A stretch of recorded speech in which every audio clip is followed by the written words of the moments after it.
Chapter 1. Let's break up. I aspire to be a queen. Su Yang, your presence will hinder my future development. I am destined to become a queen. Thus, let's part ways. I implore you to adhere to the confidentiality agreement. Do not disclose our relationship, for should you do so, I will seek legal arbitration on a late evening in late May, within a hotel room adjacent to the Kyoto broadcasting station. Su Yang lay on the bed, reflecting on the callous words uttered by his former girlfriend, Yin, during their breakup 3 months prior. That a sense of melancholy washed over him. Su Yang, at the age of 25, hails from Nanjishi and is a graduate of Kyoto Film University, where he specialized in composition. Currently, he serves as a music instructor at a training institution in Kyoto, having held this position for 3 months. Yin, on the other hand, is 22, also an alumnus of Kyoto Film University, and majored in popular music as a fresh graduate. Upon entering university, Su Yang quickly showcased his innate talent for lyricism and composition, creating several commendable songs in his freshman year. These compositions caught the attention of a senior, who purchased the performance rights, leading to 2 of his songs breaking into the top 100 new releases that month, thus granting her a modicum of fame. In his senior year, he and Yin, who was in her freshman year, began their romantic journey. He composed 2 songs for her, and under her suggestion, they joined a media company in Kyoto while still in Schola Common Practice among art students. Su Yang worked in the composition department, while Yin became a signed artist with the company. Over the past 3 years, he created a multitude of songs, all of which were entrusted to Yin for performance. What infuriated Su Yang further was her constant refrain about her strict upbringing, asserting that they could only consummate their relationship after marriage. Accepting her words, he chose to endure, awaiting their union. Meanwhile, Yin garnered considerable fame among the younger generation of singers, thanks to his compositions. However, 3 months ago, Yin proposed a breakup, citing reasons that deeply wounded Su Yang's heart. She wished to forge ahead in her entertainment career, aspiring to become a queen, and thus deemed it necessary to terminate their relationship. Subsequently, the company, in its endeavor to nurture Yin, dismissed him and confiscated his credits as a songwriter. This marked his first encounter with the ruthless nature of capitalism. The company suggested he adopt a stage name for his works, considering he was still a student. Using his real name as a songwriter could invite unnecessary complications into his life. Moreover, due to the nature of his relationship with Yin, utilizing a stage name would prevent any speculation regarding their connection among fans. The company mandated that their romantic involvement remain undisclosed, as any revelation would significantly impact Yin's burgeoning career. In this regard, Su Yang expressed his understanding. As a music student, he had heard from numerous classmates that newcomers entering the entertainment industry must remain emotionally detached. Even if feelings do arise, they ought to be concealed. Otherwise, should news of a boyfriend emerge, it could spell catastrophic consequences for one's career. The fact that beloved idols are single allows fans to indulge in their fantasies. He had spent 3 years under the pen name Su Yang, and with over a dozen moderately successful songs, he had achieved the rank of a silver-level songwriter, just a few accomplishments shy of attaining the coveted gold-level status. It is worth noting that there are merely a handful of gold-level songwriters throughout the entire Dragon Kingdom. Furthermore, being a gold-level songwriter signifies a substantial increase in one's market value. Composing a single piece or penning a set of lyrics could easily start at $100,000. However, his pen name was seized by the company based on an inconspicuous clause within the contract, rendering Su Yang unable to use the name Su Yang in the future. Moreover, due to commercial confidentiality, he was prohibited from disclosing the truth to others. Having broken up, losing his pen name, and being dismissed with a mere $200,000, he felt utterly betrayed. It was indeed a case of losing both the lady and the troops. Even more infuriating was the company's hiring of a songwriter returning from overseas who was publicly proclaimed to be Su Yang. The company was tying Su Yang to the duo of Su Yang and Yin, utilizing resources to promote their partnership. Upon leaving the company, he joined a music training institution founded by a friend, primarily focused on training high school music students and others with a passion for music. His visit to Kyoto television station was facilitated by his friend through various connections, allowing him to participate in a variety show titled Fame in a Song. The purpose of the show was to showcase talented individuals and unearth folk singers with distinctive personal styles. Each contestant is permitted to perform only one song, and the mentors will extend invitations to those who impress them. The production team and mentors will customize a new song for the selected participants, who will then compete by performing this new piece. Scoring will be conducted simultaneously by professional judges, the live audience, and online viewers. Ultimately, the 6 victorious contestants will engage in a final competition. The production team will solicit songs from industry songwriters to create individual albums for the 3 winners. Moreover, the show will be broadcasted live online. The reason for this is that last year's program, Call Me Singer, employed a live streaming format without audio editing. In this show, foreign singers showcase their exceptional vocal skills and remarkable live performances, overshadowing the participating domestic artists. It is noteworthy that the foreign singers were merely second-tier artists in their own countries. Although the champion was ultimately a domestic diva, the audience was not oblivious to the underlying reasons for her victory. It was primarily due to the program being hosted in the Dragon Country, where personal connections played a significant role.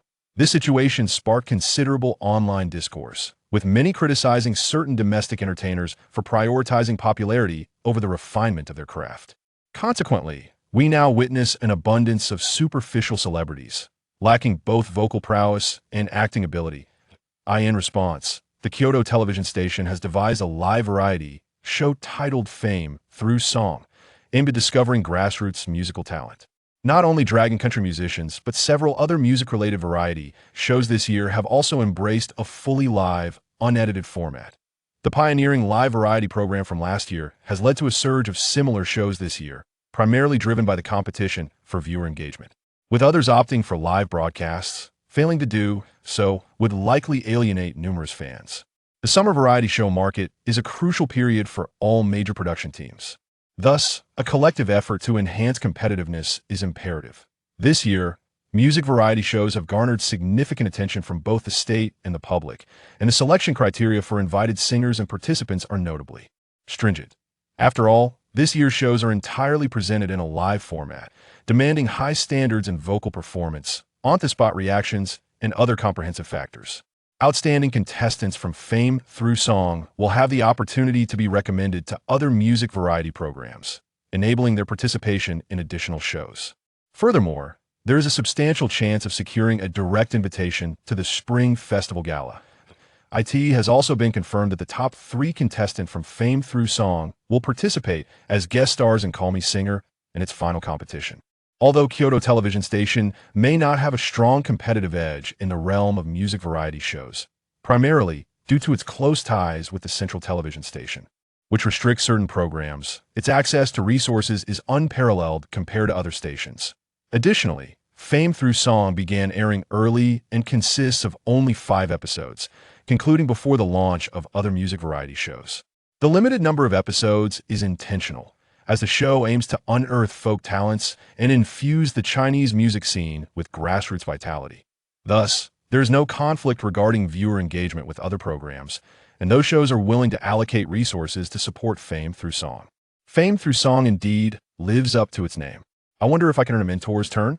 Su Yang pondered quietly. At T8 in the evening, he was to visit the production team to finalize the songs for his performance, subsequently providing the accompaniment sheet. Music to the team, followed by a rehearsal with the live band. In 3 days, the program would officially commence. His opportunity to participate in a song to fame was granted through the connections of a friend. As his friend remarked, even a mere appearance on the program would greatly benefit his training institution.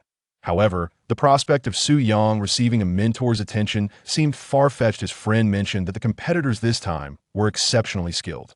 Nevertheless, if Su Yang's compositions could indeed earn a mentor's turn, it would be nothing short of splendid. Suddenly, his phone rang a call from an unfamiliar number in Kyoto.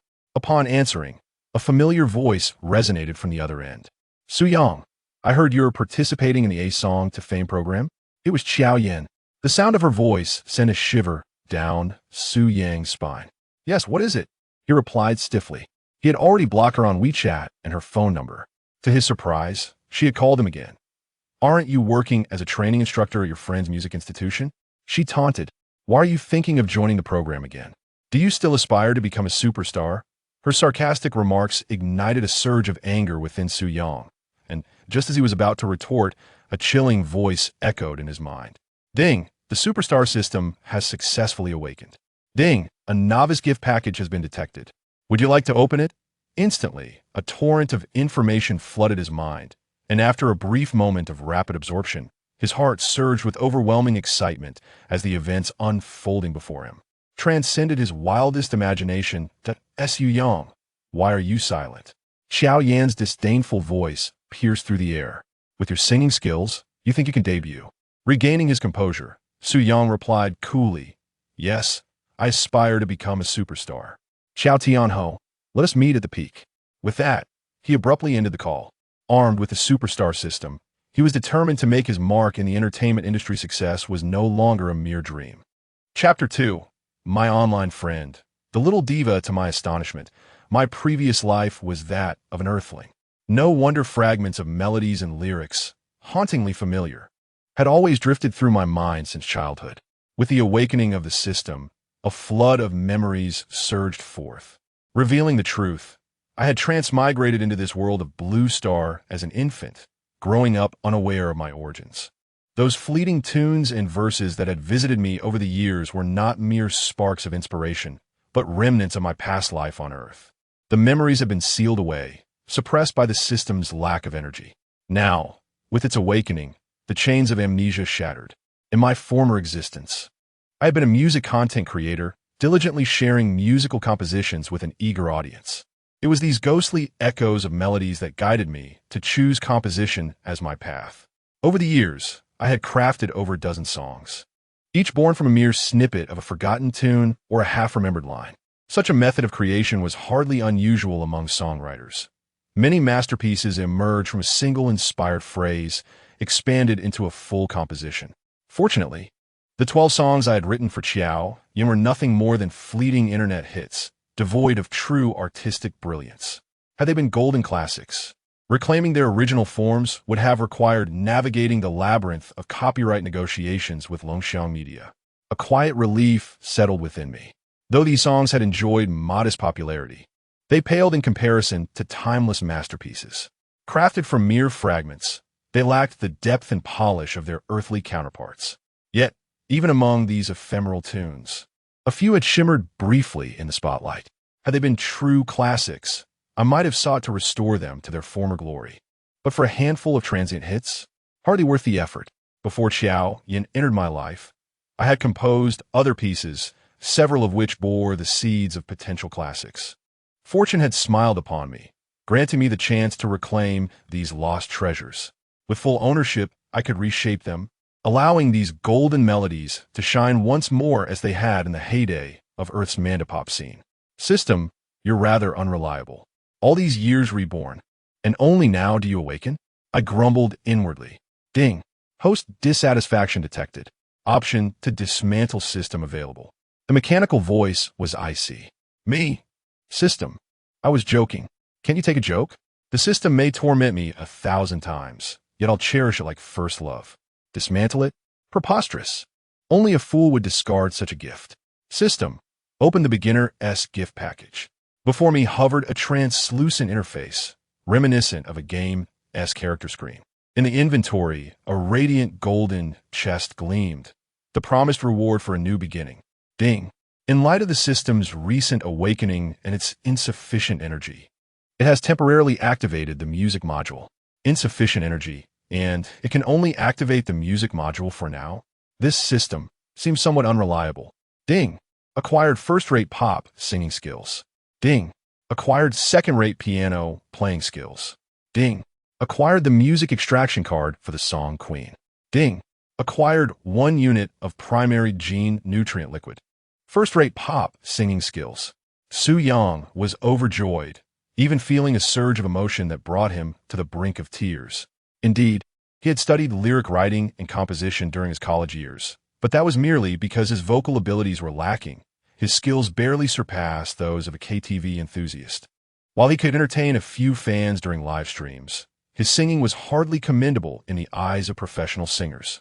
Although it is often said that diligence can make up for a lack of talent, in the realm of singing, innate ability sometimes outweighs hard work. Some individuals are simply blessed with exceptional vocal qualities, fortune smiles upon them. Now, he possessed first-rate pop music skills. He could finally pursue his dream of becoming a singer. What joyous news! As for the second-rate piano skills, quite commendable.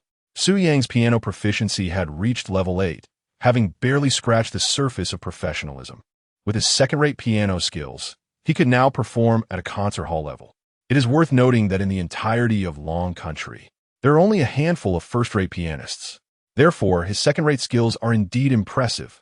Wouldn't you agree? The extraction card for Queen. Once utilized, it would allow him to extract the accompaniment, sheet music, demo, and detailed orchestration information for the song.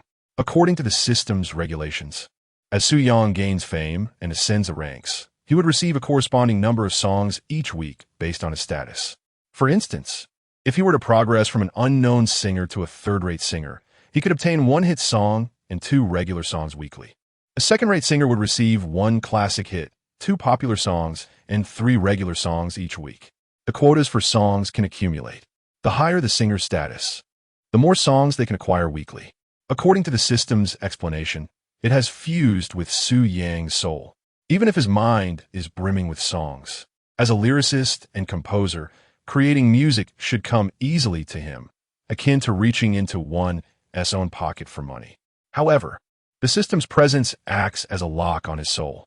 Even if he wishes to sing from his memories, the system prevents him from doing so, rendering him incapable of singing or writing.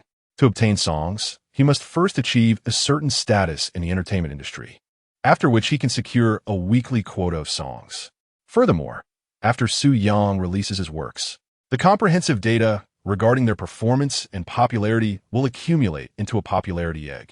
The popularity egg is opened once a week.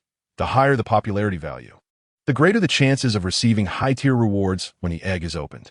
These rewards may include skills, special items, song extraction cards, and film extraction cards. As the music segment has now been initiated, the primary nutrient solution can indeed alter one's constitution after consumption. Ding! In light of the host recently activating the superstar system, the system will grant a chance to open a random popularity egg. Shall the popularity egg be opened?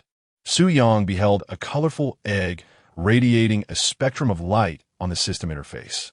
It is imperative to open the egg. System, proceed with the egg opening. Ding! Given that this is the host's inaugural egg opening, the system shall bestow upon the host a 10-minute fortuitous star buff, enhancing the host's luck. This pertains to improving the host's fortune, unrelated to monetary aspects. Ding! Acquire the skill of Zingyiquan, first rate. Ding! Acquire the skill of Guqin performance, first rate. The fortuitous star buff has indeed elevated the luck value, as evidenced by the acquisition of first-rate skills. The first-rate Guqin performance skill is understandable to Su Yang, as it falls within the realm of music. However, the first-rate Zingyiquan skill, what on earth is that? Is the system truly reliable? Wasn't only the music segment activated? Is there a connection to music in this? Now it bestows upon me a Zingyiquan skill. Should I resort to martial arts to gain their admiration when they doubt my singing? At that moment, his phone rang. It was a call from the production team of One Song to Fame, connecting him with the staff responsible for his coordination. Teacher Su, the filming crew is nearly downstairs.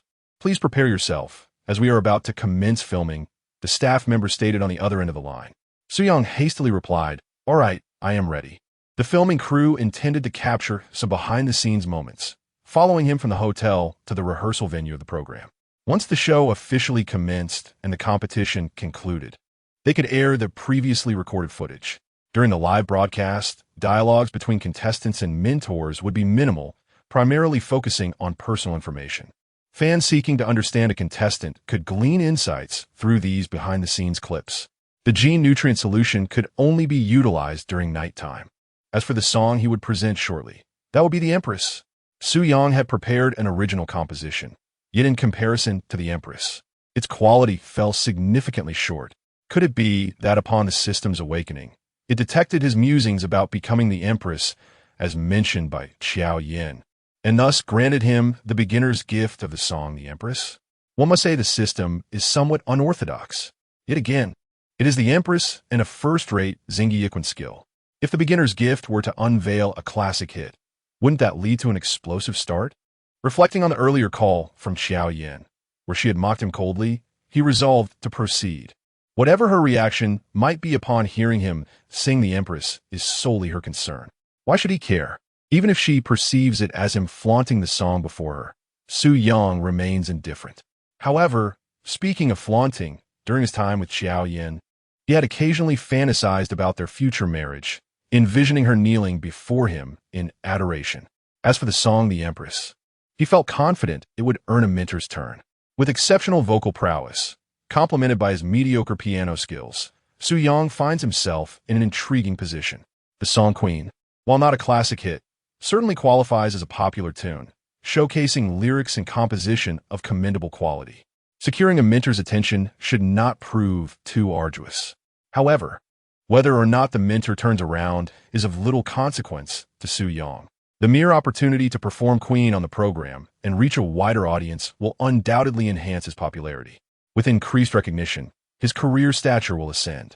Additionally, he has the chance to open a popularity egg each week, offering a possibility to acquire new skills. His first-rate singing abilities in contemporary music, coupled with the songs he will later redeem from the system, will surely suffice. With the system's assistance, he is in no rush and can develop at a measured pace. Rumor has it that the final mysterious mentor may very well be the youngest diva in the Chinese music scene, Yu Caiyue. At just 23 years of age, Yu Caiyue is a singer who embodies beauty, talent, and skill. Over the past 3 years, she has consistently clinched the title of the most popular female singer at year-end awards, and her works have been honored with the Top 10 Golden Song Award for 3 consecutive years. She has been affectionately dubbed the youngest diva by fans and media alike. However, whether it is indeed Yu Caiyue remains uncertain. Su Yang's interest in this matter stems not only from his status as a contestant, but also from a more personal reason. 2 months prior, he encountered a strikingly similar beauty to Yu Caiyue while singing at a bar. Their conversation about music flowed effortlessly, leading them to exchange WeChat contacts. Over the past 2 months, they have frequently discussed various musical topics. Due to her resemblance to the diva, Su Yang playfully nicknamed her Little Diva. She, in turn, asked him to call her Little Caiyue, to which he jestfully responded by calling her Little Yang Yang. In their exchanges, Little Caiyue exudes a charmingly naive and slightly clingy demeanor, seemingly unaware of many everyday facts. Recently, Su Yang has sensed that she may be somewhat attached to him, often initiating conversations and sharing trivial happenings from her life. He wonders if she might have developed feelings for him. Although they have only met once in reality, their communication through WeChat has blossomed. Su Yang finds himself drawn to Little Caiyue as well. It could be categorized as an online romance, one that is still in its nascent stages, where unspoken feelings linger amidst an eagerness to connect. Nevertheless, compared to Little Caiyue, Su Yang approaches the situation with a more rational mindset. Having recently emerged from a breakup, he is still nursing a slight emotional sting and is cautious about embarking on a new relationship. What does he mean? Aspiring to be a singer and talking about reaching the pinnacle again? Does he truly believe that with his singing ability, he can earn a mentor's turn? It's utterly ludicrous, exclaimed Xiaoyan, one of the rising young female singers at a hotel in Shanghai. A woman nearby leaned in, inquiring, "Lil Yin, what's wrong? Who has made you so upset?" Chapter 3. A spiritless soul, yet others have notable charms. That scoundrel, Su Yang, dares to speak to me in such a manner. Xiaoyan exclaimed with indignation to her agent, Sister Hua. Sister Hua, who is Xiaoyan's cousin, has been her manager for the past 2 years. Xiaoyan then briefly recounted Su Yang's participation in the show One Song to fame and his sarcastic remarks about her. It's infuriating. Sister Hua could not help but chuckle. You needn't be so upset over such trivial matters. Even if he does appear on the show, he is unlikely to achieve fame with just one song. His songwriting skills are commendable, but his singing leaves much to be desired. I've heard that the production team for One Song to fame has invited numerous talented musicians from the grassroots level. Xiao Yin retorted, I'm not worried about whether he will earn a mentor's approval. My concern lies in the attention he might garner from netizens after appearing on the show. I fear they might unearth our past together. Sister Hua shook her head with a smile. Rest assured, this matter will not come to light. Only a few of his roommates and some people in the company are aware of your relationship. Everyone in the industry knows what is suitable to say and what is best left unspoken. Focus on honing your vocal skills. Come August, you will be a guest performer on the Singer program. Though it may be just a single episode, the immense popularity of the show will significantly boost the attention and traffic for your upcoming album release. You are destined to be a superstar, while Soo-young, he is merely a music teacher for a training organization at present. Why pay him any mind? Do you still harbor feelings for him? Xiao-yin is one of the young female singers being vigorously promoted by Longguo Media this year. The company has invested considerable resources in her development, and she is determined to perform admirably to justify their support. Upon hearing Sister Hua's words, Xiao-yin reacted as if someone had stepped on her tail. Sister, how could I still have feelings for him? I merely find him irritating. Her words implied that she did not wish to witness her ex thriving post-breakup. Meanwhile, Soo-young had left the hotel and boarded the shuttle arranged by the production team. After briefly answering a few questions posed by the crew, he felt a sudden shift in his mind, and a character interface reminiscent of a game materialized before him. Host, Soo-young occupation, undistinguished musician popularity, 135 skills, pop singing technique, first class, guzheng playing technique, first class, piano playing technique, second class, Xing Yi Quan skills, first class, items, Song Queen music extraction card, basic gene nutritional liquid 1. He utilized the Queen extraction card, and soon a USB drive appeared in his bag, containing lyrics, composition, and a demo of the song Queen, all downloaded onto his phone through the system. The extraction card enabled him to acquire the song's audio accompaniment, lyrics, composition, instrumental arrangements, and demo. As for the song copyright, the system could automatically register it, and Soo-young could even set the registration date himself. He backdated it to 2 months prior. The system was simply brilliant. Soo-young hadn't realized he still had so many achievement points. It turned out that some of his past compositions were still being listened to, steadily contributing to his points.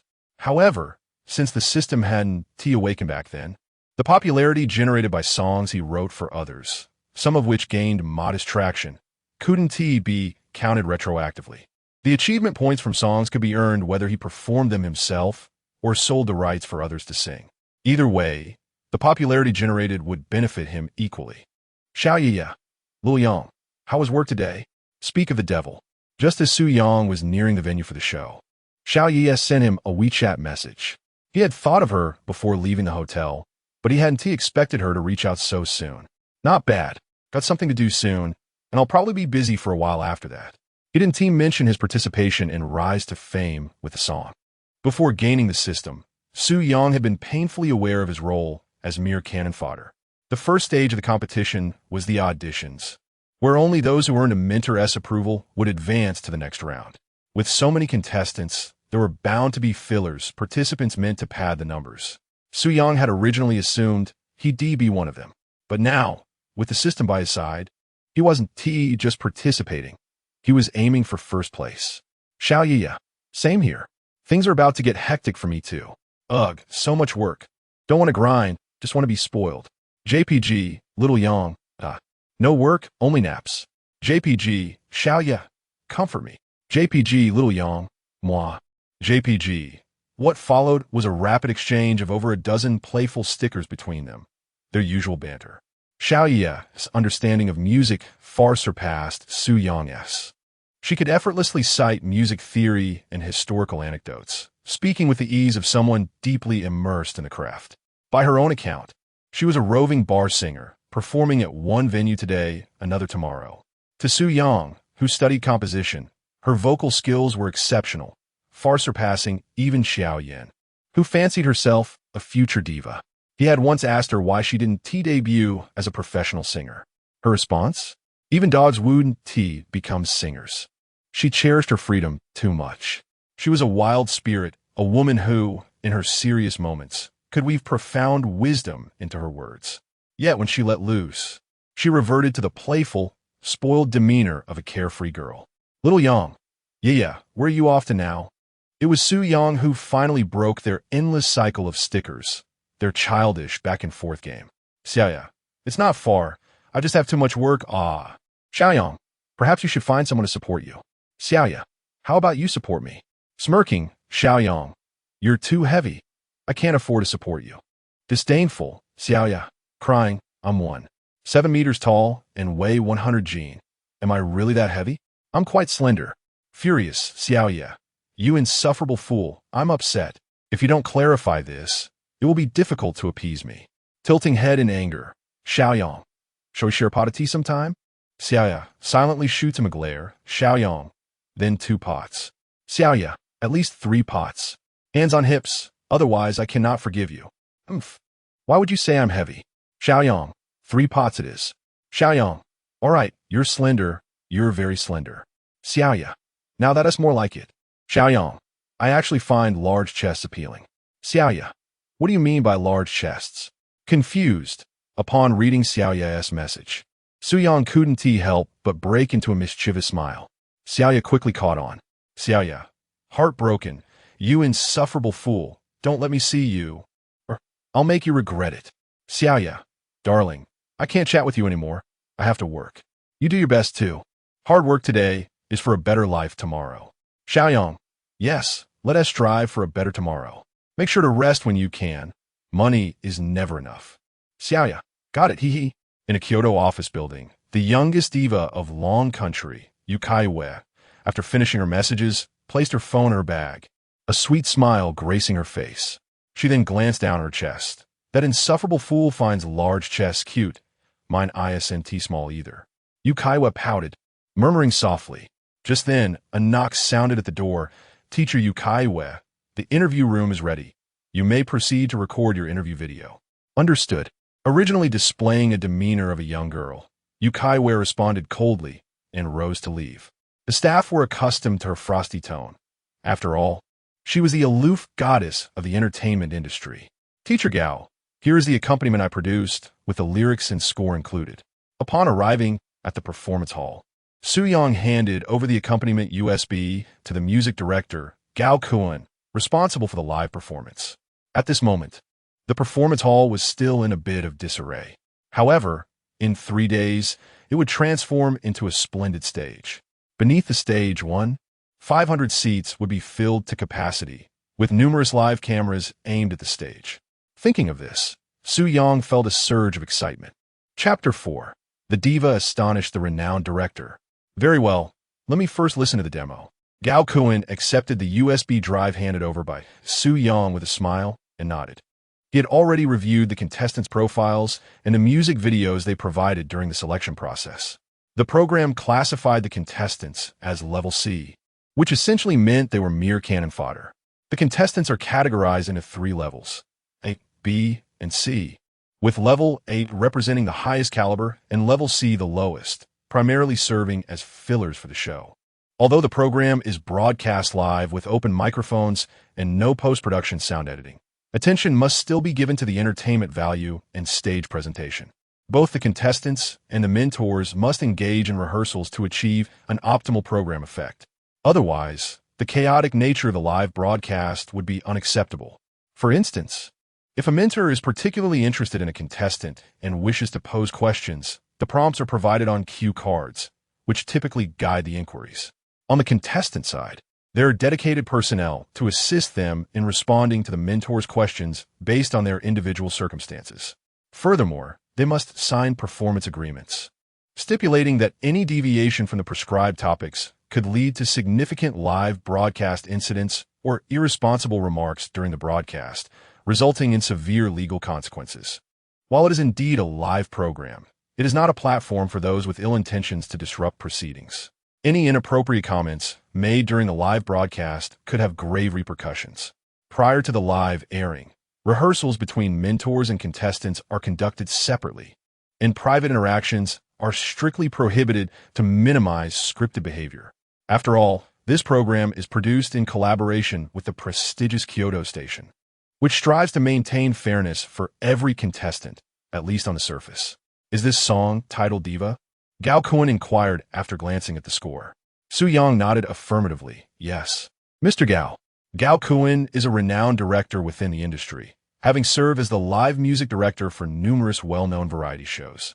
It is due to the early scheduling of the One Song to Fame program coupled with its affiliation with a central television station, that this esteemed figure was invited to oversee the live music direction. Moreover, the One Song to Fame program consists of 5 episodes divided into 3 phases. The first 2 episodes serve as preliminary selection rounds. The second phase comprises 2 episodes where contestants perform songs meticulously crafted for them by the mentors and the production team. After the contestants from the first episode enter the program, the mentors and the production team will dedicate 14 days to tailor songs specifically for them, which will be showcased in the 3rd episode. Similarly, contestants from the 2nd episode will present their songs in the 4th episode after a 14-day crafting period. Between the 3rd and 4th episodes, the program will evaluate the songs presented by the 1st episode contestants based on ratings from the live audience, online viewers, and professional judges to select 3 winning songs. During the week between the 4th and 5th episodes, the songs performed by contestants from the 2nd round were similarly evaluated by the production team, with 3 winning tracks selected. For the 5th episode, the 6 victorious contestants would compete in the finals of One Song to Fame at the Beijing National Stadium. The specific format remains undisclosed, though rumors suggest an innovative approach. The top 3 winners will have original songs commissioned from established lyricists and composers, each receiving a personal album. Additionally, they will be recommended for other music-themed variety shows. By eliminating tedious rounds like intra-group battles and inter-team competitions, the show truly lives up to its name, One Song to Fame.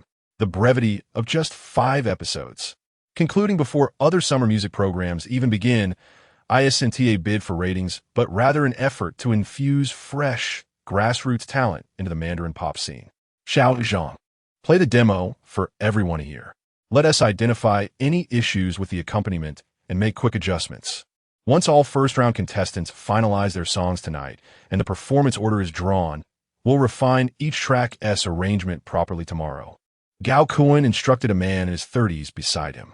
Su Yang, a first-round contestant, had already rehearsed over a dozen preliminary accompaniments with the live music team in recent days.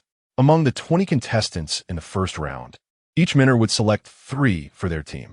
With 4 mentors, 8 would inevitably be eliminated. The second round followed the same structure. Though inherent imbalances remained, some rounds might feature stronger talent than others. Fairness, after all, wasn't always achievable. Understood, director, a staff member replied promptly. Ngao kun turnen torstai sununtayong. Xiao Su, prepare yourself. Once the band familiarizes themselves with the accompaniment, you'll perform so they can sync with you. Su Yang nodet. Of course, teacher Gao. Gao Kuan gave his shoulder an amicable pat. Give it your best later. Such warmth was uncharacteristic. Had Su Yang been anyone else, formalities would sufficed. But Gao Kuan knew him. Su Yang's mentor, Guo Hongjun, was an old friend, a prodigy under Guo's guidance. Su Yang had joined the prestigious Longguo media in Beijing as a songwriter years ago. When Guo introduced them, Gao Kuan hadn't expected to see Su Yang among the contestants. The application details listed him as a recent graduate working as a vocal coach at an educational institute, a surprise given his affiliation with Longguo. Suspicious of falsified credentials, Gao Kuan had discreetly called to remind him. This show valued authenticity, not manufactured narratives. Advancement hinged solely on merit. Su Yang informed him that, for various reasons, he had departed from Longguo media. Upon hearing this, Gao Kuan expressed his understanding, acknowledging that media companies often harbor undisclosed secrets.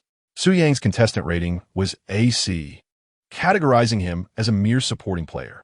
In Gao Kuan's perspective, it was evident that Su Yang was participating in the program merely to enhance his profile. This was quite commonplace. The show's significant exposure could generate some popularity, even if one were to be eliminated. Su Yang smiled, asuring. I will certainly perform to the best of my abilities. Soon, the stage resonated with a demo of the song Queen. Although termed a demo, it was essentially a musical representation crafted by the system based on Su Yang's current capabilities, closely resembling his authentic singing. Furthermore, the system's demo could be tailored to Su Yang's preferences, whether it be a male or female voice or reminiscent of certain songs from Earth. Finally finding an excuse. Intoxicated by emotions, I express all my feelings as loneliness deepens, Silence lingers in the corners of the dance floor. Listening to the demo, after the chorus concluded, Yu Caiyue chuckled. Little Sue, your accompaniment is commendable. The instrumentation is quite impressive, and the vocalist of this demo exhibits remarkable skill. Your lyrics and melody are also quite commendable. No wonder Longguo had praised you before, mentioning your considerable talent in songwriting. Su Young Ripley, thank you for your kind words, Teacher Gao. The accompaniment was produced by a professional team, and as for the demo, that was me singing. You sang that? You possess such vocal talent? Upon hearing Su Yang's revelation, Yu Caiyue scrutinized him with astonishment. Chapter 5, A Melody the Diva, Astonishing the Band. Under the astonished gaze of Yu Caiyue, Su Yang solemnly nodded and said, Teacher Gao, the demo of this song is indeed sung by me. As for my vocal skills, I have practiced frequently over the past 2 years, and there's been some improvement. Hence, I decided to participate in the program Fame from a Song, hoping to explore the path of becoming a singer. A soldier who does not aspire to be a general is not a good soldier. As someone engaged in music composition, I naturally wished to sing my own creations and let more people know about them. He understood that Yu Caiyue would undoubtedly be surprised by his vocal prowess. The Diva, a song he regarded as quite remarkable, had both lyrics and melody composed by Su Yang, which would not be unexpected in Yu Caiyue's eyes, given that Su Yang specialized in songwriting. However, the quality of the demo was exceptional. Such a statement felt somewhat pretentious, even to Su Yang himself. Nonetheless, the sensation of being somewhat audacious was quite exhilarating. Your vocal skills have improved tremendously, not just a little, but immensely. All right, Xiao Su, go up on stage and sing along with the accompaniment. I want the cameraman to capture it well. We'll show it to the mentors later. Cameraman, when you shoot, pay attention to the details. Capture the contestants' demeanor and expressions, and ensure the framing is impeccable, Yu Caiyue instructed the cameraman. The gatekeeper for the contestants surprisingly rated Su Yang as a C-level participant. This left Yu Caiyue, who had already seen Su Yang's demo, utterly perplexed. Contestants must undergo a selection process to qualify for the stage. It is inconceivable that a performance would be utterly dismal or that the singing would be amateurish. Even those rated as C-level must possess at least top-tier amateur skills. If this demo of the Diva was indeed sung by Su Yang, yet the gatekeeper rated him as a C-level participant, it indicated something was amiss. As Su Yang stepped to the center of the stage, the staff began to play the accompaniment. As the music progressed, Su Yang opened his mouth to sing, finally finding an excuse, intoxication surging within, expressing all my feelings. Loneliness deepens, silence lingers in the corner of the dance floor. Whether you say too little or too much, it only instills more fear. Who indulges whom? Who will relinquish their freedom first? In the end, it is always me, with my feet suspended, wandering between your coldness and warmth, having everything taken, yet smiling in acceptance. I envy your love, majestic and powerful, like a diva basking in constant popularity. What you desire is not me, but a sense of vanity. Only with someone caring do you appear so extraordinary. I am trapped in the blind tolerance of infatuation, enabling you to be adored like a diva. If love remains only as temptation, only as mutual endurance, let us cease tormenting one another, for we are both at fault. After Su Yang had sung but a few lines, Yu Caiyue had already confirmed that the demo was indeed sung by Su Yang. The emotions from the verses to the chorus built layer upon layer. The nuances between certain words, the rise and fall of tones, the natural transitions between head voice and chest voice, and the skillful yet heartfelt use of details, all showcased his exceptional vocal ability and timbre. His performance was marked by a seasoned stage presence. He is undeniably a professional singer, possessing the caliber of at least a top-tier artist.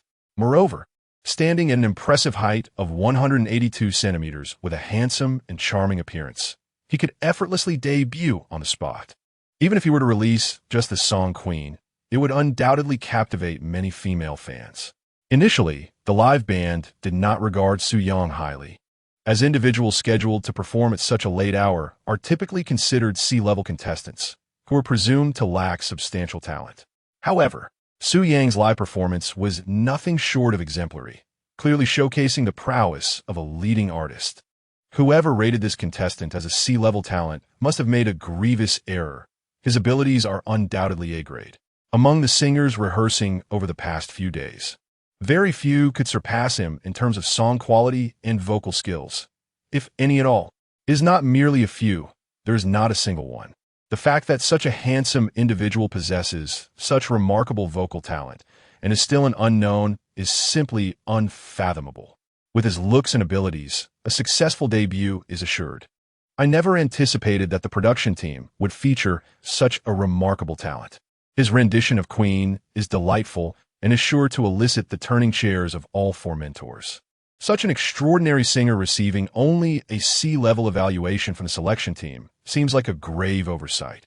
The band members were utterly astonished by Su Yang's performance and vocal display. Their strong reaction stemmed from the astonishing fact that his profile labeled him as a mere C-level contestant, a mere cannon fodder. If this so-called cannon fodder were to be eliminated during the live broadcast, the production team would likely face severe backlash. Little Su, did you offend someone? After Su Yang finished singing, Gao Kuan pulled him aside and whispered. Su Yang, initially puzzled, replied, Teacher Gao, I haven't offended anyone. You see, the situation is that the a cappella video I submitted earlier may not have been recorded well. I rushed to submit it, and that's what I sent. He understood that Gao Kuan questioned the inconsistency in his singing ability, leading him to concoct an excuse to deflect the issue. You rascal. Fortunately, you were selected for the program. Otherwise, if you hadn't been chosen, it would have been the production team's greatest loss. Gao Kuan chuckled, patting Su Yang's shoulder. He continued with a smile. I thought you had offended someone, hence the C-level rating. All right, I will rectify your contestant status. Give it your all, and perform splendidly on stage in 3 days. The future is bright. The contestant information and initial rehearsal videos are to provide the mentors with preliminary insights. After assessing the contestant singing abilities, the mentors can form a general idea of whom they wish to select. Naturally, mentors aspire for their chosen contestants to reach the finale, as it brings them honor. Hearing Gao Kuan's words, Su Yang silently mused, I was always a cannon fodder contestant. It's just that I suddenly acquired this system. ISNT it? My participation in this program is not merely a result of connections. At 10 o'clock in the evening, the first batch of 20 contestants had completed their preliminary arrangement. The production team gathered all the participants together to draw lots to determine the order of performance for the stage show in 3 days. Su Yang was assigned to perform 6th. This position was quite favorable. Of course, for someone of his caliber, the order of performance held little significance. Observing the other contestants, Su Yang felt as though he were amidst a gathering of extraordinary talents, each demonstrating their unique abilities. Some donned eccentric outfits, while others appeared rather disheveled, and a few possessed rather unconventional features. They were both young and old, men and women. Truly, they embodied the essence of folk artistry. Art is an explosion of creativity, an expression of individuality, which was vividly reflected in these individuals. Upon reflection, if there were exceptionally handsome or beautiful folk musicians, surely they would not have found themselves competing in a show like A Song for Fame, as they would have long been signed by media companies. Standing among this eclectic group, Su Yang felt distinctly out of place, akin to a crane among chickens. Indeed, he stood tall at 6 feet, youthful and handsome. Exuding en extraordinary aura. Of course, there were a few others who appeared relatively normal. Su Yang vaguely overheard whispers about him. This guy is too handsome. He must be here to gain fame. He is likely a mere cannon fodder, with a lackluster singing ability. With looks like that, he should be better suited for a talent show. Hearing this, Su Yang could not help but feel a mix of amusement and frustration. Was it a fault to be handsome? The crux of the matter was, why should his looks imply a deficiency in vocal talent? Jealousy, without a doubt, was palpable in the air. A few instructors received the contestants' profiles and the songs they would perform during the rehearsal. The staff of A Song for Fame delivered the contestants' information to a large room, where a few individuals sat, mentors of the show. There were 4 pairs of mentors. The reason for this number was that one group consisted of a male-female duo, while the other 3 were solo mentors. These four groups of mentors held significant positions in the music scene of Longguo. Chapter 6, Xiaoye. I am eagerly looking forward to meeting you. This is the inaugural season of a journey to stardom, and thus, the Kyoto radio station has assembled a remarkably formidable team of mentors through its extensive connections. Lu Huan, a towering figure in the Chinese-speaking world of Long Country, has been in the industry for over 30 years, boasting numerous acclaimed works that have made him an idol for many from the older generations. His vocal prowess and songwriting abilities are truly exceptional. Currently, he serves as a university music professor, with several of his former students actively thriving in the Chinese music scene. He seldom participates in variety shows. The Phoenix Group has been a sensational force for 2 decades, with their down-to-earth musical style winning the hearts of the masses. Their repertoire spans various genres, including folk, rap, R&B, and pop music. Both members possess remarkable vocal skills. Among them, the female vocalist, Feng Hua, showcased her powerful voice in a major program 2 years ago, effortlessly overshadowing several younger male artists. The male member, Chung Tian, is known as the king of rap and is regarded as the leading underground rapper in Long Country. Truly formidable. Zhou Kangan, one of the kings of the Mandarin pop scene, has been active for over 30 years, with countless well-known works. In his youth, he sang many theme songs for ancient martial arts dramas. Yu Caiyue, at the age of 23, has won the title of most popular female singer for 3 consecutive years, and her works have consistently earned her top 10 song awards. She has also received international accolades, performing twice at the Grammy Awards. With her beauty, captivating voice, and impressive physique, she is widely recognized as the most qualified candidate for the title of Queen of the music scene among the younger generation. Having debuted in her teens, she has studied under several renowned masters, both domestically and internationally, honing her exceptional vocal skills. She is proficient in pop, folk, jazz, and even traditional opera styles. Her voice is celebrated for its bright, crisp quality, clean power, and stable high notes. It is due to the strong backing of the central television station that Kyoto Radio was able to invite her to join the A Journey to Stardom mentor team. While the announcement regarding her mentorship role has been hinted at, the program has not officially disclosed this information, intending to build anticipation for the live broadcast when the audience will finally be informed. Although many speculate that the mysterious mentor is Yu Caiyue, the uncertainty fosters a sense of excitement within. This anticipation has been skillfully crafted by the program team to generate buzz. The quality of the contestants is quite impressive. Among the 20 participants, 6 have achieved an A-level rating. Feng Hua, known for her straightforward nature, smiled after briefly reviewing the contestants' profiles and remarked. Her partner, Chung Tian, jokingly added, "In our Long Country, there's a saying, there have always been many masters among the people. When we invite suitable candidates to join our group, the 3 of us can share the earnings. I wonder how the netizens will react when I take half of the money."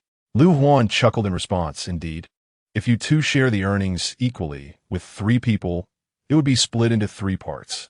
The more individuals involved, the lesser the pressure you bear. Chung Tian, you are indeed a clever individual. Narita shook his head repeatedly and said, "Teacher Lu, you're absolutely right.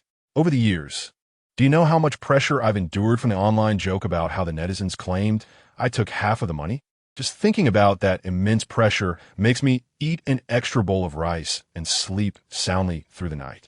Zhou Onkong, unable to contain himself, burst into laughter, surprised that such pressure could have a hypnotic effect.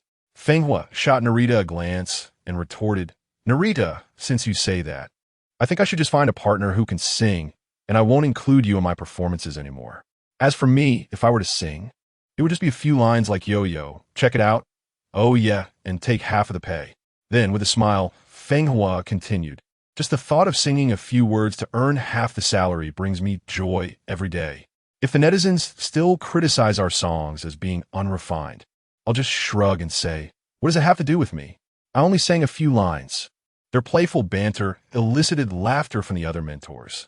Zhou Onkong turned to the somewhat reserved Yu Caiyue and remarked, "Little Yu, among the contestants, I suspect many are here for you. I just glanced through, and there's a song titled Queen.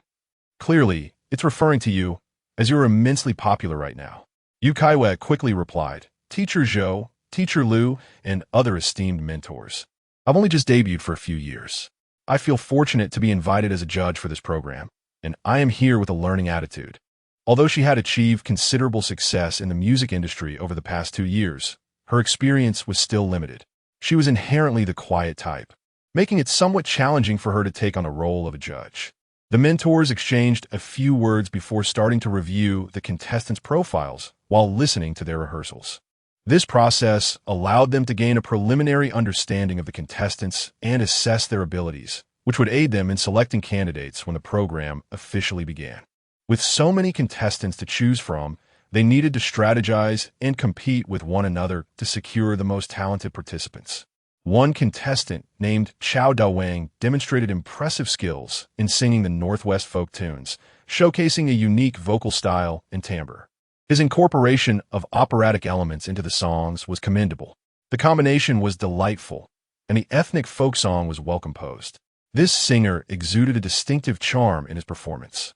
It was evident that there were many talented individuals from the grassroots level, and the contestants brought forth by the production team truly broadened my horizons. If it were possible, I would love for all these contestants to join my team.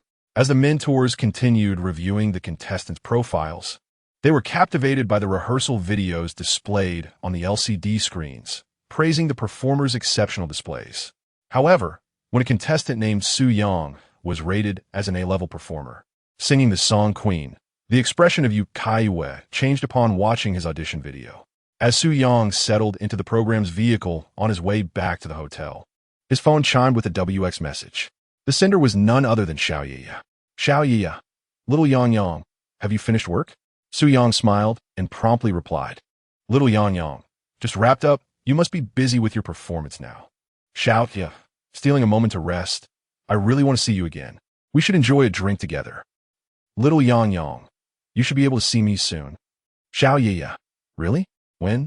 I'm so looking forward to it. Little Yang Yang, as for when, that's a secret for now. You'll find out in due time. Once the show Fame through a song premiered, there would be countless clips online. It would be impossible for her not to see him then. Su Yang mused to himself, curious about the expression Xiaoye would wear upon witnessing his appearance on Fame through a song. Xiaoye, TCHI roll. JPG, after exchanging a few more words.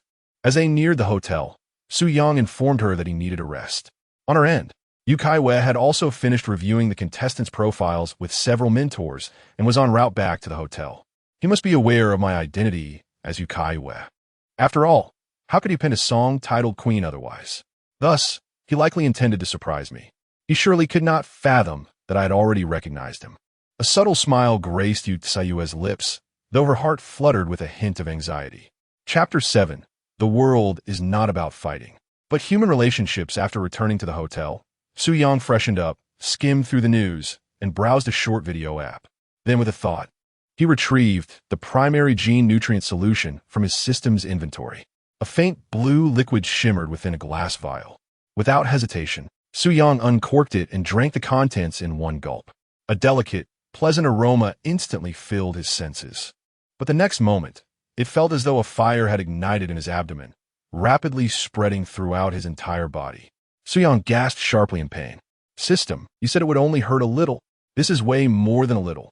The excruciating pain surged through him, his vision blurred, and then everything went black. The shrill ringtone of his phone alarm pierced the silence, jolting Su Yang awake. Groggily, he fumbled for his phone and silenced the alarm. That was a deep sleep, he murmured, stretching. But then realization struck. Today was vocal rehearsal day. He bolted upright. Wait, why were his arms and legs covered in a sticky, blackish substance? Was this because of the gene nutrient solution? From what he understood of the system, the solution was supposed to enhance his physical capabilities. Now, he felt an indescribable vitality, his senses sharper, his body brimming with energy. He rushed to the bathroom and stared at his reflection. His face, too, was smeared with grime. Time for a shower. Damn, this system is incredible. His once soft belly had transformed into defined abs. His skin was smoother, fairer. The changes are insane. Then, his eyes widened. 18 to 28. After showering, He examined himself in the mirror. His frame was leaner, his features more chiseled and handsome. And his height, he had grown at least 5 centimeters, now standing at an impressive 185 centimeters. Further inspection revealed heightened hearing and vision, along with increased strength. Even his singing ability seemed to have improved. The solution had enhanced his vocal cords. Last night, I saw Yu Caiyue testing the judges' seats on stage. She's even more stunning in person than on screen. Wait, the mystery judge is really Yu Caiyue? If it's her, our show's ratings will skyrocket. She's the hottest female singer right now. It is certainly her. Some staff members even cautioned a few of us not to divulge this matter, lest we violate the confidentiality agreement of the show. Although she is quite young, her talent is indisputable. She is undoubtedly the foremost singer among the younger generation. Moreover, her team of mentors is formidable, supported by a prestigious creative group, ensuring that once one joins her team, both popularity and quality of work are guaranteed. Wasn't it said that her esteemed creative team was poached? Indeed, her acclaimed creative team has been taken away, but will they not recruit a new team? Su Yang arrived at the backstage of the program, waiting for the stage band to call his name for rehearsal. Meanwhile, some fellow contestants, also waiting, began to chatter animatedly about the enigmatic mentor, Yu Caiyue. He merely smiled. Such teasing maneuvers are a customary practice in variety shows, whether on Earth or Blue Star. Soon, it was Su Yang's turn to rehearse. "Xiao Su, you seem particularly special today," Gao Kuan remarked with a smile upon seeing Su Yang. Su Yang chuckled. "Teacher Gao, how so? You look even more handsome than yesterday." Gao Kuan replied with a grin.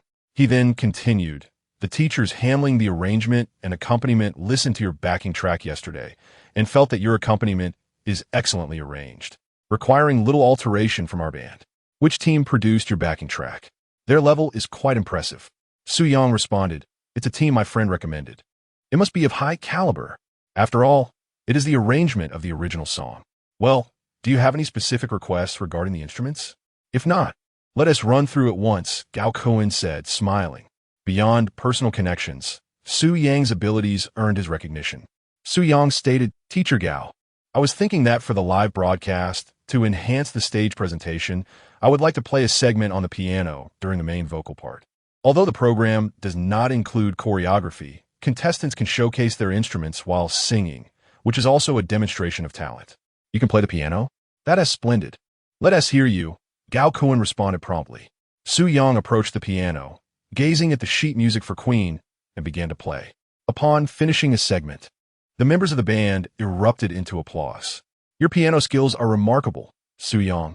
I had no idea you were not only an excellent singer, but also such a talented pianist," one remarked. "Longguo, it seems Su Yang plays the piano even better than you," another teased. "He is undoubtedly superior. I can see Su Yang's technique is worthy of a grand stage piano solo," Longguo conceded. Su Yang's piano prowess elicited admiration from the band members. Since Su Yang insisted on playing the piano, the rehearsal schedule needed slight adjustments. After more than 40 minutes and 5 or 6 runs of Queen, they had essentially reached the standard for a stage performance. "Xiao Su, after I finish arranging the rehearsals for the other contestants tonight, I will schedule you for 2 more runs," Gao Kuan said, smiling at Su Yang. Su Yang smiled and said, "All right, I appreciate your assistance, esteemed teachers." He then whispered to Teacher Gao, "Given the inconvenience, how about I treat everyone to a meal?" It was evident to him that Gao Kuan was extending him special care. With more practice, he could become more adept at stage performance. Otherwise, under normal rehearsal conditions, each contestant would only have half an hour for practice. The quality of the rehearsal could only be judged when they practiced again tomorrow. With a total of 20 contestants, this would inevitably lead to a late night of rehearsals, leaving the live band quite fatigued. Of course, given Su Yang's exceptional singing ability, he did not require additional practice. However, since Gao Kuan was being so accommodating, it would be ungracious to refuse. In the realm of social interactions, it was not merely about competition, but also about human relationships. Gao Kuan shook his head, saying, "Let's forego the meal. It wouldn't look good if the other contestants saw us." Su Yang quickly responded, "Then allow me to send a generous red envelope to you, which you can distribute to everyone as if I were treating them to a cup of tea." He understood the importance of reciprocating the kindness shown to him. Gao Kuan nodded and replied softly, "That would be acceptable." After leaving the stage, Su Yang pondered for a moment and directly transferred 20,000 via WeChat to Gao Kuan. As the day passed, after finishing his additional practice around 11, he finally departed.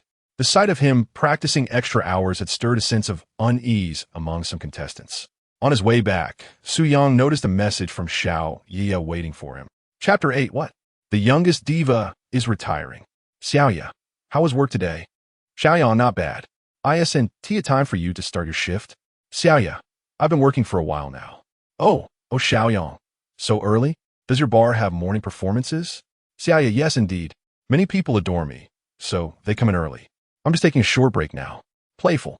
JPG, Xiaoyang, with your beauty and sweet voice, it's no wonder you have so many admirers. After all, you are a little diva. Recalling the moment he first encountered Xiaoya in the bar truly captivated Su Yang. He had only seen the diva Yu Caiyue in videos, yet in Su Yang's eyes, Xiaoya's beauty and figure were not inferior to that of the renowned diva. Xiaoya, Xiaoyang, didn't you say you majored in songwriting in university? Could you write a song for me? Xiaoyang, no problem. Once I'm done with my current tasks, I'll compose a song for you. Writing a song, a trivial matter, as long as the payment is in order. He initially considered teasing her by claiming he had already written a song and that she would hear it in a couple of days. The song titled Diva would perfectly align with his frequent jest of calling her a little diva. However, upon reflection, he realized that the song would better reflect his own situation at that moment. He could always provide her with a good song later on. To charm Xiaoya, the innocent young girl, with this song Diva was something Su Yang found himself unable to do. Although Xiaoya performed at the bar, she had an older sister accompanying her. Singing was merely a personal hobby. Su Yang noticed that the vehicle that picked her up was a luxury Rolls-Royce Cullinan worth millions. From her lack of knowledge about many everyday matters and high-end brand necessities or luxury items, it was evident that Xiaoya came from a wealthy family and was a pampered young lady. Her singing at the bar was simply a pursuit of interest.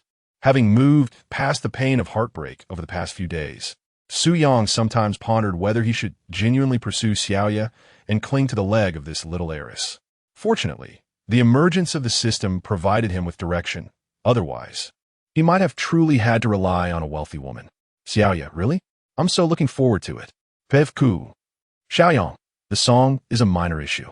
I plan to start my own small media company once I'm done with this busy period. You'll have to perform at the opening ceremony. Having been burned by a company once, Su Yang, now supported by the system, had no intention of joining another, therefore establishing his own media company to elevate his status. Recruit some newcomers and allow his artists to perform popular songs seemed ideal. As for the chart-topping hits, if they were suitable for him, he would naturally keep them for himself. Sharing good songs? What for? To establish a firm foothold in the entertainment industry, one must become the capital themselves.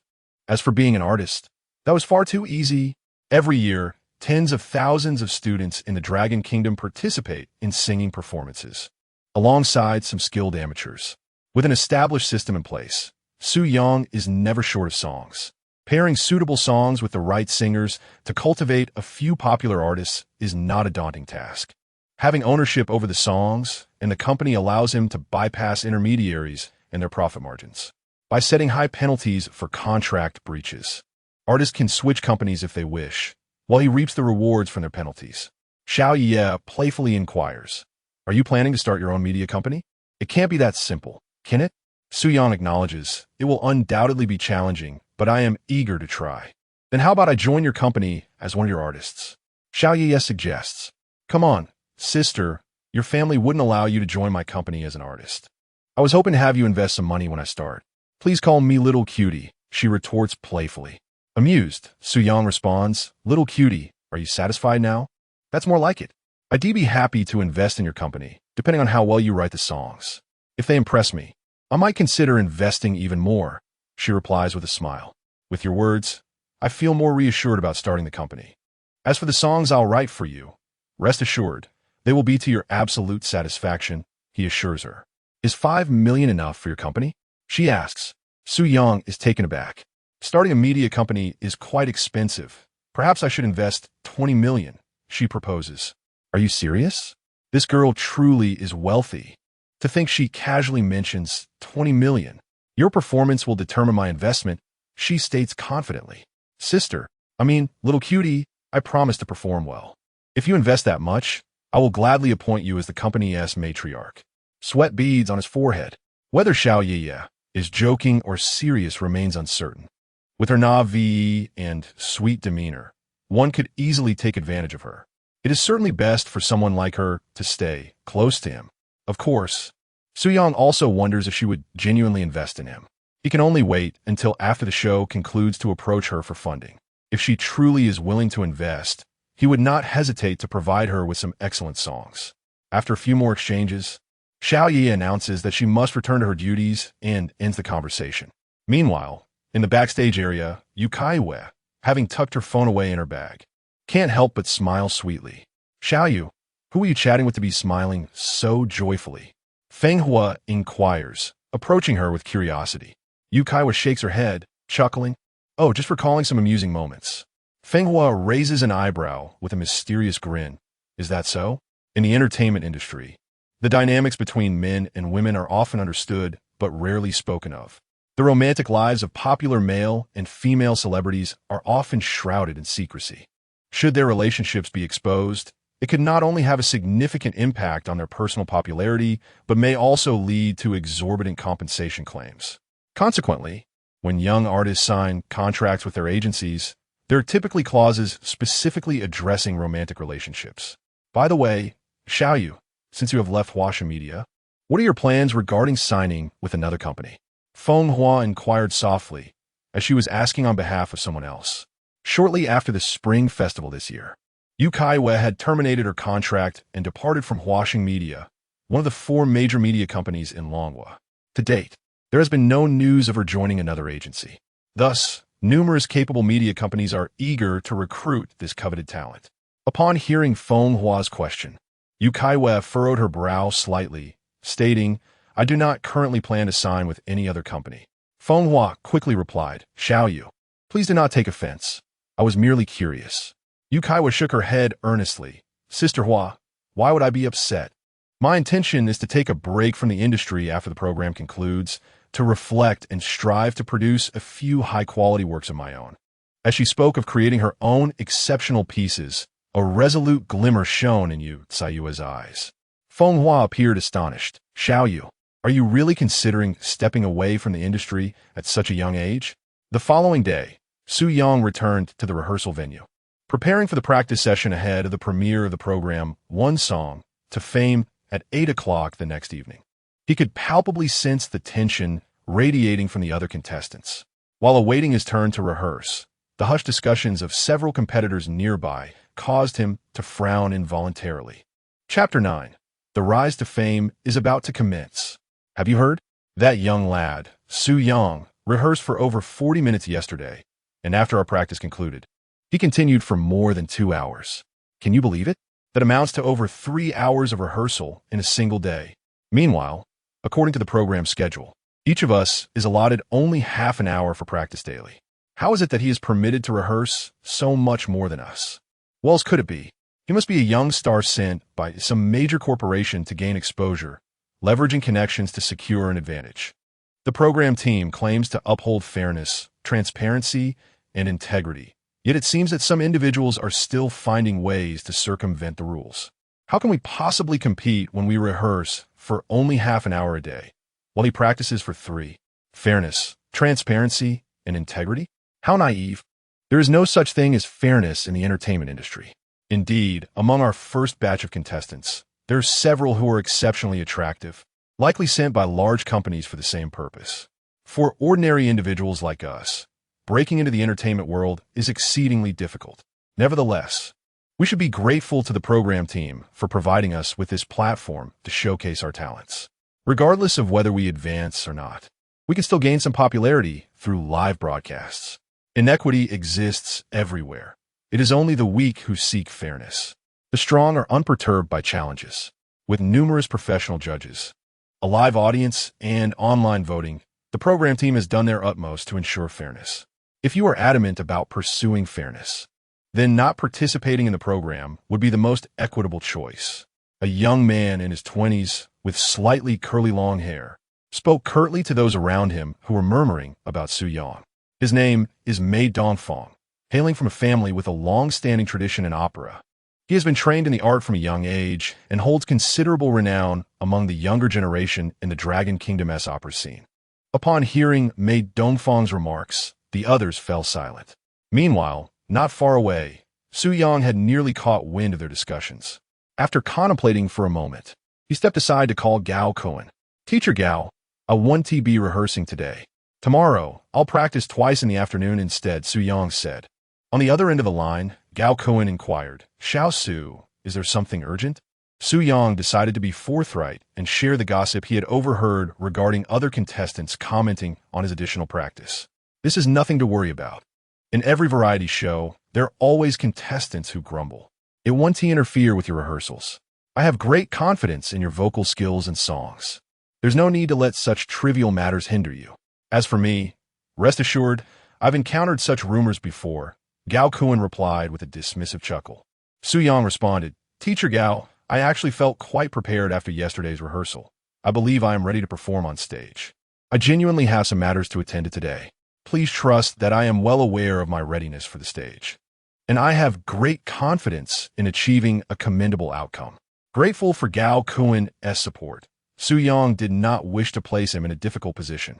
After all, there was a possibility that others might later accuse him of having used connections to gain an unfair advantage. Gao Cohen, Xiao Su. Su Yang, upon hearing this, understood that Gao Cohen wished to spare him from discomfort. "I shall inform others that I am unable to rehearse in the coming days due to personal matters, which is why I practiced yesterday, to silence their incessant chatter." Su Yang declared. Gao Cohen responded affirmatively, "Very well. Tomorrow, around 6 or 7 in the evening, I shall arrange for your rehearsal. This way, once you have concluded your practice and are in prime form, you shall take the stage to perform." Su Yang replied, "Thank you, Teacher Gao."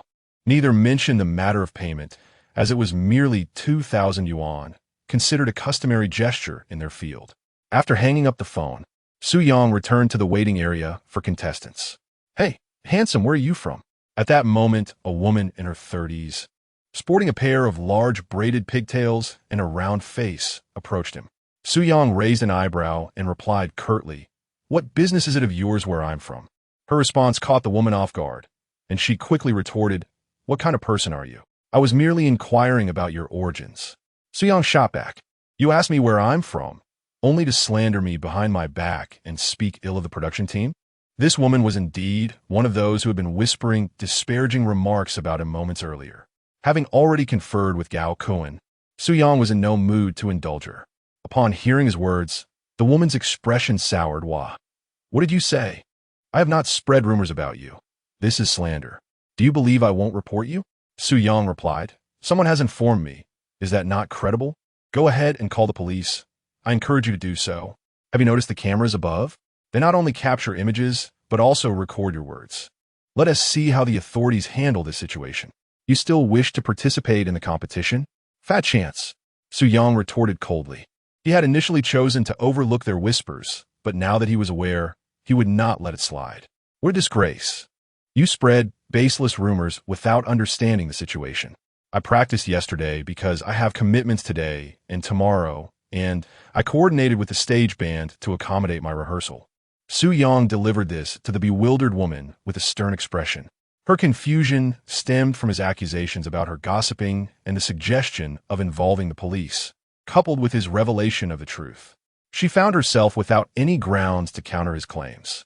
You, handsome, I was wrong. I was wrong. Please don't report me. I had no idea it was like this. I apoludisa, I sincerely apoludisa. I beg you, do not call the authorities. I have worked so hard to get this opportunity on the show. I do not want to miss it." As she spoke, tears welled in her eyes from the fear of losing her chance. As for the other contestants, they each wore expressions of panic and began to plead. "Teacher Su, we implore you to spare us. We merely spoke without any ill intent. Indeed, Teacher Su, please do not take offense. Can we not offer our apologies? Teacher Su, we beseech you not to alert the authorities. If news of this were to come to light, we would surely face severe backlash. Teacher Su, please grant us leniency. We have worked hard to seize this opportunity to participate in the program. We do not wish to squander it. Their faces were marked with anxiety as they addressed Su Yang. If Su Yang were to report them, the repercussions would be dire. Exposure would undoubtedly lead to public condemnation. Moreover, if the program organizers decided to investigate, they would find it difficult to justify their actions. Having spoken disparagingly about the production team, what would that convey to the organizers? These individuals who dabble in music would not need to resort to such peculiar attire if they were truly affluent and influential. For many, achieving fame through a single performance was not of paramount importance. They sought this platform to showcase themselves, to be recognized by a wider audience, hoping perhaps to attract the attention of media companies or to gain some popularity through live streaming. Since you have expressed yourselves in this manner, I shall refrain from lowering myself to your level, Su Yang remarked, observing these individuals who were both pitiable and somewhat contemptible, his expression stern. With that, he turned to leave. Indeed, he found it beneath him to engage with them further. However, he could not ignore the whispers behind his back that he had overheard. Buddy, you certainly carry a grand air about you. We are all contestants here. While it may be true that they speak ill of you, is it not also your fault for not clarifying things beforehand? If you had, perhaps they would not have misjudged you. A man approached Su Yang, speaking with irritation. This individual, if Su Yang recalled correctly, his name was Mei Dongfang, a practitioner of the Mei family in traditional opera, introduced during the contestants' introductions 2 days prior. Who are you? Su Yang inquired. Mei Dongfang was taken aback by the question, his brows furrowing as he expressed disbelief. You do not recognize me? I do not. Su Yang replied nonchalantly, continuing his stride toward the exit. This individual relied on live streaming to perform traditional opera or to adapt songs into operatic styles for his audience, boasting millions of followers on the platform. He was a significant internet celebrity participating in this program, and being from the Mei family, the production team afforded him considerable attention. Su Yang was also a streamer on the same platform, yet his followers numbered only in the tens of thousands, the majority of whom he had gained through collaborative performances with a now prominent streamer. Recently, he sometimes streamed to sing or discuss knowledge of songwriting, attracting only a handful of viewers to his sessions. Mei Dongfang seemed to be one who sought to play the hero. Earlier, when they had spoken ill of Su Yang, he had overheard Mei admonishing them against speaking poorly of others.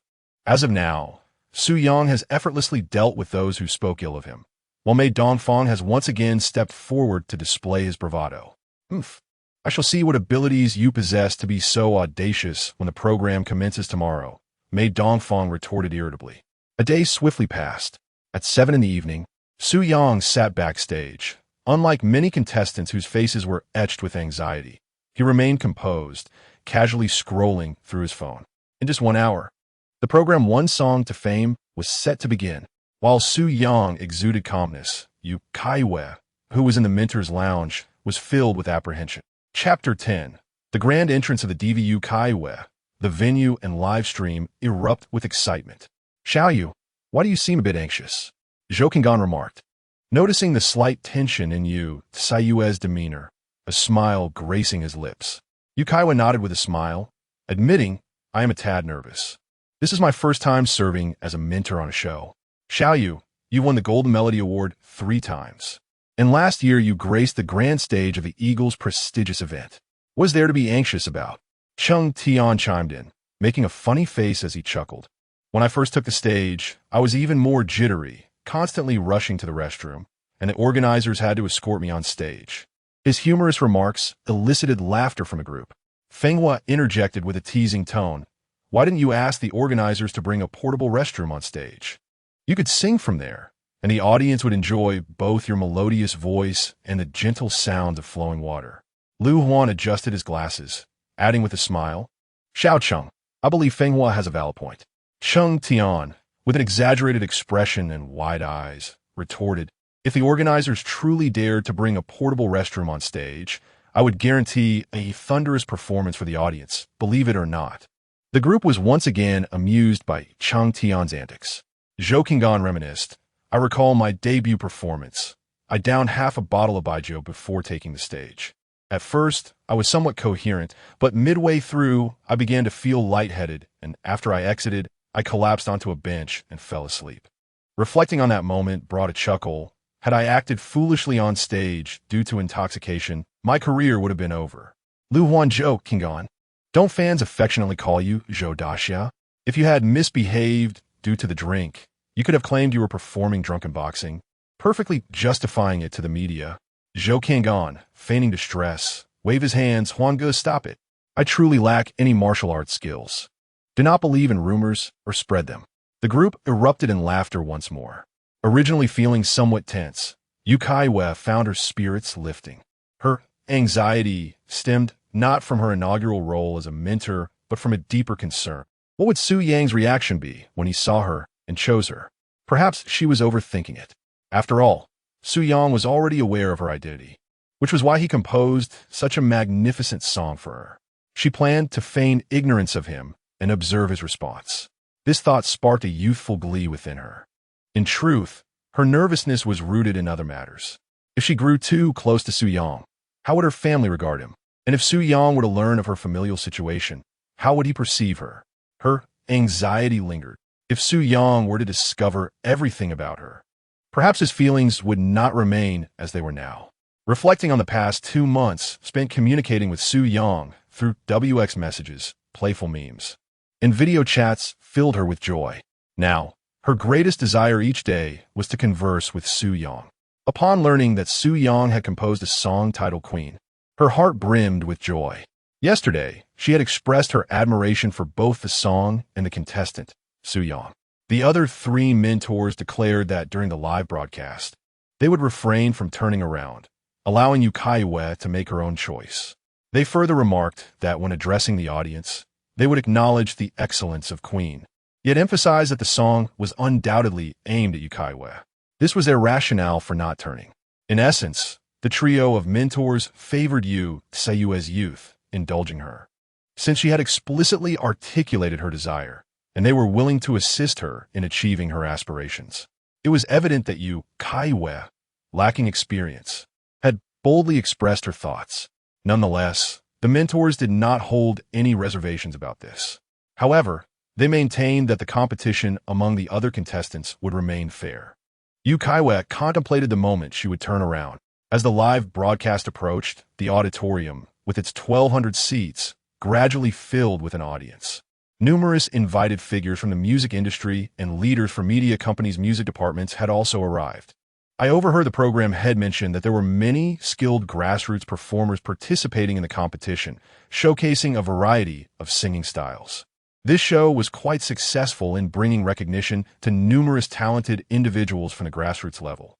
It is no small feat for musicians to persist in the grassroots scene, and this program provides an opportunity for many to be discovered and appreciated by the audience. In this internet age, traditional music promotion methods have undergone significant transformations, as have the promotional strategies for artists. It is highly likely that this program will unveil several internet sensations in the music realm.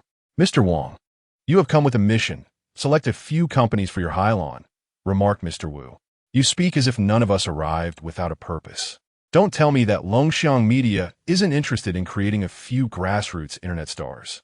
In today's era, live streaming has flourished, and some internet celebrities are earning significantly more than traditional stars, particularly those engaged in e-commerce. Our media company must keep pace with these developments. Compared to music judges, the management teams from these media companies are also actively involved, primarily to scout grassroots talent. Nowadays, the income of some internet celebrities surpasses that of first-tier stars, and even e-commerce live streamers can generate profits exceeding the total earnings of several well-known media companies. Naturally, these companies aim to capitalize on the lucrative opportunities presented by live streaming. Presently, many stars have also ventured into live streaming for sales, and indeed, compared to ordinary hosts, they possess certain advantages. However, when juxtaposed with first-tier live streamers, these stars find themselves at a disadvantage, while grassroots-born internet celebrities exhibit a more vigorous momentum in the realm of sales. Perhaps it is the grassroots nature of internet celebrities that fosters a greater sense of intimacy with their fans, leading many viewers of live broadcasts to gravitate towards these grassroots influencers. Consequently, numerous media companies are now eager to cultivate such figures. Gentlemen, I find myself at a live broadcast event where one can attain instant fame. I have just overheard others confirm that the enigmatic mentor is none other than the illustrious Diva, Yu Caiyue. Among the audience, a male host addressed those watching the stream. The program, inherently focused on live singing, does not discourage audience members from broadcasting. However, once the show commences, live streaming is strictly prohibited. Within the audience, several individuals are streaming the performance on their phones, directed at the stage. Is that truly my goddess Yu Caiyue? It has been over 6 months since we last heard from her. Who would have thought her first appearance back would be as a judge on this show? I am finally reunited with my idol. As a devoted fan of Yu Caiyue, I am committed to following this program. The production team is remarkable. Yu Caiyue has never participated in any variety show during her career. This is her inaugural foray into the world of reality television. In truth, the other 3 mentors are also quite impressive. Soon, Yu Caiyue will surely grace us with a performance. Let us all show our support for her. Whoever joins Yu Caiyue's team will undoubtedly receive significant guidance from a mentor, but more importantly, they will gain immense public attention. I have heard that the renowned performer Dongfang, known for his operatic renditions of popular songs, will also be part of this program. Dongfang has garnered fame for his operatic adaptations, some of which have even topped the new song charts. The production team has indeed enlisted many talented individuals. I eagerly await the commencement of the show. At long last, the clock struck 8. In the Kyoto Television live studio, within mere minutes of the broadcast, over 6 million viewers had tuned in, with the numbers continuing to escalate at a rapid pace. Thanks to recent promotions and the allure of the mysterious mentor, the esteemed Yu Caiyue, a fervent interest in the program has blossomed among the audience. At 8 o'clock, the renowned hosts, Mai Ti and Wang Shui, took the stage, exchanging pleasantries before announcing the name of mentor Lu Huan. As the music played, Lu Huan made his entrance from the side and performed his signature song. Following him was mentor Zhou Kong, who also showcased one of his well-known tracks. Then came the Phoenix Group, who enlivened the atmosphere with an upbeat performance, igniting the excitement of both the live audience and those watching online. The viewer count had surged to over 15 million. Now, let us welcome our final mentor. Over the past 3 years, she has been awarded the title of Most Popular Female Singer at the annual Mandarin Music Awards, claimed the title of Best Female Singer for 3 consecutive years, and won the Mandarin Top 10 Golden Melody Award for 3 years running. Last year, she graced the stage of the American Grammy Awards and has received international accolades. Please join me in welcoming the illustrious singer, Yu Caiyue. The host, Mai Ti, proclaimed loudly, as the audience erupted into thunderous applause. As for the over 10 million viewers in the live broadcast room, they were all in an uproar. Chapter 11. Be shocked. Welcome your king amidst the resounding applause of the audience. A solitary beam of light descended upon the stage, which had previously been shrouded in darkness. A young woman, clad in a flowing white princess gown and adorned with softly curled long hair, gracefully rose from the platform, her height accentuated by a pair of crystal high heels. Her beauty could be likened to the ethereal charm of a celestial being, with a visage that captivated the heart and evoked the poetic imagery of a rare flower. Indeed, she emanated an air of otherworldliness, as if a fairy had been cast down to earth, graced with an enchanting aura. This enchanting figure was none other than the most beloved female singer in the Chinese music scene today, hailed by countless netizens as the Empress of Song, Yu Caiyue. Upon taking the stage, she greeted the audience with a gentle smile and a wave. The music gradually began to swell, heralding the accompaniment of her famed ballad, Love Across the Starry Sea. The audience erupted in applause, their admiration palpable. What a celestial goddess Yu Caiyue is today, someone remarked. This is my first time witnessing her live, and I must say, she is even more beautiful in person than on screen. Truly, she is the goddess Yu Caiyue. Yu Caiyue is so stunning. Another exclaimed. Her beauty, her voice, her figure, everything is perfect. Caiyue, Caiyue, I love you like a mouse loves rice. The crowd continued to applaud, with some youthful attendees even chanting her name. beyond being crowned the Empress of Song by innumerable netizens. She had also been designated as the goddess of the new moon on the popular social platform, Tiger Grab. Her accounts on various platforms boasted tens of millions of devoted followers. As the audience cheered for Yu Caiyue, the live stream of Song to Fame had already attracted over 20 million viewers, and upon her appearance, the online fervor surged like boiling water. "Ah, it truly is the new moon goddess," came the excited cries. "Yu Caiyue, Yu Caiyue, it has been over 6 months since we last saw her in the media, and she seems to have grown even more beautiful. Yu Caiyue is simply breathtaking." Another voice chimed in. "The new moon goddess lives up to her name. Her entrance radiates an enchanting aura.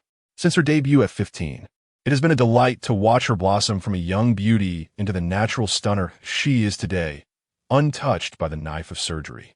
Upstairs, "She is only 23. Why make her sound older? Yet, she has indeed been beautiful since childhood," came a playful retort. "Yu Caiyue, I love you, like a mouse loves rice." On stage, Yu Caiyue continued to perform her signature song, "Love Across the Starry Sea." Her voice transitioning seamlessly from the gentle verses to the crystalline heights of the chorus, effortlessly immersing the audience in her melodic embrace. In the backstage waiting area, Su Yang and a few friends were watching the live broadcast of a Song to Fame on an LCD screen. Among them were 5 men and 3 women, including his college roommate, Zhang Pengcheng. Su Yang's participation in a Song to Fame was made possible through the connections forged by Zhang Pengcheng. Among the 3 women, one named Luo Xiaoyu is Zhang Pengcheng's girlfriend.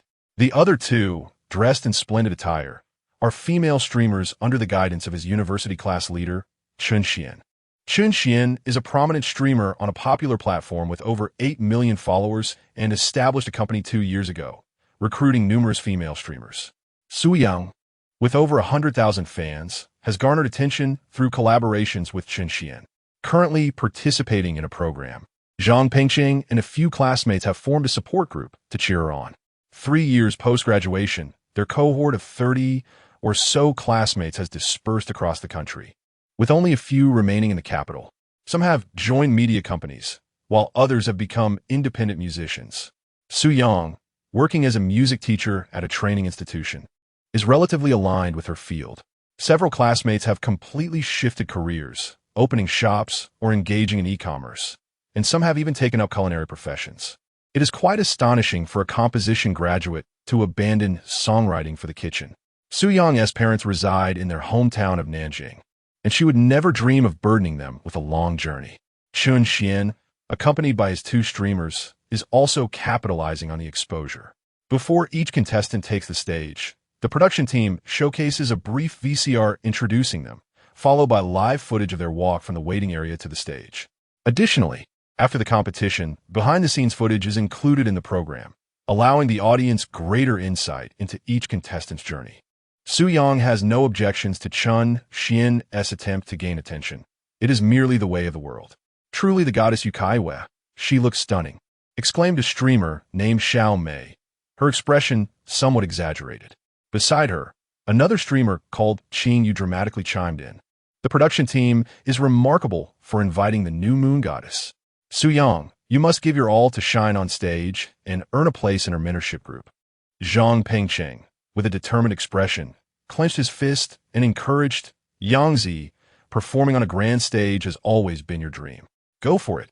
Chun Xian added earnestly, "This program offers many ordinary people a chance to realize their dreams on stage, which is truly wonderful. Yangzi, let's bring glory to the 2020 composition department of the Beijing Film Academy." A classmate named Dong Qingfeng cheered for Su Yang. She smiled faintly, resolved to put forth her best effort.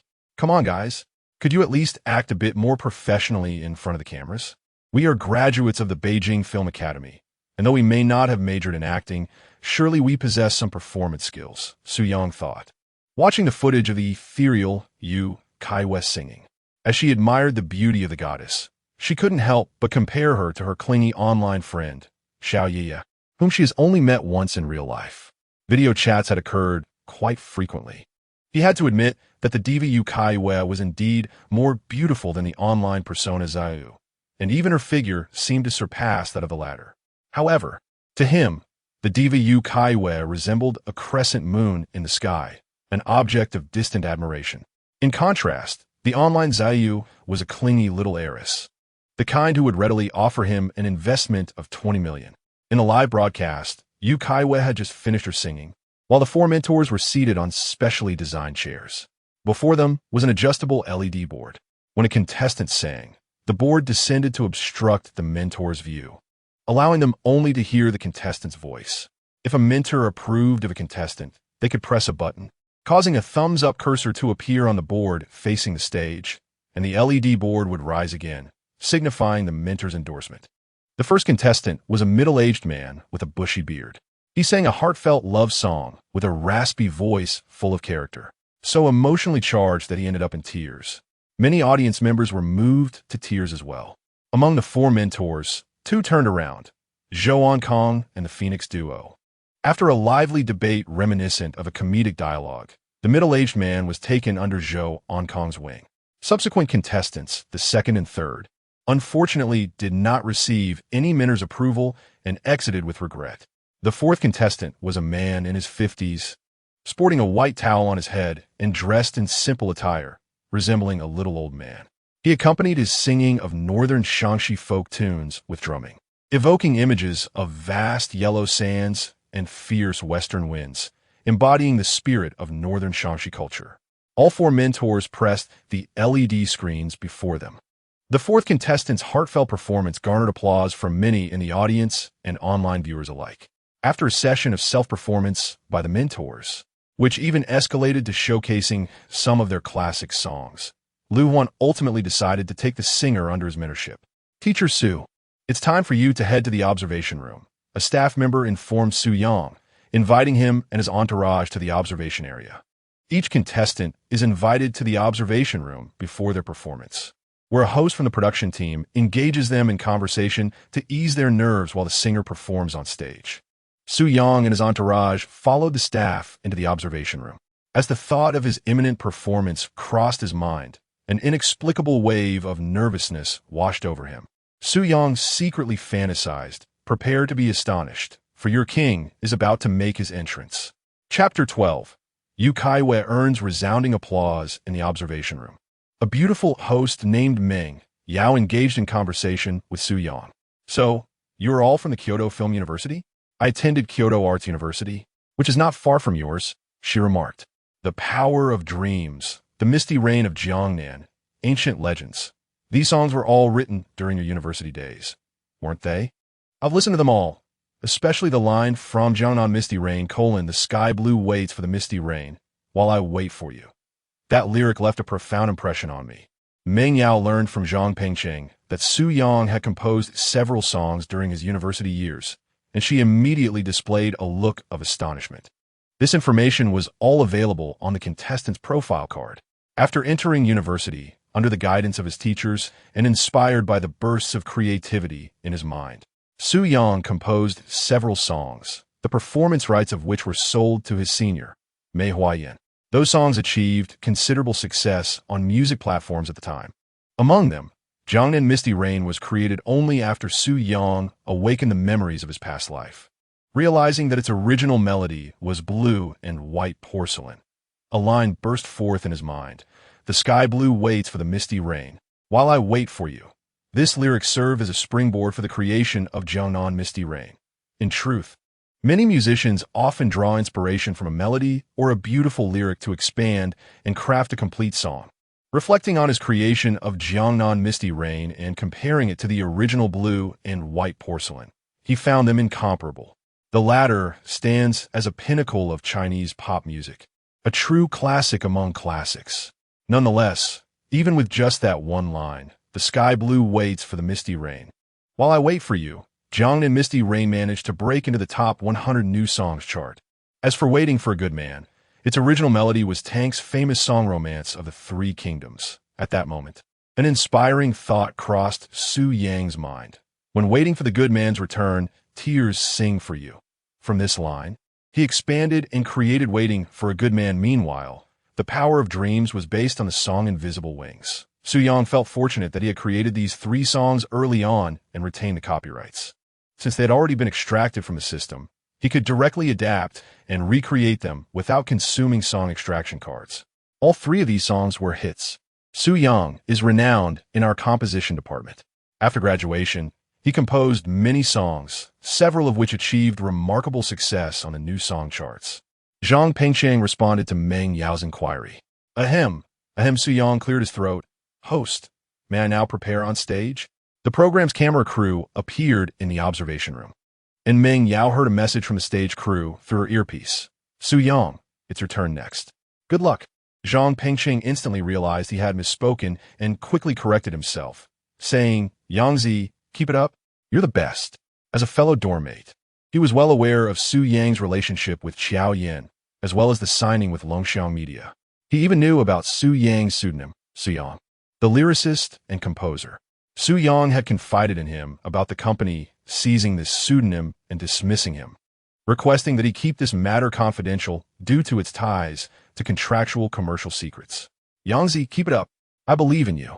Chen Xian also encouraged Su Yang with a smile. The others chimed in with their support as well, among whom two female hosts were particularly conspicuous in their enthusiasm. Su Yang smiled in return, saying, I will give it my all. With that, he followed the staff's guidance toward the stage, refraining from revealing which song he would perform to Zhang Pengcheng and the others. He suspected that his close friends might doubt his ability to win the mentor's favor.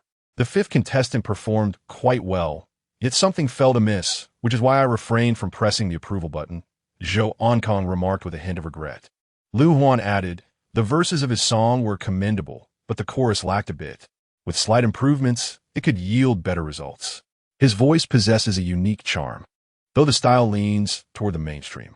If the song style is more commercial, we will undoubtedly hold higher standards during evaluation.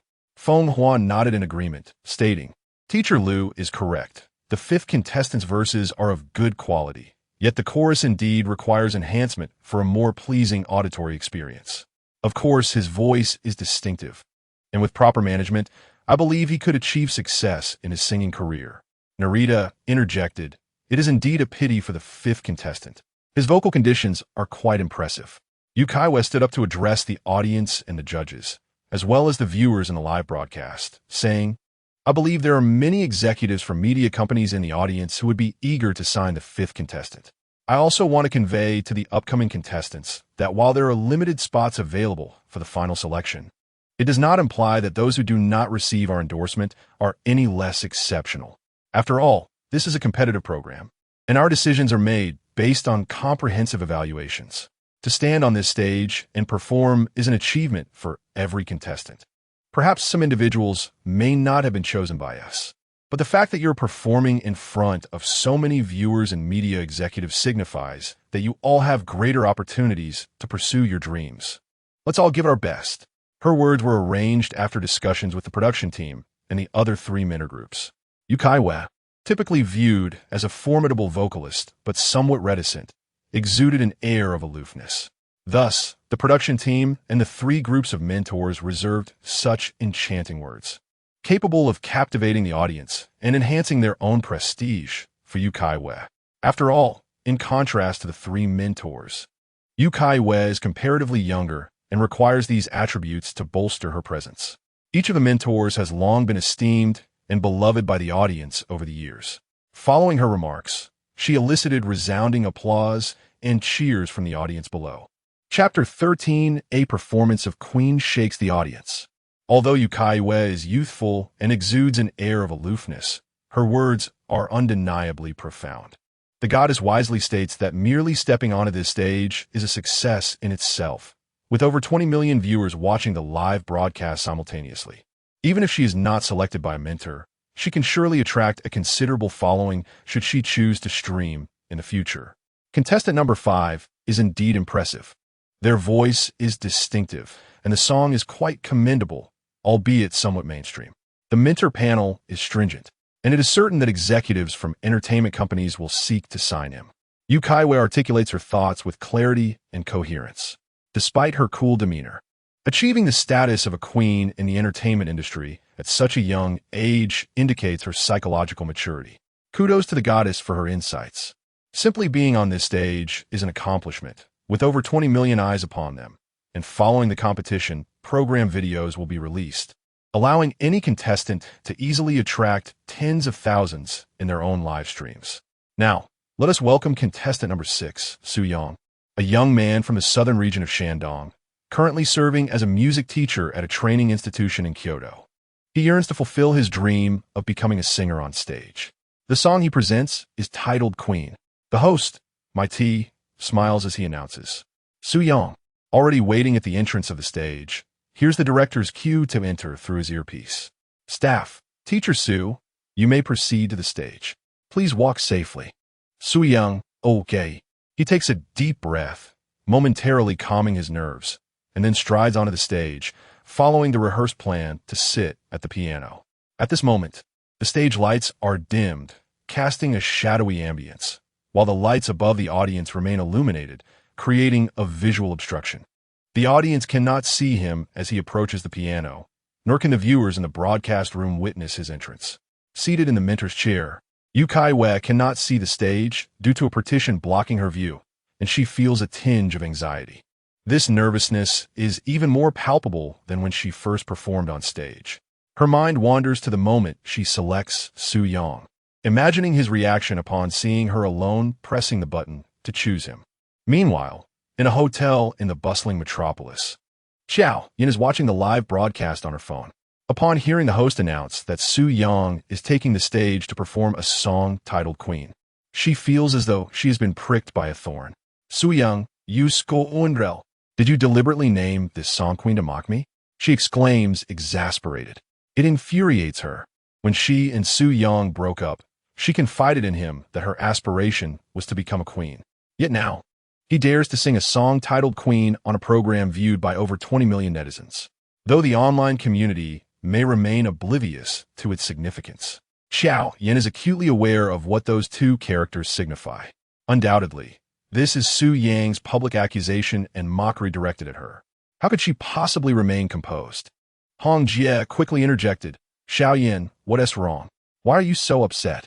Xiao Yan's countenance darkened as she indignantly replied, that scoundrel Su Yang has composed a song that ridicules and humiliates me in front of everyone. Upon hearing this, Hong Jie furrowed her brow and asked, he wrote a song to mock and humiliate you? Are there lyrics that deride you? Xiao Yin retorted, he hasn't sung it yet, but just from the title alone, I know that scoundrel must have included ample derision within the lyrics. It infuriates me. I never expected that someone who usually presents as honest with his thick brows and bright eyes would stoop to such a level. Hong Jie, taken aback, responded, Xiao Yin, you're being unreasonable. He hasn't even performed yet. How can you be so certain it pertains to you? If the song truly contains mockery, we can always consult the company's legal team later to address it. Teachers, I am ready. Let us begin, Su Yang quietly communicated to the stage band through his earpiece. Okay, everyone, prepare. Diva, Yiden, go. The band members commenced their performance. A beam of light illuminated the area where the piano was situated on stage. The audience, both present and those watching the live stream, beheld a striking young man clad in a fitted white shirt and black trousers, sporting a neatly trimmed hairstyle. As he took his seat at the piano, with a delicate touch, Su Yang's long fingers gracefully danced over the keys, producing a melodious piano tune. The accompaniment gradually swelled as he began to sing, finally found an excuse, intoxication stirring my heart, to express all my feelings, loneliness deepening. Silence lingers in the corners of the dance floor. You say too little or too much. Both leave one feeling more anxious. Who allows whom to indulge? Who will relinquish their freedom first? In the end, it is always me, suspended in midair, wandering between your coldness and warmth. All is consumed. Yet I must accept with a smile. In the initial verses, his voice was soft, as if whispering tenderly in one's ear. Su Yang sang. Many in the audience, along with those in the live stream, gazed at the displayed lyrics and under the spell of his voice. A vivid image unfolded in their minds. A person, buoyed by intoxication, expressing feelings to their beloved, sometimes venting frustrations about the other's words, which could incite anxiety. The beloved relishes freedom, yet it is inevitably the speaker who concedes. The beloved's fluctuating demeanor evokes a sense of suspension, for in loving them. Acceptance must be done with a fa of joy. The audience remained dutifully quiet, attentively absorbed in the performance.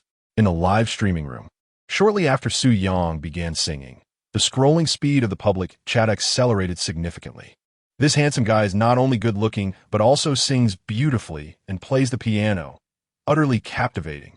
As a piano student, I can say Su Yang's skill surpasses even my teachers. Absolutely agree. As a professional pianist, I find his technique remarkably refined. I study vocal music, and Su Yang's control over breath, articulation, and subtle phrasing is truly impressive. I recognize him. He's a small-time streamer on Sound Vibe, classmates with Xuanzi, the boss of Qiming's agency, both composition majors at Kyoto Film University. With that face and voice, he is exactly my type. How could no mentor have chosen someone so talented? Doesn't the lyrics seem a bit overly devoted? Backstage, Zhang Pengcheng, Chun Xian, and others watched the live broadcast on the screen, visibly surprised by Su Yang's performance. Zhang Pengcheng remarked in astonishment, "Since when did Yangzi sing this well? And his piano skills, since when were they this polished?" Chun Xian, equally taken aback, added, "Back in college, his vocals weren't this strong. He could play a bit of piano, but this level? It's main stage material." Luo Xiaoyu chimed in with a smile. "Maybe he has improved over the past 2 years." Then, teasingly, she continued, "With a performance like this, what if he actually gets picked by a mentor and advances? He'd be on his way to stardom." Most of them were either Su Yang's South University peers or close friends, well aware of his usual singing ability, decent at composition, but vocally merely passable. Yet here he was, delivering a performance worthy of a professional. Their judgment wasn't unfounded. Many of them were industry insiders. A few lines were enough to gauge a singer's caliber. No one attributed it to an off-day miracle. Singing, unlike other skills, requires foundational mastery before one can overperform. Zhang Pengcheng grinned. "If he really makes it big, we'll all bask in the glow." Naturally, they'd be thrilled to see their friend succeed. Especially Zhang Pengcheng.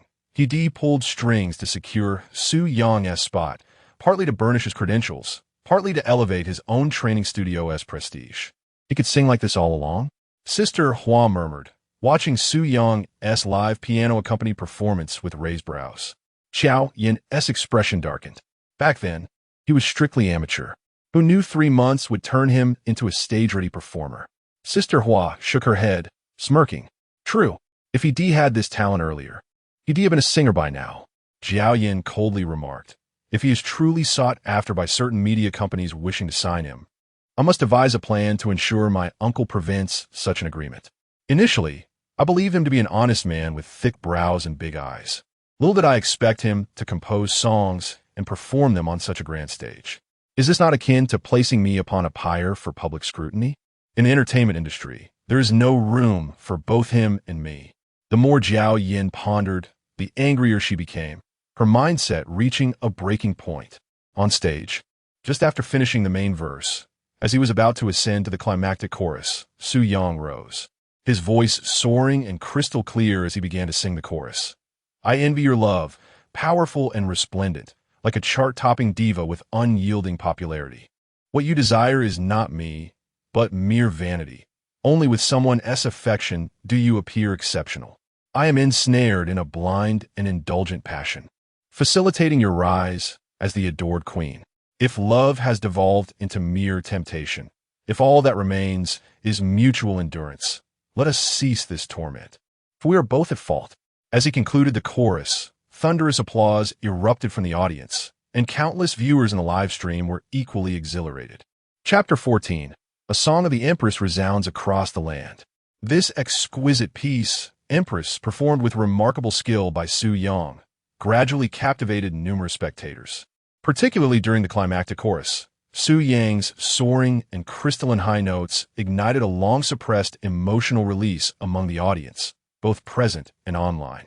It was as if an invisible blade had pierced their hearts, allowing many to vividly experience the imagery conveyed in the song, prompting an overwhelming sense of empathy and tears. The chorus echoed like a furious lamentation directed at a partner, portraying a man's love for a woman as if she were a cherished empress. Yet the woman, emboldened by her affection, fails to appreciate the man's devotion, taking it for granted. She revels in the adoration, basking in the vanity of being doted upon.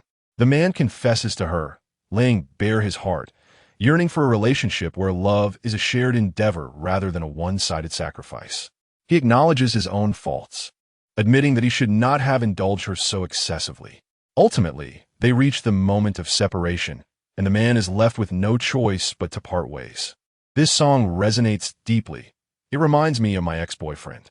Perhaps my capriciousness led him to choose to leave, a young woman at the venue remarked, wiping away her tears. Not far away, another woman clutched her partner's hand tightly, tearfully whispering, "Xiaojiang, I was wrong. From now on, I will strive to change for you." Indeed, the meaning within these lyrics reflects the reality of relationships. When one person gives unilaterally, it becomes exhausting. A man gently comforted the woman, patting her back. This singer's performance is so moving that I've been reduced to tears. I vow never to be a sycophant again, lamented a bespectacled man, his eyes glistening with emotion. This song brings to mind my own relationship. Although I adored her, I ultimately became weary and had no choice but to break up.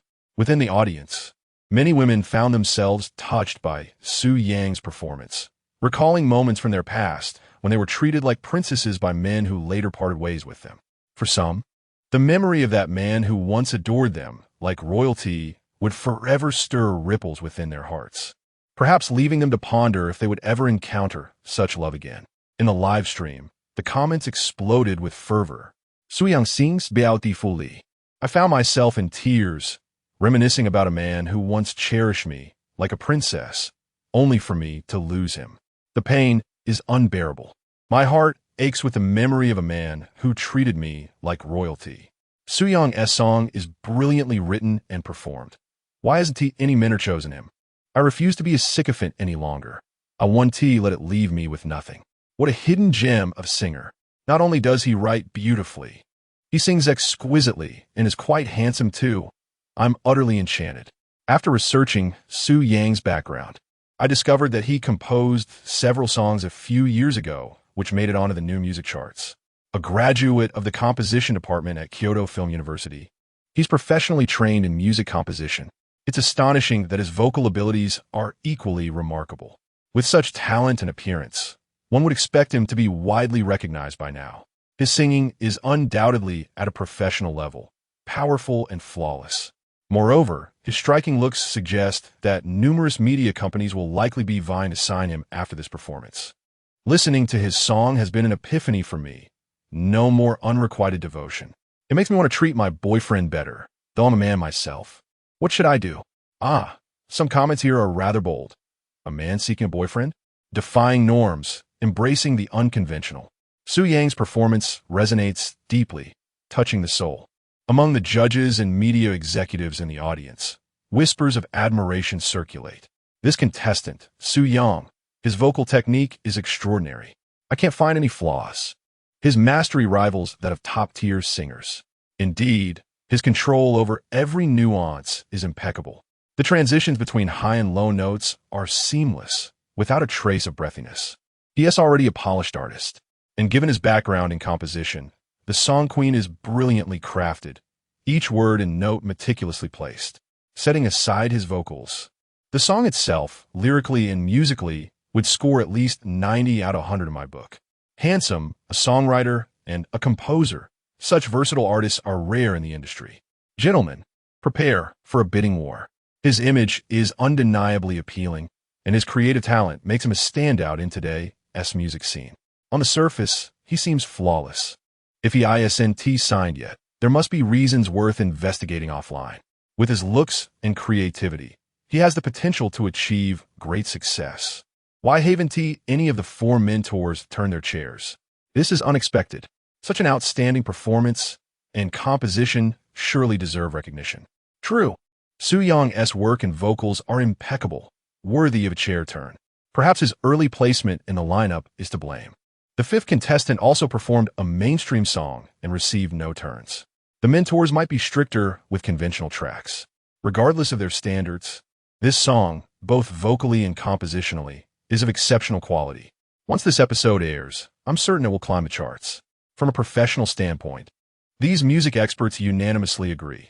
Su Yong's rendition of Queen is masterful, lyrically, melodically, and vocally, coupled with his striking appearance and creative prowess. It's no surprise that media executives are already scheming to recruit him. In the entertainment industry, beauty and talent remain timeless currencies, especially when combined in a young, gifted artist like Su Yang. This is precisely why, in the entertainment industry, some artists possess remarkable singing or acting prowess, yet remain underappreciated. Alas, the masses are indeed swayed by appearances. Who doesn't adore beauty and charm? Even septuagenarian gentlemen find themselves enchanted by videos of youthful maidens. Someone as exceptional as Su Yang inevitably stirs desire. However, these seasoned executives are cunning foxes, naturally adept at concealing their intentions from public scrutiny. They are perplexed. Why haven't the four mentor panels pressed their selection buttons yet? In the VIP section reserved for media moguls, Wu Shanhe, the music director of Longguo Media, studies Su Yang's performance with a nagging sense of familiarity. Damn, Yang's vocal prowess has soared to such heights, and this composition is masterfully crafted. Why haven't the mentors chosen him yet? Zhang Pengqing marvels at Su Yang's singing while questioning the mentor's hesitation. The mentors must have their reasons, remarks Chun Xian, a modest agency owner with a discerning eye. But once this song airs, Su Yang will skyrocket to fame. Every media company will clamor to sign him. It's only logical. Handsome, gifted in composition, he's a rare gem among young singers who can both write and perform. Dong Qingfeng teases Zhang Pengqing, old Zhang. Looks like young 1TB teaching at your institute, after all. Zhang Pengqing replies earnestly, if he achieves greater success, I couldn't be happier. I'm just anxious. Why aren't the mentors turning for him? As close dorm mates, after Su Yang lost his job, Zhang had invited him to join his training center, sharing many drinks to lift his spirits. Of their 6 dorm mates, only the 2 remain in Beijing, a bond that fuels Zhang's hope for Su Yang's ascent. Zhang's girlfriend, Luo Xiaoyu, pinches his arm sharply. Why the rush? The song's only halfway done. Maybe the mentors don't want to disrupt his flow and will turn at the last moment. Zhang winces. Fair point, Xiaoyu, but must you pinch so hard? And why shouldn't I? She retorts pointedly. This song of his is clearly about you. That Jingjing of yours ventured into showbiz, didn't she? You even wished her stardom. I overheard your drunken heart-to-heart with Yang. Zhang stammers, that S in the past. Why bring it up now? Backstage, Mei Dongfang watches Su Yang's live performance and the flood of admiring comments, a faint smirk playing on his lips. Impressive. I assumed you were just a privileged brat. Hence the arrogance. But it seems you've earned that audacity. This song, both its composition and delivery, is exceptional. I, Mei, acknowledge your talent. Let us see how you fare in the next round. Su Yang's boldness had irked Mei, who had planned to mock him post-performance. Now, the game has changed. Yet Su Yang's performance on stage took him by surprise.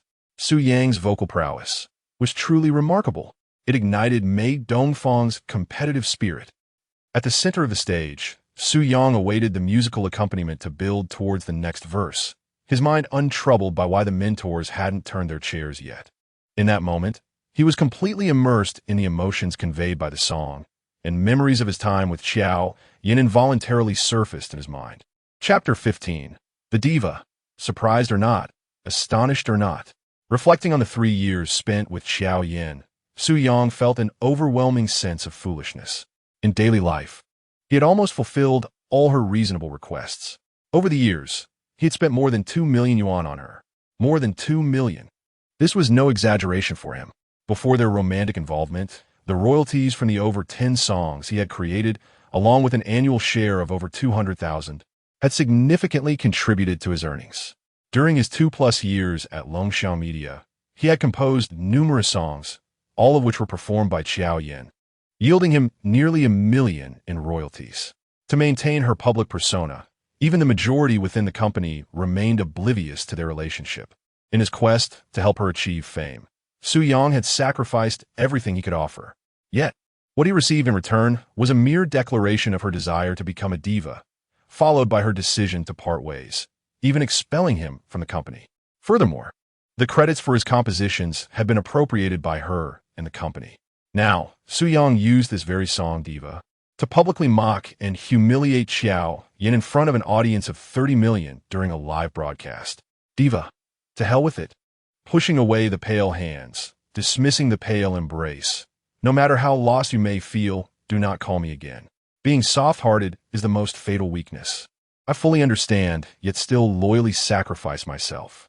I envy your love, powerful and radiant, like a diva basking in adoration. What you desire is not me, but a kind of vanity. Only when someone cares does one appear exceptional. I became blinded by a reckless love that enabled you to become the beloved diva of the masses. If love remains but temptation, if we only endure each other, let us cease this mutual torment, for we are both at fault. If one day love no longer confounds, if clarity reveals all rights and wrongs, then until that moment, you shall no longer be exalted in my heart as a diva. Oh, it shall not be me. At last, the chorus concluded, and the accompaniment was swiftly approaching its end. On stage, Su Yang gazed at the four judges seated below, their selection boards obscuring their faces, which stirred a hint of disappointment within him. Was there truly no one among the four groups of mentors who would choose him?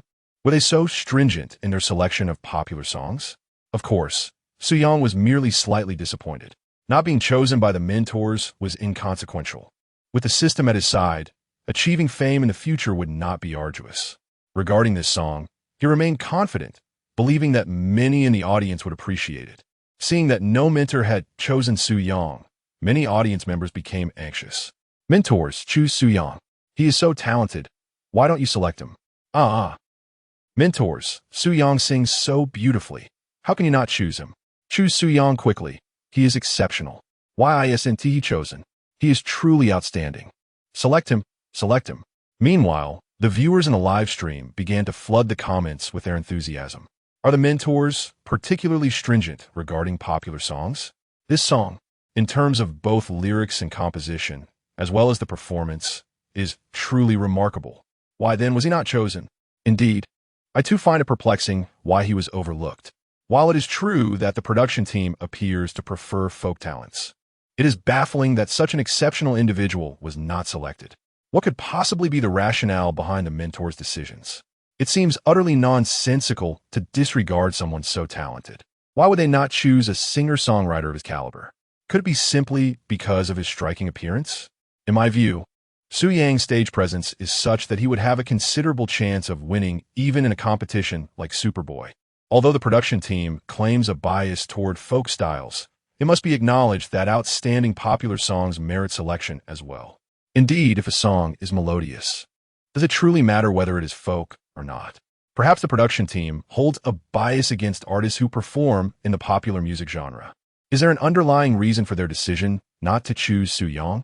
Many viewers in the live chat were understandably agitated. In the backstage area, Zhang Pengsheng and his companions were equally anxious. What is happening? Why did the mentors overlook Yangzi? His performance was far superior to that of the contestant banging the drum. Zhang Pengsheng was deeply perplexed. Chun Xian, equally confused, remarked on Yangzi's excellent performance and questioned the stringent standards the production team appears to apply to popular music. Dong Qingfeng echoed this sentiment, stating that Yangzi's rendition of the song was truly outstanding, leaving them all baffled by the mentor's choices. Luo Xiaoyu, somewhat incredulous, speculated whether Yangzi's good looks were the reason for his being overlooked, noting that many contestants in this competition are rather unconventional in appearance. Su Yang's performance was clearly visible to both the live audience and the viewers online. Yet as the song neared its conclusion, no mentor chose him, which heightened their anxiety. He sang exceptionally well. Why would the mentors not select him? I had hoped to engage in a friendly exchange with him in the next round. In the waiting area, Mei Dongfang was somewhat taken aback by the absence of mentor selection for Su Yang, as he had recognized Su Yang's performance. He regarded Su Yang as a rival, eager to compete musically in the subsequent stage.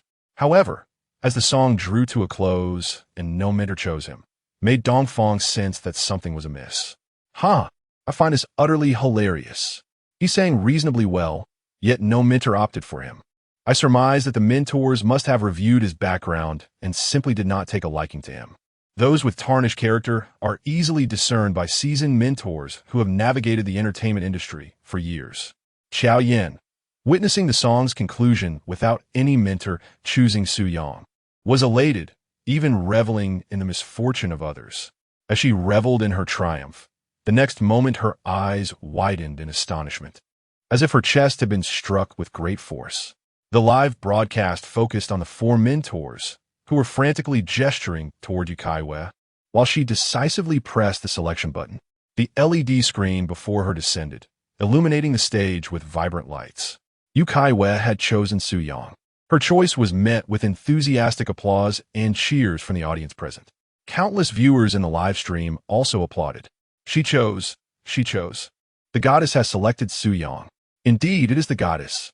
I was terrified. I thought none of the four mentors would choose. Wonderful, Yu Caiyue has chosen Su Yang. The goddess has come to save the day, selecting Su Yang. The goddess truly has an eye for talent. The other three mentors lacked discernment. Oh, my heart was in my throat. What a nerve-wracking moment. Thankfully, Yu Caiyue chose Su Yang. I was also quite anxious. I wished I could help the mentors press the button from the adjacent screen. On stage, as the screen descended, Yu Caiyue gazed at Su Yang, who stood there in a crisp white shirt and tailored trousers, his short hair exuding a sunny, handsome charm. Her eyes sparkled with excitement, and a subtle smile graced her lips. In her heart, a mix of trepidation and exhilaration surged as she mused. Surprised? Are we? What a delightful twist. At that moment, as Yu Caiyue's smile directed towards him, Su Yang, standing on stage, could not help but look back at her, his expression one of astonishment for her. Chapter 16. Entering the realm of the Empress Yu. The resemblance between Yu Caiyue and Xiaoye is striking. If one were to pinpoint a distinction, Yu Caiyue exudes a more aloof demeanor, whereas Xiaoye radiates vivacity and playfulness with a penchant for closeness. In terms of appearance, Yu Caiyue appears slightly more exquisite, though this may largely be attributed to stage makeup. As for physique, Yu Caiyue seems to possess more allure. When Su Yang first encountered Xiaoye in the bar, she was clad in a light, gray tracksuit, sporting a baseball cap, with subtle makeup enhancing her features. Her long hair was dyed in an array of colors at the tips, and her tall stature, elongated legs, and modest bust, obscured by the sports attire, added to her charm. Notably, a perfectly placed beauty mark graced the upper left corner of her mouth, truly captivating Su Yang at that moment. In response to Yu Caiyue's smile directed at him, Su Yang maintained a calm smile of his own. Ah, Empress Yu, I commend your discernment in selecting me. Prepare yourself for the journey of a lifetime. Contestant number 6, Little Su, are you perhaps startled by being chosen last, which has left you feeling a bit anxious? Zhou Kong inquired humorously, before elaborating, in truth, your performance was splendid. Both your original composition and vocal prowess are of professional caliber. Our decision not to turn around stemmed from our desire not to disrupt your singing rhythm, and it was evident that your song was aimed at Xiaoye. Fenghua chimed in, applauding and laughing. Indeed, what teacher Zhou stated holds true.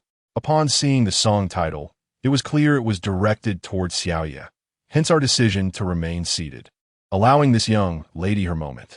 Xiaoye, my heart was nearly racing. I was tempted to press the selection button and claim you for myself, Fenghua confessed. Beside her, Narita shrugged.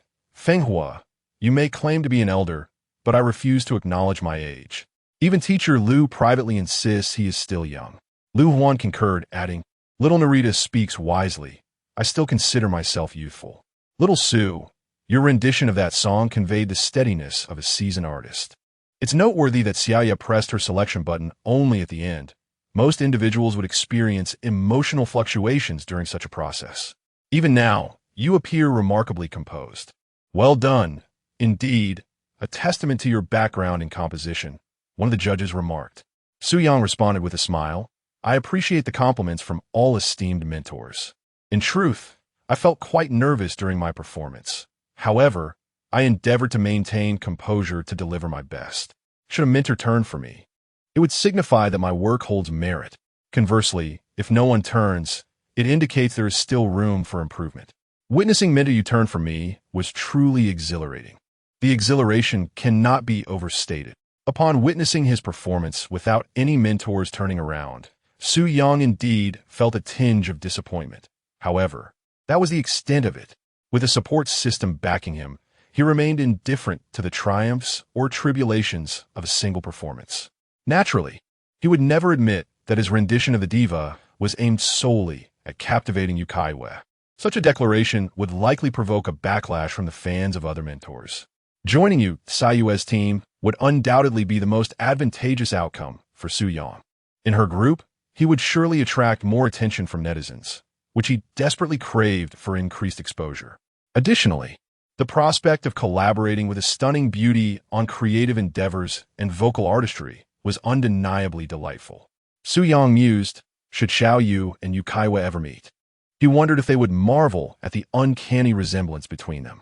Yu Caiyue, smiling at the mentors, expressed her gratitude. Thank you, esteemed mentors, for your support. I genuinely admire Su-yang as a contestant.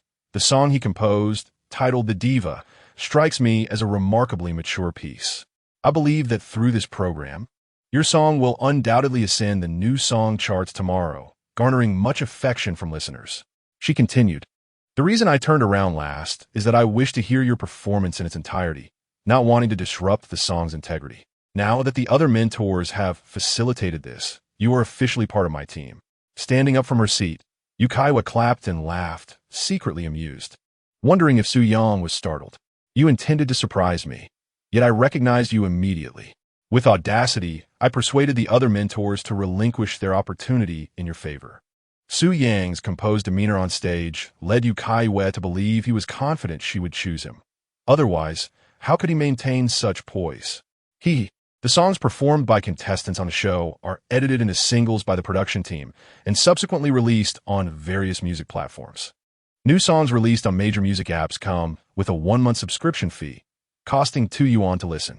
After this period, they transition to a monthly membership model.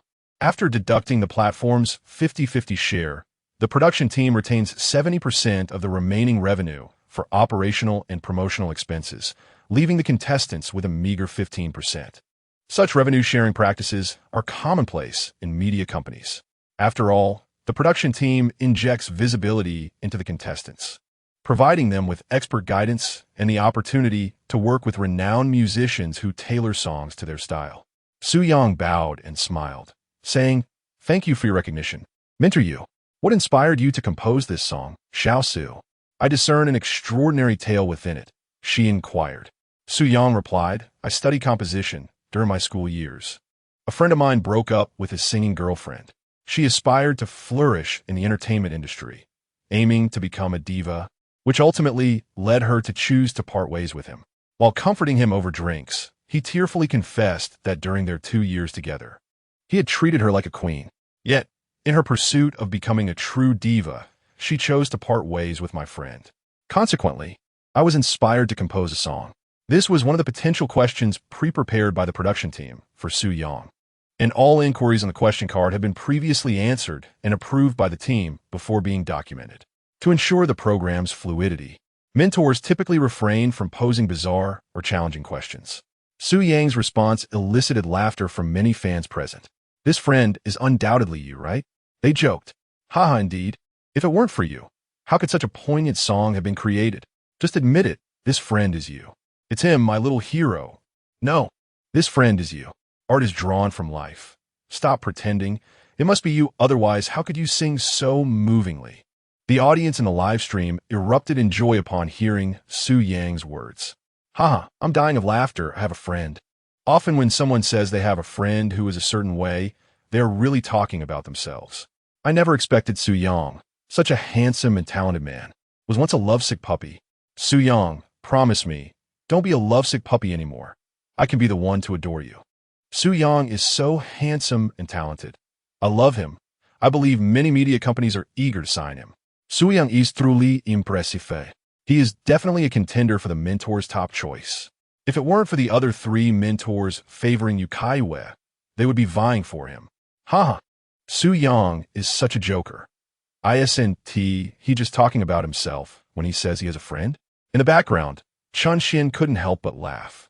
Dong Qingfeng joyfully remarked, that's wonderful. Yangzi was chosen by Yu Caiyue. I was worried no mentor would select him. Given his vocal talent and handsome appearance, he will surely garner significant votes both on-site and online, swiftly advancing to the 5th episode, achieving instant fame. That friend Yangzi mentioned, it's me. I'm going to be famous too, haha. Zhang Pengqing proudly pointed at himself, but the next moment he felt a sharp pain in his armpit. Ouch! Luo Xiaoyu tightened her grip, huffing in annoyance. Humph. Yangzi's fame has nothing to do with you. Yu Caiyue, you foolish woman. What do you even understand? The other mentors overlooked him, yet you chose him. With his capabilities, what's the point of selecting him? You've wasted a spot. Xiao Yin felt as though a dagger had pierced her heart upon seeing Su Yang chosen by Yu Caiyue. It was agonizing, primarily because Su Yang writing such a song was clearly a mockery directed at her in front of an audience online. He mercilessly struck her face with resounding slaps. Dear Hua Jie, I am genuinely concerned about the possibility of our relationship being exposed. If that were to happen, it would undoubtedly have a significant impact on me. What will I do then? What shall I do? Xiao Yin anxiously exclaimed. Hua Jie shook her head and said, Xiao Yin, don't be so impatient. The news hasn't broken yet. Only a handful of people in the company know about your relationship. And as for your friends, most of them are insiders in the industry. They understand what should and shouldn't be said. Yu Caiyue choosing him isn't unreasonable. His performance on stage was truly outstanding. Hua Jie continued, Xiao Yin, there's no need for you to fixate on him. Regardless of everything, you spent 3 years together, and he treated you well.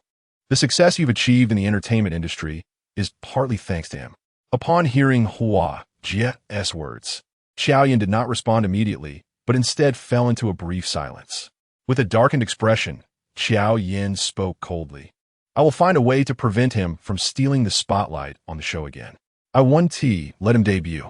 Recalling the 3 years she had spent with Su Yang, he had indeed been considerate toward her, fulfilling nearly every wish she had, giving her all he could, just as depicted in the lyrics of the song The Diva. Yet, she couldn't bear the thought that Su Yang, who had once treated her so tenderly, was now publicly mocking her through song. How dare he? Moreover, there is one crucial point to consider. If Su Yang were to achieve fame through the program, her renown would undoubtedly surpass her current status. After all, the immense popularity of a song to fame is unparalleled. She did not wish to witness the fact that after parting ways with Su Yang, he was thriving more than she was. Su Yang, our Mingwei group, warmly welcomes your inclusion. After the instructor posed several standard inquiries, Su Yang, before departing the stage, first exchanged handshakes with the other 3 group mentors. When he approached Yu Caiyue, she opened her arms and greeted him with a smile. Observing her demeanor, Su Yang also extended his arms, expressing his gratitude. Thank you. Mentor Yu. The two shared a brief embrace. Su Yang noticed something familiar about her. Chapter 17. Su Yang is dead. My online girlfriend is a diva. Su Yang caught a whiff of a familiar fragrance emanating from her, a delicate aroma of orchids. At merely 23, Yu Caiyue truly possesses remarkable allure. Young lady, it is indeed your honor to have chosen me. Su Yang mused inwardly, ready to showcase his charm and elevate her spirits. Goodbye, mentor Yu. Su Yang greeted her with a smile. Yu Caiyue nodded. All right, Su Yang, until we meet again. He strolled toward the backstage, feeling an inexplicable strangeness about Yu Caiyue. Her voice bore a striking resemblance to that of Xiao Ye, and there was something about the way she spoke that felt so familiar. Moreover, when he heard Yu Caiyue say, until we meet again, it evoked in him the image of a lady standing at the entrance of a club, warmly greeting passersby. Would the boss care to ascend to the 2nd floor? Perhaps it was due to his prolonged single status, compounded by his virginity in this world, that his thoughts spiraled into fanciful realms. As they embraced, her delicate face flushed slightly. In front of so many people, hugging a man is quite nerve-wracking. Hee little Yang Yang, did you ever imagine I would dare to hug you in public? Were you stunned? This song, The Diva's Piece, was written for a friend, and it's meant for me, designed to surprise me. I publicly gave you a hug. Isn't that a delightful surprise? While Yu Caiyue maintained a composed exterior, her mind was a whirlwind of youthful musings. She felt a tinge of anxiety at the thought of facing Su Yang once the program concluded. She was eager to message him, yet with the live broadcast in progress, she was unable to use her phone and could only wait for intermission to connect with him. Yangzi, congratulations on being selected by the mentor to advance to the next stage. Yangzi, your performance on stage was exceptional. Your singing has improved immensely. Su Yang, congratulations on your successful advancement. Brother Yang, you were amazing. Brother Yang, you were so impressive that I was brought to tears. As Su Yang returned to the backstage, he was immediately surrounded by Zhang Pengcheng and Chun Xian, who cheered joyously at his success. Naturally, his friends were thrilled that he had been selected by the mentor. I'm also fortunate to have been chosen by the mentor, Su Yang humbly replied. Goodness, Chun Xian exclaimed. The two female streamers under my wing simply crave every moment. In front of the camera, they keep exclaiming amazing and incredible. Do I really require your praises? Yangzi, you've caused me great distress. You wrote a song about my affairs, and now Xiaoyu is upset with me, Zhang Pengcheng lamented, feigning exasperation as he grasped Su Yang's hand. Luo Xiaoyu promptly pulled him aside, retorting, Dapeng, what nonsense are you spouting? I'm not angry. I'm not that petty. Upon hearing Luo Xiaoyu's words, Zhang Pengcheng shivered slightly. Her declaration of not being angry inevitably signified her displeasure. Conversely, if she were to admit anger, it would indeed be genuine wrath. Su Yang, yes, indeed, I drew upon my own experiences to compose this song. And you, Zhang Pengcheng, my dear friend. Su Yang embraced Zhang Pengcheng and gently patted his shoulder, feigning consolation. Brother, it's all in the past. With the cameras rolling, the fact that someone was taking the fall for this incident was precisely what Su Yang desired. Many friends around him were aware of his romantic involvement with Xiao Yin, and a few close companions even knew that the name Su Yang was a pseudonym as the lyricist and composer. However, he had not disclosed the reasons behind his breakup with Xiao Yin to his friends. As for the pseudonym Su Yang, he had asked his friends to refrain from using it, wishing to keep this matter discreet. Zhang Pengcheng wiped away his tears and said, Yes, it's all behind us. He then dramatically turned to Luo Xiaoyu and declared earnestly, Now, I have Xiaoyu. She is my light, my electricity, my entire world. Chun Xian, standing nearby, jested, Yangzi, I now believe you wrote this song based on Zhang Pengcheng's romantic escapades. Dong Qingfeng chimed in with a smile, Luo Xiaoyu. Old Zhang has spoiled you like a queen. You must cherish that. Under the camera's gaze, Zhang Pengcheng's sentimentality made Luo Xiaoyu's cheeks flush with embarrassment, prompting her to playfully shove him and exclaim, You're too much. All right, enough talking. Laughter erupted among the group. The live show continued as everyone sat back to enjoy the program. After the show concluded, there would be a segment where contestants would draw lots to determine the style of a custom song, much like assigning themes to contestants and mentor groups. The renowned creative team invited by the show would craft songs tailored to the selected styles or elements for the contestants to be showcased in the next stage.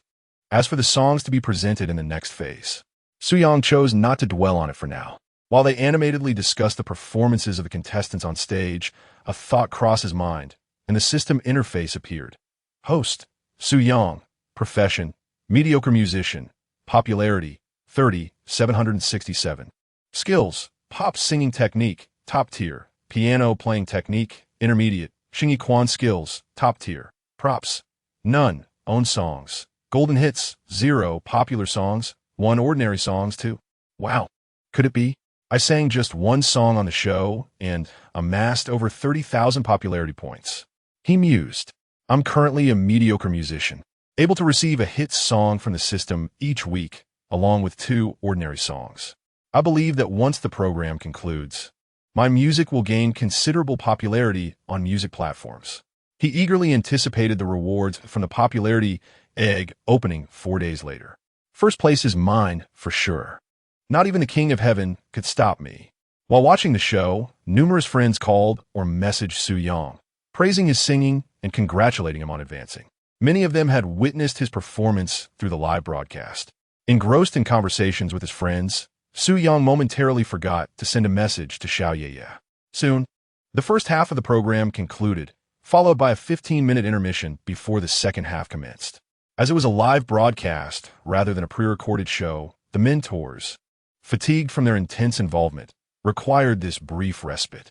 During the break, guest performers entertained the audience with songs, ensuring no moment of tedium. All 4 mentor groups had successfully recruited contestants. Lu Huan's team welcomed 2 participants, both of whom had been selected by all 4 mentors. Among them was the meddlesome mate Dongfang, whose kunku opera-inspired composition Jiang and Rain earned resounding applause. Zhou Kong's group comprised 2 contestants, one chosen unanimously by the mentors, the other by 2. The Phoenix duo secured contestants selected by 3 mentors, while Yu Caiyue's sole recruit was Su Yang, chosen only by her. The second half would feature 10 more performances, from which the mentors needed to select 6 contestants. The initial phase required each group to finalize 3 members. Should fewer than 6 be chosen, mentors would revisit eliminated participants to fulfill the quota. A message from Xiao Ye arrived. Surprised? Did you expect me to pick you last? Mischievous grin. JPG, Su Yang, perplexed, replied with a questioning emoji. Xiao Ye continued. Since you wanted to surprise me, I thought I'd return the favor by deliberately choosing you last. Did it startle you? Oh was my request to the mentors. How could I let you join another team? Pouting. JPG, Su Yang, Yure terrible. When did you realize I was Yu Caiyue? Su Yang. His mind reeled in disarray. Xiao Ye. Was Yu Caiyue? His online love interest turn out to be a diva? Chapter 18. Meow meow meow little Ye. Su Yang was utterly bewildered. Little Ye was actually the celestial diva Yu Caiyue. His online romantic partner was none other than the illustrious Yu Caiyue. It is well known that, in the eyes of many, Yu Caiyue embodies a somewhat aloof goddess. However, during their conversations via WeChat, she appeared to be nothing more than a naive and sweet girl. This defied all logic. Xiao Yang, it didn't take me long to recognize you. Even the position of your beauty mark has shifted. Xiao Yang. Furthermore, your extensive knowledge of music, along with your self-identification as Little Ye, and your voice, being a professional musician, I possess a keen sensitivity to sound. Xiao Yang, I thought you might pretend not to know me. Since she had admitted to being Yu Caiyue, Su Yang found it challenging to concoct a plausible excuse regarding when he discerned her true identity. It would be akin to an open book examination. Was it a stroke of serendipity that transformed an ordinary online acquaintance into a renowned diva? Now, Su Yang understood why. When he drew near to Yu Caiyue, he detected a familiar fragrance wafting from her. Her cryptic remarks finally made sense. She must have misconstrued his surprise as a revelation about her song. Hence, she confided everything to him. His surprise had merely pertained to his performance on a program that made him famous. Who would believe that the diva was, in fact, a naive sweetheart? Su Yang couldn't help but chuckle inwardly. Little Ye, well, every time we video chat, I ensure the beauty mark is in place. I never imagined you would notice even the slightest deviation. You were so observant. Oh, Little Ye, how could I possibly not recognize you? You appeared on the show and even composed a song for me. How could I not know you? A bead of sweat trickled down Su Yang's forehead. Xiao Yang, my dear, please be quiet. Men should not be so observant. Little Ye, rogue, head knock. JPG. Xiao Yang, but you are a diva. Must you be so violent? Little Ye, I am only violent towards you. With others, I'm always courteous. Big boss. JPG. Xiao Yang, why are you only violent towards me? Little Ye, because you are Xiao Yang. Reading Yu Caiyue's messages, Su Yang couldn't help but smile. He was fortunate to have encountered her, especially as he had recently emerged from a breakup, approaching this new relationship with a hint of caution. If it were any other man, upon witnessing her appearance and engaging in such a conversation, he would likely have already devised a plan to retreat to a hotel room. Of course, Su Yang still hesitated to fully confirm whether Little Ye was indeed Yu Caiyue, although the situation appeared quite clear. He couldn't shake the feeling that this scenario was too surreal, almost fantastical, something even a novelist would shy away from writing. Xiao Yang, you shouldn't have chosen me. If people find out about us, they'll think I got into your group through connections. Xiao Ye, there's no way I let you join another group. How'd Xiao Yang why? Xiao Ye, because I'm afraid you might get bullied elsewhere. But don't expect me to favor you all the way. As a mentor, I must remain fair and impartial.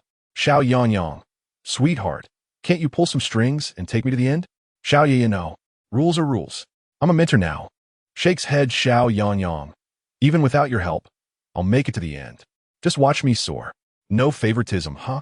Then why did you tell the other mentors to pick me for your group? Still, he couldn't deny the warmth in his chest when she said she worried he'd be bullied in another group. It felt like something a domineering CEO would say, fitting for her icy goddess public image. But on her phone, she was a clingy, naive sweetheart. The contrast was staggering. Xiao Ye, the queen. That song was written for me. Wasn't it? Blushes Xiao Yang. No, I really have a friend. Xiao Ye, I don't believe you. Pouts at that moment. Su Yang wanted to sing. I told all my lies, and you believed everyone. Yet the simple I love you, you never trust. But right now, he needed to confirm. Was Xiao Ye really Yu Caiyue? What if someone had found her phone, cracked the password, and was impersonating her to scam him? Worse, what if the sweet, affectionate goddess he'd been flirting with was actually some unshaven man? As someone who had transmigrated from Earth to Blue Star, bombarded with anti-fraud messages. Su Yang Esgar was high. Xiao Yang, what are you doing during the break? Xiao Ye, just left the restroom, heading to the balcony for some air. Su Yang's mind conjured an image. Wait, do goddesses even use the bathroom? Xiao Yang, should I come see you? After a pause, she replied, Xiao Ye, giggles I do love that. But when you arrive, pretend it's our first meeting, call me mentor. Otherwise, it might cause trouble. Xiao Yang, got it. Life essay stage. Let us see how well I perform. Tucking his phone away, Su Yang stepped out, heading toward the balcony. His pulse quickened, the same nervous flutter as when he first confessed to Xiao Yan. On the balcony, Yu Caiyue's heart raced with anticipation. Su Yang was coming. Brother, I am a chosen student of Mentor Yu and wish to exchange a few words with her. Soon, a familiar voice resonated from a short distance away. The speaker was none other than Su Yang. As Yu Caiyue glanced over, she noticed Su Yang being halted by two security personnel not far down the corridor. The production team had specifically assigned security to accompany the mentors to prevent overly zealous fans from engaging in unruly behavior in their desire to meet their idols. Security, Su Yang is my team member. Please allow him to pass, Yu Caiyue instructed. Upon hearing her words, the security personnel ceased to obstruct Su Yang. The moment Su Yang heard Yu Caiyue's voice, the flicker of anxiety within him dissipated. Xiao Ye is truly Yu Caiyue. My online girlfriend is indeed the Chinese diva. How can I even begin to articulate this? As Su Yang approached closer, Yu Caiyue's heart raced fervently. Hello, Mentor Yu. Su Yang greeted with a smile. Yu Caiyue, maintaining a composed expression, nodded slightly. Su Yang, hello. Thank you, Mentor Yu, for recognizing me and selecting me for your team. I will certainly strive to perform well and bring glory to the Mingyue team, Su Yang declared earnestly. Yu Caiyue nodded in encouragement. Su Yang, you can do it. After noticing her beautiful manager discreetly stepping aside, Su Yang quietly chuckled. Meow, meow, meow, Xiao Ye. In response, Yu Caiyue slightly bowed her head, a radiant smile gracing her face as she softly replied, Meow, meow, meow, Xiao Yang. The secret code exchange between Xiao Ye and Xiao Yang was a resounding success. Chapter 19. The Ice Queen transforms into a mischievous sprite humph. This song goddess. Are you sure it wasn't written for me? Yu Caiyue murmured, her voice barely above a whisper. She lifted her gaze to Su Yang, her eyes shimmering like scattered stardust. Su Yang shook his head gently. The title might have some connection to you, but the content, well, it's about a friend. Sigh.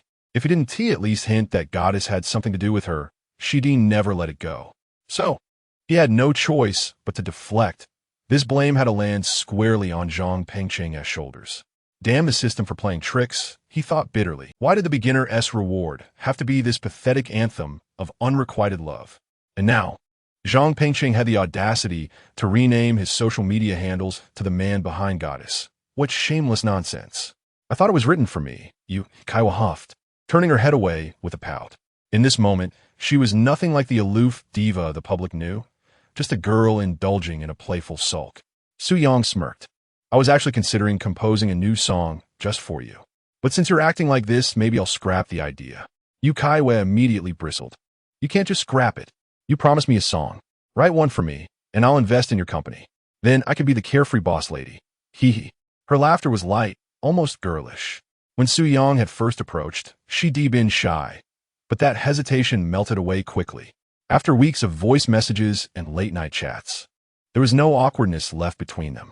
With him, she could simply be herself, unfiltered, unguarded. "You're the goddess.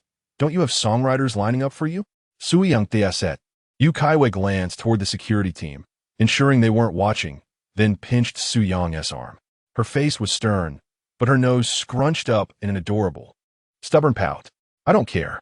You have to write me a song." "Ah." Su Yang feigned pain with a soft yelp.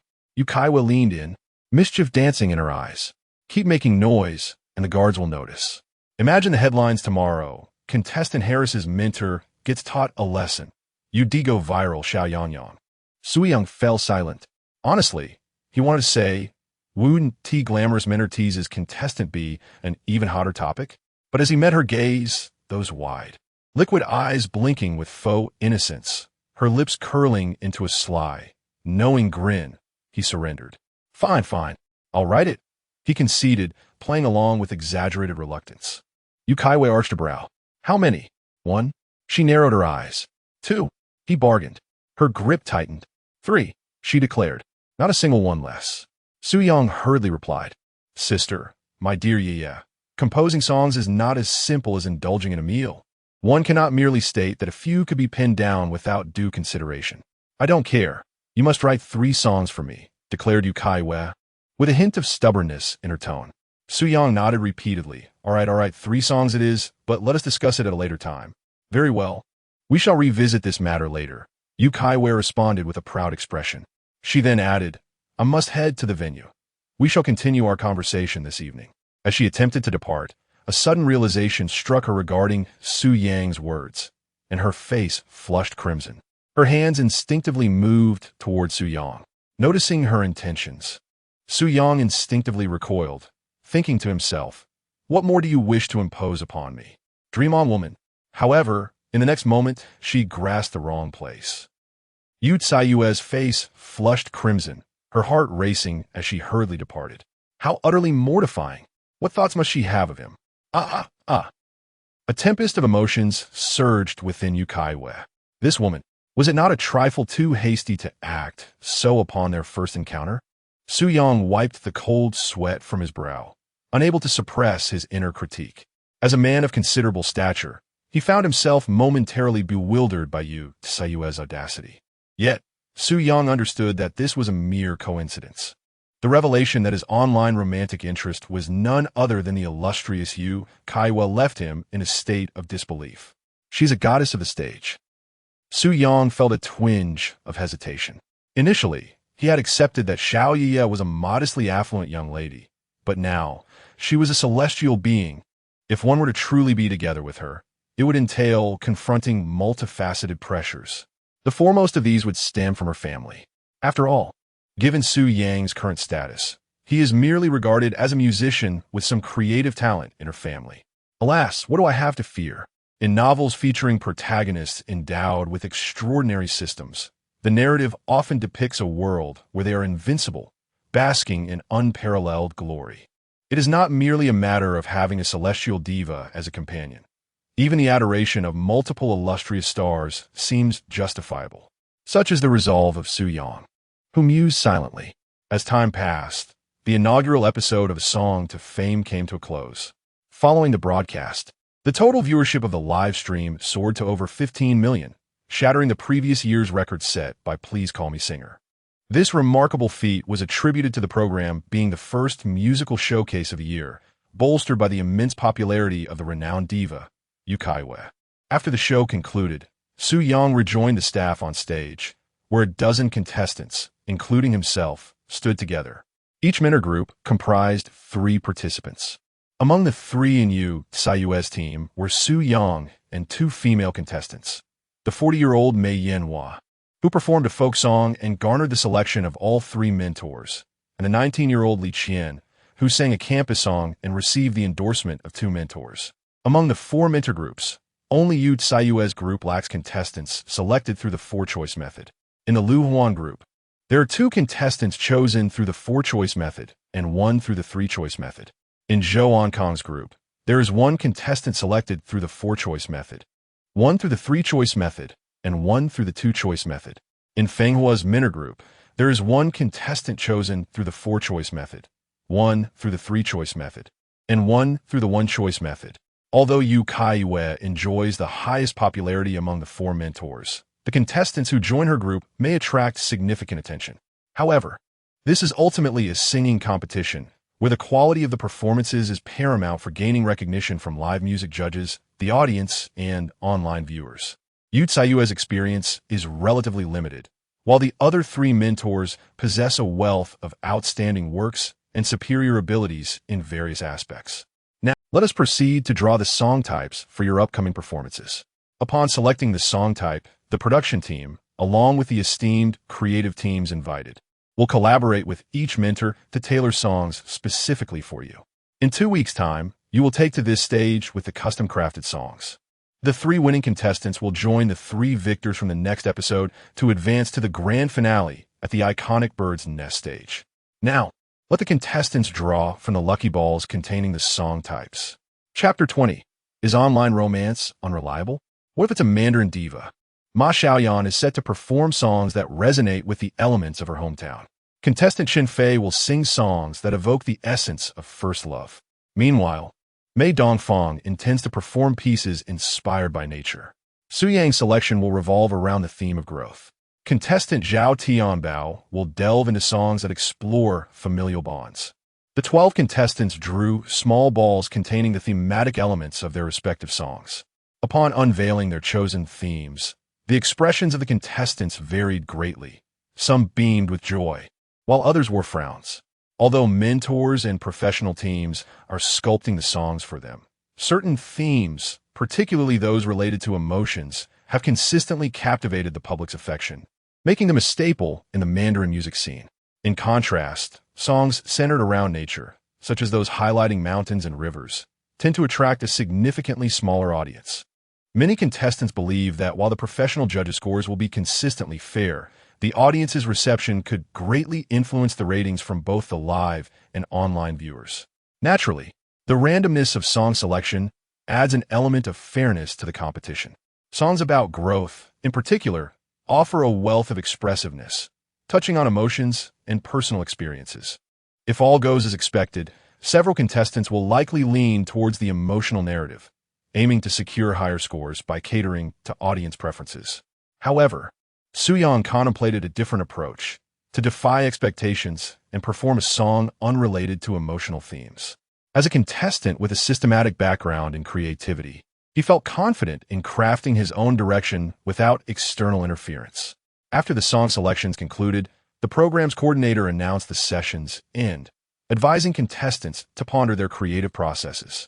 They were reminded to celebrate their achievements while also prioritizing their well-being and safety. Yangzi, you've advanced. Such a wonderful occasion calls for a proper celebration, exclaimed Zhang Pengcheng, draping an arm around Su Yang's shoulders. You made me famous online tonight. I'll cover the entire bill. Su Yang chuckled, patting Zhang Pengcheng on the shoulder. It must be you, young Master Zhang, who picks up the tab. As for old Zhang, you can shoulder the blame for being a loyal admirer. What connection do I have with that? The spirit within me hails from Earth. I am now Su Yang of Earth. The group, familiar with Kyoto, quickly found a restaurant renowned for its authentic cuisine. Soon, a lavish spread graced their table as they toasted to Su Yang's success. Yangzi, today I listened to your performance, and it was so painful, so heart-wrenching. Zhang Pengcheng lamented, tears mingling with his laughter. Chun Xian chuckled from the side, of course it hurts. This song was written by Yangzi specifically for you. Swallow, back then I treated you so well. Why did you have to leave? Ah. Zhang Pengcheng was wailing Swallow when Luo Xiaoyu reached over and pinched his ear, making him grimace in pain. Then with a cheeky grin, he said to her, you left at just the right time. If you hadn't gone, how would I have met my beloved Xiaoyu? His antics sent the group into another round of laughter. Yangji, let's record a video. I want to go viral, Xiao Mei said, holding up her phone towards Su Yang with a smile. Qingyu chimed in, Yangji, I want to record one too. Your performance of Empress is trending on all the platforms now. So many people are reposting your live performance. It's everywhere online. I checked, and your song has the highest engagement. Xiao Mei added with a grin, Of course, Yang Ji's trending. Handsome face, incredible voice, and Empress resonates with so many people. Yang Ji, you're blowing up.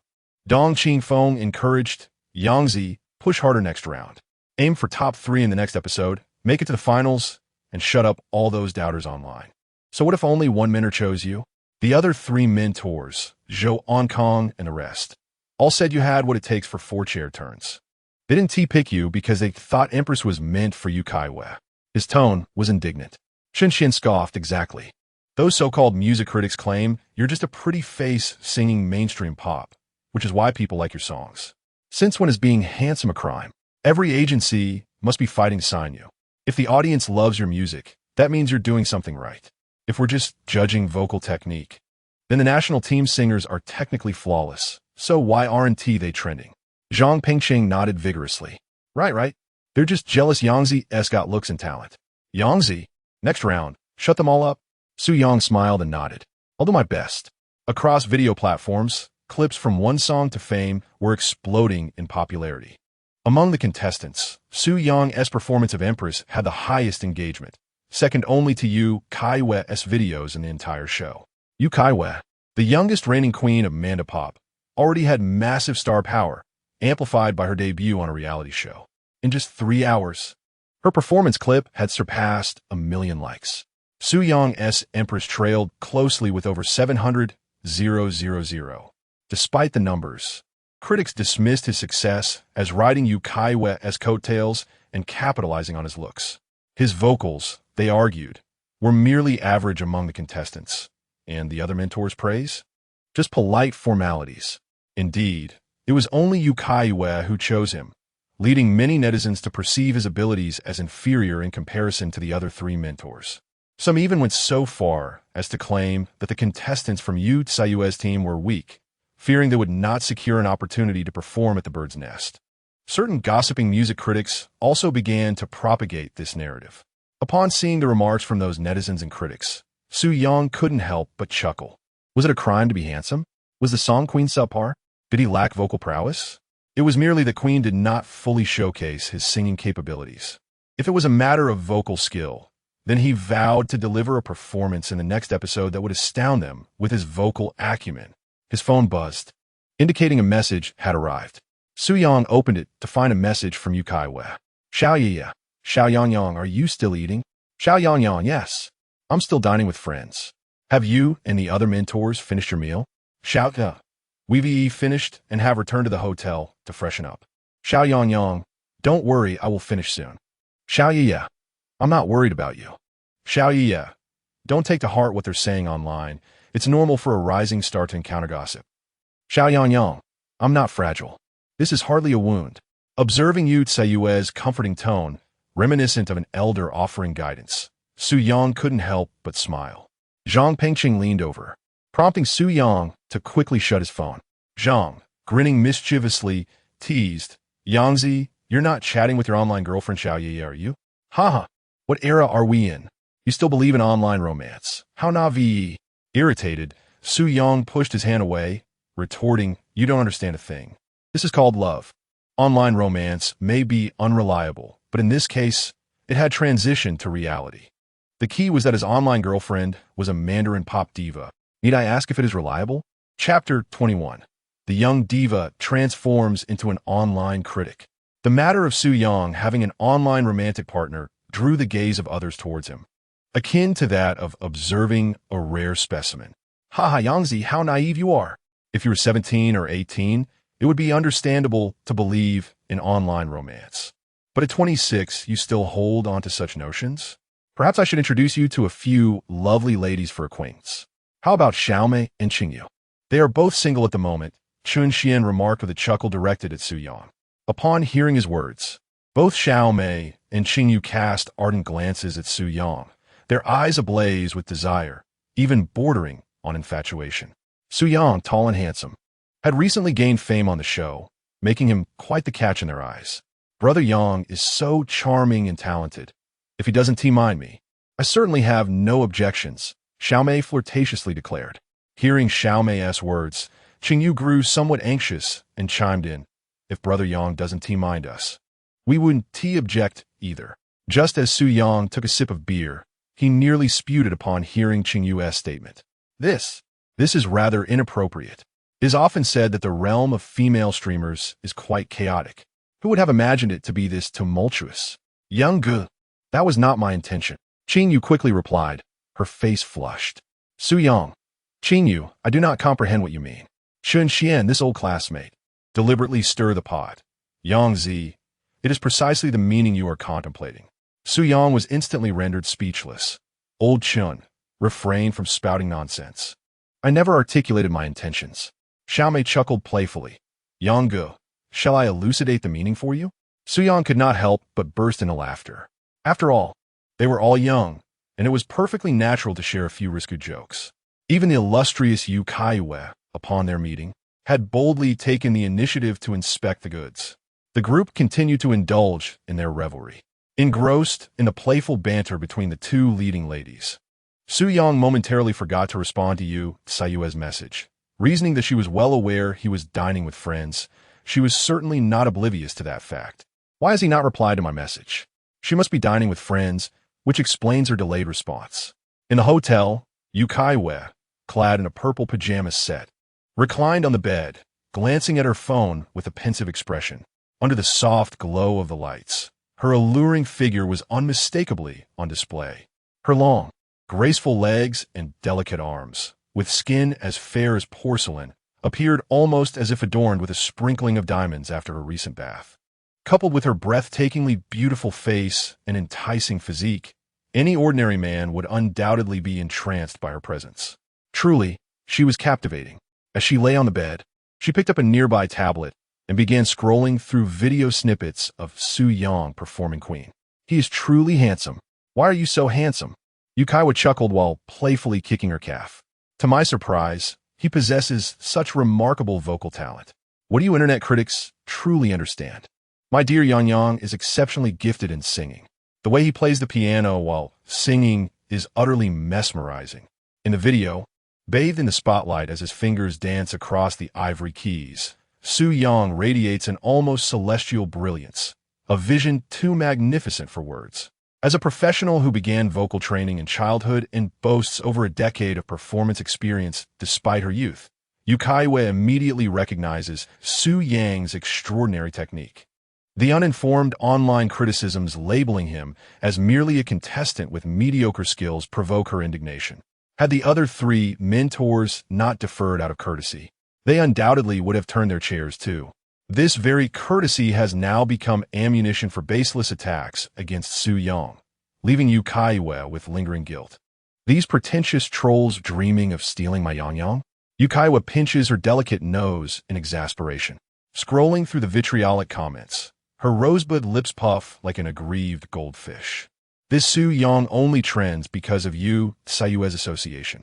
Logging into her alternate account, she retorts, Mei Yanhua and Li Qian are also Yu Caiyue's team members. Why don't they trend then? Su Yang merely has looks and passable vocals. Getting chosen for singing Empress was pure luck. Her fingers fly across the keyboard. His talent matches his beauty. Selecting him was Yu Caiyue's wisest decision. Other mentors' praise was mere politeness. His mediocrity rides Yu Caiyue's coattails to fame. Rubbish. She types, cheeks flushed. Are you telepathic? Why does Su Yang dominate popularity charts then? Critic Ding Chunxiu claims his vocals are average. Without the song Empress, Yu Caiyue wouldn't have chosen him. Yu Caiyue's eyes flash. Ding knows nothing. Just another keyboard warrior craving clicks. Let him perform on stage first. His skills are middling. Lu Huan and Zhou Onkong's belters with sky-piercing high notes are true virtuosos. Yu Caiyue's team won't reach the bird's nest finals. With a disdainful sniff, she counters. Since when do shrieking high notes define artistry? Yu Caiyue's Prot GS will not just reach the finals, they'll dominate them. It is entirely understandable that Su Yang enjoys immense popularity, given his striking looks and creative talents. Handsome individuals naturally attract the admiration of audiences. I, for one, cannot help but harbor a strong desire to support him, though my financial means are regrettably limited. Indeed, Su Yang is exceptionally handsome. Observing his dexterous fingers as he plays the piano is utterly mesmerizing. I long to possess such elegant hands, as they would surely bring boundless joy. To the lady above, what purpose would you serve with fingers of such length? As for me, my aspirations are singular. To claim Su Yang himself, for his captivating beauty, is utterly disarming. Those who disparage Su Yang are undoubtedly envious men, consumed by jealousy of his charm, creativity, and musical prowess. I am currently seeking connections to obtain his contact information, determined to win him over. Based on my extensive experience, Su Yang's prominent nose, slender fingers, and trim waist signify that he is indeed extraordinary. Observing the comment section, I see numerous female admirers expressing their desires to support him, coveting his elegant hands, and even some claiming to be in contact with him. Some fans are even offering tutorials on recognizing a formidable man. Frustrated, Yu Caiyue emits a disgruntled sound, muttering to herself as she responds to these women. You love him, yet you would love anyone. Why not direct your affections toward a pig instead? Dream on, for your fantasies are boundless. His beauty may captivate you. Yet where is your demise? Spare us the theatrics. You truly believe you can reach Su Yang? It seems you must be working at a club with all your so-called experience. As she replies, her cheeks flush with heat. The comments from these fervent fans cause her to reflect deeply, for she has personally encountered Su Yang. Since her debut, Yu Caiyue has faced criticism from online detractors. Initially, she found it challenging to cope, but now they seem but fleeting shadows in her mind. However, Su Yang is different. He has only recently risen to fame and must now endure such intense online harassment. Seeing the unjust treatment Su Yang receives from netizens deeply troubles her. Only she should be allowed to tease him. It is simply unacceptable for others to bully him. Her heart aches for him. Oh, how it aches. The audience's scrutiny is keen. The next performance will be his moment of reckoning. Xiaoyan observes the online commentary surrounding Su Yang, noting the derisive remarks and sarcastic laughter. I must rally the forces of public opinion to amplify this narrative. Let him bear the weight of scrutiny. Under such pressure, I refuse to believe he can deliver a stellar performance, Xiaoyan mutters through clenched teeth. Meanwhile, Su Yang reclines on his bed, watching a music critic named Ding Chuanxiu eloquently praise his rendition of the Queen. This contestant, Su Yang, possesses commendable vocal talent. Both the lyrics and composition of the Queen are of high quality. The song, albeit ordinary in its execution, showcases a degree of professional vocal skill that fails to manifest significantly within this particular piece. It is said that he graduated from the Kyoto Composition Department, excelling in both lyricism and composition. One must concede that he is indeed a professional, adept at highlighting his strengths, with a commendable ability in crafting lyrics and melodies. The overall style and melody of the song accentuate his strengths in these areas while effectively concealing his vocal shortcomings. Should a KTV virtuoso take on this song, they could deliver a performance that appears equally impressive. Under normal circumstances, this song would pose no issue. It might even possess the potential to become a popular hit. However, one must remember that this is a competition. Vocal prowess is paramount, as it is the essence of achieving fame through song. While quality works are readily available, vocal talent is honed over decades. In the upcoming rounds, all contestants will have professional teams curated by the production crew to tailor their songs, placing everyone on an equal footing in terms of song quality, leaving vocal ability as the decisive factor. I acknowledge that Su Yang is tall, handsome, and plays the piano splendidly, which is indeed captivating. Nevertheless, I believe that reaching the finals at the Bird's Nest Stadium is an improbable feat. If you agree, please indicate. I feel Su Yang should concentrate on his role as a music producer. If his vocal skills were truly exceptional, his image alone would have propelled him to debut long ago. In response to Ding Chuanxiu's seemingly profound commentary, many netizens echoed his sentiments, stating, I concur with Teacher Ding. Apart from his good looks, Su Yang's vocal ability is rather average. The song Tian Ho is indeed quite easy to sing, lacking in complexity. Teacher Ding is correct. If he possessed remarkable vocal skills, with his impressive appearance, he would have debuted by now. Teacher Ding is indeed a sage of the music industry, awakening those lost in dreams. Old Ding, on what grounds do you criticize my geizhai? Indeed, has my geizhai consumed your rice or buns? What gives you the right to disparage him? Observing the online commentary, Su Yang felt a surge of indignation. Public opinion. Let the storm rage even more fiercely. Just wait and see how I turn the tide and deliver a resounding rebuttal. With a supportive system in place and being akin to a rebirth, he is naturally undeterred by this pressure. What's there to fear? The next performance will be the moment to strike back. What amused Su Yang was the plethora of comments in admiration of him, with many female fans affectionately referring to him as my Geijai.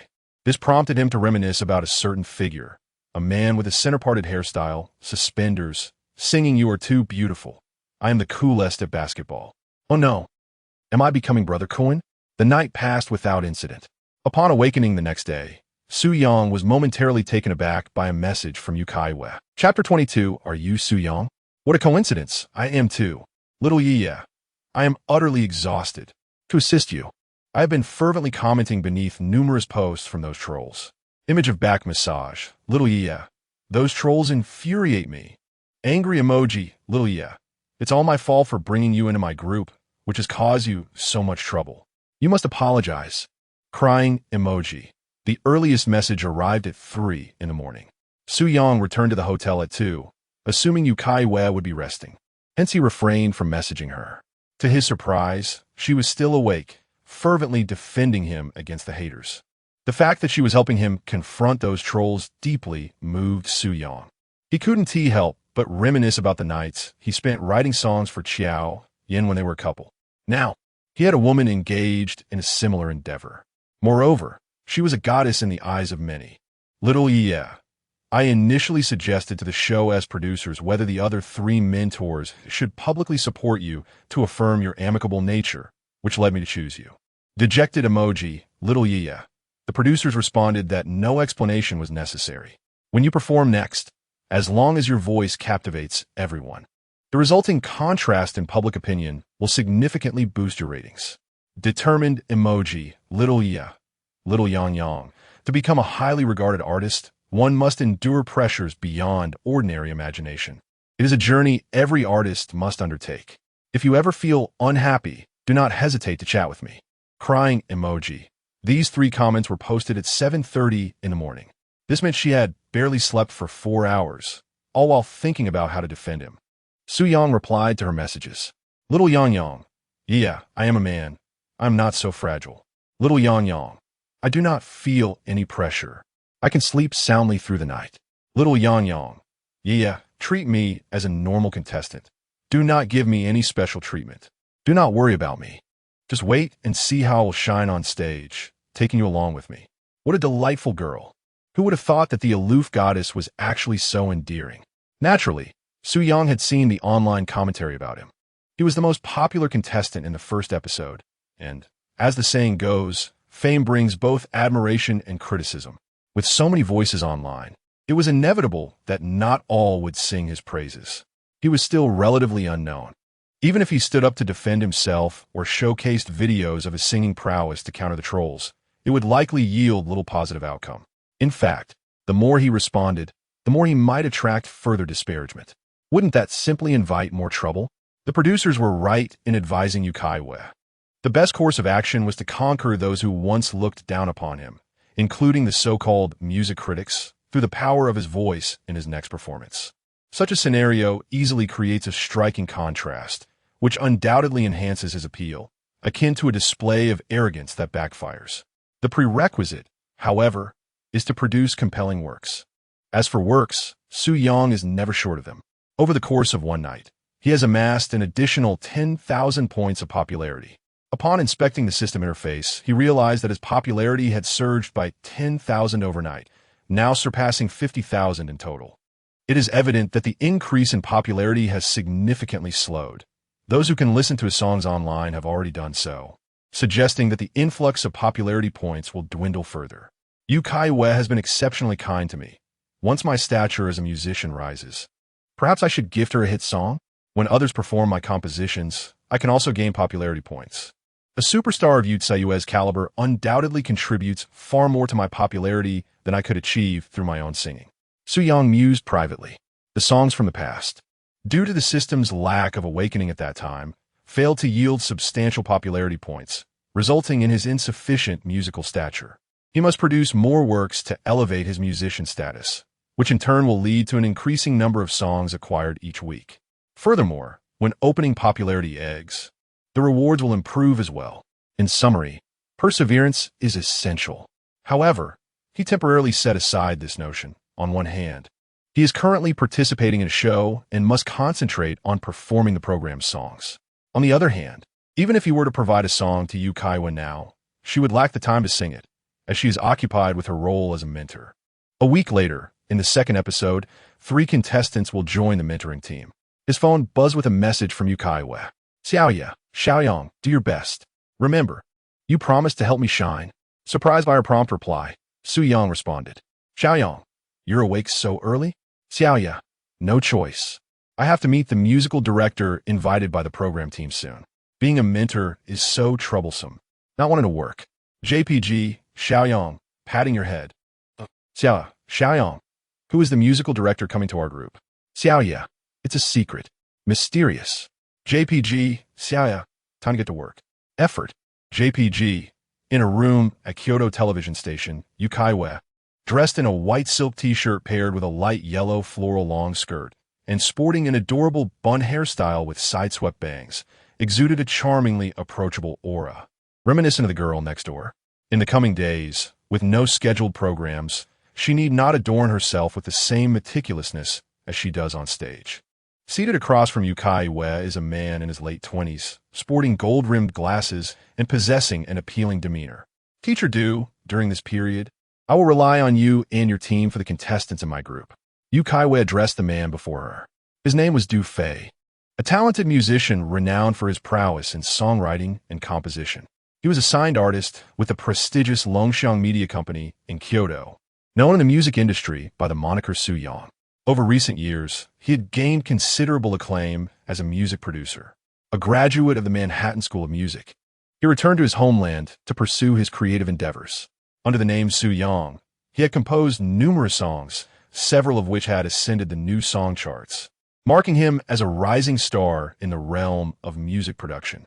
The production team invited him and his colleagues to join the music guidance team, and his team was assigned to work with Yu Caiyue. Du Fei nodded and smiled, saying, Teacher Yu, you are too modest. It is an honor for both me and my team to participate in this program as music directors. I hope we can collaborate effectively during this time and strive to create exceptional songs for the contestants. As he spoke, his gaze scrutinized Yu Caiyue, who appeared before him like a breathtaking beauty, captivating his attention and igniting a fluttering excitement akin to ants scurrying in his heart. He had heard whispers of her being single and found himself thrilled at the prospect of potentially forging a connection during the program. Yu Caiyue, however, sensed the peculiar intensity of Du Fei's gaze, and with a cool demeanor, she replied, This is all arranged by the production team. Let us strive for effective collaboration. She recognized the kind of gaze he bore, one that filled her with distaste, having encountered such looks from many men before. Although young and inexperienced in romantic entanglements, she was not oblivious to the dynamics between men and women. She remained ever vigilant, acutely sensitive to her own protection. Regarding Su Yang, she recalled a moment in a bar where, among the men present, only Su Yang had cast a fleeting glance her way, showing no lingering interest. She had noticed a depth in his eyes, a subtle hint of sorrow that set him apart from the others. Intrigued, she took the initiative to engage him in conversation, and as they spoke, she discovered that he indeed differed from the rest.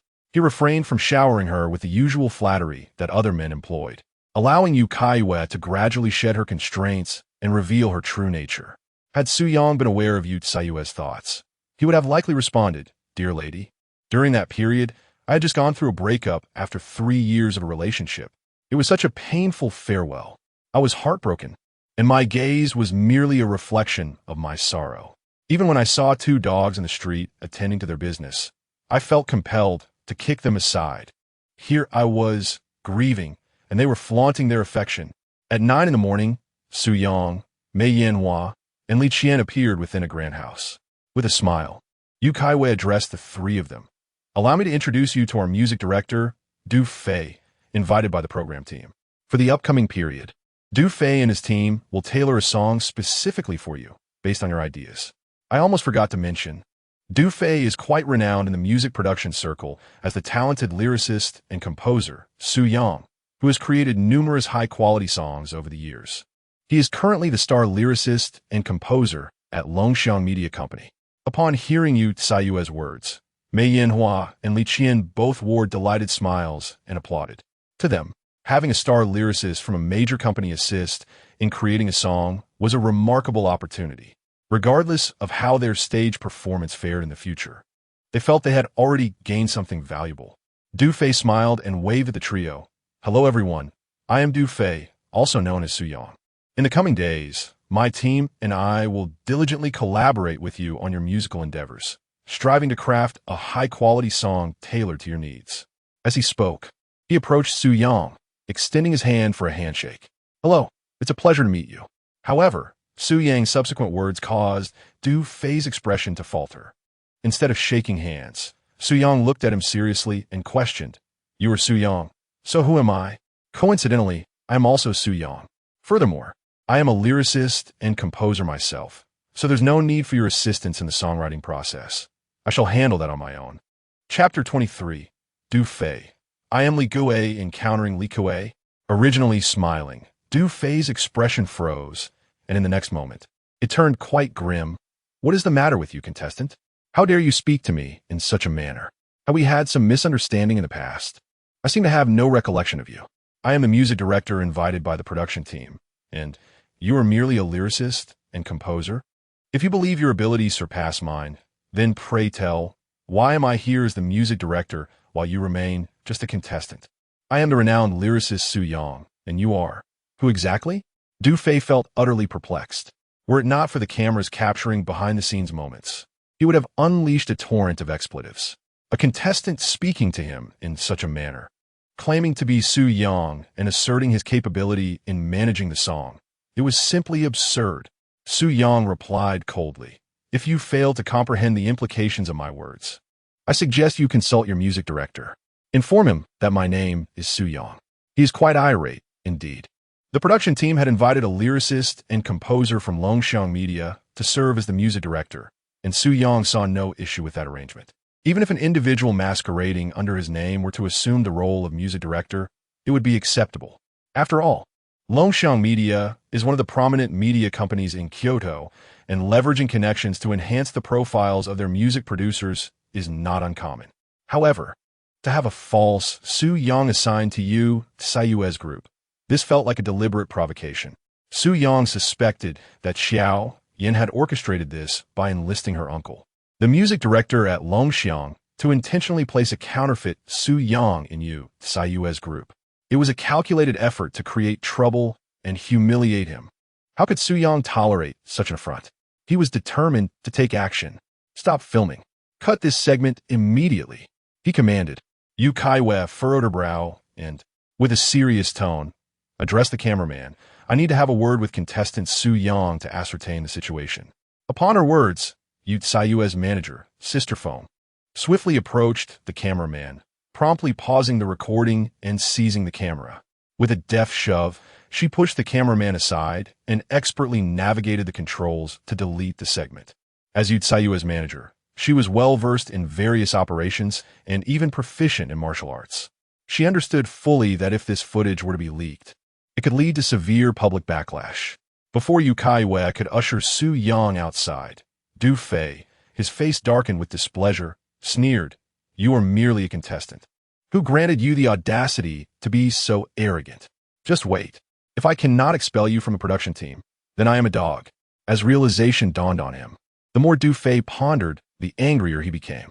Here he was, a distinguished trainee and a renowned musician, subjected to such indignity by a mere contestant. His fury was palpable. What on earth happened? How did you suddenly clash with this Professor Du Fei? If this gets exposed, it could have a significant impact on public opinion. On the balcony, Yu Caiyue pressed her fingers to her temple, shaking her head in visible frustration. Sensing her concern, Su Yang glanced around to ensure no one was nearby before explaining the situation. Of course, he only briefly mentioned his past relationship with Xiao Yin, focusing instead on his time as a songwriter at Longguo Media, where he had adopted the pseudonym Su Yang. Over the years, That name had gained modest recognition in the music industry. It was me, Su Yang said irritably. I signed an industry confidentiality agreement with Longguo, yet they had the audacity to bring in a fake Su Yang to mentor me.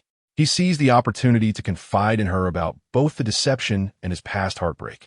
Apart from the system, his absolute secret, he felt Yu Caiyue deserved to know. He trusted she wouldn't reveal his identity, especially given the legal implications. In the entertainment world, confidentiality agreements were sacrosanct. Breaching one not only invited public backlash against the company, but also tarnished the whistleblower's reputation. No firm would risk hiring someone who disregarded such contracts. Professional ethics mattered. You are Su Yang? Yu Caiyue asked, disbelief coloring her voice. Su Yang nodded. I'll keep it to myself, she promised, then added sharply, Longguo clearly has ulterior motives. After a cautious glance around, she patted his shoulder reassuringly. Don't worry, Xiao Yang. As long as I'm here, no one in this program can touch you. But her tone lightened. You'll have to write me a couple more songs. And don't think I want to pay you properly. Su Yang chuklet. Writing for you is nothing. Payment isn't necessary. Nonsense, she cut in, cheeks faintly pink. We're not at that stage yet. Her expression sobered. I'll request a replacement mentor from the production team, but without guidance. How will you tailor your next performance? Su Yang smirked. You forget who I am. Songwriting is my expertise. I've already polished an unreleased draft into something perfect for the next round, and I'm confident in it. Some courtesies needed no elaboration. Yu Caiyue exhaled in relief. Right. I almost forgot. You're the real Su Yang. You could been the mentor yourself. I have some queries regarding music, and I hope you can guide me more when you have the time. Su Yang. During this period, as I participate in the program, it might not be appropriate for me to guide you, considering you are the mentor. Rather, it would be more fitting for you to guide me. Compared to chatting on WeChat, Yu Caiyue displays less playfulness and naivety, and possesses more mature thoughts. Nonetheless, even with these changes, she remains far from the aloof goddess image that the public perceives. Let us make it a deal. I will guide you during the day, and you will guide me at night, she said with a cheeky grin. Su Yang nodded, replying, You truly are a clever little darling. During the day, you guide me, and at night, I shall guide you. Yu Caiyue smiled and nodded in agreement. All right then, during the day you guide me, and at night I'll guide you. You rascal. Suddenly, she declared, delivering a playful punch to Su Yang's chest. Her face flushed, eyes wide as she glared at him, exclaiming, I'll hit you. Su Yang, clutching his slightly pained chest, feigned innocence with a sorrowful expression. Caiyue, what are you doing? Why are you hitting me? He had already realized the reason behind her playful assault. However, he longed to express his innocence. I am utterly blameless. I merely followed your lead. I'm angry now, and I want to talk to you, she retorted, her face bright red, before turning to walk away. This mischievous soul, surely, she did it on purpose. Was it not just yesterday that I playfully grabbed her? How could she say such things today? I could easily grab her back. That would not do. Watching Yu Caiyue's departing figure, her slender legs and the sway of her hips, Su Yang couldn't help but smile foolishly. Why does this feel like being pampered? He pondered about Yu Caiyue's intention to discuss with the program's leaders about changing the music director. He felt quite touched. If he were to say he wouldn't participate in the program anymore, she likely wouldn't agree.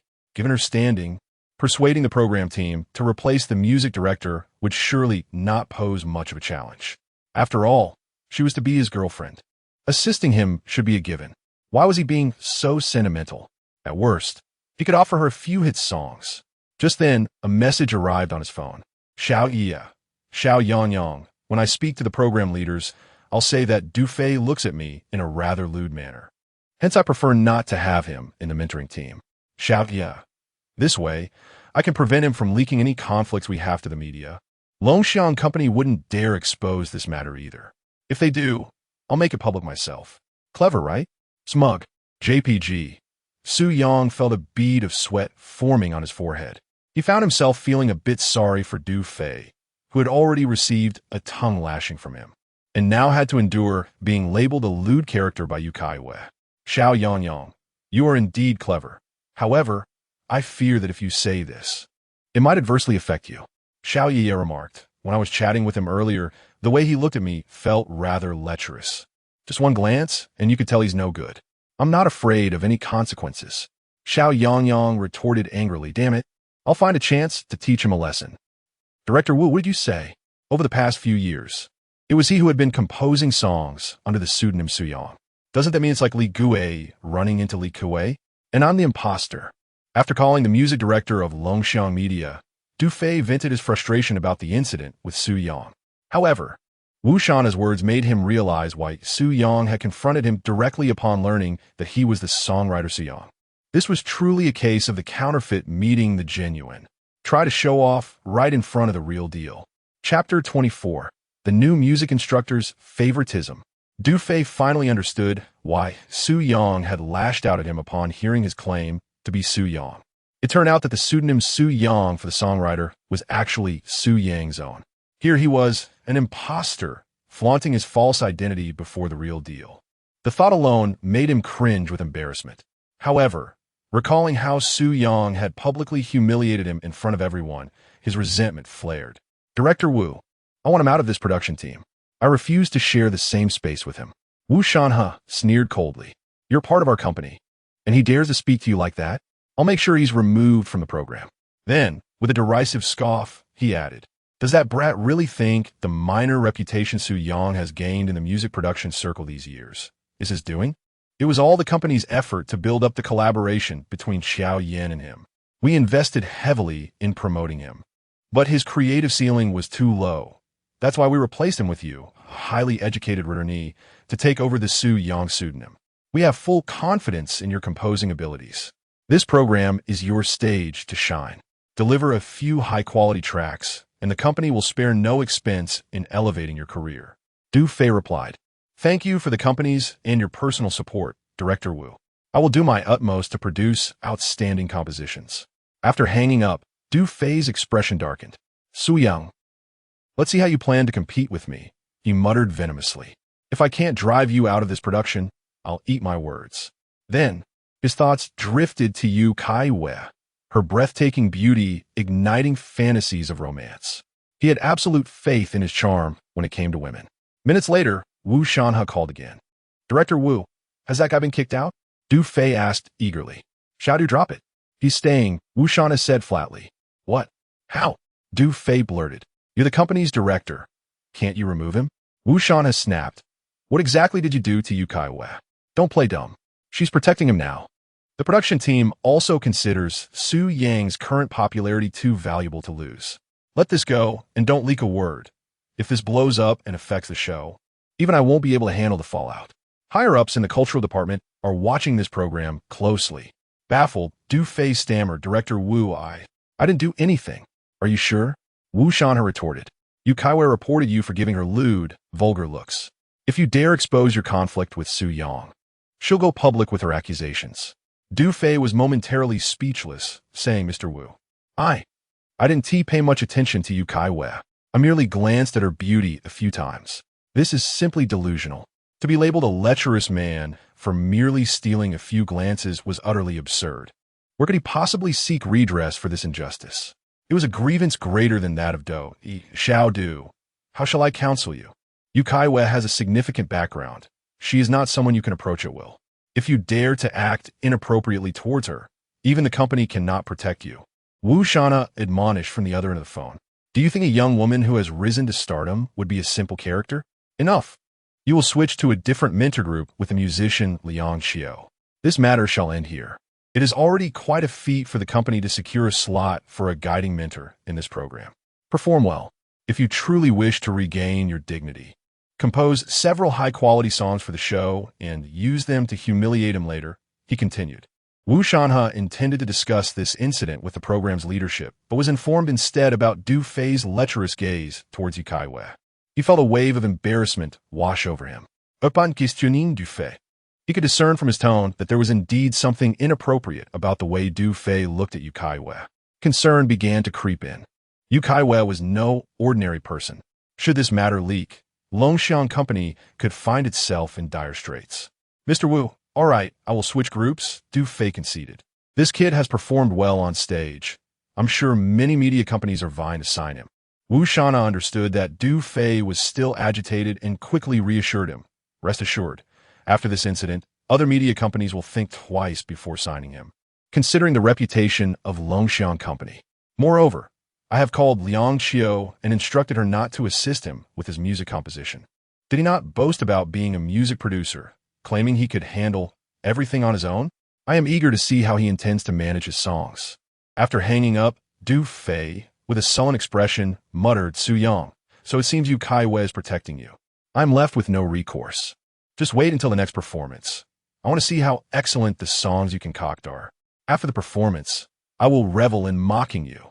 Du Fei held considerable confidence in his creative abilities. Otherwise, the company would not have dismissed Su Yang and invited him to join, taking over the credit for the lyrics and music. However, the thought of usurping the credit that rightfully belonged to Su Yang left Du Fei feeling quite disgruntled. It felt akin to marrying a woman who was once the wife of Su Yang.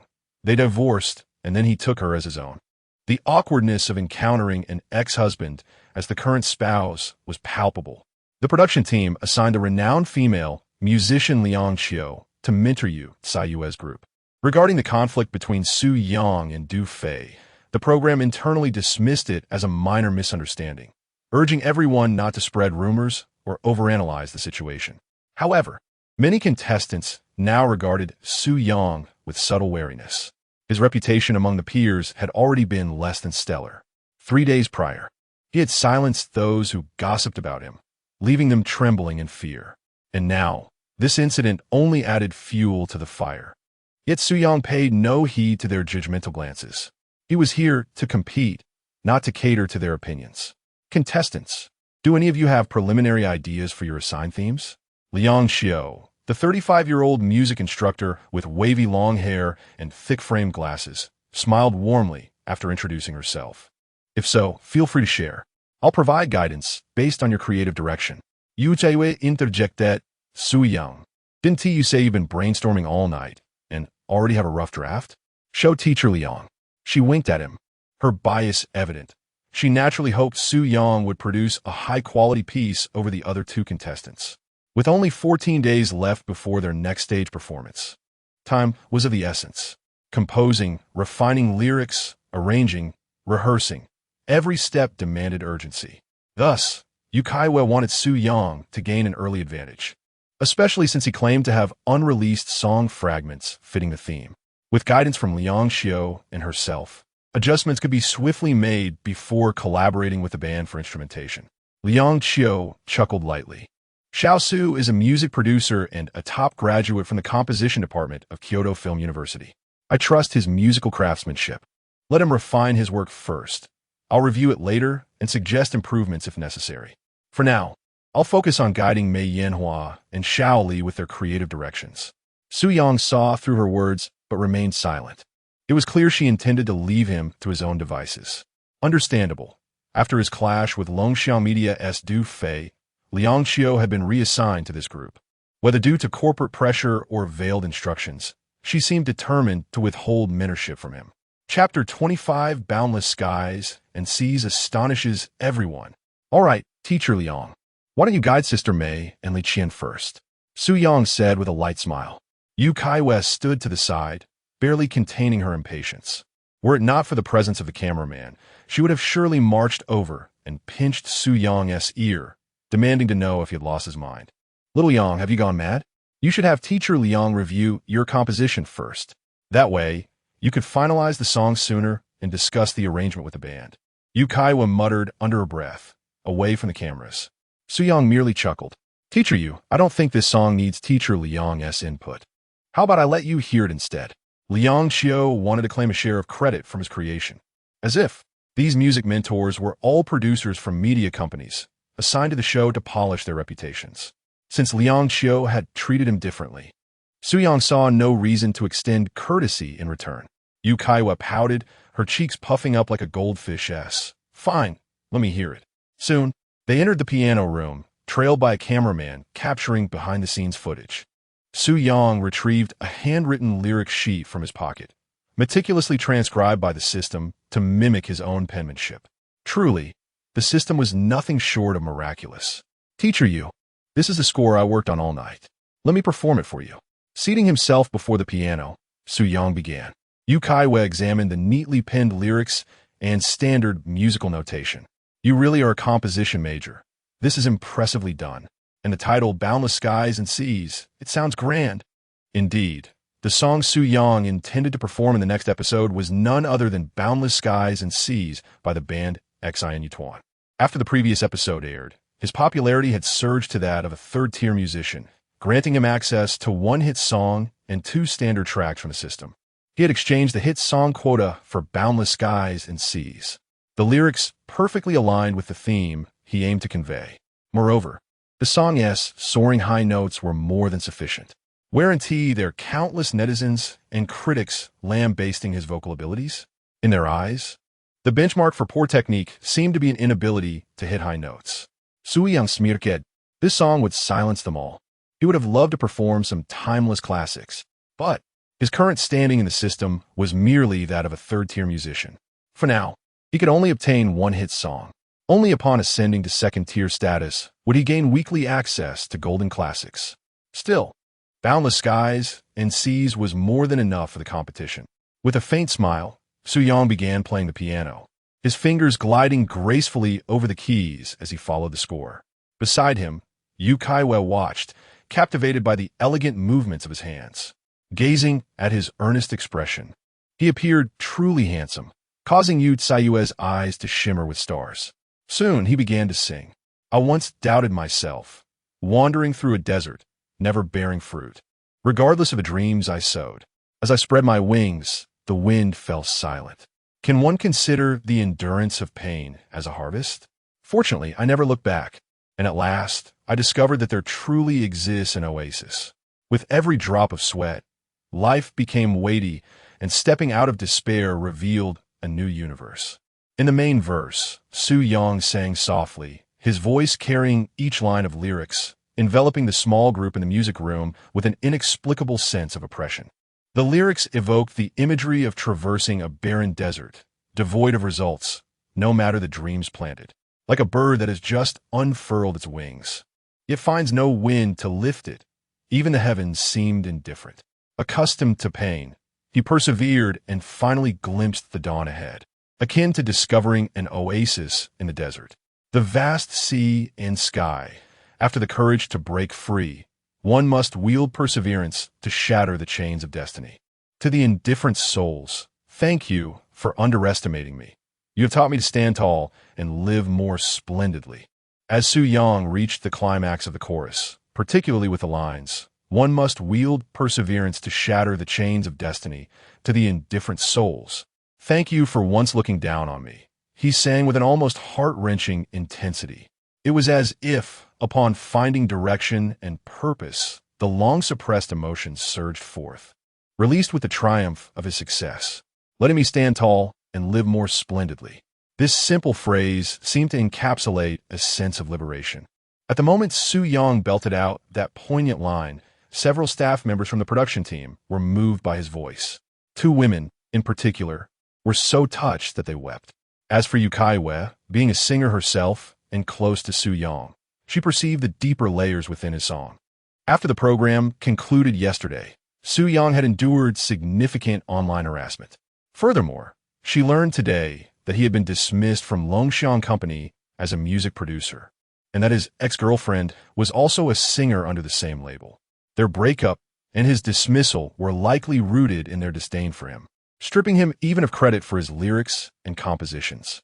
Reflecting on this, Yu Caiyue felt the immense weight of oppression that Su Yang bore, prompting her to shed tears. While singing this song, Su Yang indeed recalled his breakup with Xiao Yin, who had chosen to leave him due to her contempt. Meanwhile, the leaders of the music department at Longguo Media, after assessing his creative potential as limited, opted to terminate their contract with him, even revoking his authorship rights. Now, armed with a new system, he was determined to prove those who once looked down on him gravely mistaken. He aspired to become a superstar, to rise as a titan in the entertainment industry, to establish himself as a formidable force in the realm of influence. Chapter 26. The shock brought by boundless sea and sky in the early hours after a sleepless night. I gazed at the dawn as it lifted its head from the clouds. The sunset embodies depth, while the sunrise signifies maturity. Oh, boundless sea and sky. After the tempest, I turned and smiled faintly at the old heartaches. To those who understand me best, I express my gratitude for your silent companionship along this journey, allowing me to possess stories worth telling as the future unfolds step by step. As Su Yang completed the final line of the song, the piano notes gently tapered off. He remained silent, sitting still, allowing his emotions to recuperate in the ambience conveyed by the lyrics. Glancing at the few individuals in the music room, particularly at Yu Caiyue, who sat beside him, wiping her tears, Su Yang discerned that they had undoubtedly been moved by his performance. Teacher Yu, what do you think of the song I composed overnight? Su Yang's voice was slightly hoarse. The chorus of this piece posed significant challenges, having once been ranked among the most difficult songs to perform in the Chinese music scene. The high notes, where Su Yang exerted every ounce of his vocal strength, nearly reached an E6 pitch. Despite his exceptional vocal prowess, achieving such heights in the climax required immense effort. He sought to demonstrate that if high notes serve as a benchmark for a singer's skill, then he could reach pitches unattainable by the majority of vocalists. Clap, clap. Su Yang, your rendition was extraordinary. It brought me to tears. The song is beautifully crafted, especially those soaring high notes that seemingly pierce the heavens, exclaimed a fellow teacher. This song is destined to progress. One could only wonder how the netizens and music critics would react upon discovering Su Yang's remarkable vocal ability. The applause from the group accompanied their enthusiastic praise for him. Meanwhile, Yu Caiyue, wiping her tears, smiled at Su Yang and said, Su Yang, I believe the audience's reaction speaks for itself. Your song is exceptional, embodying a spirit of perseverance that aligns perfectly with the theme of growth. It is truly commendable, fitting for a graduate of the composition department of Kyoto Film University. This song profoundly moved Yu Caiyue. It reminded her of the pressures Su Yang faced while evoking reflections on her own experiences. Over the past 6 months, she had effectively withdrawn from the entertainment industry due to personal matters, having neither released a song nor participated in any performances. Her participation in this program was merely to repay a favor to an elder, and after its conclusion, she intended to retreat for a while, yearning for a life akin to that of an ordinary person, uncertain of when she would return. Yet, Su Yang's song rekindled within her the significance of perseverance in pursuing one's dreams. She realized that success is only attainable through steadfastness, and deep down, she still harbored hope for her singing career. Su Yang, Teacher Yu, do you think there are any areas in this song that require improvement? His prompt sharing of the song was merely intended to reassure Yu Caiyue, alleviating any concern she might harbor due to his circumstances. Her sincere affection for him made it difficult for Su Yang to burden her with further anxieties. Yu Caiyue shook her head. In my view, there is no need for any changes. Both the composition and the lyrics of your song are already quite mature. Of course, it would be beneficial to have teacher Liang analyze it as well, as she might offer more insightful perspectives. Su Yang replied, I wouldn't want to take up teacher Liang's time. She is quite busy and should focus her energies on Mei Jie and Li Qian for now.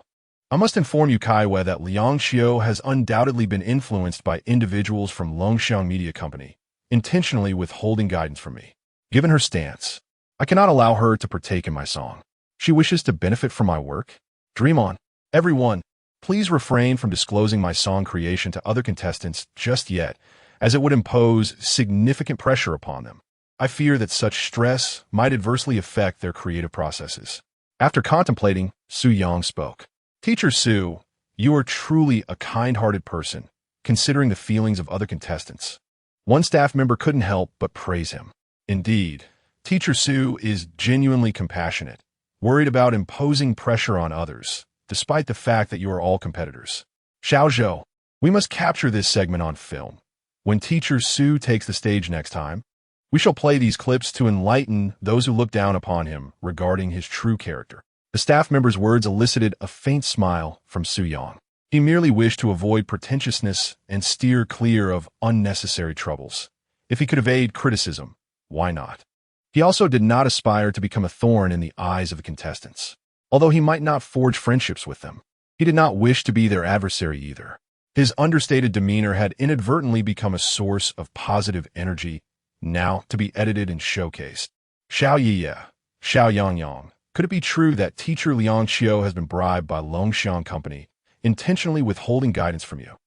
Upon receiving Su Yang's message, Yu Caiyue, unusually, did not respond with an emoji, which was indicative of her seriousness regarding the matter. Xiao Yangyang, I suspect it is indeed true.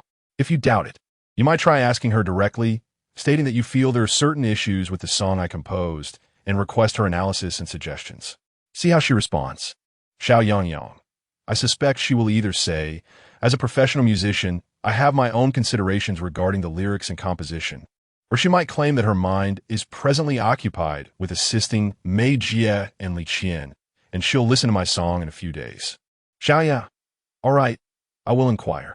Xiao Yangyang, sister, please be subtle. Do not approach the matter too directly. Use indirect hints, and do not display any dissatisfaction. Little Yiye, you've changed, doggy. Little Yangyang, confused. JPG, Little Yiye, you no longer call me little cutie, oh little Yangyang. Little cutie moi. Little Yiye. Upon reading the message sent by Yu Caiyue, Su Yang couldn't help but smile. Before long, Yu Caiyue sent him another message. Little Yiye, teacher Liang has indeed been bribed by the Longxiang Company. I inquired about the issue you mentioned, and she said you're a professional musician. She believes in your expertise and suggested that we revisit your composed songs in a few days. Little Yiye, it seems you had similar elements in your previous compositions, which is why you could produce this song so swiftly. Otherwise, you might not have completed it before the competition. She is truly wicked. There are bad people in the crowd. JPG, Little Yangyang. I guessed correctly, didn't I? Proud. JPG, Little Ye. UNO. When will you go to the arrangement teacher to finalize the arrangement? Little Yangyang. I will consult Teacher Gao from the band in a couple of days to assist me with the arrangement and accompaniment. Creating a song involves not only composing the lyrics and melody, but also arranging and producing the accompaniment. Furthermore, for a song to be properly released, a music video must also be produced. Little Yiye. Could it be that Teacher Gao has also been bribed? Shivering in fear, JPG. Little Yangyang. That is impossible. Teacher Gao is a close friend of my university mentor. Do you truly think I have no connections within the production team? Little Yiye. You still have me. Su Yang intended to reply to Yu Caiyue's message, but then Zhang Pengqing's video call came through. Upon connecting, he was greeted by Zhang Pengqing's pig-like face appearing on the screen. Yangzi, this is epic. This is epic. This is epic. Chapter 27. The heart of a young girl is always poetic. Upon hearing Zhang Pengqing's loud exclamations, Su Yang instinctively checked himself. All was well. Damn it. Lao Zhang, could you be any clearer? Su Yang couldn't help but curse. Zhang Pengqing had gone off on a wild tangent, much to his fright. He had just found a girlfriend online, and if this situation escalated, it would be a waste of his existence. Ha ha ha. Today, many people added my number through the audio platform and called me, wanting their children to enroll in Pengqing's educational institution for music during the summer vacation. They are all drawn by your reputation.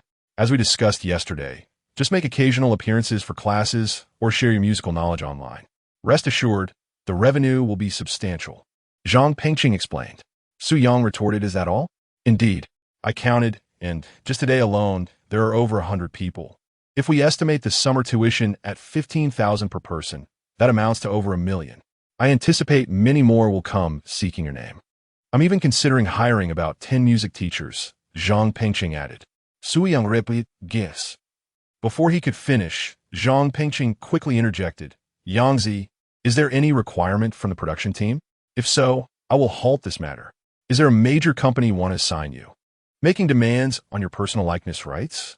Su Yang promptly responded, no, the production team doesn't concern itself with such matters, and I have no intention of signing with any company. My point is, 10 music teachers may not suffice. We need at least 30. I am quite confident in the song I will perform on the next stage. As my fame grows, so too will the recognition of your Pengqing training institution. We must seize this opportunity to generate revenue. If we don't, others will. However, alongside making money, we must enhance the quality of our training, ensuring that the children truly learn something valuable. Last night during dinner, Zhang Pengqing had mentioned that once Su Yang becomes famous, he might occasionally teach at his training institution to attract students needing music training over the summer. According to Zhang Pengqing, 70% of the profits would go to Su Yang, as they were all drawn by his fame. Su Yang, however, stated that he would be satisfied with 50%, but he could only occasionally teach online or guide promising students when he had time. Su Yang, being quite pragmatic about making money, thought it was reasonable. If it weren't for the production team's restrictions against contestants live streaming, he would have certainly gone live. Running a company requires investment. He couldn't expect Yu Caiyue to cover all the costs. That just wouldn't be right.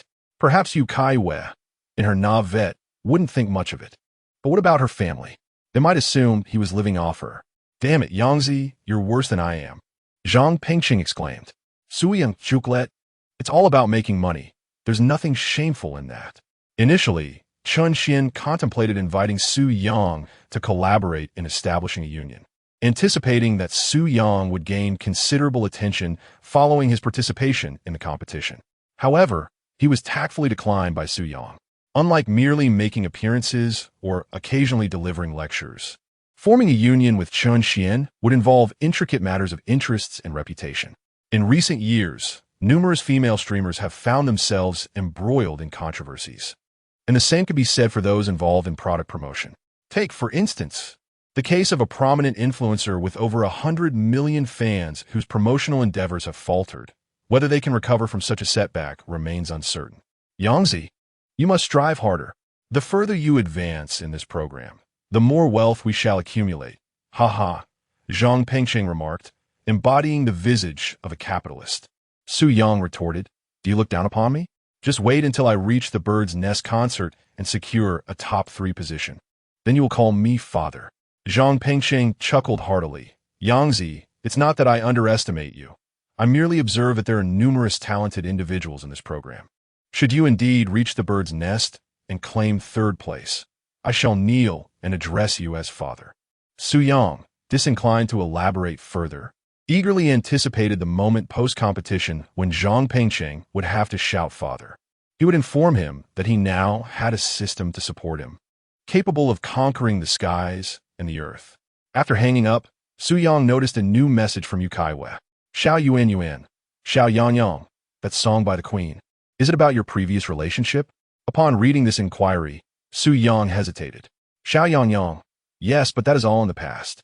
Since she had posed such a question, Su Yang felt compelled to respond truthfully. He could not allow Zhang Pengqing to bear the blame.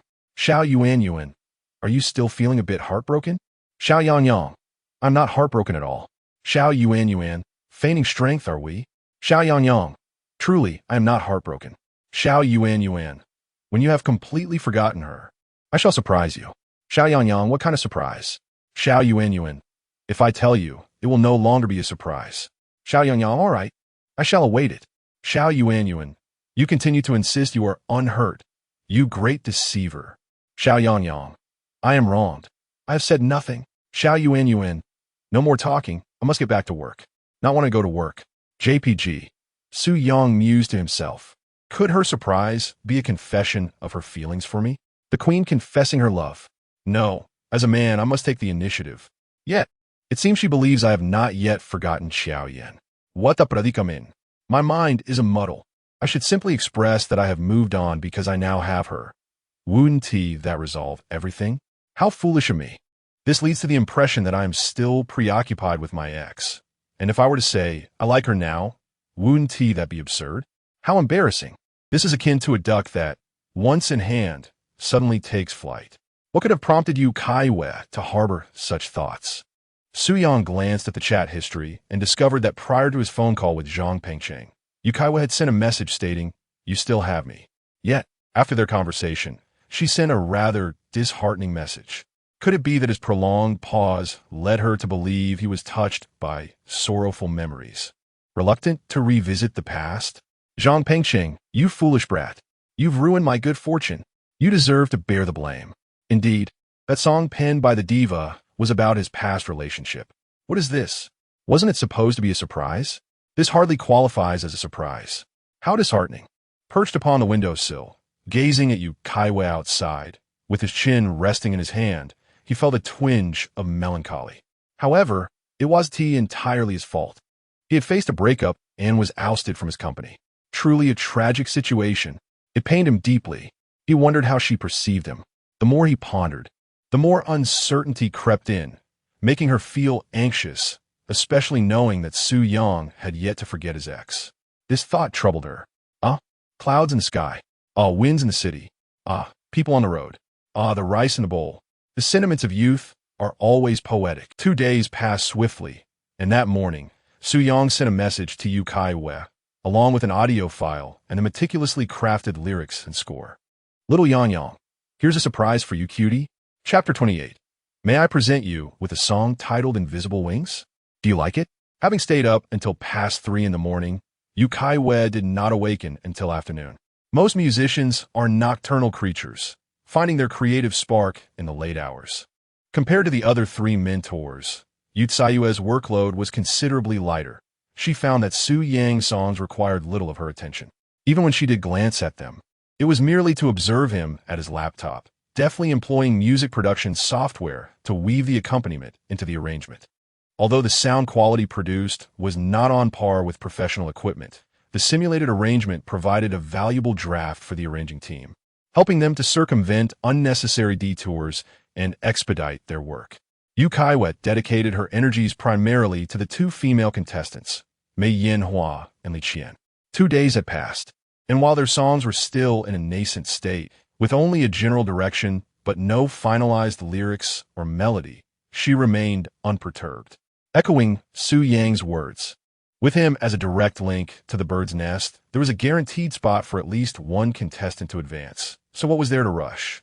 Reflecting on this, Yu Caiyue felt reassured.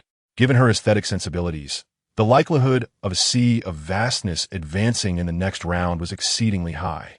To be prudent, she had shared the song with several esteemed colleagues in the music industry, all of whom lauded the piece, suggesting it was worthy of contention for this year's top 10 Mandarin songs.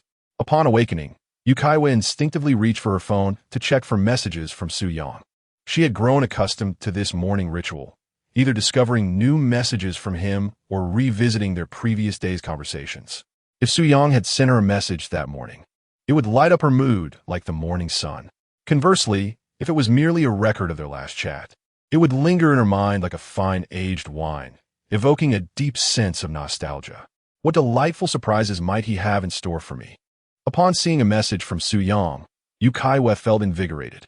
It contained an audio clip and a screenshot. She enlarged the screenshot to discover it was a glimpse of the lyrics and music notation. This revelation compelled her to sit upright in bed, focusing intently on the information displayed. Invisible wings. Every time, I stand strong amid solitude. Every time, even when deeply hurt, I do not shed tears. I know, I have always possessed a pair of invisible wings, carrying me above despair. She murmured the lyrics to herself before hastily opening the audio file. The sound of a guitar resonated, followed swiftly by Su Yang's voice harmonizing beautifully with the instrumentation. Each time, I find strength in solitude, and even when deeply wounded, I refuse to shed a tear. I am aware that I possess a pair of invisible wings that carry me aloft, soaring above despair. I refrain from contemplating their possession of a resplendent sun, for I perceive the daily setting sun, ever changing in its beauty. I know I have these invisible wings that grant me hope, allowing me to finally witness the blossoming of all my dreams. The youth I chase sings a vibrant melody, and at last I soar, gazing intently without fear. Wherever the winds may guide, I shall fly far and wide. As Su Yang's gentle guitar strumming draws to a close, Yu Caiyue, having listened to the song, feels goosebumps coursing through her. Once more, this is a composition centered around the theme of growth. Could it be that Su Yang composed this in the past few days? Yet that seems implausible. Su Yang has been diligently working on the arrangement of a sky so vast on his computer, without a hint of new creations. Yet here he presents a song that aligns perfectly with the theme, Invisible Wings. The essence of both songs is similar, conveying a steadfast belief in perseverance through adversity. They are both remarkable works of art. If forced to choose, Yu Caiyue finds herself leaning towards Invisible Wings, for it resonates more profoundly with her desired sentiment. The strength she derives from its lyrics is immediate and deeply affecting, allowing her to connect with it more readily. She disregards the peculiar gazes of others, focusing instead on her aspirations. It feels as though a pair of invisible wings is flapping behind her, propelling her along the path she has chosen. What girl hasn't fantasized about being a beautiful angel adorned with wings? Could it be that he sent this song to allow her to choose, to contemplate which piece to perform on stage next? Truly, he is a professional music producer, crafting 2 high-quality songs in such a brief span. While other contestants remain undecided about their pieces, he has already produced 2. It leaves her bewildered as to why his ex-girlfriend chose to part ways with him, or why Longguo Company dismissed him. Such an exceptional music producer, overlooked by Longguo Company. Suddenly, a thought strikes Yu Caiyue. He mentioned surprising her. Could it be that this song is for her? With this realization, she hurriedly dials Su Yang's number. Hello. A drowsy, bewildered voice comes through the phone. Xiao Yangyang, are you still asleep? Yu Caiyue inquires curiously. Su Yang responds, I was playing games late into the night. I only just fell asleep this morning. Last night, he had been immersed in the newly released Black Myth, battling the formidable ghost monk of Black Wind Mountain, enduring countless defeats until he finally vanquished it, allowing him to rest contentedly. The ghost monk truly lives up to its reputation as a novice slayer, exceedingly challenging.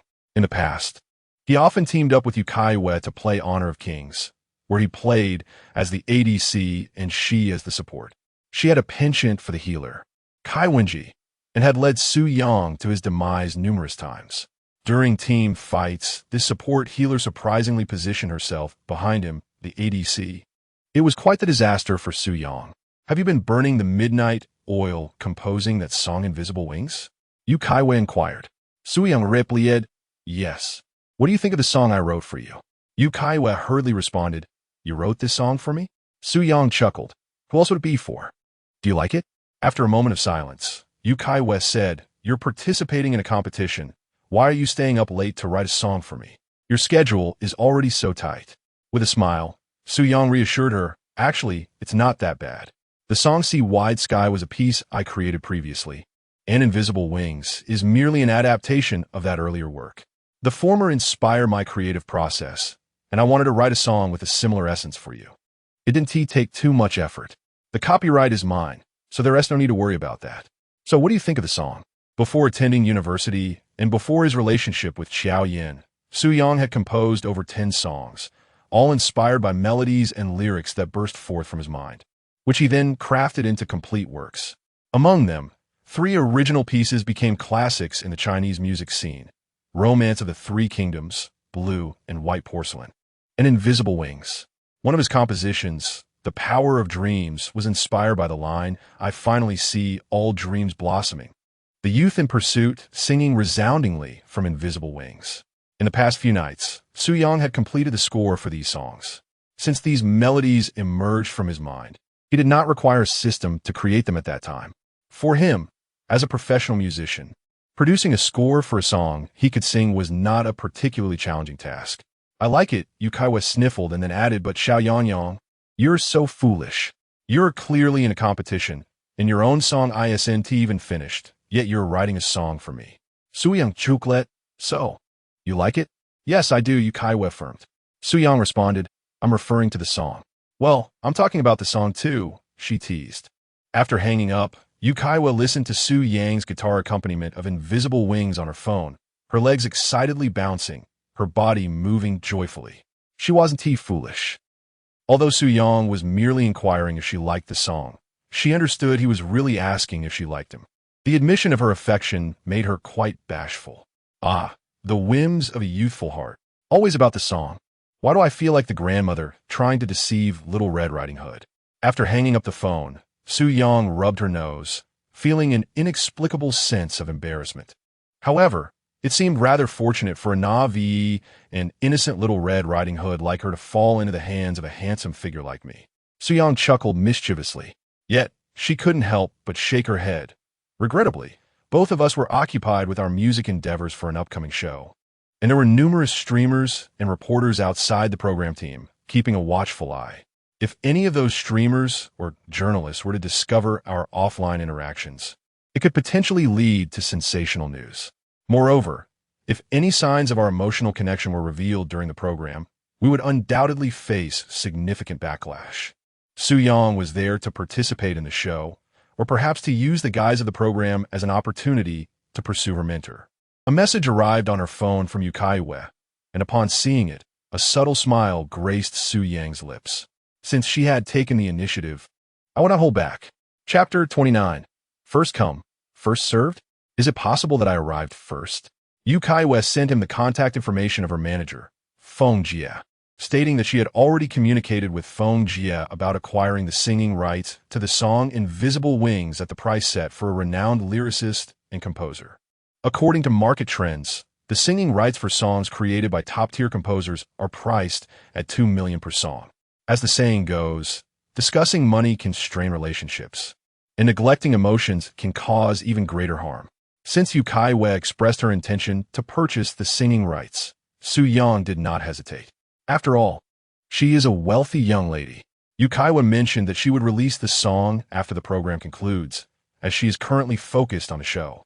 Furthermore, if she were to release it now, it could adversely affect Su Yang. To maintain fairness, the program stipulates that contestants are prohibited from live streaming or releasing unrelated songs during the competition to avoid influencing the online audience's voting. With a surge of inspiration, the system interface appeared before him. Host, Su Yang profession, third-rate musician popularity, 113, 567 skills. Pop vocal technique, first rate. Guzheng playing skill, first rate. Piano playing skill, second rate. Xingyi Quan skill, first rate. Items, none. Own songs, golden hits 0, popular songs 0. Ordinary songs 2. The slots for popular songs had already been filled by Su Yang's extraction of Sea-Wide Sky. According to the system's regulations, accumulating 5 popular songs would allow him to exchange them for 1 golden hit. Likewise, 5 ordinary songs could be exchanged for 1 popular song. Having had the system for 6 days, he eagerly anticipated opening a popularity egg tomorrow. He was curious about the rewards it might yield. His popularity value had noticeably plateaued over the past few days. To reach the status of a second-rate musician, a popularity value of 500,000 is required. Once he attains the rank of a second-rate musician, he would receive higher quality rewards from the weekly egg openings. He aimed to elevate his popularity by the end of the program to achieve that status. Upon Yu Caiyue's performance of Invisible Wings, the surge in popularity would undoubtedly be immense, considering she is a queen of the stage. Beyond the popularity value, he could also benefit significantly from the copyright royalties. After lunch, Su Yang arrived at the program's headquarters, encountering several contestants along the way. They exchanged polite greetings, but he noticed their sympathetic glances directed at him, which made him smile faintly. He understood their perspective. It was simply because he had yet to secure a contract with any media company. Among those advancing to the next round, contestants with personal agencies, like Mei Dongfang, were artists of their own companies. In contrast, rumors circulated that other contestants were being courted by media companies for contracts, while no such news had emerged regarding Su Yang. Among the contestants of the first phase, one stands out with exceptional online popularity. The song Goddess, created by Su Yang, has garnered over 50 million subscriptions across various music platforms, securing a place among the top 5 new songs of the month. He boasts the highest subscription figures among all participants. In contrast, the second highest subscribed song, Jiangnan Rain, performed by Mei Dongfang, has only reached 20 million subscriptions. Subscribing to a newly released song costs 2 yuan, indicating that Su Yang's track could potentially yield around 10 million yuan in pre-tax revenue. Typically, for songs he writes, composes, and performs, he might expect to receive 30 to 40% of the proceeds, translating to about 40 to 50 million yuan. However, due to the promotional advantages of participating in the program, a significant portion of the revenue is claimed by the show and the platform. In Blue Star, there is a strong public consciousness regarding song copyright protection. Many listeners prefer to purchase memberships, and they are willing to spend a few yuan to subscribe and download favorite new songs. The more controversy surrounding him, the more his popularity skyrockets, an undeniable truth evident in Su Yang's case. Despite a few detractors attempting to tarnish his reputation, their efforts only fuel curiosity among the masses, leading many to discover and appreciate his music. Upon listening to Goddess, the consensus is that it is indeed captivating. If the song were of poor quality, such high subscription numbers would be unattainable. Gossipy streamers and music critics, envious of Su Yang's rising fame, have sought to question his talent. Su Yang's fan base on Indo has surged to over 4 million, while his Weibo followers have jumped from tens of thousands to over 8 million. This remarkable growth in such a short period can be attributed to the immense popularity of the One Song Fame program. Even Chun Xian, the prominent figure in the industry, expresses his envy, lamenting that his own Indo account took years to reach 5 million followers, while Su Yang almost surpassed that in a single night. Importantly, these followers are genuine fans. It is a missed opportunity for Chun, as Su Yang currently cannot host live streams. Otherwise, his audience would surely exceed 100,000, generating substantial rewards. Notably, around 80% of his 8 million Weibo followers are female fans. Tall, handsome, and talented in piano and singing, Su Yang has enchanted countless admirers. Su Yang muses that the absence of media companies seeking to sign him might be a blessing, saving him from unnecessary negotiations. He is acutely aware of the forces working against him, likely linked to Longguo media. However, he feels no pity for himself. Rather, he is elated. He had always intended to establish his own company, and the lack of media companies pressing him for contracts means he has not offended anyone. A most favorable situation. Yesterday, Yu Caiyue offered to help by introducing him to a media company, suggesting her friend's firm could offer him a contract that allows for easy termination. This arrangement would provide Su Yang with a semblance of prestige in the eyes of others while not hindering his plans to establish his own company after the program concludes. This matter was firmly rejected by Su Yang. The question of face is inconsequential. As long as he performs well on stage next time, public opinion will undoubtedly undergo a complete reversal. Teacher Gao. At the door of the program's arrangement and production studio, Su Yang met Gao Cohen once again and greeted him with a smile. Gao Cohen chuckled. Xiao Su, you're here. As for the arrangement and musical score, just let Xiao Dong and the others handle it for now. Once they finish, I will give you a proper listen. Su Yang nodded and smiled. Thank you, Teacher Gao. I appreciate it. Gao Cohen shook his head and laughed. What else to appreciate? We are thrilled that you can produce songs so quickly. This way, we can avoid a bottleneck in our work. Fewer songs mean less pressure for us. You are impressive. I have listened to your songs several times. Truly, you are the pride of Longguo, with exceptional skills in both lyrics and composition. I am eager to see the audience's reaction to this song. Su Yang had told him the night before that he planned to seek help from a music teacher for arrangement and scoring, which surprised Gao Cohen. In just 2 days, Su Yang had crafted the song, even simulating the arrangement and scoring effects on his computer. After listening to the entire piece, Gao Cohen was greatly impressed.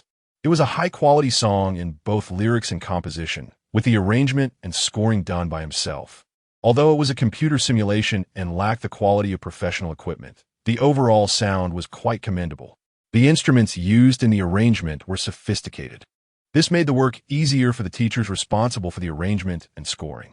Su Yang smiled and said, Thank you for your praise, Teacher Gao. I am a professional in lyrics and composition, and if I cannot showcase my expertise, wouldn't that render my years of study futile? The next day, Su Yang arrived once more at the door of the arrangement and production studio. The person in charge of the arrangement called him to say that the arrangement was nearly complete and invited him to come and check the results. Upon arriving, Su Yang noticed mate Dongfang sitting on a stool nearby. Upon seeing him, Su Yang merely glanced and proceeded to enter the arrangement room.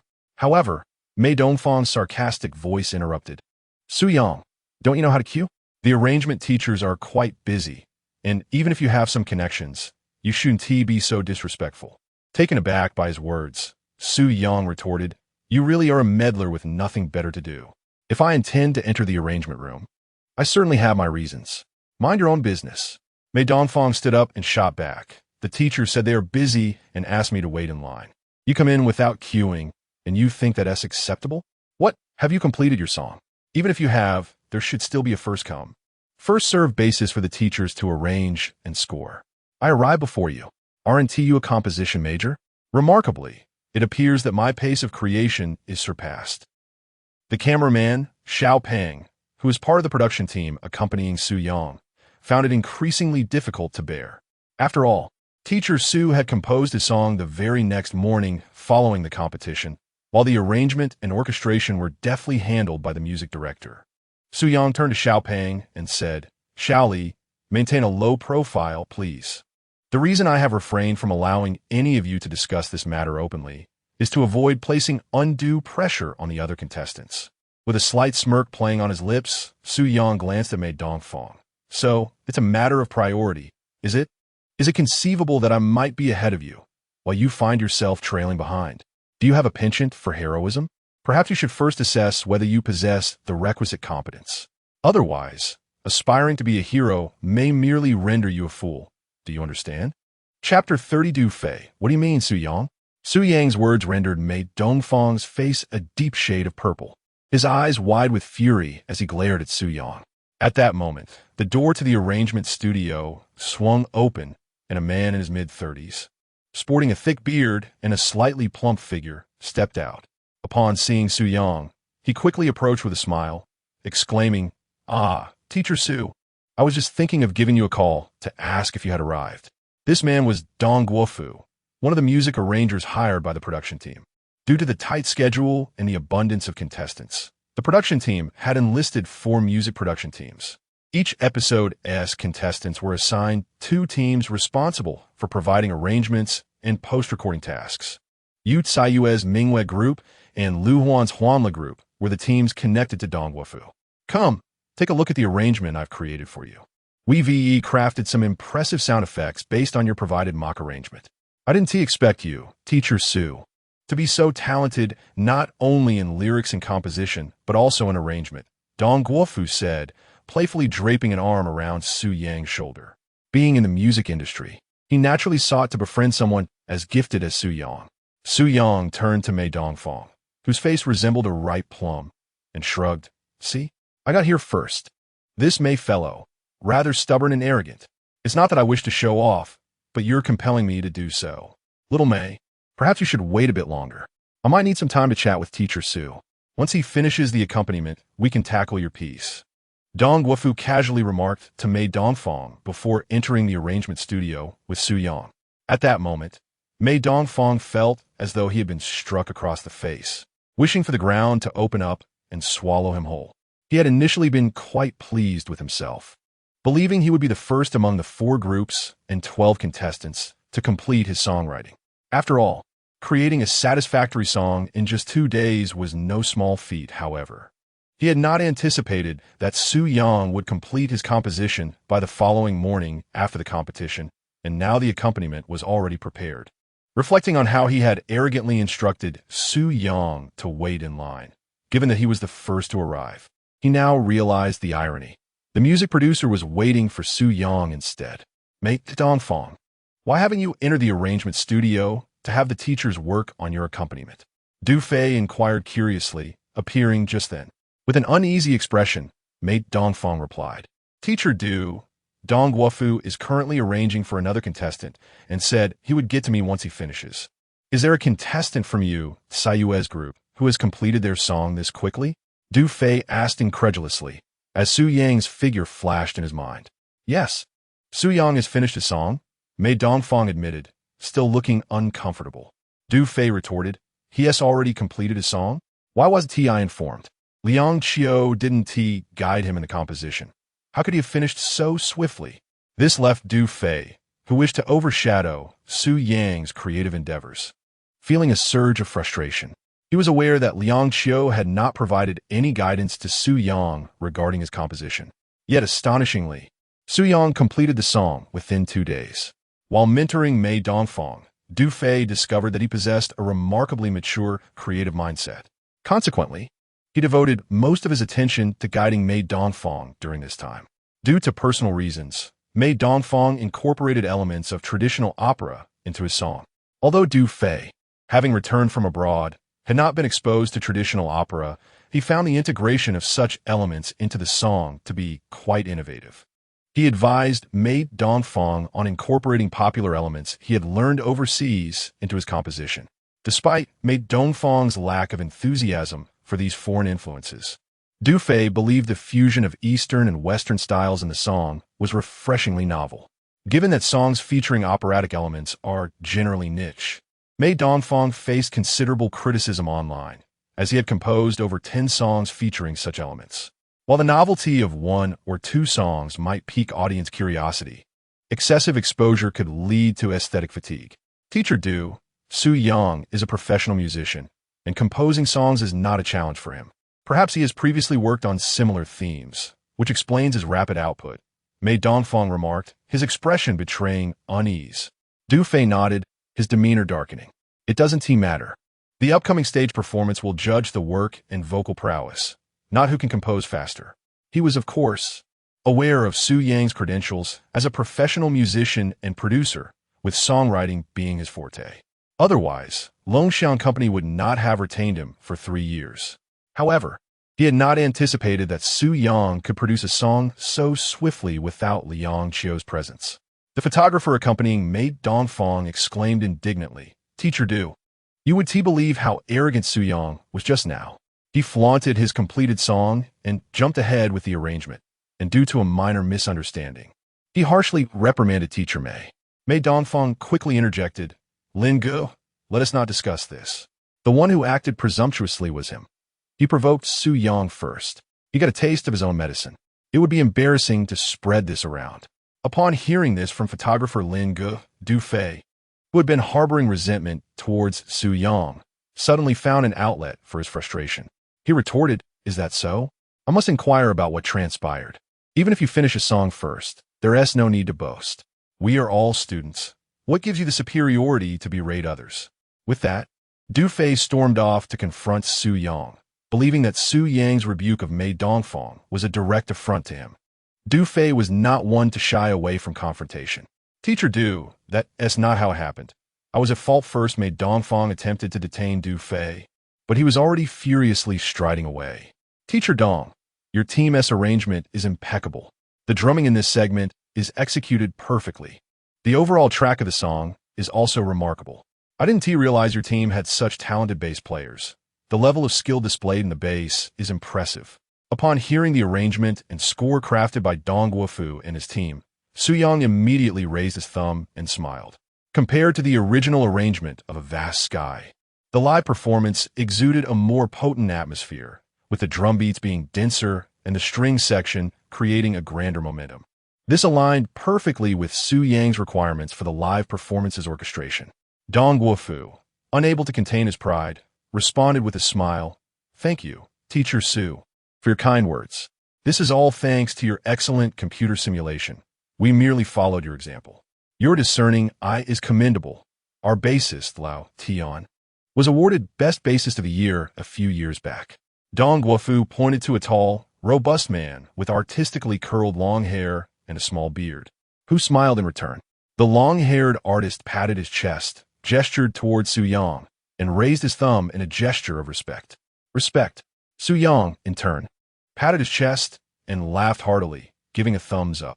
This gesture elicited whistles from several members of the team, igniting laughter among them. They were not only an arrangement team, but also members of a band, exuding a certain camaraderie typical of band members. Teacher Su, we all quite like A Vast Sky. We were considering whether to ask the production team if we could perform it during the competition, Longguo remarked cheerfully. Su Yang replied, No problem. I'll discuss this with Teacher Gao, who oversees the live band. He is a good friend of my mentor and should consent to my request. He understood that Longguo wished to provide his team with more exposure. Su Yang thought it was a good idea. Having more friends opens more doors. Perhaps in the future, he would collaborate with their team. Upon hearing Su Yang's words, Longguo quickly replied, Thank you, Teacher Su. If there are any musical matters we can assist with, just let us know. At that moment, the door to the arrangement room opened, and Su Yang saw Du Fei walk in. Upon entering, Du Fei, with a sullen expression, coldly questioned Su Yang, What do you mean, Su Yang? A faint smile crept into Su Yang's heart. This was a minor conflict, followed by a major one. Initially, he held a slight admiration for Mei Dongfang, In his view, Mei's tendency to meddle could be seen as a kind of ancient chivalry. However, now it seemed that Mei Dongfang was just as ordinary as anyone else. Chapter 31. Yu Caiyue. Why bully my dear Yang Yang? Su Yang feigned confusion and inquired, Teacher Du, I do not comprehend what you are insinuating. Dong Guofu promptly interjected, Teacher Du, let us converse amicably. What precisely is the matter? Let us sit down and discuss it properly. We are currently in the program setting, and causing a commotion would not bode well for anyone involved. With a sullen expression, Du Fei retorted, What do you mean by what I said? If you have grievances against me, direct them at me. But why target the contestants I mentor? Su Yang could not help but chuckle and replied, Oh, Teacher Du, your words are quite amusing. Am I really targeting you? I am merely a humble contestant. I possess no standing to contend with you. It is you who seems to be targeting me, not the other way around. Moral coercion? Very well. Since you choose to employ moral coercion, do not blame me for disregarding it. Dong Guofu hastily urged, Teacher Du, Teacher Su, let's all speak with civility. Du Fei, momentarily at a loss for words due to Su Yang's remarks, pondered, Why would I target you? Just moments ago, I was assisting my contestant Mei Dongfang, who awaited Teacher Dong's assistance with the arrangement. Did you not berate Mei Dongfang simply because you finished your composition first? Su Yang replied, Berated him? If I merely offered a few words of guidance on conduct, that is indeed accurate. Did he fail to share the specifics with you? Or perhaps those accompanying him did not disclose the truth.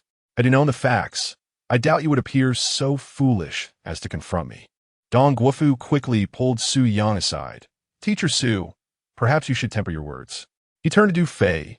This is my oversight. I should have managed the arrangements better. I initially invited Teacher Su to review the arrangement, but when I encountered Mei, I asked him to wait. To my surprise, he took it to heart and genuinely waited outside. Caught between the esteemed music director and a contestant of notable background, Dong Guofu sought to mediate. His words, however, had already leaned in favor of Su Yang. After all, Su Yang was the contestant, and any fallout from a conflict with the music director would undoubtedly weigh heavier on him. At that moment, Mei Dongfang hurriedly approached, Teacher Du. I must admit my fault.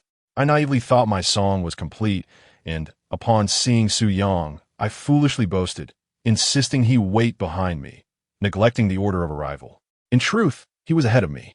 Mei Dongfang's expression betrayed his embarrassment. Once was enough for such a mortifying incident.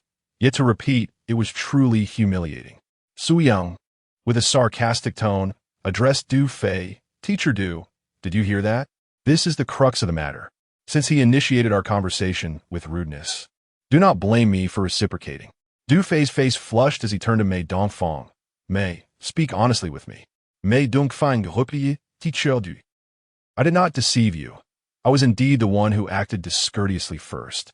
Su Yang, I sincerely apologize for the earlier incident. It was my fault. He cast a displeased expression towards Su Yang. Upon hearing Mei Dongfang's words and witnessing the public apology to Su Yang, Du Fei felt as if he had lost everything. Initially, he had been seething with anger towards Su Yang and saw this as an opportunity to vent his frustrations. However, unexpectedly, he found himself unable to express his ire and instead swallowed it back down, leaving him even more agitated. His hands trembled with suppressed rage. Yet, in front of the program staff, he managed to contain his fury. After all, if he were to lash out indiscriminately at Su Yang, it would only serve to embarrass himself. Su Yang shook his head dismissively, saying, It's no big deal. After all, I haven't suffered any loss.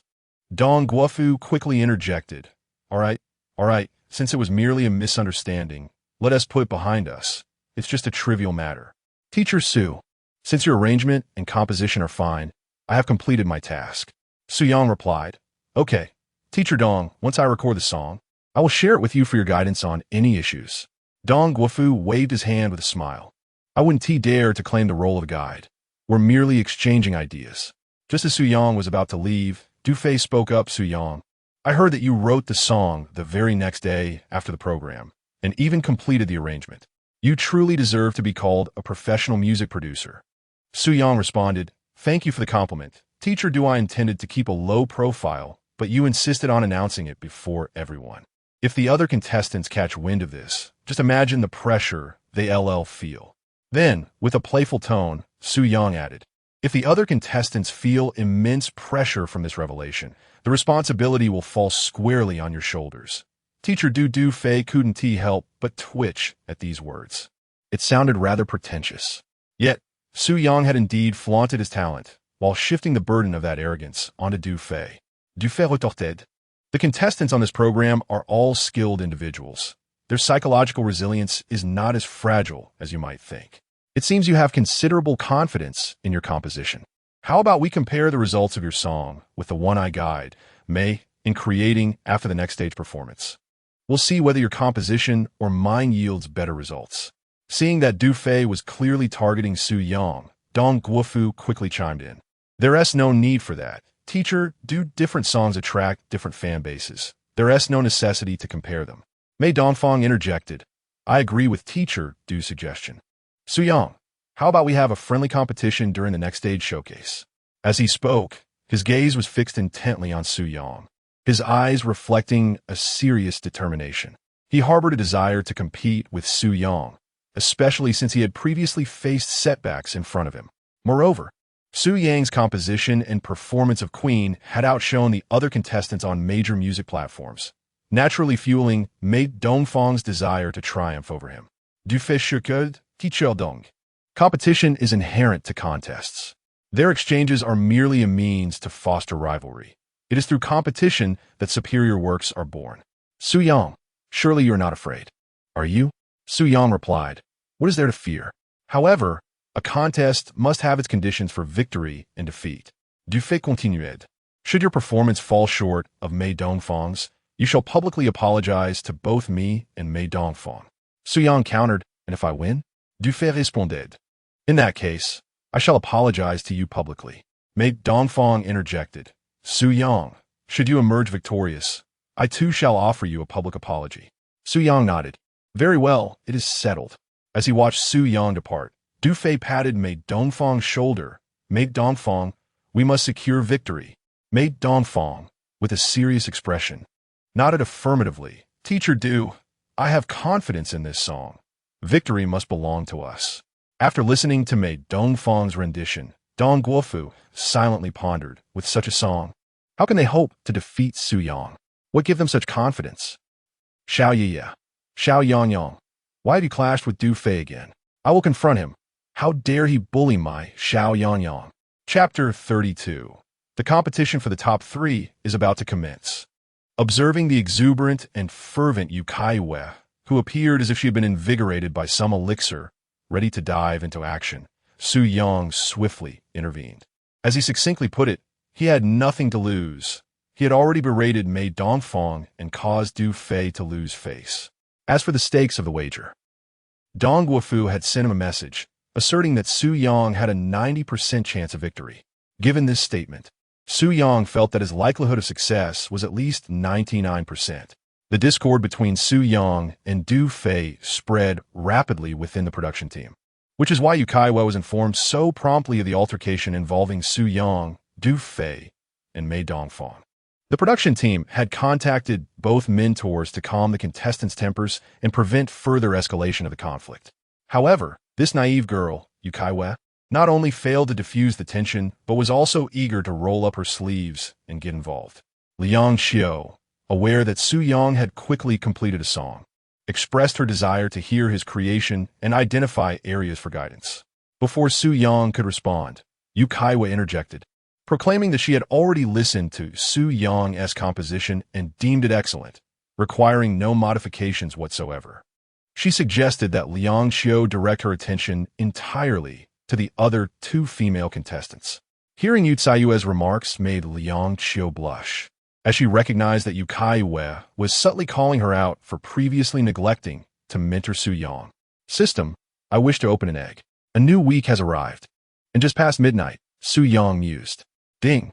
Due to the host accumulating over 100,000 popularity points in the first week, the chances of obtaining high-quality rewards have significantly increased. Ding. Acquired RB singing skill, first rate. Ding. Gained 3 golden songs. Su Yang was astonished that achieving over 100,000 popularity points in the first week would yield such a significant boost in high-quality rewards. A first-rate RB singing skill. Quite impressive. Furthermore, he had obtained 3 golden songs. What a windfall. With these golden songs in hand, the world is at my feet. With 3 golden songs, combined with his weekly quota as a third-rate musician, he could extract 3 golden songs from the system. 1 popular song and 4 ordinary songs. When he opened the popularity egg next week, he would have 6 ordinary songs, allowing him to exchange 5 songs for a spot for a popular song. As the second episode concluded, among the 3 contestants chosen by Yu Caiyue, one named Yao Ming, with her unique voice and songs infused with a strong folk flavor, garnered the selection of all 4 mentors and was ultimately secured by Yu Caiyue. The other 2 contestants, 1 male and 1 female, were selected by the mentors. All 3 contestants drew their respective theme songs. With the conclusion of the second episode, the first batch of contestants was set to take the stage the following week. It was evident from the expressions on the faces of the first group of contestants that the atmosphere was charged with tension. The 12-3 elimination format meant that 9 would be eliminated, underscoring the intense competitive pressure. Even the previously confident Yu Caiyue, who had faith in the song A Sky Full of Dreams, had mentioned several times her concern that Su Yang might not advance to the top 3. She suggested that he sing Invisible Wings instead, as she felt it conveyed a deeper sense of immersion. However, Su Yang declined her suggestion and chose to perform A Sky Full of Dreams. Whether he could progress in the competition was left to fate. Would she disregard him if he did not advance? Yu Caiyue assured that would not be the case. She merely wished for Su Yang to succeed and hoped he would triumph over Du Feimei in their wager. She truly did not want to see him lose. Many contestants, with the assistance of their music instructors and mentors, had nearly completed their song compositions.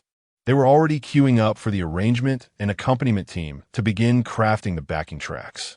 In Yu Caiyue's mentor group, Liang Xiu only needed to guide Mei Yanhua and Li Qian, allowing for swift progress. Li Qian had finalized her song's arrangement and was now ready for trial recordings. Mei Yanhua's song was also swiftly moving toward the trial recording phase. In the second episode, in addition to the 12 contestants joining the mentor groups, each group welcomed a new team of music instructors. In Yu Caiyue's group, the newly arrived music instructor, Zhang Xuanru, was quite renowned in the industry. After the second episode concluded, Yu Caiyue, feeling somewhat fatigued, stretched languidly in bed and sent a message to Su Yang. Each day, she eagerly anticipated their text conversations on WeChat. Prior to participating in the show, they often engaged in voice chats, but now, if anyone discovered their constant communication, it could lead to unfounded rumors about a romantic relationship. Such gossip would be detrimental. Even her manager, who also served as her bodyguard and driver, Feng Jie, was unaware of her relationship with Su Yang. Once the first round of the 12-3 competition concludes, it 1TB is tense, Su Yang messaged. After the first round, the contestants would have to wait for the results of the second round before the production team would arrange the 6 advancing participants for the Bird's Nest finals. Su Yang would face a 7-day waiting period following his first round of competition.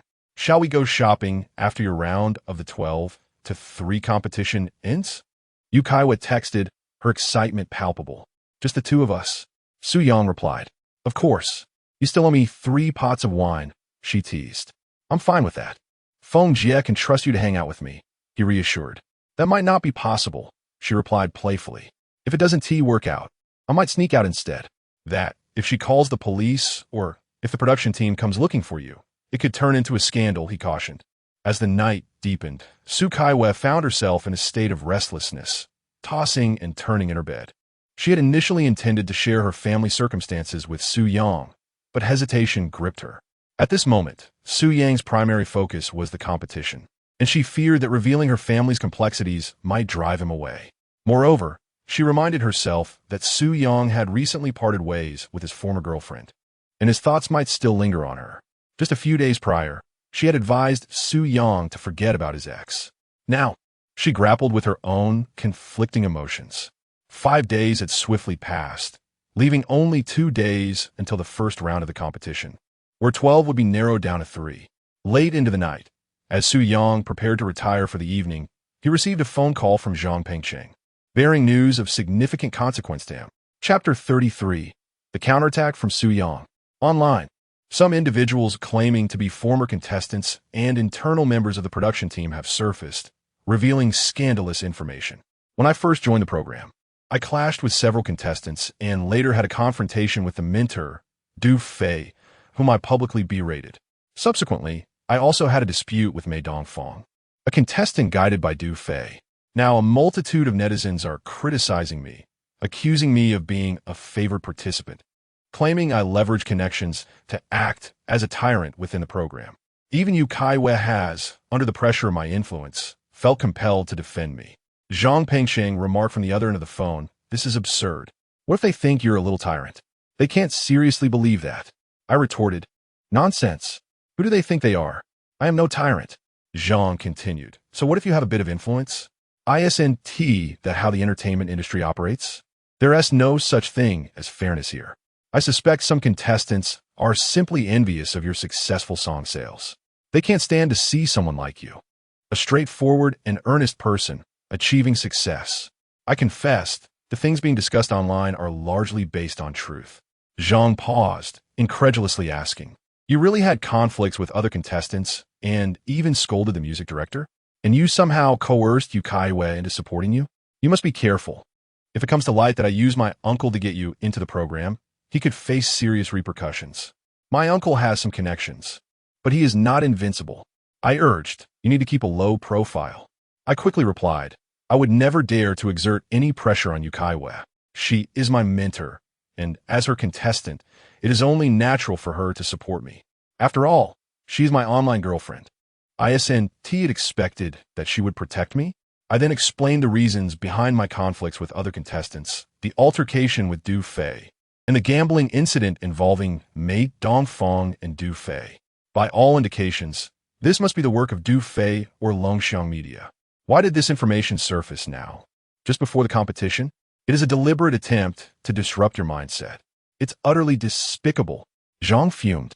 He continued, "And how could Longguo Media allow Du Fei, who bears your name as a songwriter, to be your mentor?" I concurred with his assessment, certain that either Du Fei or Longguo Media aimed to unsettle me right before the competition. Those with shaky mental states, confronted by such sudden public pressure, would undoubtedly crack under the strain. What should we do? Longguo Media is a major company. We can't possibly contend with them. Perhaps you should try to endure and focus on maintaining your composure for the competition, so you can strike back fiercely, Zhang suggested. I refused to endure any longer. I declared. Zhang Pengcheng, in a state of agitation, exclaimed, "What else can you do if you can't bear it? Surely you can't just stand by and expose everything. If you do so, your career in the entertainment industry would likely be jeopardized." Su Yang replied coldly, "If the straightforward approach is unfeasible, then I shall resort to subtler means. It cannot be that they are the only ones who can disclose information while I remain silent. Old Zhang, I heard from Xuanzi that there exists a dark web where numerous entertainment industry scandals are habitually purchased. I will provide you with the funds. Devise a way to connect with those in the dark web and let them disseminate the information I shared, revealing the truth through various social media outlets." Initially, Su Yang was skeptical about the existence of the dark web as depicted in novels. However, following the recent scandal involving the major e-commerce entity 3Pigs, which was exposed for scandalous conversations on the dark web, he became convinced of its reality. Even Zhang Pengcheng recognized that it was likely Longguo Company or Du Fei orchestrating these revelations to disrupt Su Yang's focus. If they dared to expose him, he would not hesitate to retaliate. Naturally, Su Yang could not publicly confess his own transgressions. Thus, he opted for a covert strategy. "Yangzi, even if the dark web exposes the matters you mentioned, Longguo Company will likely deduce that you were behind it.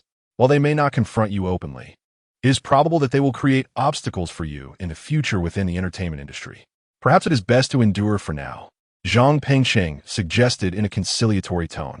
Su Yang countered, "At this moment, I can no longer tolerate any further. Longguo Company has already set traps for me, and I find myself disinclined to hold back any longer. The entertainment industry is neither too vast nor too small. After all, I have established a connection with Yu Caiyue. If trouble arises, I can always rely on her. At worst, I could write more songs for her. And who knows, if our relationship flourishes, we could become a family. It is only natural for a wife to assist her husband. Should the worst happen, and I am unable to sing, I can still write anonymously and earn a decent income. As long as the funds are sufficient, I shall not be hindered by the obstacles set by Longguo Company.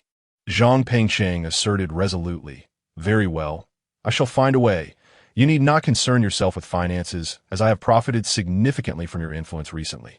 By the way, what about the matters concerning you and Xiao Yin and the author Su Yang? Should they be exposed as well? Su Yang replied coldly, expose them. At this juncture, if they refuse to grant me dignity, they must not expect me to show them any in return. Zhang Pengcheng muttered, you are truly prepared to sever ties with them completely. Very well, very well. Even a clay figurine possesses a modicum of temper. They have gone too far, so let us proceed.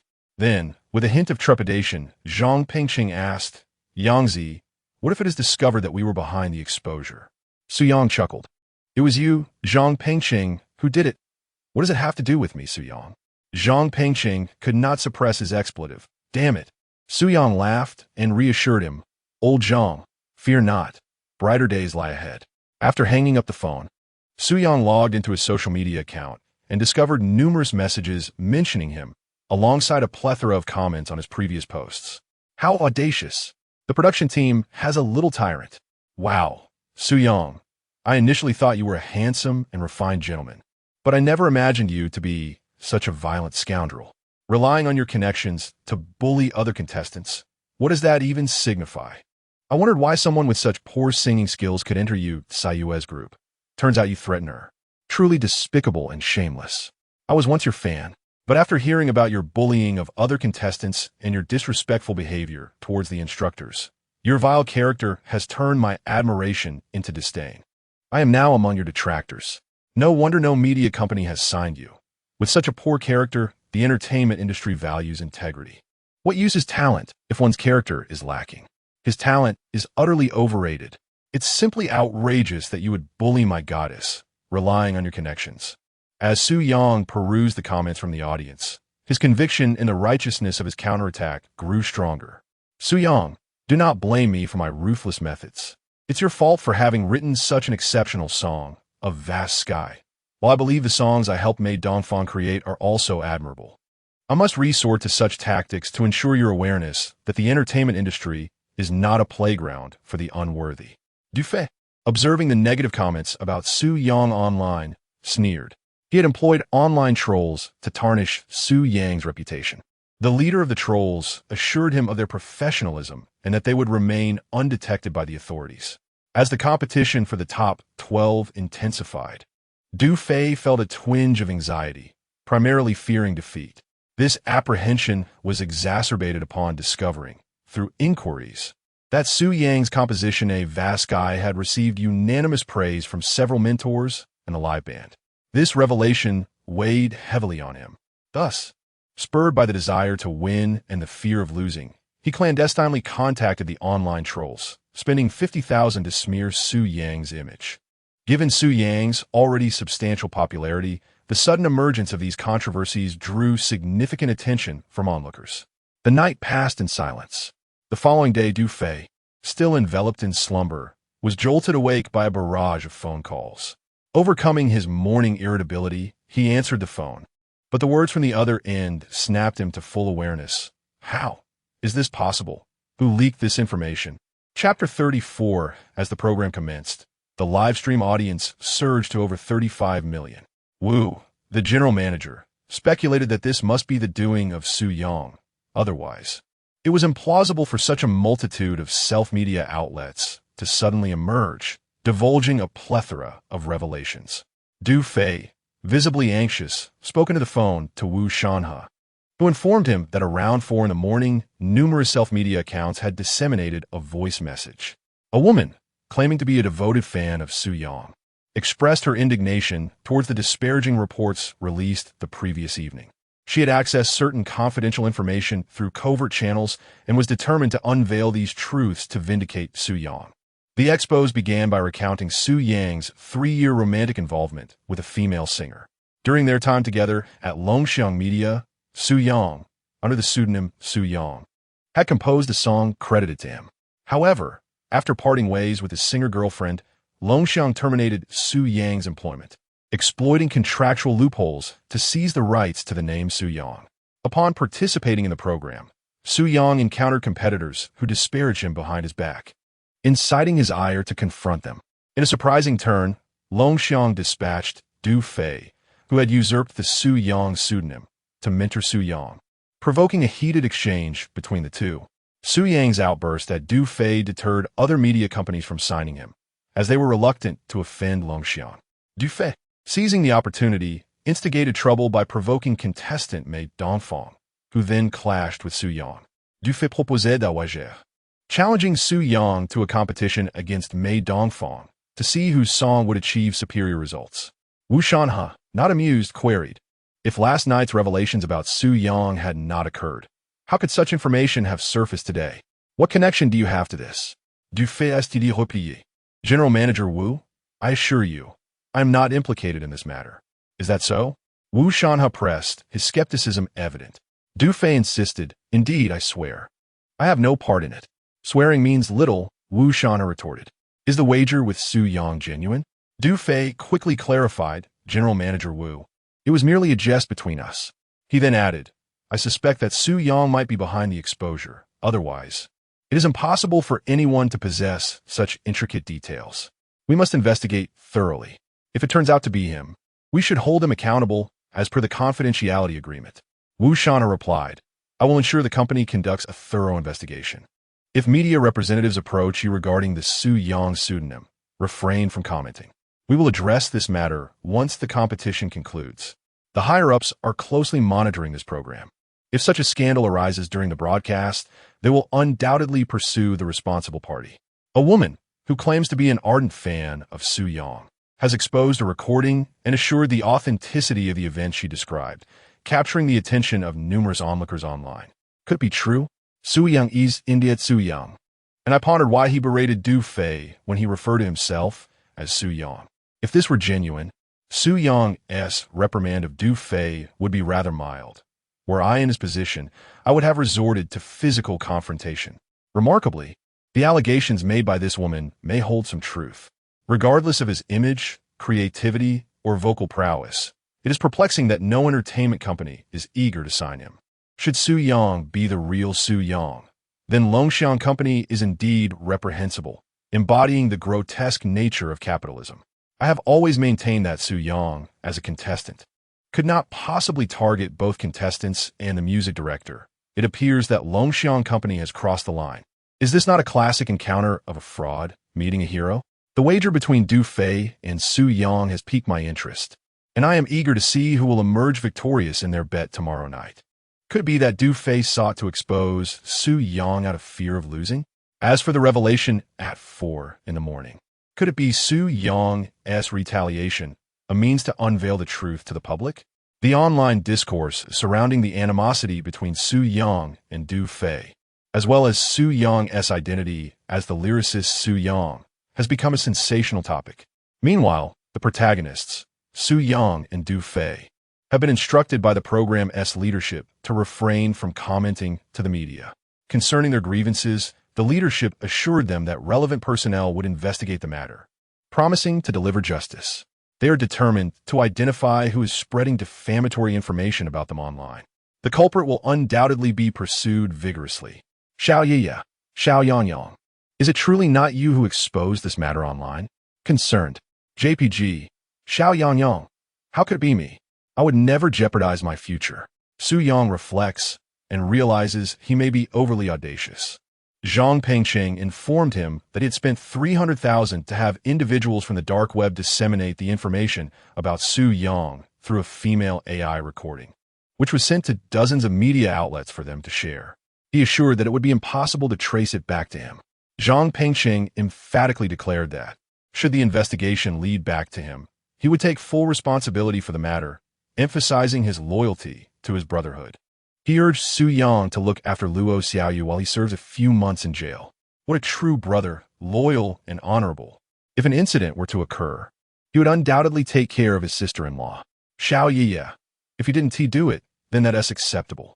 I've heard the program's leadership is quite upset and intends to involve the relevant internet authorities to investigate this situation. Unless it originated from a task on the dark web, it should be relatively easy to trace. Xiao Yangyang. They must capture the culprit. This is infuriating. Rest assured, Yu Caiyue urged Su Yang to relax and not to be swayed by external opinions, since the public had seen through him and given his wager with Du Fei. The only path forward was to perform admirably and prove his worth. It must be that scoundrel Su Yang who leaked the information, she fumed. Just wait. My uncle has already stated that the program's leadership is furious and intends to involve the cybersecurity department in the investigation. If it turns out that you are indeed behind this, prepare for hefty compensation and do not even think about continuing in the entertainment industry. Xiao Yin was beside herself with rage. Many online were aware of Su Yang's connection to Su Yang, and numerous individuals speculated that his former girlfriend was her. Consequently, a significant number of Su Yang's female fans inundated her social media accounts with vitriolic comments, forcing Xiao Yin to disable the comment sections on her platforms. As the hours passed, another day slipped by. The following evening at 8 o'clock, the first round of the Rise to Fame competition officially commenced. The voting rules were straightforward. Each group of 4 contestants would be evaluated by music judges, live audience members, and an invited online audience of 10,000. The contestant in each group who received the highest number of votes would advance. The 12 contestants were divided into 3 groups, meaning only 3 would progress to the next stage. Those who advanced would undoubtedly be the cream of the crop. In the second group, where Su Yang was placed, it was aptly dubbed the Death Group, as it contained 2 highly skilled contestants alongside Su Yang, the most popular of them all. The first group had already witnessed 2 contestants complete their performances.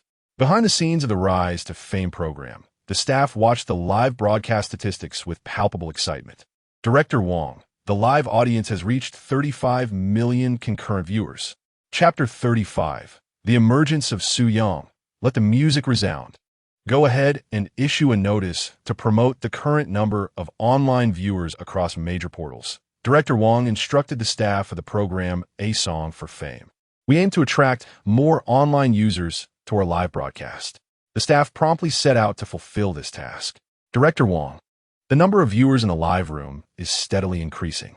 Based on the comments on the public screen, it seems that most fans are primarily here for Su Yang and Mei Dongfang, one staff member reported. To be honest, the recent incidents have caused quite a stir among the higher-ups, but it must be said that they have garnered significant attention. The staff was elated as the viewer count surpassed 35 million, a figure nearly double that of last year's finale of Please Call Me Singer. The better the ratings, the more delighted the production team became, for this would inevitably attract more investment from advertisers for the upcoming Bird's Nest finals. Consequently, the entire production staff stood to gain substantial bonuses. As producers of the show, they understood that the remarkable popularity of this episode stemmed from the exposure of Su Yang. Du Fei and Longxian Company's affairs the previous day.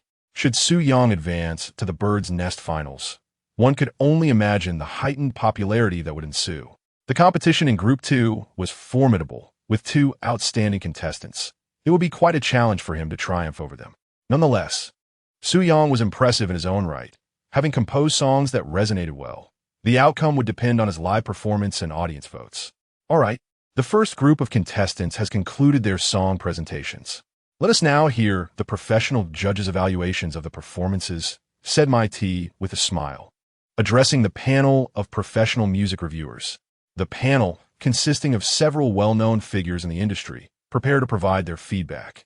A middle-aged, bald musician took the microphone and began, "Firstly, I would like to express my gratitude to the 4 contestants for their splendid performances, as well as to the mentors and music directors who have assisted them in crafting such exceptional works."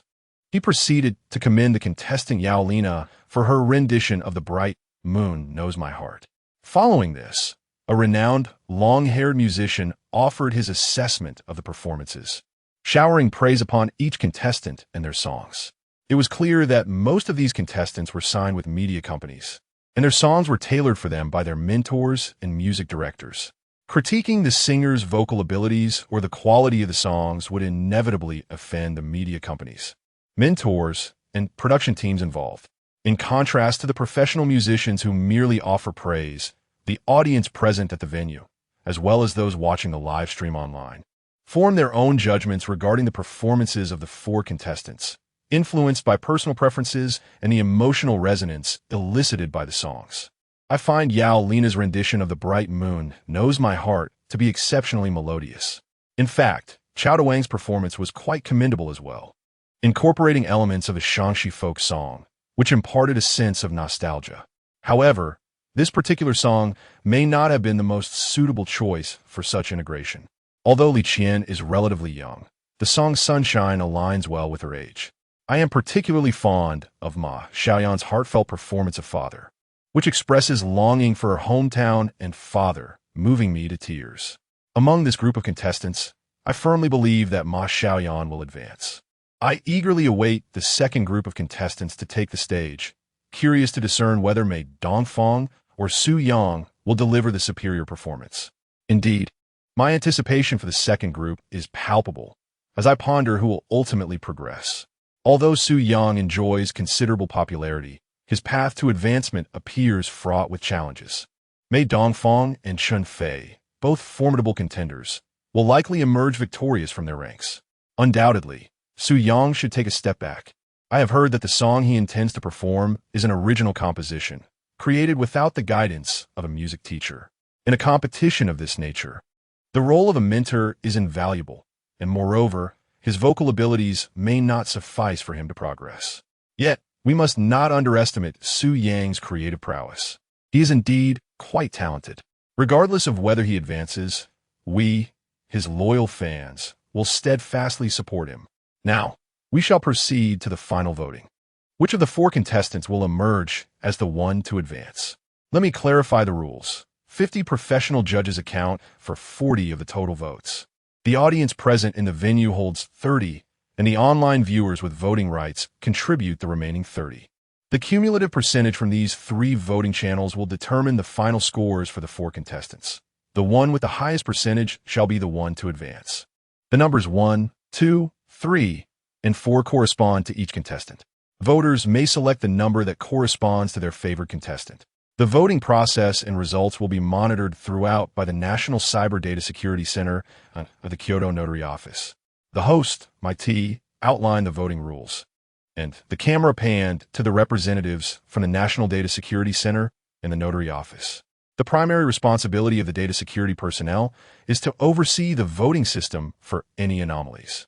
As the stage reverberated with intense music, the voting channels commenced simultaneously.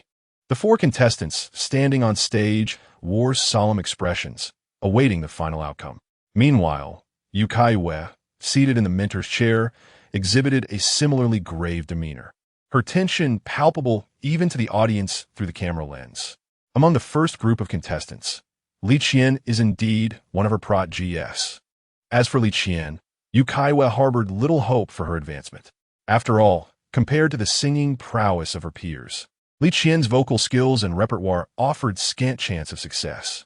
Regarding Mei Yanhua, Yu Caiyue also possessed limited expectations. Her utmost confidence rested with Su Yang.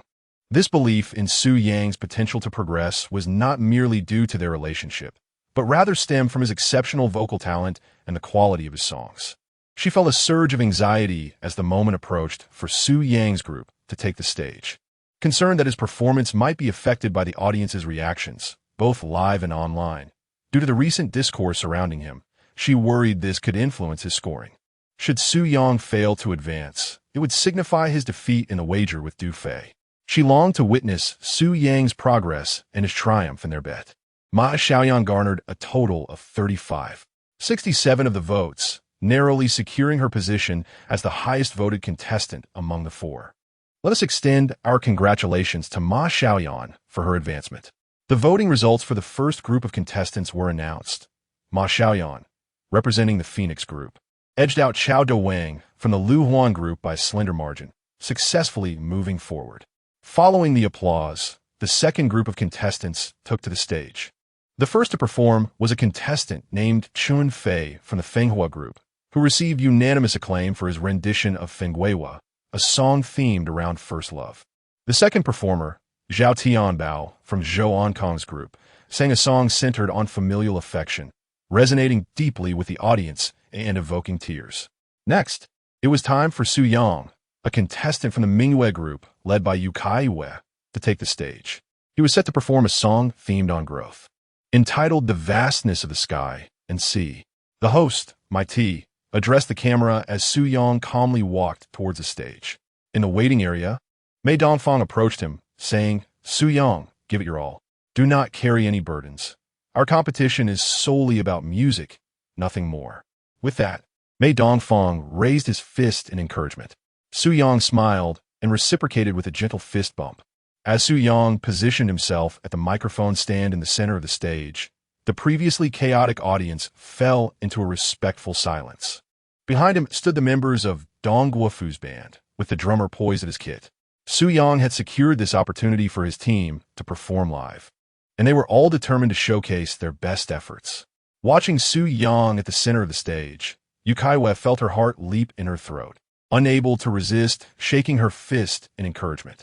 This gesture was captured by the camera, and Su Yang mirrored her gesture, raising his fist toward her. The information about the song appeared on the big screen.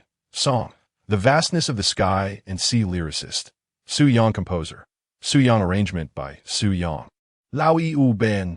Subsequently, Su Yang nodded to Longguo and the others behind him, and then the melody of the vast sky began to play. Chapter 36. Boundless horizons to shatter the shackles of fate with unwavering determination. Standing before the microphone stand, Su Yang, a striking figure at 185 meters tall, adorns a black high-neck sweatshirt paired with black jeans and heavy black leather shoes. His neat, short hair frames his face as he bows his head slightly.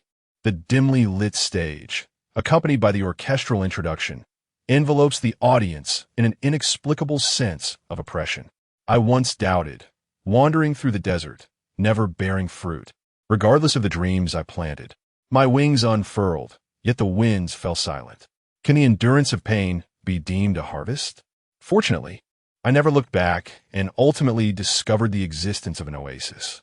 Each drop of sweat rendered life more profound, and only by stepping beyond despair could I glimpse a new cosmos. As Su Yang slowly begins to sing the main verse, the lyrics resonate with the injustices of fate, evoking a powerful sense of heaviness through both the words and his vocal delivery. Wandering through the desert, never bearing fruit, yearning to soar, yet the winds have ceased, accustomed to suffering. As the main verse progresses, Su Yang's emotions gradually intensify, his pitch ascending slowly, the lyrics reflecting a steadfastness akin to discovering an oasis, striving to escape the depths of despair. He lifts his head, previously bowed in humility. With the conclusion of the main verse, the once dim lights on stage transform into a vibrant kaleidoscope. The previously slow, somber beats morph into a rapid, vigorous tempo, with the bass, guitar, and piano crescendos rising in fervor. The audience, both present and online, recognizes that they have reached the climactic chorus. At the center of the stage, Su Yang raises his head, arms outstretched, and sings passionately. Boundless horizons, after courage, to seize persistence and shatter fate's chains. To the indifferent souls, thank you for underestimating me, for it has compelled me to rise even more splendidly. As Su Yang delivers the entirety of the chorus, Yu Caiyue, seated in the audience, is the first to succumb to tears. She is the one most anxious for Su Yang, perhaps even more so than he himself. Witnessing Su Yang's performance, she realizes, with his current state, advancement is assured. Among the spectators, Du Fei and Mei Dongfang are equally invested in Su Yang's composition and performance. After hearing Su Yang's rendition, Du Fei's expression resembles that of someone on the verge of tears, his face contorted in distress. Had the production crew not caught his reaction on camera, his visage would have reflected even greater turmoil. As a music producer, he can discern the exceptional quality of Su Yang's lyrics and the high standard of the composition and arrangement. Most importantly, Su Yang's high notes resonate beautifully. He never anticipated that the singing skills, previously critiqued by a multitude of netizens, would prove to be so remarkable. In comparison to the forthcoming performance of Huangshan Journey by Mei Dongfang, I find Su Yang's lyrics to be somewhat superior. As for vocal prowess, when it comes to contemporary singing styles, Su Yang's displayed high notes undoubtedly overshadow those of Mei Dongfang. Mei Dongfang's Huangshan Journey possesses a distinct advantage, incorporating elements of Peking opera with rap and electronic music. Whether he can triumph in the voting will ultimately depend on the audience's decision. The professional music judges are unlikely to cast their votes swayed by personal connections within Longguo Company, especially under the scrutiny of millions of viewers, the attention of higher authorities, and the recent online sentiment. Any judge who dares to vote unfairly may well face a backlash from the public. Observing the audience's enthusiastic applause and emotional expressions, with even some individuals visibly moved to tears, Du Fei felt a sense of foreboding. Meanwhile, Mei Dongfang, watching the competition backstage, wore a rather unnatural expression. Su Yang's song and his expressive performance left no room for criticism, particularly the sentiments conveyed through the lyrics. With perseverance, break the chains of fate. To the indifferent, thank you for underestimating me. These lines sent shivers down Mei Dongfang's spine. He is a lyricist and composer, yet he yearns to be more than just that. Over the past 2 weeks, Su Yang has endured a torrent of online vitriol, with many netizens deriding his vocal abilities and mocking his chances of advancement. Within the contestant circle, numerous individuals have looked down upon Su Yang and his singing technique. This song, a product of Su Yang's own artistry, was not shaped under the guidance of a music instructor. Mei Dongfang's recent overtures toward Su Yang stem from revelations he gleaned online, shedding light on various truths. Why Du Fei has targeted Su Yang, while Yang Qiu has refrained from mentoring him, the fallout from his breakup with his ex-girlfriend, and the unjust revocation of his songwriting credits by Longguo Company. Furthermore, the reasons behind Su Yang's conflicts with other contestants began to resonate with Mei Dongfang's sense of justice, leading him to feel a measure of empathy for Su Yang. If he were in Su Yang's position, he doubted he could exhibit such excellence. The performance was remarkable. Contrary to claims of Su Yang's inadequate singing skills, his soaring chorus is beyond the reach of most singers. The song was masterfully crafted, evoking a profound sense of shared experience within me. I once faced repeated rejections from several companies, leaving me deeply disheartened, yet I persevered in the end. With perseverance, break the chains of fate. To the indifferent, thank you for underestimating me. These lyrics are simply outstanding. I have heard that this song is entirely Su Yang's own creation, without any guidance from a music instructor. I am beginning to believe he is indeed a prodigy. Who dares to claim his vocal abilities are lacking? Do their faces not ache with embarrassment now? His performance was so moving that it brought tears to my eyes.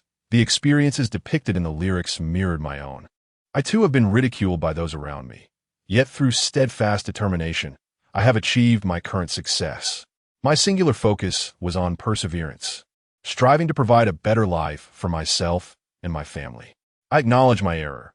I had mistakenly presumed that he was merely handsome and had mediocre singing abilities. I was wrong, and I sincerely apologize. I also admit my misjudgment. Su Yang's vocal prowess astounded me. He is not only handsome, but also possesses remarkable singing talent and exceptional songwriting skills. I wonder if other entertainment companies regret not signing him.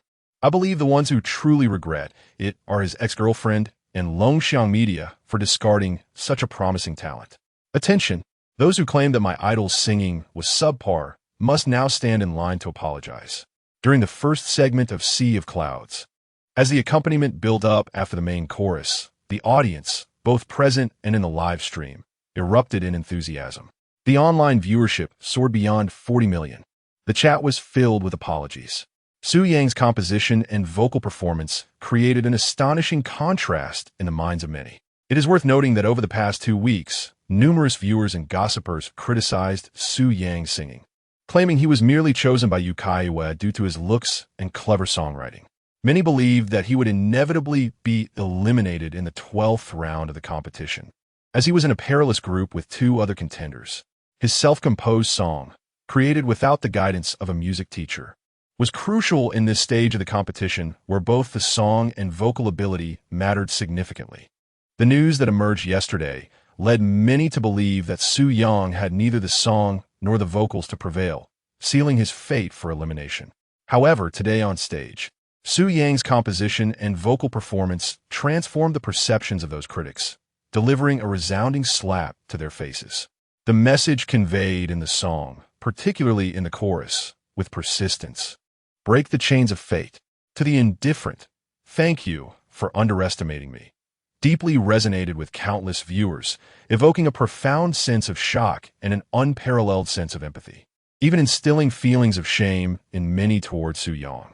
It is important to remember that many of them had spent the past 2 weeks disparaging and maligning him. Yet today, Su Yang's performance on stage delivered a powerful rebuke to them. As the music swelled, Su Yang continued to sing.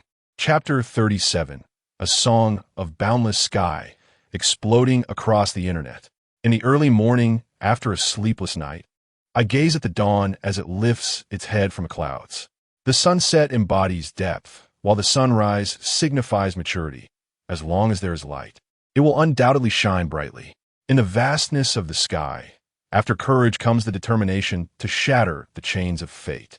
To the indifferent, I extend my gratitude for once underestimating me. Your scorn has emboldened me to rise and live more brilliantly. Ah, the boundless sky. After the tempest, I turn and smile wryly at past heartaches. To those who truly understand me, thank you for your silent companionship along the journey, allowing me to possess tales worth telling as the future unfolds step by step. On stage, with one hand gripping the microphone and the other clutching the stand, Su Yang leans in, pouring his heart into the climactic chorus. Particularly during the repeated high notes in the finale, the audience can see the intensity etched on his face, his soaring voice teetering on the edge of breaking. This resounding sound pierces through the air, evoking a visceral reaction that resonates deeply with the listeners. The pitch is so high it feels as though the once overcast sky has been pierced by a radiant beam of sunlight, gradually dispelling the gloom and bringing clarity to the world. Many are profoundly moved by Su Yang's performance, reflecting on life's hardships and the unpredictability of fate. What can one do? Only strive forward, only persist. As he sings the final line, looking to the future, step by step it arrives, he turns, leaving the audience with a graceful silhouette. On the back of his outfit, white letters proclaim, "The light boat has sailed past myriad mountains." These words, intertwined with Su Yang's rendition, evoke a profound sense of relief that comes from perseverance and emerging from adversity. The light boat has sailed past myriad mountains. This encapsulates Su Yang's desired sentiment. Initially, when he selected this song for the competition, he intended to deliver a resounding blow to those who mocked him, including online detractors, music critics, and the management of Longguo Company, particularly Caiyue. However, as he performed on stage, his thoughts shifted solely to perfecting his rendition, dismissing the naysayers entirely. Director Wang, our live stream has surpassed 55 million viewers, exceeding the previous record of 53 million held by Lu Tianwang 2 years ago.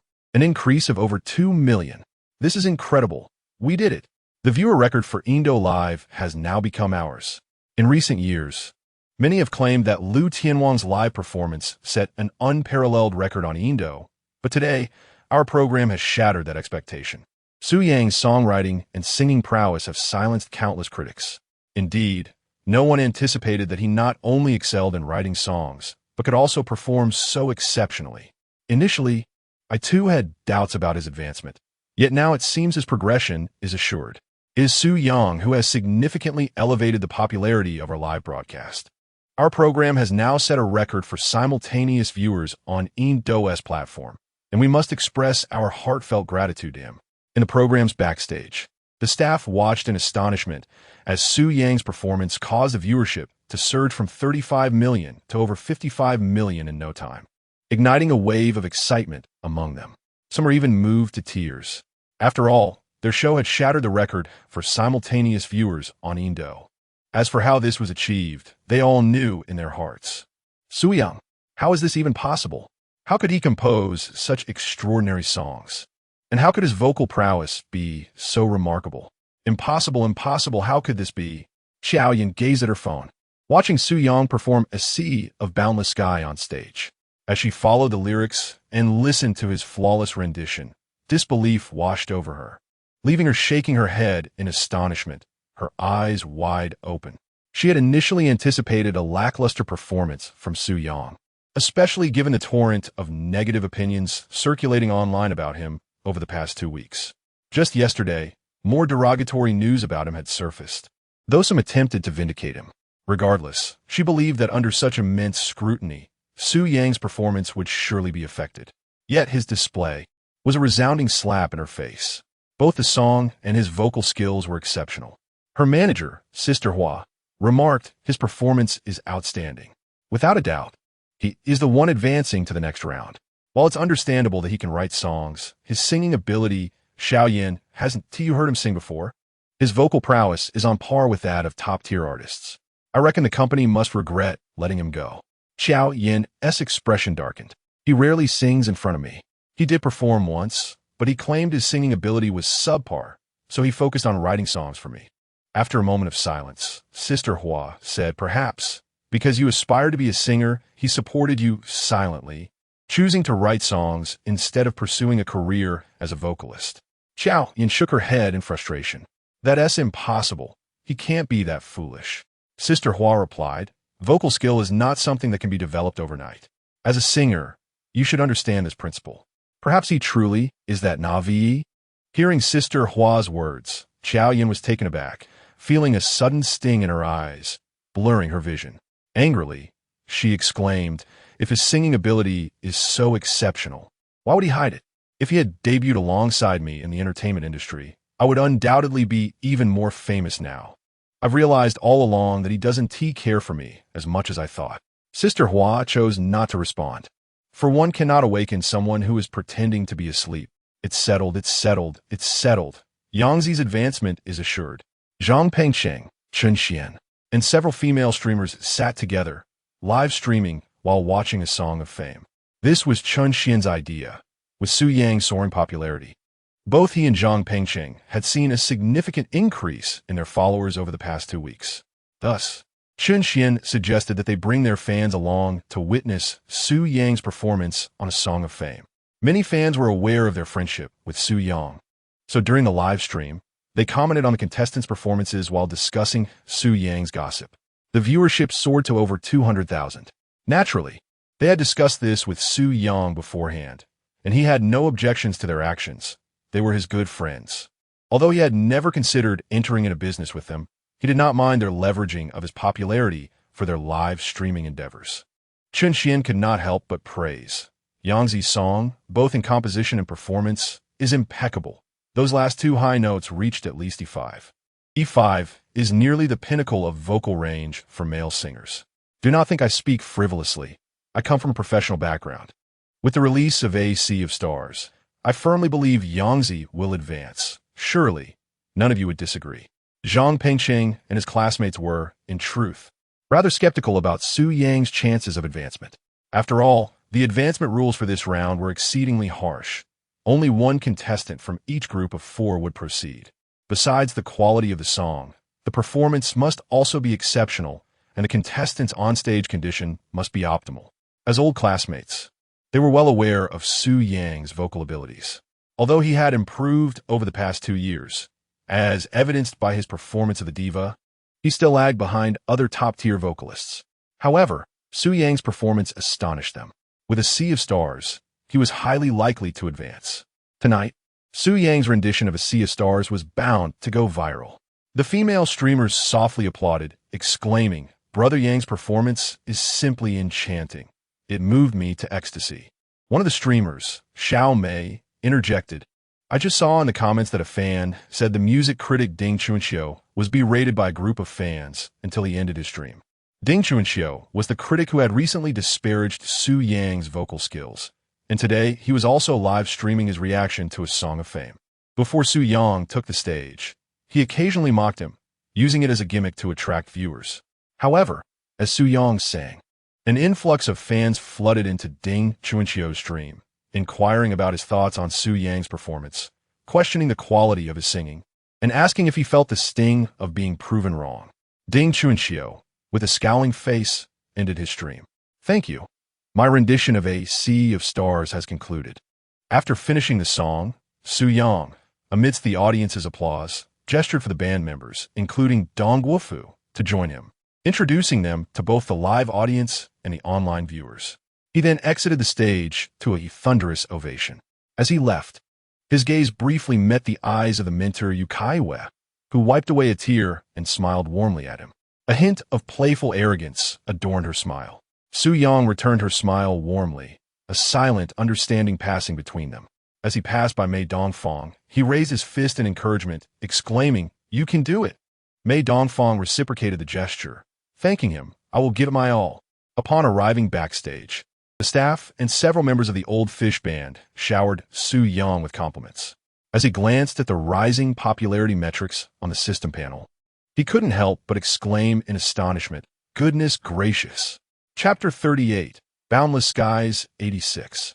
75, an absolute advantage, successfully advancing. In the span of a single song, the popularity soared from 130,000 to an astonishing 420,000. How could this not astound Su Yang?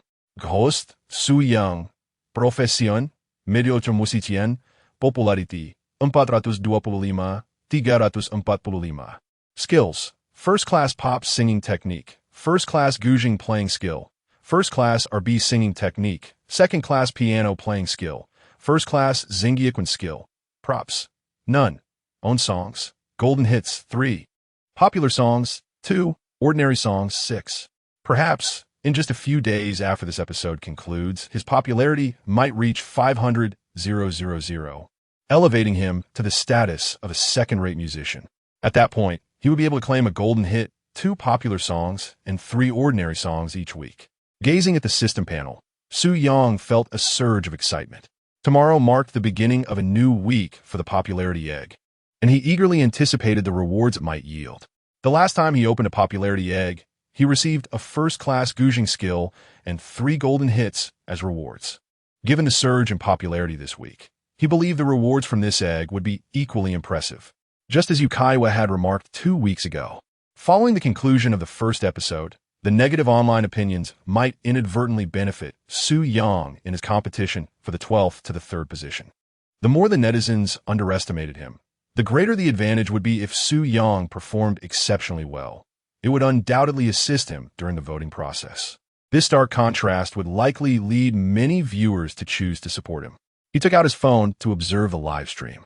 At that moment on stage, Mei Dongfang was performing Journey to Huangshan.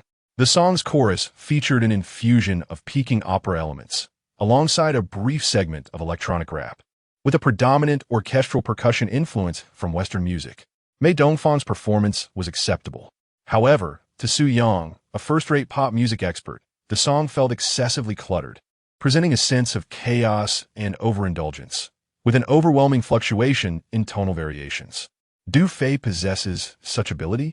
It is truly laughable that Longxian Company would allow him to replace my credits as the lyricist and composer. Su Yang said inwardly. Observing the comments from fans in the live stream, many remained captivated by the impact of Su Yang's Boundless Skies, while others critiqued Mei Dongfang's peaking opera-infused Journey to Huangshan. Can this song possibly rival Yangzi's Boundless Skies? Only those with a few screws loose would think so. What is this singing? The opera style is fine, but adding rap and electronic elements, along with bass and saxophone, creates a jarring dissonance with the traditional opera. To be honest, Mei Dongfang has released numerous adaptations of operatic songs, and this one is no exception, lacking freshness. The incorporation of rap and electronic elements makes it too chaotic, resembling a haphazard medley. I sense that Mei Dongfang has become overly fixated. Not every song is suited to the incorporation of theatrical singing.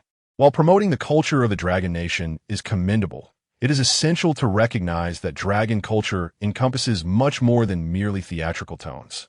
In a straightforward comparison, this song significantly pales in contrast to Su Yang's compositions, particularly in terms of lyrics, vocal prowess, and the artistic essence conveyed within the song. Hai Tian Kong articulates the necessity of perseverance in the face of adversity, while Huang Shanxing merely delights in the picturesque scenery of Huangshan and the ensuing joy it brings. Truth be told, Mei Dongfang's rendition was quite pleasant. I found it rather cheerful. However, Su Yang's song provoked a multitude of reflections within me. Is Du Fei, the esteemed lyricist and composer from Longguo Company, truly responsible for such a lackluster creation? It seems to fall short even when compared to the relatively unknown Su Yang. Almost forgot. Su Yang is indeed Su Yang, but Longguo Company has acted unethically, seizing credit for his work and forcing him out of the company. I wonder what the individuals at Longguo Company think. After all, they made their choices. Yangzi's advancement appears assured. Without further ado, I shall take the initiative to offer my apologies to Yangzi, a gesture of respect. Yangzi, I was wrong. I bow to you, seeking your forgiveness. During Mei Dongfang's performance, the audience in the live-streaming room simultaneously echoed, Yangzi, I was wrong. I bow to you, seeking your forgiveness. This sight brought a smile to Su Yang's face upon witnessing it. Du Fei was present at the venue. Watching Mei Dongfang's performance on stage while occasionally glancing at the live-stream comments, his expression darkening as he read the audience's remarks, feeling utterly defeated.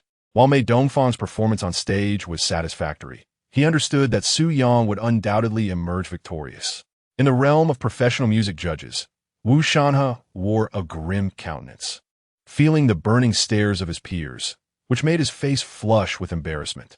They were all aware that Su Yang was originally the lyricist and composer Su Yang at Longguo Company, yet out of politeness, they refrained from voicing it. Previously, when no company had signed Su Yang, it was due to Longguo's reputation that he had been overlooked. However, now, with Su Yang's stellar performance on stage, other companies would no longer care for Longguo's standing.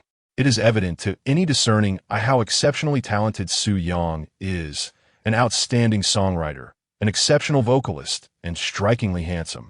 Naturally, every company would aspire to sign him. As for Longguo Company's reputation, the entertainment industry is rife with rivalries and intrigue. Du Fei, you fool! Did you not confidently assert that Mei Dongfang's performance had solid prospects for advancement? With this dismal creation of his, the notion of advancement seems utterly far-fetched. Wu Shanhe seethed inwardly. At that moment, he felt as if he were being roasted over an open flame while needing to maintain an air of composure. As Mei Dongfang concluded his performance, the host invited the other 3 contestants from the same group to take the stage, initiating evaluations from the mentors regarding the performances of the 4 contestants. Lu Huan was the first to offer his remarks, graciously praising each of the 4 contestants without singling out anyone for particular distinction. Given the impending voting process, it was only natural that the mentors would refrain from excessively lauding a specific individual, as this might mislead the audience in their voting choices.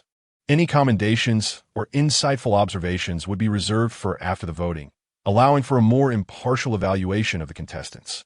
The other 3 mentors echoed this sentiment, showering compliments on all 4 participants for their performances. When Yu Caiyue spoke of Su Yang, she expressed a genuine pride in his stage presence, articulating heartfelt sentiments rather than mere platitudes. Now, it is time for the professional judges to share their assessments of the contestants. The judges, too, offered their praises to each participant in turn. We are on the verge of commencing the voting process. I kindly ask all judges, the audience present, and those online with voting privileges to cast their votes for the contestant they deem most outstanding. Please remember the corresponding numbers for each contestant.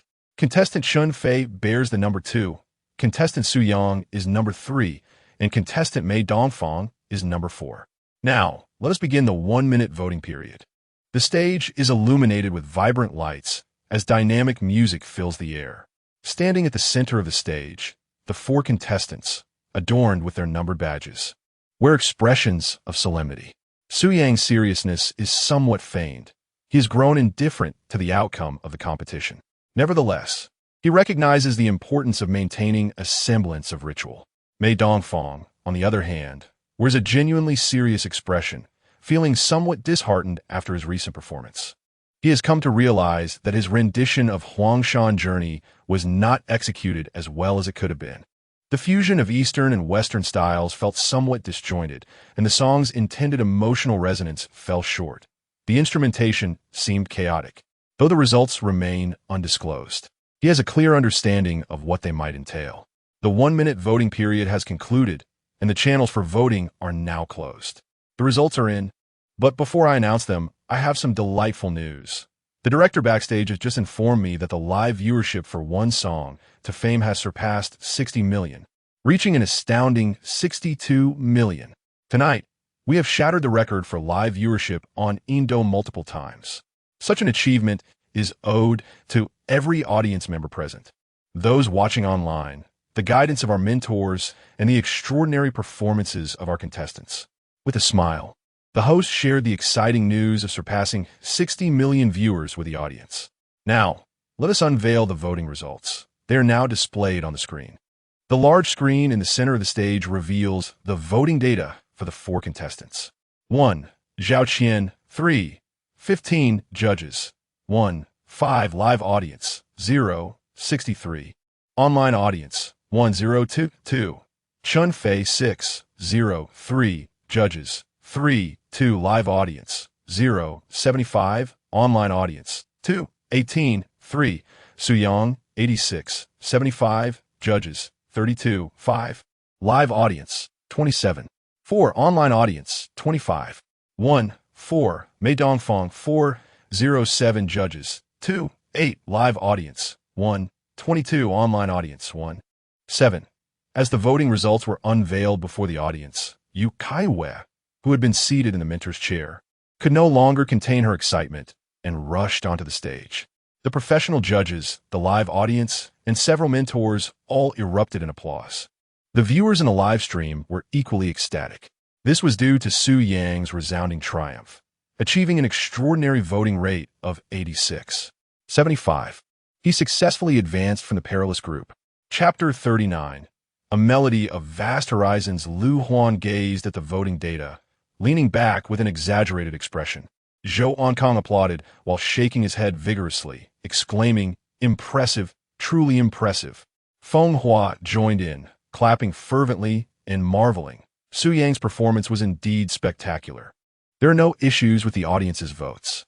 Cheng Tian shook his head in disbelief, stating, "Su Yang is extraordinary." Upon releasing this song, even if we were to take the stage, I doubt we would have complete confidence in winning. His ability to write and sing is unparalleled. The song is so beautifully crafted that it makes me want to bow down before him. Cheng Tian mimicked a bowing gesture towards Su Yang on stage. Seated beside the mentor's chair were Du Fei and Liang Xiao, both wearing rather unnatural expressions. Du Fei felt the sting of defeat alongside Mei Dongfang. Realizing he too had lost, the thought of their wager lingered ominously. As for Liang Xiao, she felt the weight of Du Fei's unspoken expectations. She had not contributed in the slightest to Su Yang's creation. Now, witnessing Su Yang's absolute triumph, she felt as though she had been thrust into the flames. Compounding her distress was the revelation of her neglect towards Su Yang, exposed online by a mysterious figure. She could foresee that during this period, she would likely become a target of ridicule among netizens, much like Du Fei. Yu Caiyue, unable to control her emotions, rushed onto the stage, tears streaming down her face as she exclaimed, "Little Su Yang, you did it. You truly did it. Your song was magnificent." Her excitement surged, and she felt an overwhelming urge to embrace Su Yang, though she managed to retain a semblance of composure. However, in her exuberance, she nearly let slip a secret. Observing Yu Caiyue, who was in a state of emotional turmoil, Su Yang genuinely worried she might accidentally reveal something or succumb to the impulse to hug him. The sight of her tear-streaked face stirred in him a desire to comfort her, to hold her close, and bestow a passionate kiss. Nevertheless, he remained calm. "Thank you, Teacher Yu. Your support has allowed me to perform so well on stage." Su Yang smiled, then added, half seriously and half jokingly, "Teacher Yu, please don't cry. We are live, and millions are watching." Yu Caiyue, wiping her tears, managed to smile. "I'm simply overjoyed by your performance." She cast a quick glance at Su Yang, playfully admonishing, "How bold, little Yang. You dare to tease me publicly? Oomph. Just you wait. I'm not so easily appeased." Recognizing her playful demeanor, Su Yang couldn't help but chuckle. Their interaction on stage was captured perfectly by the camera, and with the microphone still live, both the audience present and those watching the live stream witnessed the moment. Laughter erupted, adding to the excitement that had already filled the venue due to Su Yang's advancement. Yu Caiyue is still so young. Is such exuberance necessary for contestant success? And she even cried. The moon goddess truly deserves her title. Even in tears, she remains breathtakingly beautiful. The laughter from the audience as they observed Yu Caiyue and Su Yang conversing was quite amusing. Indeed, Su Yang's words to Yu Caiyue and her reactions gave off a palpable sense of chemistry between them. I shall indulge in this pairing with respect. It must be said, their chemistry is undeniable, one bearing the name of the sun and the other of the moon, both striking in appearance and possessing vocal talents. They are truly a perfect match. Upon reflection, it becomes evident that they are indeed well-suited for one another. Yangzi's achievement of an astounding 86 of the votes is remarkable, rendering him invincible. He will undoubtedly secure a prominent place within the Chinese music scene. When the vast sky is open, who does not recognize you? However, one should be cautious not to indulge in every whim, as such behavior can lead to unforeseen consequences. Yet, the dynamic of Su Yang, a contestant, and Yu Caiyue, a mentor, evokes imagery akin to that of a student and teacher. How intriguing. The notion of a student-teacher pairing is rather mischievous, and I find it quite appealing. As the laughter from the audience continued, Yu Caiyue's face flushed crimson. She grasped the microphone and addressed the audience. I have a few words I wish to share. Throughout this period, I have witnessed the immense external pressure that contestant Su Yang has faced and how he has risen to the occasion, creating such exceptional work. My decision to include him in my group is indeed justified by his remarkable talent. I believe everyone here today can see that he possesses the caliber worthy of our mentorship. I urge those online who exploit his name for attention to cease such actions. Otherwise, as his mentor, I shall resort to legal measures to protect his reputation. Her demeanor during this proclamation was notably serious and earnest, leading the audience to perceive her as fiercely protective. After delivering her remarks, she promptly exited the stage. As for Su Yang, watching Yu Caiyue's retreating figure, he felt nothing but profound gratitude. Alas, it appears he is destined to be under her influence for life.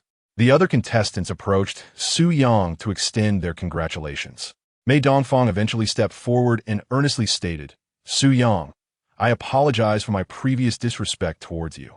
Your song was beautifully composed and performed, and I am genuinely impressed.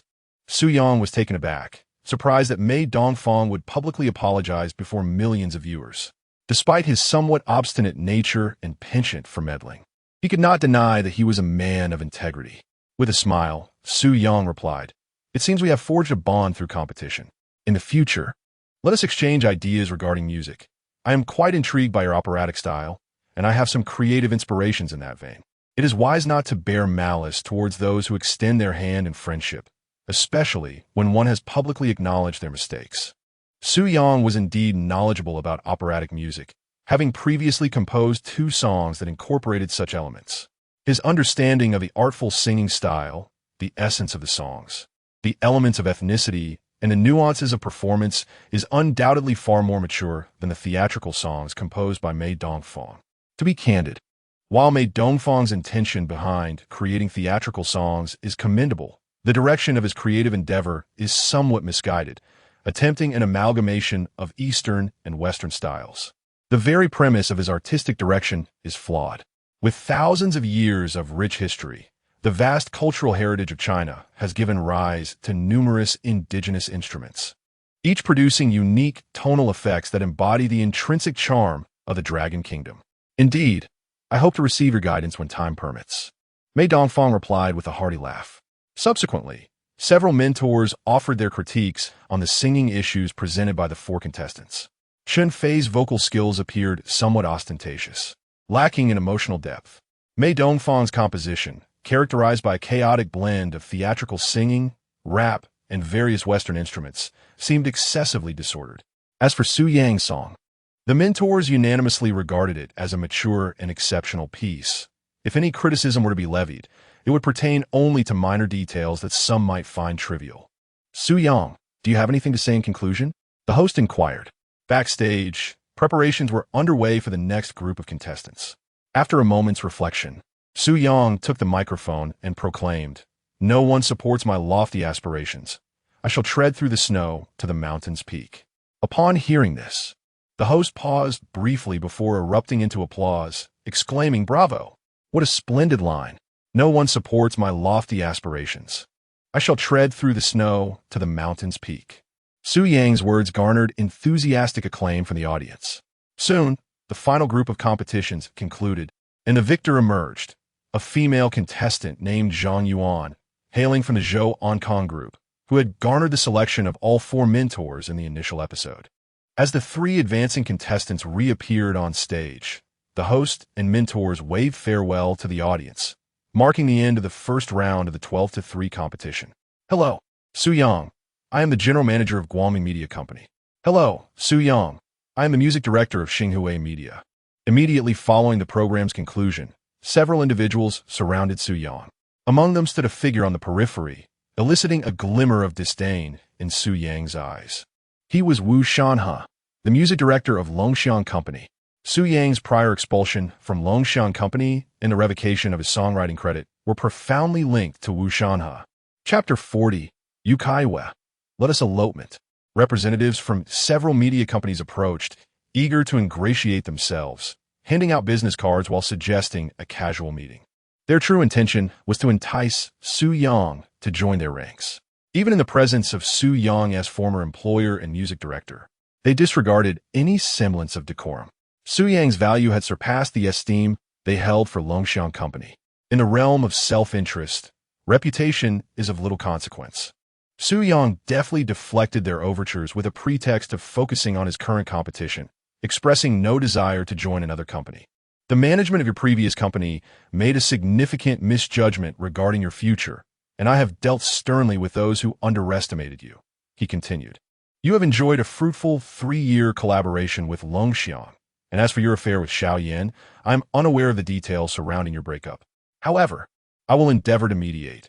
After all, you shared 3 years together, and feelings still linger." He added, "Moreover, I have instructed Du Fei to publicly apologize to you via social media."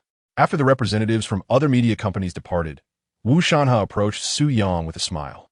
Su Yang narrowed his eyes and inquired, "What else, Mr. Wu?" Wu Shanhe quickly responded, "Should you choose to return to Longxiang, the owner has decreed that your artist contract will be classified as S-level, affording you the resources and promotion commensurate with such a designation. Furthermore, the credit for the songwriter Xiang will remain with you, and with a few more hit songs, your status could easily ascend to S-level. You can rest assured, if you return to Longxiang, the treatment you receive will far surpass that of any other company." Su Yang replied coldly, "No, thank you. I have no interest in returning to Longxiang Media." Du Fei's public apology signifies his defeat. As for Xiaoyan, the mere thought of her repulses me. "Mr. Wu, do you believe I still require the Su Yang moniker to validate my creative abilities? And these promises you make, do you think me a child, easily deceived?" After delivering his retort, he left Wu Shanhe standing in a state of disarray, his expression a mix of embarrassment and frustration. As Su Yang walked away, the insulted Wu Shanhe's face darkened, and he muttered, "Su Yang, just wait. Do you truly believe that singing a couple of songs on a show will allow you to thrive in the entertainment industry? You are merely dreaming. Were it not for Zhao Feilong, the owner of Longxiang Media, insisting that Wu Shanhe apologize and find a way to bring Su Yang back, he would never have lowered himself to speak so humbly." Zhao Feilong had indeed taken note of Su Yang's impressive performance of A Sea of Stars on stage that evening, and after the show concluded, he reprimanded Wu Shanhe for the debacle, assigning him the task of inviting Su Yang back to Longxiang. Su Yang's stellar performance was undoubtedly a slap in Longxiang's face. "Xiao Yang, what did Wu Shanhe want with you?" Upon seeing Su Yang emerge from backstage, and noticing the absence of others nearby, Yu Caiyue quietly inquired. Su Yang replied, "You want me to return to Longxiang Media?" Yu Caiyue retorted with irritation, "What a ridiculous notion." Su Yang nodded in agreement. "Indeed, it is quite absurd." Yu Caiyue earnestly reassured him, "Little Yang Yang, do not fear his potential retaliation. I shall protect you. and he would not dare to act against you. Su Yang smiled appreciatively. Thank you, big sister. Thank you for your adorable shield. Yu Caiyue shot him a disapproving glance and spat. Rogue. After their meal, she suggested he hide in the small alley beside the hotel, while she would sneak out to join him for an evening of shopping. Following the conclusion of the first phase of the 12-entrant competition, a media conference was scheduled, where Su Yang, as both a qualified contestant and the most popular candidate, was informed by the production team that he would be interviewed by numerous media reporters. After the interviews, several mentors and contestants from the first phase would gather for a celebratory dinner, both to honor the 3 successful qualifiers and to bid farewell to the 9 who did not advance. In the afternoon, Yu Caiyue had made arrangements with Su Yang to slip away after the farewell dinner to enjoy a stroll together. Although it might be quite late by then, the prospect of spending time alone with him filled her with anticipation. Su Yang asked, if you go missing, do you think Feng Jie will call the police? Yu Caiyue shook her head. No, I will text her, saying I am out for a breath of fresh air. She reminded him to remember the secret signal. When she arrived, she would meow twice and bark 3 times. Su Yang nodded awkwardly, committing it to memory. How amusing it was that the aloof diva, perceived by fans as untouchable, could be so childlike in private, engaging in such playful antics. Initially, Su Yang suggested simply calling him, but Yu Caiyue insisted it was not feasible. Her phone had a tracking feature that Feng Jie could easily use to locate her, having done so in the past. Thus, she resolved to leave her phone behind after the banquet. Truly a habitual runaway. Mr. Wu, what did he say? Has he agreed to return to Longxiang Company? Du Fei intentionally inquired after locating Wu Shanhe, following Su Yang's remarkable success in the voting process. Du Fei received a message from Wu Shanhe instructing him to post an apology to Su Yang on Weibo. Furthermore, it was conveyed that the owner, Zhao Feilong, intended to re-sign Su Yang to the company, restoring the rights to his compositions back to him. The thought of facing Su Yang again if he returned to Longxiang made Du Fei feel immensely awkward. He had already posted on Weibo, but had disabled comments. Out of sight, out of mind. He resolved to distance himself from his phone and computer for the next few days. He could only imagine that his public apology would soon become a source of amusement across the internet. Although the production team had mentioned that numerous media reporters wished to interview him, he had declined their requests. He was well aware of the journalist's tendencies, undoubtedly. The most frequent inquiries would revolve around Su Yang. These media personnel relished sensational interviews. In addition, the production team had extended an invitation for him to attend the evening banquet, which would be graced by several mentors, contestants, the musical instructor from the first episode, and the arrangement teacher. Du Fei concocted an excuse to forego the banquet. What was the point of attending? Sitting at the same table as Su Yang was an awkward prospect. Whether he returned to the company was none of their concern. Wu Shanhe, with a grim countenance, interrogated, Du Fei, did you not swear that you weren't behind the hired exposure of Su Yang? Just moments ago, he had received a call from the production team's leader, who informed him that the cybersecurity department had traced the recent revelations about Su Yang to Du Fei's hired hands. Panic-stricken, Du Fei vehemently shook his head. Wu Zong. I did not do this. Wu Shanhe retorted coldly. Does stubborn denial serve any purpose? The mastermind behind the online smear campaign has already been apprehended, and your conversations with him have been uncovered. Terrified, Du Fei fell to his knees, nervously stammering, Wu Zong. I was blinded by foolishness, driven to despair by Su Yang. You must save me. I cannot be imprisoned. His family had supported his overseas studies, and had only just returned, yet to make his mark in the world. If he were to be incarcerated, his career in the entertainment industry would be irreparably shattered. The thought alone filled him with dread. At 1:30 in the morning, in a narrow alley not far from a 5-star hotel in Kyoto, Su Yang sat on a stone bench beside a landscaped area when he heard some sounds approaching. Meow meow, woof woof. The sounds elicited a smile from him. Meow meow, woof woof. He responded with a hint of exasperation. How childish. In the dead of night, he found himself alongside Yu Caiyue, mimicking the sounds of cats and dogs. Should others learn of this nocturnal escapade, they would surely judge them harshly. Under the dim glow of the streetlights, a woman clad in a dark dress, sporting white sneakers, a mask, and with her long hair tied in a ponytail, approached him with an energetic bounce, reminiscent of a playful rabbit.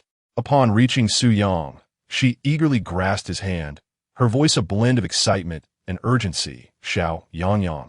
Let's elope. Elope. With the pop diva. Chapter 41. Su Yang. I earn a living, and you are a beauty? Elopement. What nonsense. The words of Yu Caiyue made Su Yang, who was wearing a mask, twitch slightly at the corners of his mouth. Although it was already 1:30 in the morning. The nightlife in Kyoto was just beginning, with a few night owls still roaming the streets. If they were to be seen holding hands while strolling at such an hour without masks, it wouldn't take until the morning for rumors about the two of them to surface online. Given that this was during the show's airing, any gossip about them would severely impact the audience's perception of the program's fairness. Scandals between contestants and mentors. We must flee. Let us hurry. In case Feng Jie catches up with us. Yu Caiyue pulled at Su Yang's hand. Su Yang grasped her hand, and they jogged ahead. Her hand was slightly cool, soft and smooth in his grasp. Little Yang, where are we going? Yu Caiyue asked while jogging. Holding Su Yang's hand made her heart flutter like a flurry of little rabbits. Su Yang replied, Didn't you want to go to the snack street for some food? I parked my electric bike just a bit ahead. I'll take you there. Yu Caiyue exclaimed joyfully, Great. This is my first time riding an electric bike. She longed to visit the snack street for some treats, and then they would find a secluded spot to enjoy their food. Su Yang intended to borrow a vehicle to take her there. The reason he said borrow was not due to an inability to purchase a car, but rather because he could not obtain a license plate in Kyoto. Many areas restricted the use of vehicles from outside the city, so he usually relied on taxis for errands. Zhang Pengqing had 3 cars with Kyoto plates, yet she insisted on walking instead of driving. Su Yang pointed out that the hotel was at least several miles from the snack street, which would take them 2 to 3 hours on foot, and by then, it would be dawn. Therefore, he proposed they ride the electric bike to their destination, which Yu Caiyue readily agreed to, stating she had never ridden one before. Drive the electric bike and take me on an adventure, Yu Caiyue exclaimed with a beaming smile. Su Yang chuckled. All right, I'll take you to the skies. However, in the next moment, he felt a sharp pain in his armpit, as Yu Caiyue twisted it playfully. Hey, what was that for? Su Yang grimaced. Ouch. The pain intensified as she tightened her grip. Su Yang quickly backtracked. Little darling, please be gentle. Yu Caiyue huffed, her beautiful eyes crescent-shaped as she confidently declared. That's more like it. I enjoy twisting you, don't I? Su Yang nodded vigorously. All right, whatever you say. As she observed Su Yang's predicament, Yu Caiyue burst into a peal of melodious laughter. Upon arriving at the snack street, I yearned to indulge in stinky tofu, fried scorpions, snail noodles, snowflake cakes, lamb skewers, and iced jelly. Yu Caiyue's eyes sparkled as she excitedly listed a plethora of delicacies. Su Yang remarked, Yeah, didn't you eat anything at the banquet? While he affectionately called her Ziyu on WeChat, addressing her as such face-to-face felt somewhat awkward. Moreover, it was equally strange for a grown man to be called Zhao Yanjiang. Having barely eaten, I had deliberately come with an empty stomach, intent on savoring these treats. Yu Caiyue tilted her head towards Su Yang, a hint of pride in her voice as she said, Aren't I clever? Su Yang gave her a thumbs up, exclaiming, Absolutely brilliant. Let's hurry along. However, in the next moment, they noticed a woman striding towards them from the roadside. Upon seeing her, Yu Caiyue's expression froze as she linked her arm with Su Yang's and leaned closer, whispering, Why is Sister Feng here? Let's pretend we don't see her. We're wearing masks. She shouldn't recognize us. The approaching figure was indeed her manager and part-time bodyguard, Sister Feng, specifically hired by her father. As Yu Caiyue leaned against him, Su Yang caught a whiff of a subtle fragrance. Moreover, his arm was inadvertently pressed against her soft form, an unmistakable sensation. Listening to Yu Caiyue's words, Su Yang felt as though he were a poor young man in ancient times, attempting to court a wealthy heiress, only to be intercepted by a wicked servant. They intended to feign ignorance and pass by Sister Feng, but she spoke up, Miss Yu, you should be resting at this hour. Hearing her words, Yu Caiyue tugged at Su Yang's hand, eager to leave, but he remained still. What was the point of moving? Sister Feng had already recognized them. Miss Yu, the boss has instructed me to ensure your safety, and I kindly ask for your cooperation. It is quite late. and venturing out could pose potential dangers. Of course, I can accompany you if you wish, Sister Feng stated. Yu Caiyue quickly released Su Yang's hand. Her expression stern as she replied, I am returning to the hotel. Recognizing that she had been seen holding Su Yang's hand in public left her feeling both angry and shy, as well as somewhat anxious. She gently nudged Su Yang's arm, signaling for him to leave first. Understanding her intent, Su Yang chose to comply and walked away. What a predicament! Since Yu Caiyue did not want Sister Feng to know about him, he feared that if he spoke out of turn about their relationship, it could cause her trouble. Watching Su Yang's retreating figure, Yu Caiyue felt a pang of reluctance. Sister Feng, I hope you won't disclose my relationship with him to my father, she said. Sister Feng nodded. My sole responsibility is to ensure your safety. I have seen nothing else. Just as Su Yang returned to his hotel room, he received a message from Yu Caiyue. Zhao Yanjiang, I'm sorry. We had planned a lovely day of shopping, but then this happened. In the realm of conversation, Xiao Yangyang reassured Xiao Yiye. It's all right. We shall have opportunities to go shopping together in the future. Xiao Yiye, with a hint of solemnity in her tone, confided. My family situation is somewhat peculiar. My father is quite strict with me. Although he supports my singing aspirations, he wishes for me to inherit the family fortune. However, I yearn to pursue my own passions and have no desire to manage the family business or to accept the romantic arrangements he envisions for me. Curiosity piqued. Xiao Yangyang inquired, what company does your family own? It was apparent that Su Yang had indeed guessed correctly. Yu Caiyue was indeed the daughter of a prominent family. A true heiress. The Eagle Sauce Qinglong Group. You must be aware of it? She responded with a hint of trepidation. Xiao Yangyang's eyes widened as he exclaimed. The Fortune Global 100 company, valued at several $100 billion. Astonished at the mention of the Qinglong Group, Su Yang recognized its vast influence, contributing millions annually to alleviate poverty in Long Country. It was no wonder that Yu Caiyue was a household name, yet her family's background remained largely undisclosed online. Indeed, I have no desire to return home to learn how to manage such enterprises, she continued. My father is particularly stringent regarding my romantic affairs. Lying on her bed, Yu Caiyue hesitated, refraining from expressing her concerns that being with Su Yang might impose undue pressure on him. She feared that voicing such thoughts could alter the ease of their interactions. However, the recent incident where Feng Jie intervened to protect her by preventing her from going out with Su Yang at night weighed heavily on her mind.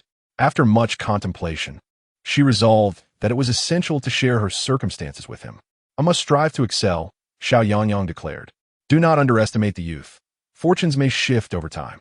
Once I achieve significant success and accumulate wealth, he will surely regard me with newfound respect. You simply need to be yourself, Xiao Yiye replied. As for my father, I shall handle that conversation. You are a superstar. I must work diligently to be worthy of you, Xiao Yangyang asserted. There is no question of worthiness, if necessary. I can withdraw from the entertainment industry, establish a company for you, and you can take the lead while I manage it. I can also tell my father that I am honing my skills through this venture. Su Yang's words brought a wave of happiness to the initially anxious Yu Caiyue, as she gained insight into his intentions. I shall earn a living while you remain breathtakingly beautiful, he joked. Indeed, she responded with delight. After exchanging a few more light-hearted remarks, Xiao Yangyang encouraged Yu Caiyue to rest, reminding her of her responsibilities the following day, as the second batch of contestants would soon be competing in the crucial 12-3 elimination round. In contrast, Su Yang had a relatively free week ahead, awaiting the conclusion of the upcoming competition. That night, he slept soundly until noon, awakening at 12 o'clock. After completing his grooming, he intended to step out for a meal. However, just as he reached the hotel reception, he noticed a woman seated on a bench rise and approach him. Upon seeing her, Su Yang felt a throbbing pain in his head, instantly overwhelmed by a wave of nausea and a prickling sensation on his scalp. Qiaoyan. Chapter 42. Monthly new song chart ranks in the top 2. Upon the first glimpse of Qiaoyan, Su Yang felt an inexplicable wave of nausea wash over him. He instinctively wanted to retreat, but after a moment's reflection, he decided to feign nonchalance and walked forward. What was there to hide? After their breakup, he had achieved a measure of success, In her presence, he ought to carry himself with an air of superiority. Su Yang, Qiaoyan approached him. Her cheeks tinged with a faint crimson. It was not the blush of shyness, but rather the flush of embarrassment. Initially, she had thought that after their separation, she would gradually rise to fame through the resources arranged by her company. However, she had never anticipated that Su Yang would skyrocket to stardom through the show A Song to Fame. This revelation filled her with a profound sense of defeat. The reason she was here was because Wu Shana had summoned her, stating that their boss, Zhao Feilong, wanted to negotiate Su Yang's re-signing with Longxiang Media. Zhao Feilong had expressed that since they had expelled Su Yang from the company, they would now endeavor to bring him back. Su Yang remarqued sarcastically, "Oh, isn't this the illustrious Qiao Yan?" Qiao Yan's expression turned awkward as she replied, "Su Yang, do you find this amusing? You performed splendidly yesterday. I watched the live stream. Congratulations on advancing to the finals at the Bird's Nest for A Song to Fame." Su Yang retorted, "Well, I suppose I owe you my thanks. Allow me to express my gratitude. I came here to discuss something with you. Shall we find a place to sit and talk?" Qiaoyan took a deep breath and responded, "Su Yang, don't you love me anymore? We shared 3 years of relationship. I remember all the kindness you showed me during that time. Weren't you the one who wished to marry me? I've thought it over. If we were still together, we could have been married within 3 years. I'm still open to being with you in the way you desire." Su Yang quickly interjected, "Enough. Spare me your fantasies. I have no affection left for you. None whatsoever. There is no possibility of rekindling our relationship. I refuse to indulge in your grand illusions. My focus is solely on my career, not on women. Even if I were to seek companionship, it would never be with you." He wanted to say, "You truly paint an extravagant picture. You've been weaving this grand tapestry for 3 years. Do you know how I've endured these past 3 years? I've been a fool, waiting for your promises, composing dozens of songs for you. Yet what did I receive in return? In 3 years, I've merely held your hand a few times and kissed you twice. And that was it. Here you are again, painting another grand vision of 3 years." While they conversed, Su Yang pretended to check his phone, secretly activating the recording function. Recent events had taught him the importance of vigilance. After concluding his tirade, he left Qiao Yan, her face flushed with confusion, standing alone in disarray. "Su Yang, just wait. If the opportunity arises, you will see how I deal with you," Qiao Yan coldly remarked, biting her lip. Soon, she dialed Wu Shana's number.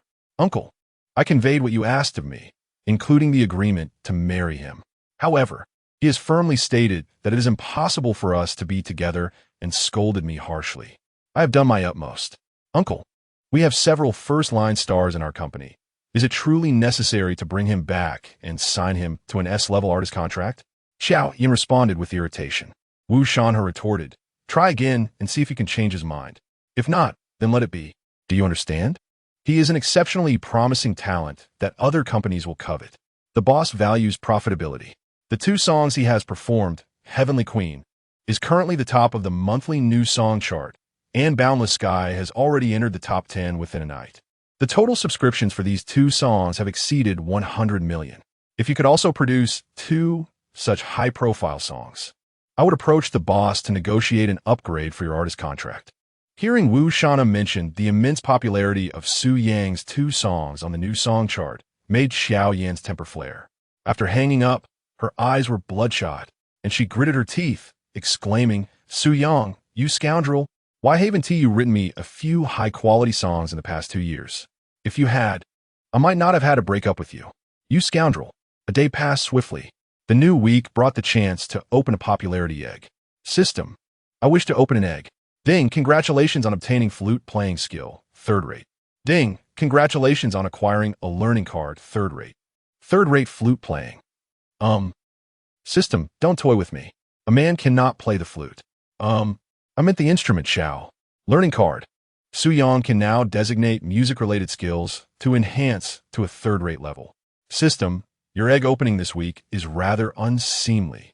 Why is everything 3rd rate? Do you have a preference for 3rd rate? I have accumulated 450,000 popularity points, increasing over 30,000 in just a week, yet you grant me these things? Su Yang complied. Through the information provided by the system, Su Yang realized that his current rewards were indeed normal. Previously, Acquiring first-rate and second-rate skills was purely a stroke of luck. Little Yiye, Xiao Yangyang, congratulations. Your 2 songs are now the top 2 on the Reading New Song chart. That's amazing. Just past midnight, after the new Hour's Reading New Song chart updated, Yu Caiyue sent her congratulations. Xiao Yangyang, once the profit share comes through, I'll treat you to something delicious. In just a day and night, Boundless Sky surged to the 2nd position on the new song chart, with total subscriptions exceeding 60 million. Such a meteoric rise can only be described as a miracle in the Chinese music scene. The song that claimed the top position is his Peace Queen, which boasts an impressive subscription count exceeding 90 million. Following the conclusion of the live broadcast of 12 Jin San 2 nights ago, Endless Sky surged in popularity, leading to a significant increase in sales for Queen as well. The cumulative revenue from both songs, once the monthly new song chart concludes, is projected to yield a share of approximately 20 to 30 million. Su Yang is no longer merely a one-hit wonder. He has now achieved substantial financial success through his music. 5 days have swiftly passed since the 2nd episode of One Hit Wonder, and the 12 Jin San broadcast has concluded, with all 3 contestants from Yu Caiyue's group failing to advance. The 3 contestants from the Phoenix group also did not progress. Lu Huan's group saw 2 advance, while Zhou Ankang's group had 1 contestant move forward. The 6 finalists for the Bird's Nest Grand Finals have been announced, with 2 from Lu Huan's group, 2 from Zhou Ankang's group, and 1 each from Yu Caiyue's and the Phoenix group's contestants. Over the past week, Su Yang has participated in several interviews arranged by the program, as well as shooting promotional public service advertisements, keeping him quite busy. He had considered writing a song for Yao Lina, one of the contestants from Yu Caiyue's group, due to her vocal qualities reminiscent of the renowned singer Zhang Wenting from the Taiwanese band F.I.R. However, he ultimately decided against it, recognizing that he came to participate in the program, not to serve as a music mentor. He believes that exceptional songs should be reserved for his future company or for those within his circle with whom he shares a good rapport.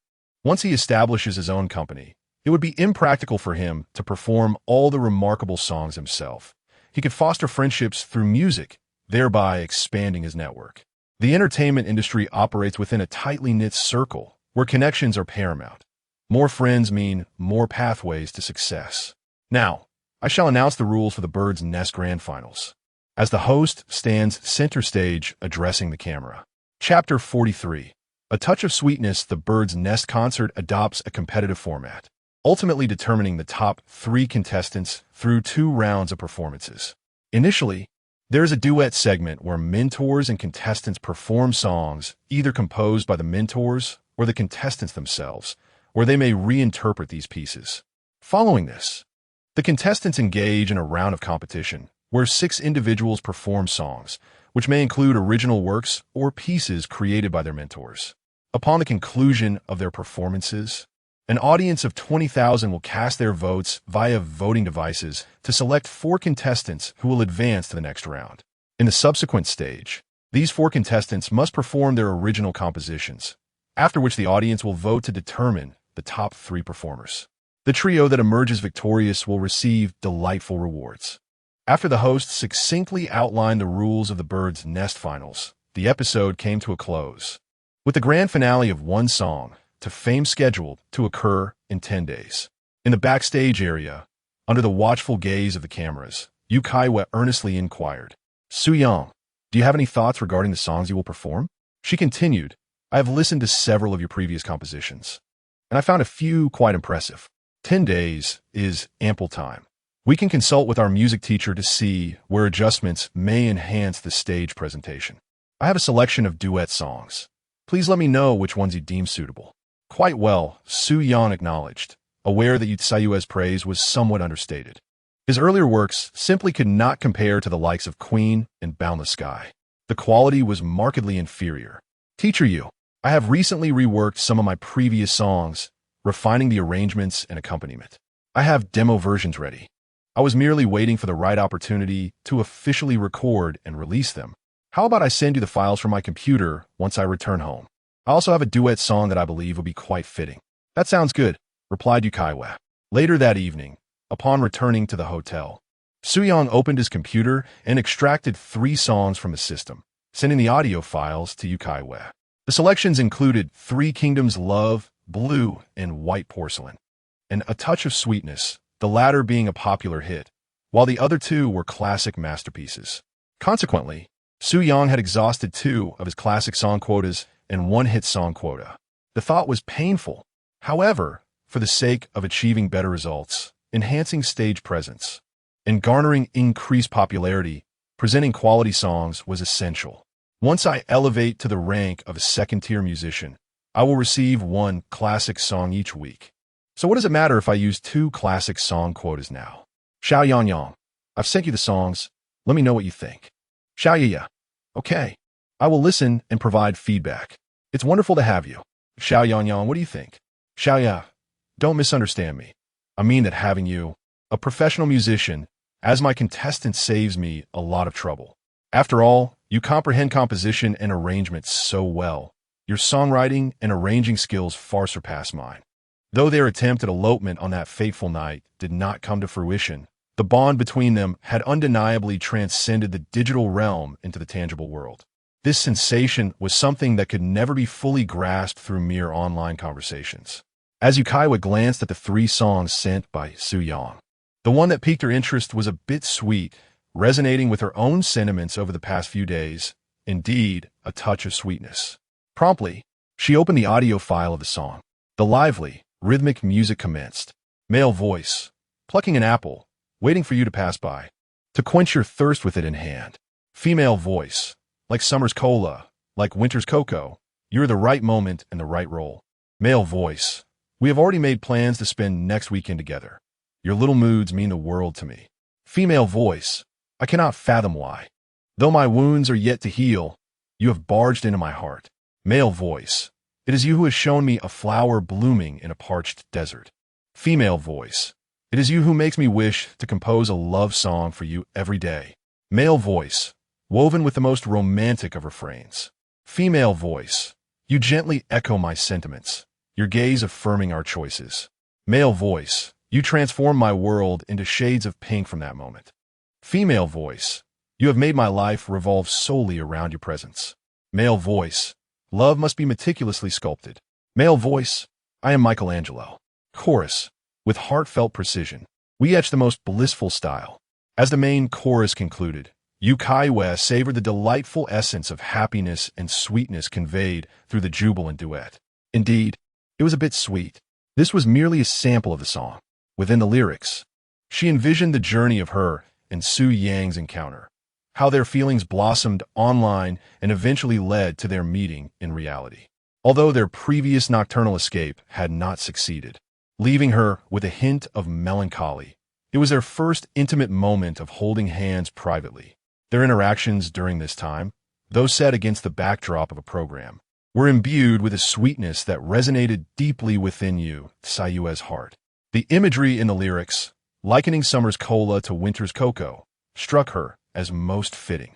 2 months prior, Su Yang had burst in her heart like a flower in a desert. Moreover, the song she had requested from him was clearly a reflection of their shared experience. Upon finishing the song, she felt an emotional resonance within her. Next, she listened to Romance of the Three Kingdoms, a piece infused with a rock style, interspersed with theatrical lines steeped in the rich historical culture of Longguo. This song was equally impressive.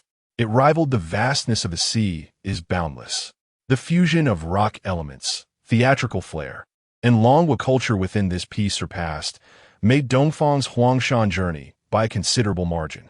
This was a song that truly embodied the essence of Longguo without descending into a hodgepodge. One could only wonder how the online music critics would react after witnessing Su Yang's performance of this song on the final stage, perhaps facing a harsh awakening. Regarding the song Three Kingdoms Love, Yu Caiyue holds it in high regard. In the episode of 12 Jin San featuring Su Yang, despite his advancement with an overwhelming vote count, certain music critics adopted a contrarian stance, expressing their discontent with Su Yang's performance. For instance, although Su Yang's A Sky Wide and Vast showcased his exquisite falsetto, some critics accused him of ostentatiously displaying his skills. They argued that possessing a beautiful high note and remarkable vocal technique does not necessarily denote a high-caliber artist. emotional depth and cultural literacy are equally essential. They further lamented the low votes cast for Mei Dongfang's Huangshan journey, asserting that his piece, which promotes national culture, was commendable. Seizing the opportunity, they critiqued Su Yang, questioning why, if his songwriting prowess were so profound, he had not produced a few songs in the style of Dragon Kingdom. Essentially, their criticism was relentless. Yu Caiyue recognized this as an attempt to ride on Su Yang's popularity. However, she felt a twinge of dissatisfaction. Upon listening to Three Kingdoms Love, she discerned that Su Yang had intentionally released this track to deliver a resounding rebuke to those critics. After finishing Three Kingdoms Love, she proceeded to play Blue and White Porcelain, where the initial notes of the flute captivated her, followed swiftly by the sound of the guzheng. By the time she concluded the entire piece, Yu Caiyue was elated, her expression one of astonishment at Su Yang's capacity to compose such a song. With this release, it seems that for the coming years, surpassing this masterpiece of Dragon Kingdom music will prove exceedingly challenging. I feel as though I have stumbled upon a treasure. Chapter 44. Something seems off. Did he join the competition just to woo the diva? Yu Caiyue was astonished by the song adapted and composed by Su Yang. The following day, after reviewing these 3 songs with the music arranger Longguo, he too was taken aback by their brilliance. All 3 songs were originally composed by Su Yang, with only a few lines of lyrics and melodies borrowed from the original works during a moment of inspiration. Now, as the original versions resurfaced, both Yu Caiyue and Longguo perceived the adaptations as entirely new compositions. This, however, aligned perfectly with the competition's requirements. Without much deliberation, Yu Caiyue consented to use these 3 songs as Su Yang's final performance pieces. As Longguo remarked, with Three Kingdoms Love and Blue and White Porcelain in the mix, other contestants would merely compete for second place. Days swiftly passed. Su Yang and Yu Caiyue were quite occupied, rehearsing the duet A Bit Sweet and making adjustments to the live arrangements for the 3 songs. Given the concert stadium format, the accompaniment needed to be notably atmospheric. Yu Laoshi, your duet with Xiao Su is simply marvelous. Just listening to you both through the headphones reminds me of the feelings I had when I was dating my wife. It's so sweet, truly delightful, Longguo exclaimed, addressing the duo as they emerged from the recording studio. I envision a surge of romantic impulses among the audience after they hear it. Having just recorded A Bit Sweet flawlessly in one take, the members of the Old Fish Band, who had collaborated with Su Yang to showcase Boundless Skies during the competition, were riding a wave of popularity. Their recent success had led to numerous performance invitations, including an invitation from the popular app iQIYI for the summer show The Summer with the Band. Given their previous amicable collaboration, Su Yang discussed with the production team the idea of having the Old Fish Band accompany him live during the finals. This decision deeply moved Longguo and his colleagues. It's all thanks to Teacher Yu's exceptional singing, Su Yang remarked with a smile. Yu Caiyue responded with equal cheer. Su Yang, you are being modest. It is your songwriting that shines. Dong Laoshi, I appreciate your hard work these past few days. Once we wrap up our current tasks, I'd like to treat everyone to dinner as a way to help Su Yang unwind. Su Yang thought to himself that he had finally found a reason to venture out for some leisure and dining without the fear of being hounded by the media, especially since Feng Jie wouldn't be a hindrance. The production team had advised the contestants to alleviate their stress and tension, suggesting they indulge in food and partake in recreational activities to relax and recalibrate their mindset. Yu Caiyue, ever astute, took this advice to heart and devised a comprehensive plan, not out of negligence regarding Su Yang's competition pieces, but rather because she felt a strong sense of confidence in the 3 songs he had chosen. Other contestants were busy discussing song adaptations with their mentors, as well as their duet pieces. Their progress had already reached the final stages of on-site rehearsals. Su Yang had already showcased her vocal prowess, which gave her a sense of reassurance. Therefore, for Yu Caiyue, the most crucial aspect was to deliver an impressive stage performance of the song A Bit Sweet during the live duet. Furthermore, they were not overly relaxed. They managed to carve out an hour or 2 each day for leisure. That evening, Yu Caiyue treated Longguo and others to a meal at a renowned old restaurant in Kyoto, which included her manager, Feng Jie, and 4 assistants. The 4 assistants took care of her daily needs and various business matters. After dinner, Yu Caiyue crafted an excuse to take Su Yang shopping to unwind, despite Feng Jie trailing behind, which somewhat dampened the mood. Nevertheless, for Yu Caiyue, this was more than sufficient. Given her unique circumstances, being able to interact with Su Yang at this time brought her great contentment. Moreover, as they were still in the competition phase, their relationship had to remain at this level. The following morning, Yu Caiyue said to Su Yang with a smile, "Don't stress too much.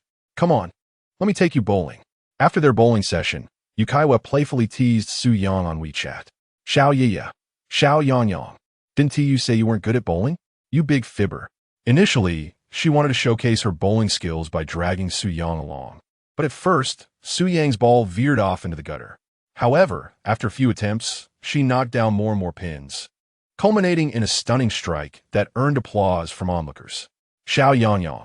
Perhaps I became proficient from throwing sandbags as a child, which is why I can bowl so accurately now." "Xiao Yiya. Throwing sandbags? What is that? Is it fun?" Consequently, Su Yang documented the sandbag game and sent it to Yu Caiyue. "Xiao Yiya, you've cracked me up. Your 10 strikes were flawless. That rich kid, Gao Chong, was left dumbfounded. You're amazing. Xiao Yang. I must be amazing." While at the bowling alley, Su Yang's identity was revealed upon payment, which also exposed Yu Caiyue, who was wearing a mask, drawing a crowd of fans. A wealthy second generation named Gao Chong attempted to show off in front of Yu Caiyue, scoring several high points. Unable to bear it, Su Yang regained her composure and delivered a perfect 10 strikes, playfully smacking Gao Chong's ego. "How dare you show off in front of my queen girlfriend without my consent?" As a master of Xingyi, mastering the bowling technique was not particularly challenging. "Xiao Yiya, tomorrow morning, I'll teach you how to ride horses. I'm quite the equestrian." Smug. JPG. A master equestrian? I want to be a master too. One who can output with style.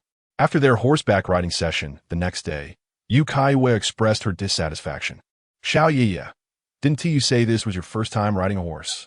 However, you have only ridden a few times.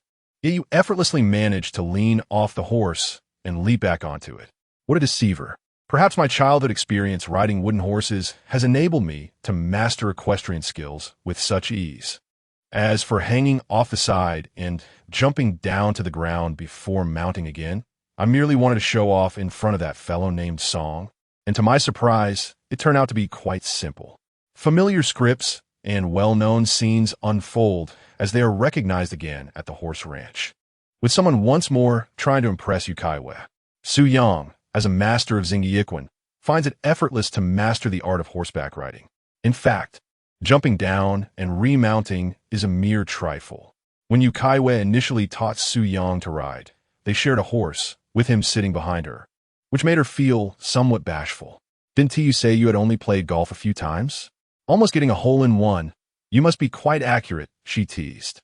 "I possess great strength and luck. Extraordinary feats arise from sheer force. Besides, men tend to have a natural talent for games involving holes," he replied. "It is well known that he is a master of Xingyi. Next time we have a chance, let's South revisit the snack street. I didn't have enough to eat today." "Many of the stalls serve delicious treats," she exclaimed. "You didn't eat enough? You consumed 3 times what I did. You really can eat," he remarked. "Why do you criticize my appetite? Are you looking down on me?" she lamented. In the days that followed, they used relaxation as an excuse to dedicate time to enjoy roller coasters, Ferris wheels, haunted houses, and indulge in various delectable snacks.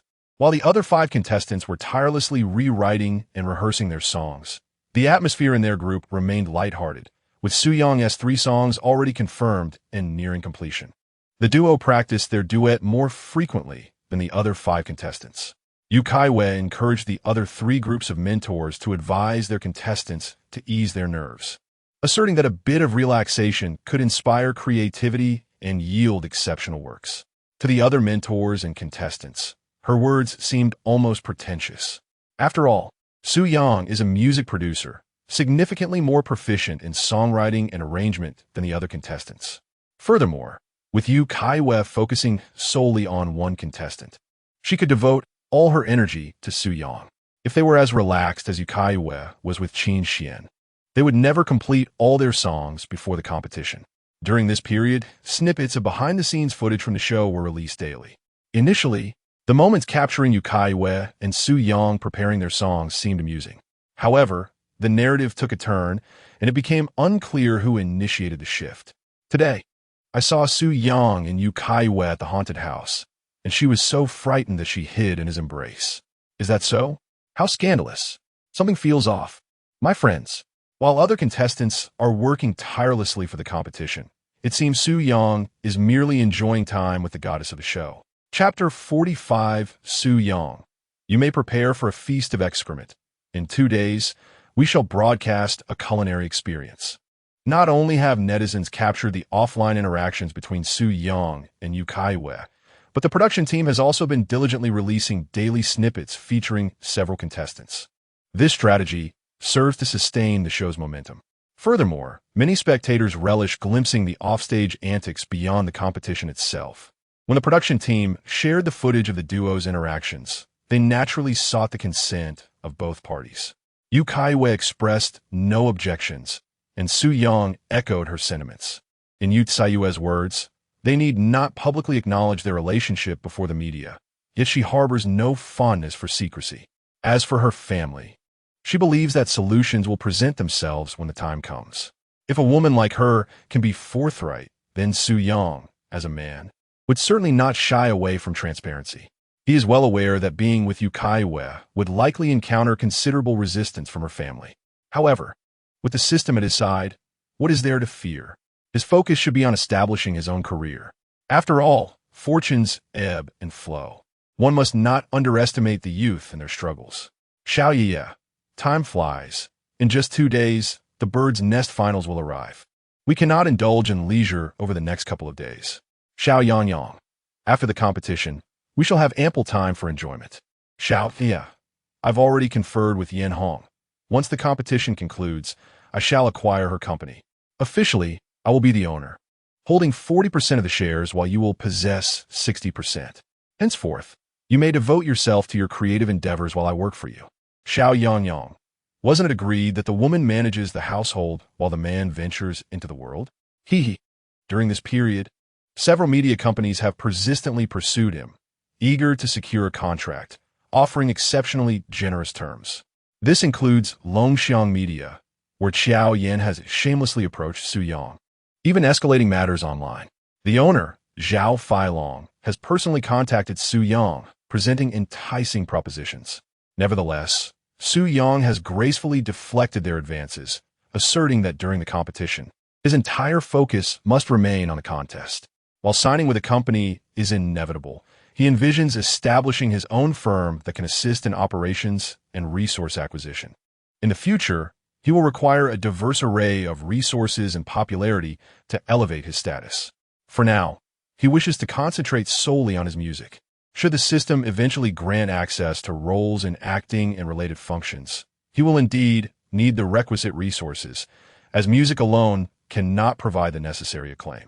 Yu Caiyue mentioned that she happens to have a friend whose small media company is struggling and is available for acquisition, valued at approximately 50 to 60 million. She proposed purchasing the company, positioning Su Yang as the owner, while she retains the appearance of being the official head, with Su Yang holding a greater share. As for the finances, following the competition, Su Yang will receive royalties from 2 songs, in addition to the 3 songs he will perform at the finals, which are sure to make their way onto the new song charts. He believes that the revenue will be substantial. Su Yang did not deliberate for long before consenting to this arrangement.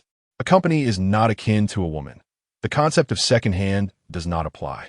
Acquiring an established enterprise, along with its personnel arrangements, supporting facilities, and resources, can alleviate a multitude of complications associated with founding a new company. Xiaoya, don't forget the song you promised to write for me. Xiaoyang, I want to forget, yeah. Are you really planning to take a break from the industry after your concert? Xiao, yes. I've been quite exhausted these past few years and desire some well-deserved rest. Not wanting to work. JPG. There are certain matters she has yet to disclose to Su Yang, particularly since they involve her father, until they reach a certain point. She prefers to keep discussions regarding her father to a minimum. Xiaoyang. All right, you take your rest, and I will handle the money-making endeavors. After exchanging a few more words, Yu Caiyue began discussing something that Xiao Yin had mentioned online. From her remarks, Su Yang interpreted that she was feeling a twinge of jealousy. Xiao Yin had been quite active online lately, although she hadn't spoken about Su Yang directly. The fact that she was his ex-girlfriend had already been revealed. Consequently, she had garnered attention due to her association with Su Yang, which significantly boosted her visibility. While she refrained from mentioning Su Yang, her actions were indeed irksome to him. Should she dare to speak ill of him online, Su Yang resolved to respond without mercy, publicly reprimanding her. In Su Yang's perspective, Yu Caiyue seemed unbothered by the program's decision to release footage of their offline interactions, likely because she wished to subtly assert her claim over him. To outsiders, she portrayed the image of an aloof goddess. It is entirely natural for a high and mighty goddess to possess a domineering side. After their conversation, Su Yang perused various short videos related to him and Yu Caiyue. "Yangzi, how bold you are! While others are here to compete, you're here to pursue women, specifically a diva. You're overthinking it. Yu Caiyue is indeed a diva, while Yangzi is merely a budding artist who has penned a couple of decent songs. True, while Yangzi being with Yu Caiyue isn't exactly akin to a toad eating swan meat, the disparity in their statuses is still quite pronounced. Yet, Yangzi is quite impressive himself, tall, handsome, and talented. There is palpable chemistry between him and Yu Caiyue. If they were to be together, it would be delightful, truly delightful. Yangzi, promise your sister you won't be a sycophant any longer. Let your sister dote on you instead. My Yangzi is no less. Why would he be worthy of Yu Caiyue? Whoever dares to speak ill of my brother, I shall confront them. My brother is unparalleled. Yangzi, you're amazing. You enter a competition and manage to charm a mentor. Your future is bright, simply remarkable." Observing the comments from fans, Su Yang felt a sense of incredulity. How could they liken him to a toad aspiring for a swan? Have they ever encountered such a dashing toad? As he continued scrolling through videos, he unexpectedly stumbled upon a live stream. This live broadcast room belongs to the music critic Ding Caiyue. At this moment, Ding Caiyue is in contact with 3 individuals. Upon seeing them, Su Yang immediately recognizes them. One is named Dajuan, another Dongmei, and the last one is Du Jinchi. Like Ding Caiyue, these 3 are also music critics and music bloggers on the platform. In just a couple of days, the competition for instant fame will commence. If my intuition serves me right, Su Yang will likely showcase a song that features high notes. After all, during a stadium live broadcast, high-pitched songs create a more vibrant atmosphere, thus making it easier to garner audience votes. Ever since many netizens critiqued his singing skills, his previous performance of A Vast Sky was clearly an intentional display of his vocal prowess. I suspect he will continue to flaunt his capabilities, won't he? Du Jinchi lightly pushed aside his disheveled gray hair and adjusted his glasses as he spoke. Dongmei added, "Absolutely. He possesses the vocal skills, so why not showcase them?" Previously, people claimed he lacked talent, and now he must demonstrate his abilities.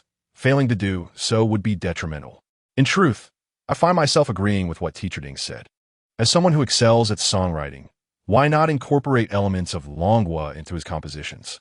The music industry boasts numerous talented vocalists. Although his singing is commendable, once he officially debuts, the distinction may fade in comparison to other skilled artists. Fortunately, he is quite handsome, which endears him to many naive young women. Dajuan remarked, "While other contestants are busy producing songs, he seems preoccupied with offline interactions with Yu Caiyue, seemingly disregarding the competition entirely and showing a lack of respect and sincerity. Brother, you are here to compete, not to vacation. Instead of diligently working on your songs, you spend your days interacting with a beautiful mentor. What are you trying to achieve? Do you believe you can woo her? If, during the competition, your song falls short, won't you fear becoming a laughingstock online? You possess the talent." Ding Caiyue then quipped, "He has talent, but it is limited. I have listened to all of his previous works, which are predominantly love songs, many of which are trite and overused. Being able to write A Vast Sky is already his pinnacle. As for composing songs with Longguo elements, he cannot manage that at all. If he can produce such songs, I mean ones that are genuinely impressive, I shall eat excrement live on stream, Ding Caiyue declared with conviction. His live room currently boasts over 50,000 viewers, while on ordinary days, it only attracts 1 or 2,000. The comment section is filled with individuals disparaging Su Yang. Additionally, these four are recent leaders of a faction that disparages Su Yang, seeking to gain attention. Ding Caiyue's live room has become a veritable hub for Su Yang's detractors. Upon hearing Ding Caiyue's remarks, Su Yang logged into his main account and promptly spent money to post on the screen. Then you should prepare plenty of excrement for yourself to eat during the live broadcast in 2 days. Chapter 46, A Touch of Sweetness. The audience vote surges in anticipation.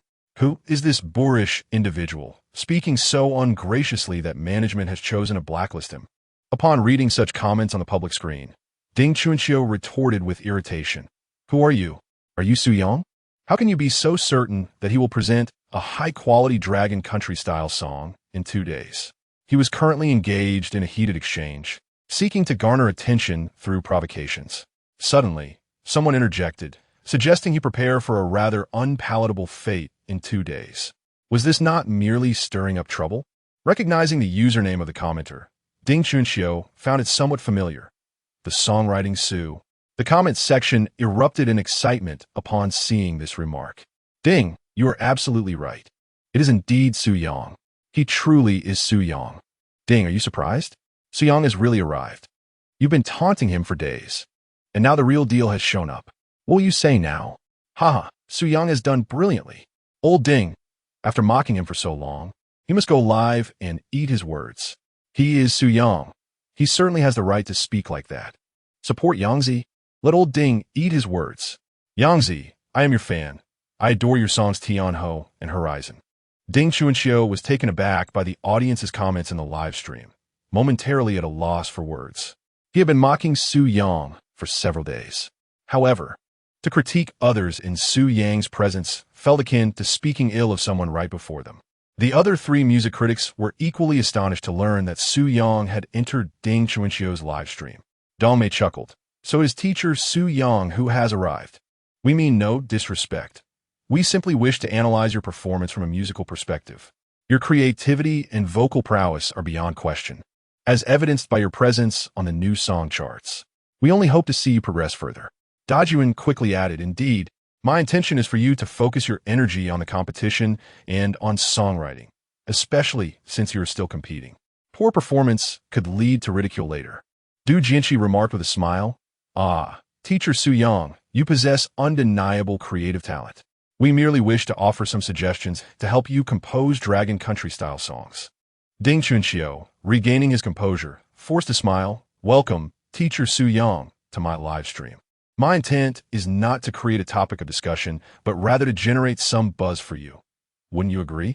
If you truly manage to win the audience's favor with your performance on the Bird's Nest stage in 2 days, I will certainly apologize to you publicly.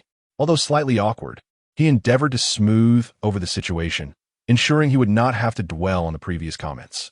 His words allowed him to gain an advantage while still appearing amiable, providing him a fallback should Su Yang excel on the grand finale stage.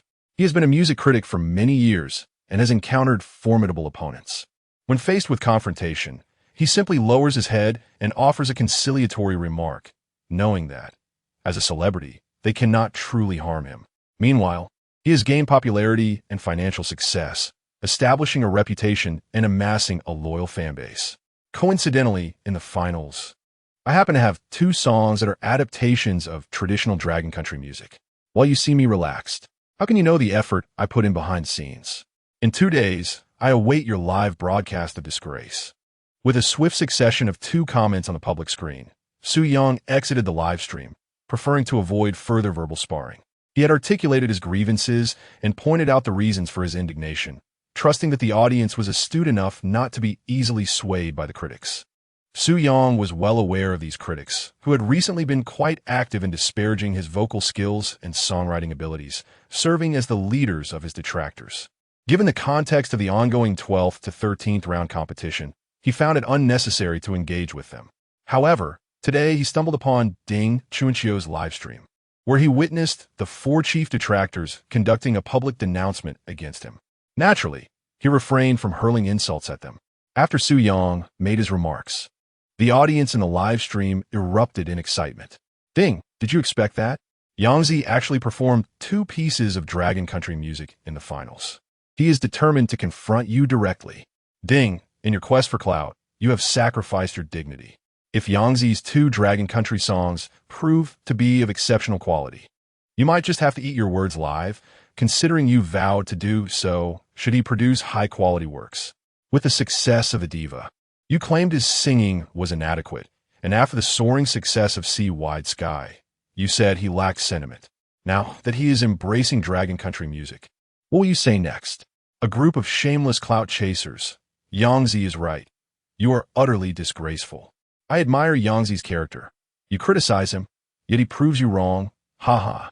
You all know that Yangzi is my brother. I will always stand by him.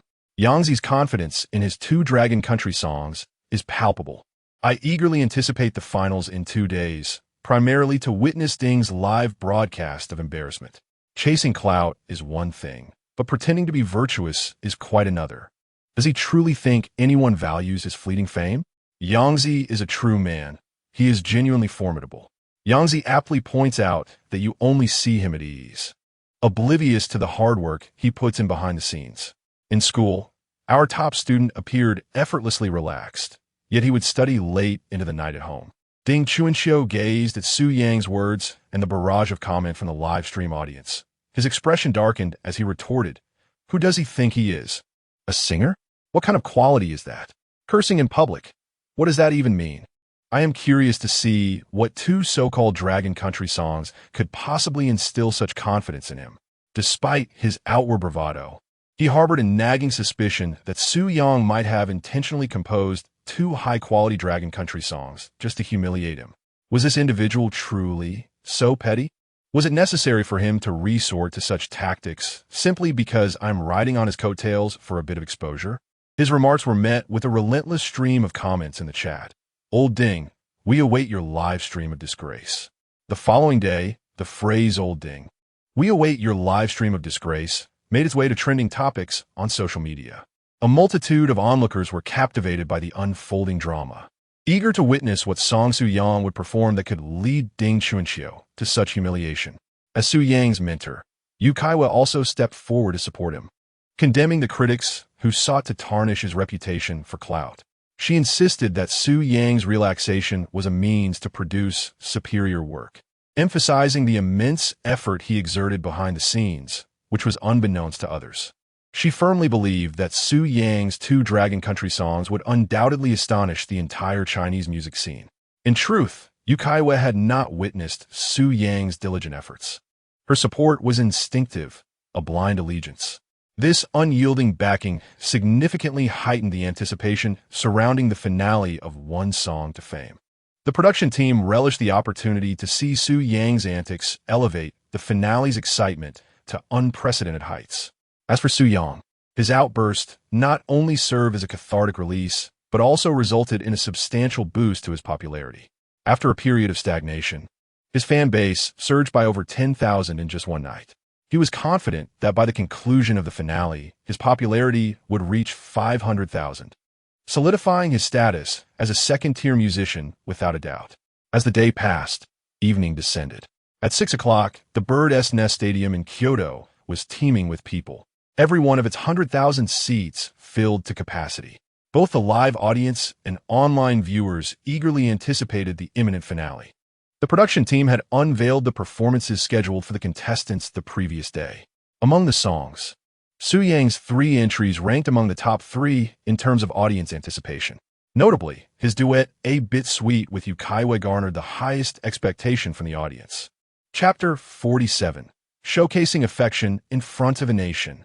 Whose performance are you most looking forward to? I am a devoted fan of the pairing between Yu Caiyue and Su Yang, particularly their duet A Bit Sweet. Who do you believe will secure a spot in the top 3 tonight? As for Su Yang, he is undoubtedly the best. I adore him. Aside from Su Yang, who do you think has the best chance of making it to the top 3?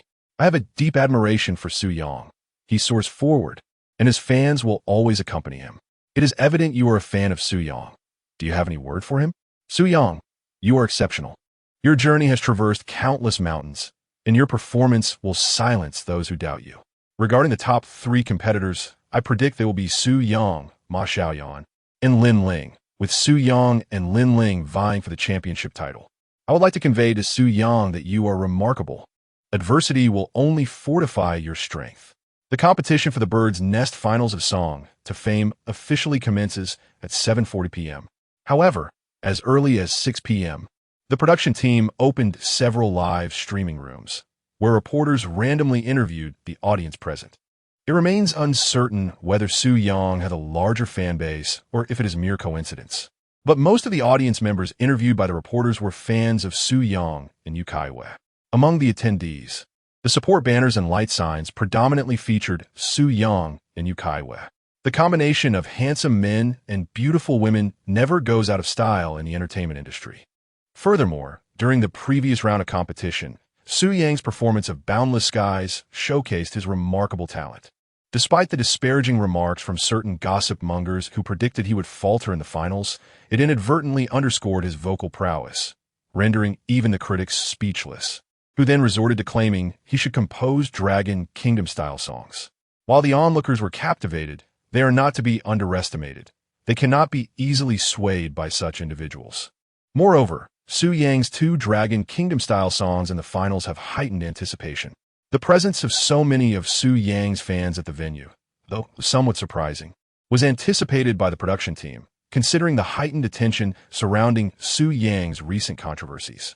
Recently, Su Yang boldly confronted the 4 principal detractors led by Ding Caiyue, amplifying the buzz surrounding him. In the past few days, the popularity of his song to fame has surged. During Su Yang's previous participation in the top 12 to top 3 segment, the peak concurrent viewers exceeded 60 million. In contrast, the subsequent episode's maximum popularity plunged to 25 million, a significant decline. The live broadcast reservations for the finals have reached 40 million. The sheer number of reservations indicates that even more viewers will tune in during the actual broadcast. The leaders of the production team are acutely aware that a portion of this success is attributable to Su Yang's influence. To ensure fairness, a week prior, the voting audience expanded from the original 20,000 to 50,000, with an invitation extended to 50,000 viewers in the live streaming room to cast their votes. The greater the number of voters, the more precise the final voting score becomes. During these past few days, Ding Caiyue has refrained from broadcasting, fearing backlash from fans. A statement made by Su Yang in his live stream the other night incited a torrent of online defamation and cyberbullying against him. Even if he were to resume his broadcasts, he would be reported and have his channel suspended in mere moments. To make matters worse, some incriminating information about him surfaced online, with certain allegations dating back 2 or 3 decades. This once again affirms the notion that public figures possess little to no privacy. Through various connections, he managed to discover that Su Yang's 3 audition songs were remarkably well received, particularly 2 songs inspired by the Dragon Kingdom style, which garnered high praise from several mentors, fellow contestants, and even members of the production team. This stirred a sense of unease within him. Should Su Yang's 2 Dragon Kingdom songs achieve a level of popularity akin to Queen and Boundless Sea and Sky, he would undoubtedly become the target of relentless criticism from netizens. Despite having released a video yesterday to clarify that his remarks about the live stream were merely for the sake of the program's effect, he maintained that his assessments of Su Yang's songs were based purely on artistic analysis, devoid of any personal bias. It was precisely their critiques as music reviewers that inspired Su Yang to break free from his creative comfort zone. In truth, he was merely attempting to find excuses to redeem himself. However, the online community remained unconvinced. Su Yang's justification effectively placed Ding Caiyue on the scaffold of shame. It is imperative that the quality of these 2 Dragon Kingdom songs meets high standards. Otherwise, the anticipation built up over the past few days will become a double-edged sword for him. I am curious to see what kind of songs could instill such confidence in you, Ding Caiyue remarked ominously while observing the live stream. Although Su Yang's popularity is currently soaring, Ding Caiyue finds himself at a loss for rebuttal. He has prepared for the eventuality of Su Yang's 2 Dragon Kingdom songs delivering a stunning blow to his credibility, and he has been racking his brain over how to morally target Su Yang in the future. When that time comes, even if Su Yang gains widespread acclaim, he will be dragged into the mire alongside Ding Chunxiu. Brother, have you lost your confidence after being bested by Su Yang? You seem to have spoken quite favorably of him lately, a young woman with braided hair sitting next to Mei Dongfang remarked. This was Mei Dongfang's sister, Mei Fangfei, the inheritor of the Mei family's opera tradition. Since childhood, Mei Dongfang has been her idol, especially in recent years, as Mei Dongfang devoted himself to blending traditional opera with modern songs. The numerous operatic pieces he has created have filled Mei Fangfei with pride. She was quite displeased with Mei Dongfang's defeat to Su Yang in the 12th round of the competition. Mei Dongfang remarked, "Defeat is defeat. My rendition of Huangshan Journey was indeed somewhat incongruous. Su Yang is exceptionally talented, particularly with his recent adaptations of 2 Dragon Country-style songs. Among them, Three Kingdoms Love features a segment of theatrical singing. Once you hear him perform, you'll grasp the extent of his prowess. Moreover, Blue and White Porcelain reveals that the inheritance of our national culture encompasses not merely opera, but a myriad of other elements." Mei Fangfei muttered, "I am quite curious to discern just how melodious those 2 Dragon Country-style songs he composed truly are, given the praise you've heaped upon him. It's remarkable that so many seniors have come to support him, even prompting our grandfather to watch the live stream." Mei Dongfang said nothing further, simply smiling. Despite his elimination, he retained the privilege of entering and exiting the backstage area as a contestant. A couple of days prior, upon hearing Su Yang's trial performance of Three Kingdoms Love and Blue and White Porcelain, he was utterly astounded. In comparison to Su Yang's Dragon Country-style compositions, his own seemed trivial. As the clock approached 7:40, Yu Caiyue, adorned in resplendent attire, bore an expression of anxiety, not due to the imminent performance on the grand stage, for she had conducted numerous concerts before an audience of 100,000. Her nervousness stemmed from standing beside Su Yang, who was dressed in a sleek, tailored suit, exuding a polished and charismatic demeanor. This time, as she took the stage, a special individual stood by her side. The finals of A Song to Fame at the Bird's Nest commenced. Initially, several mentors and 6 contestants performed a collaborative piece, followed by each contestant singing alongside their respective mentors. The production team deliberately scheduled the duet between Su Yang and Yu Caiyue, titled A Bit Sweet, to be the 6th performance, their intent to amplify popularity being evident. Director Wang. The current number of online viewers has exceeded 50 million, a staff member informed him during the 3rd duet performance of the contestants and mentors. Director Wang remained composed, replying, "Continue to monitor and report." Director Wang, the online viewership has now reached 65 million, surpassing the previous record set during the 12th to 3rd eliminations. Another staff member excitedly conveyed during the 5th duet. Director Wang waved his hand with a smile. The peaks of popularity are yet to come. After Lu Huan and a contestant named Lin Ling completed the 5th song, the audience erupted into thunderous applause. Su Yang, Yu Caiyue, we want Su Yang. Even Su Yang and Yu Caiyue, preparing backstage, could sense the intense vibrations in the air. "Teacher Yu, are you still nervous?" Su Yang inquired, holding Yu Caiyue's hand as they stood on the lift, feeling her hand tremble, and he expressed his concern. "I'm not nervous. I'm just delighted," Yu Caiyue softly replied, gripping Su Yang's hand. As per the choreographed staging, during their duet of A Bit Sweet, they were to engage in a moment of hand-holding and tender gazes, creating a sweet interaction. In the presence of a multitude of spectators, both in the venue and the online broadcasting room, they engaged in a sweet interaction. Just the thought of it made Yu Caiyue feel a surge of nervousness. During the past 2 days of rehearsals with Su Yang, the atmosphere of their affectionate exchanges had made her gaze linger on him with undeniable allure. "Are both teachers ready?" came the inquiry. "If all is well, the lift will begin to ascend." The voice of the director echoed in her earpiece. "Okay," they replied in unison. The lift commenced its gradual ascent. The performance of A Little Sweet was about to unfold before an audience of 100,000 on-site attendees, alongside millions more watching online, showcasing their affection for the entire nation to witness. Just the thought of it was exhilarating. Chapter 48. Mother, after listening to A Bit Sweet, I long for love.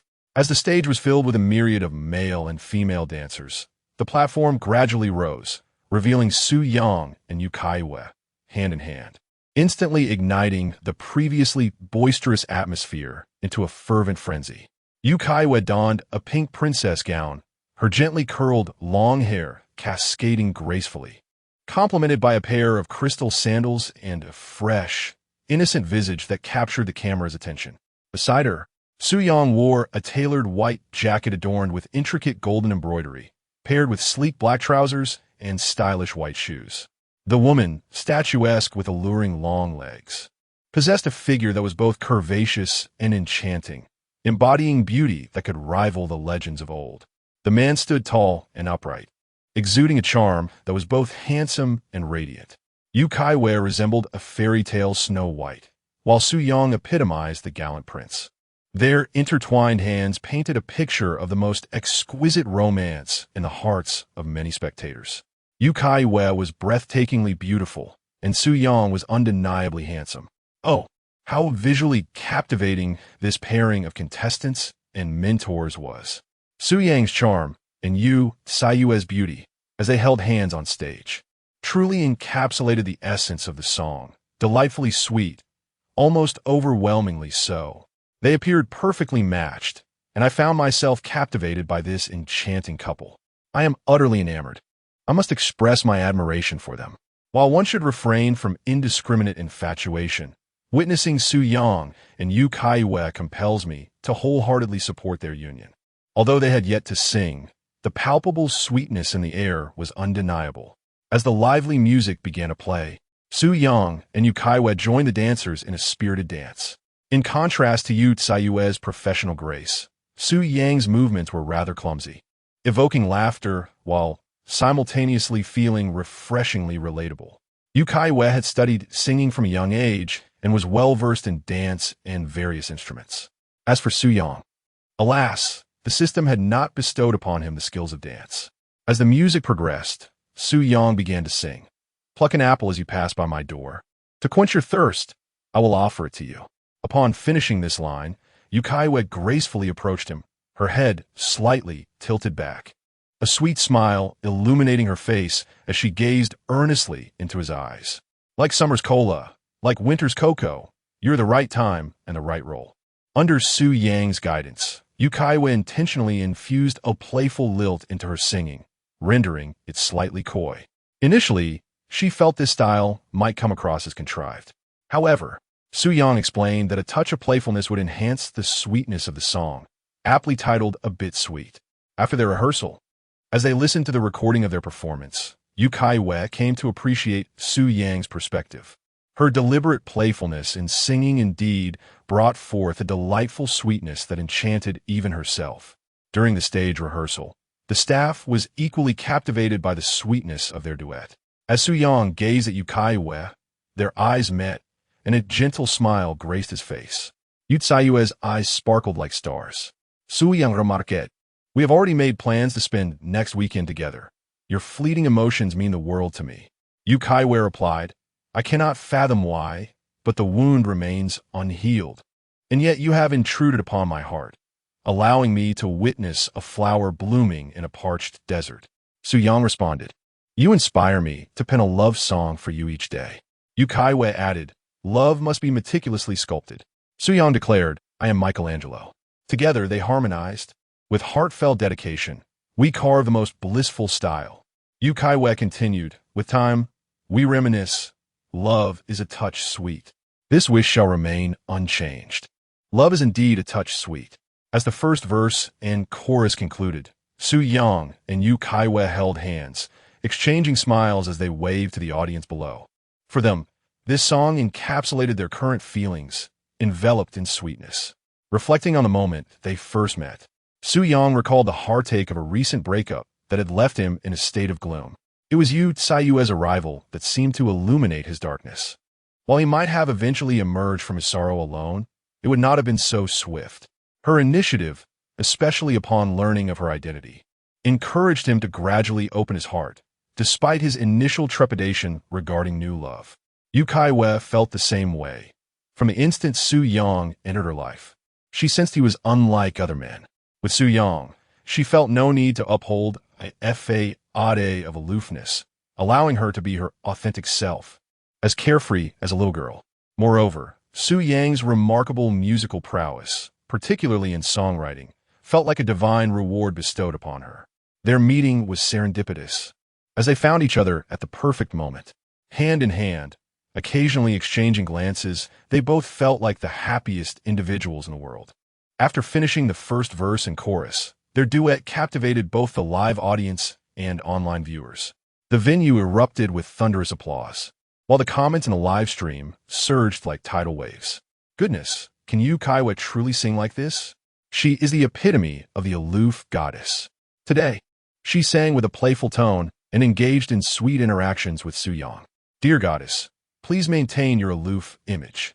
It's too sweet. Their performance was overwhelmingly sweet. I'm utterly enchanted. I'm in love.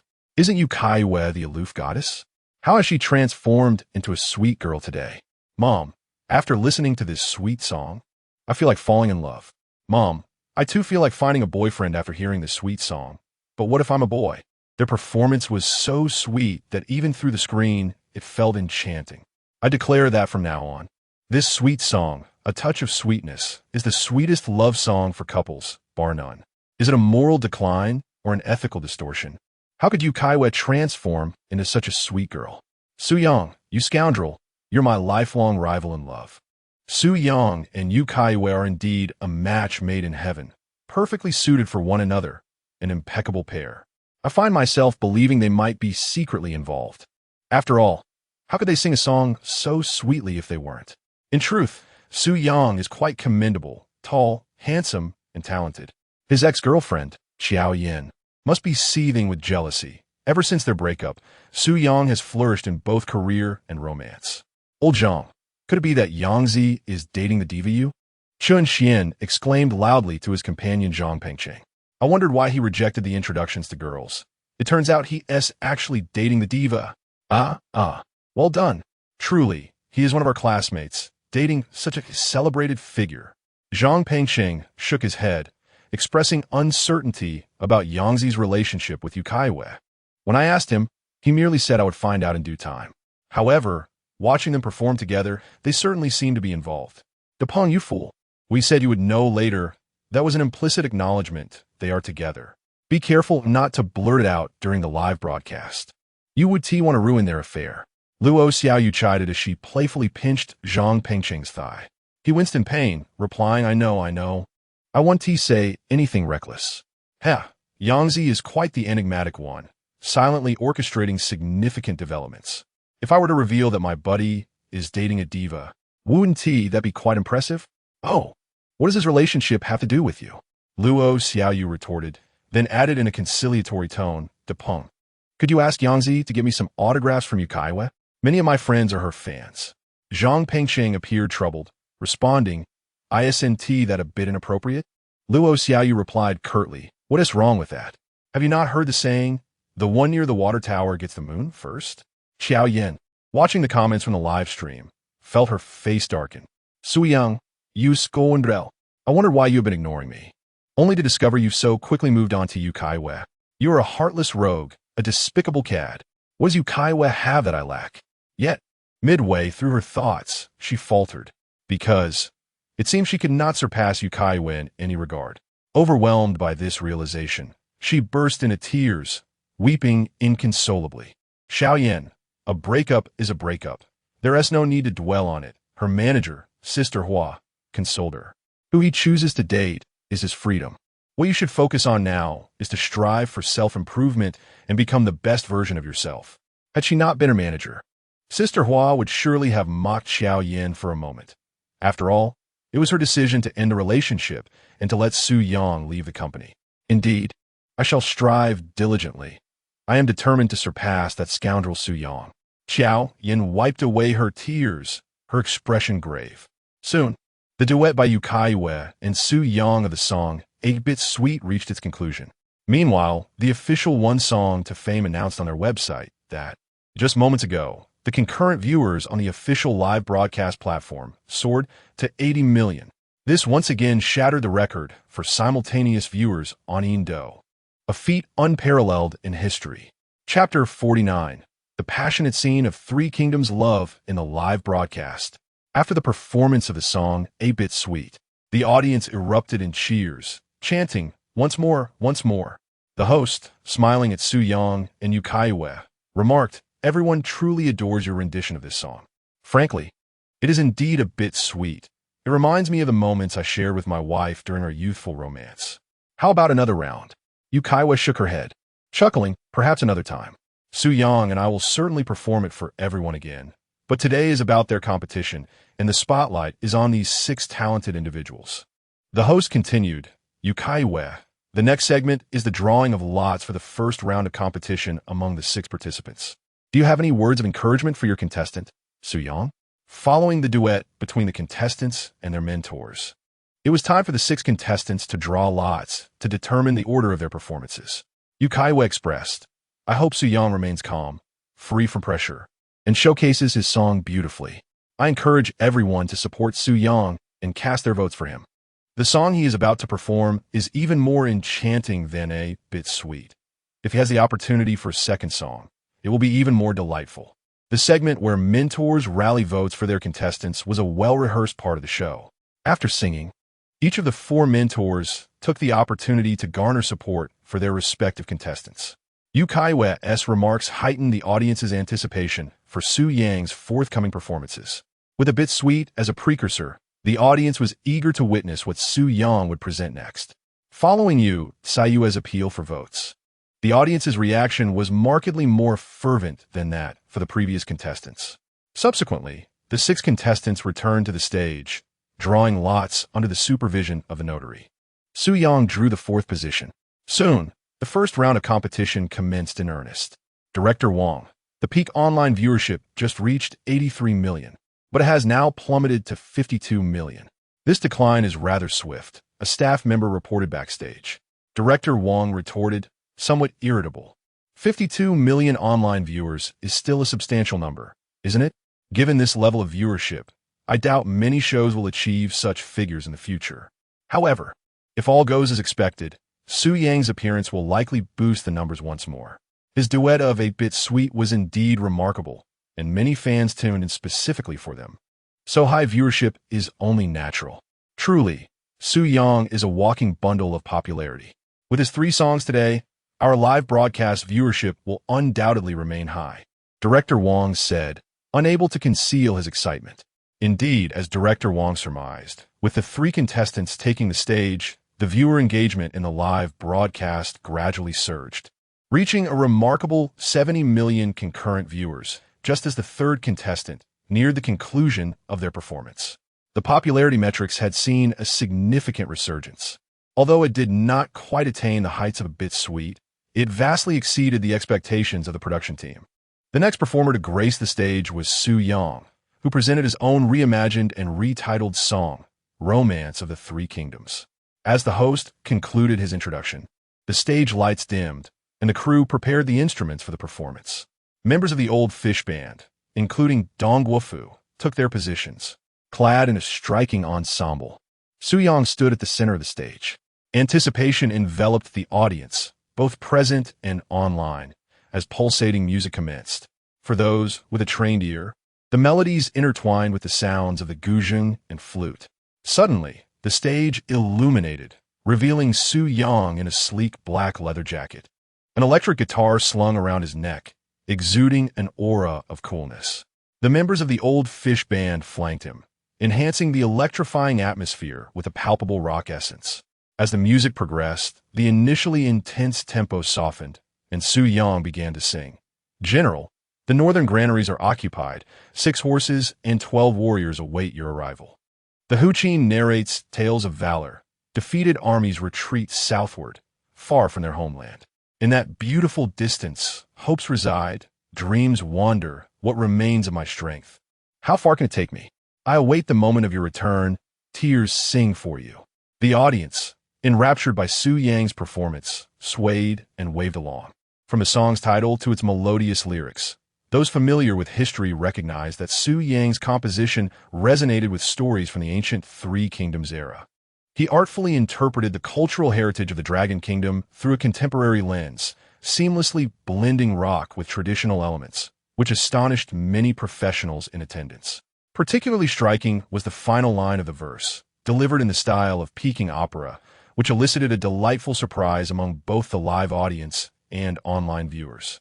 As the chorus approached, the powerful music surged once more, with some band members playing the guzheng while others blew into flutes, infusing the seemingly rock melody with rich elements of Dragon Kingdom instrumentation. Su Yang, gripping his electric guitar, passionately strummed and sang, the exhilarating music and his soaring vocals igniting a fervent excitement among the audience, both present and virtual. On the day I drift away from you, blue rain falls before my eyes, proud tears dare not abandon my gaze. On the day I drift away from you, gray dreams slumber beside me. I should have long since grown accustomed to nights without you, bravely facing the void. After completing the chorus, Su Yang gently danced upon the stage, raising his fist to the audience, urging, "Let us all get moving. Shall we revel together and embrace the allure of Dragon Kingdom culture?" The atmosphere at the venue was electrifying, stirring the audience into a fervor as they enthusiastically waved their fists in unison. "Fangfei, this song by Su Yang is quite splendid, isn't it?" Mei Dongfang exclaimed, his excitement evident as he gestured animatedly to Mei Fangfei beside him. Though he had been captivated upon first hearing Su Yang perform this piece, the ambience of the live performance rekindled his awe. This was indeed a commendable representation of Dragon Country's musical essence. I previously strayed down the wrong path, fixated solely on amplifying theatrical elements and incorporating Dragon Country instruments into the arrangements. I believed that songs with dramatic flair were incompatible with contemporary trends, but I now realize my error. Mei Fangfei pouted slightly, feigning indifference as she remarked, "I think it's just okay, rather average." Meanwhile, Ding Chunxiu and his three companions engaged in a voice chat while listening to Su Yang's rendition of Romance of the Three Kingdoms. Initially, they gathered to scrutinize Su Yang's so-called Dragon Country songs for any points of critique. However, midway through the performance, silence enveloped them. It was old Du who finally broke the quietude, proclaiming, in the realm of Mandarin pop, this individual will undoubtedly secure his place. The songwriting prowess displayed was undeniably formidable. Why has he become so remarkable since our breakup? When we were together, he must have been deliberately concealing his talents. And now, he can create such outstanding works. Why didn't he compose a few for me back then? Xiao Yan's emotions erupted as she watched Su Yang's stellar performance of Romance of the Three Kingdoms on stage, leading her to burst into tears. The audience at the venue, along with those in the live stream, were equally enraptured by the explosive energy of this Dragon Country song. Chapter 50. After the performance of Romance of the Three Kingdoms, several mentors invited songs on the spot. This song is absolutely electrifying.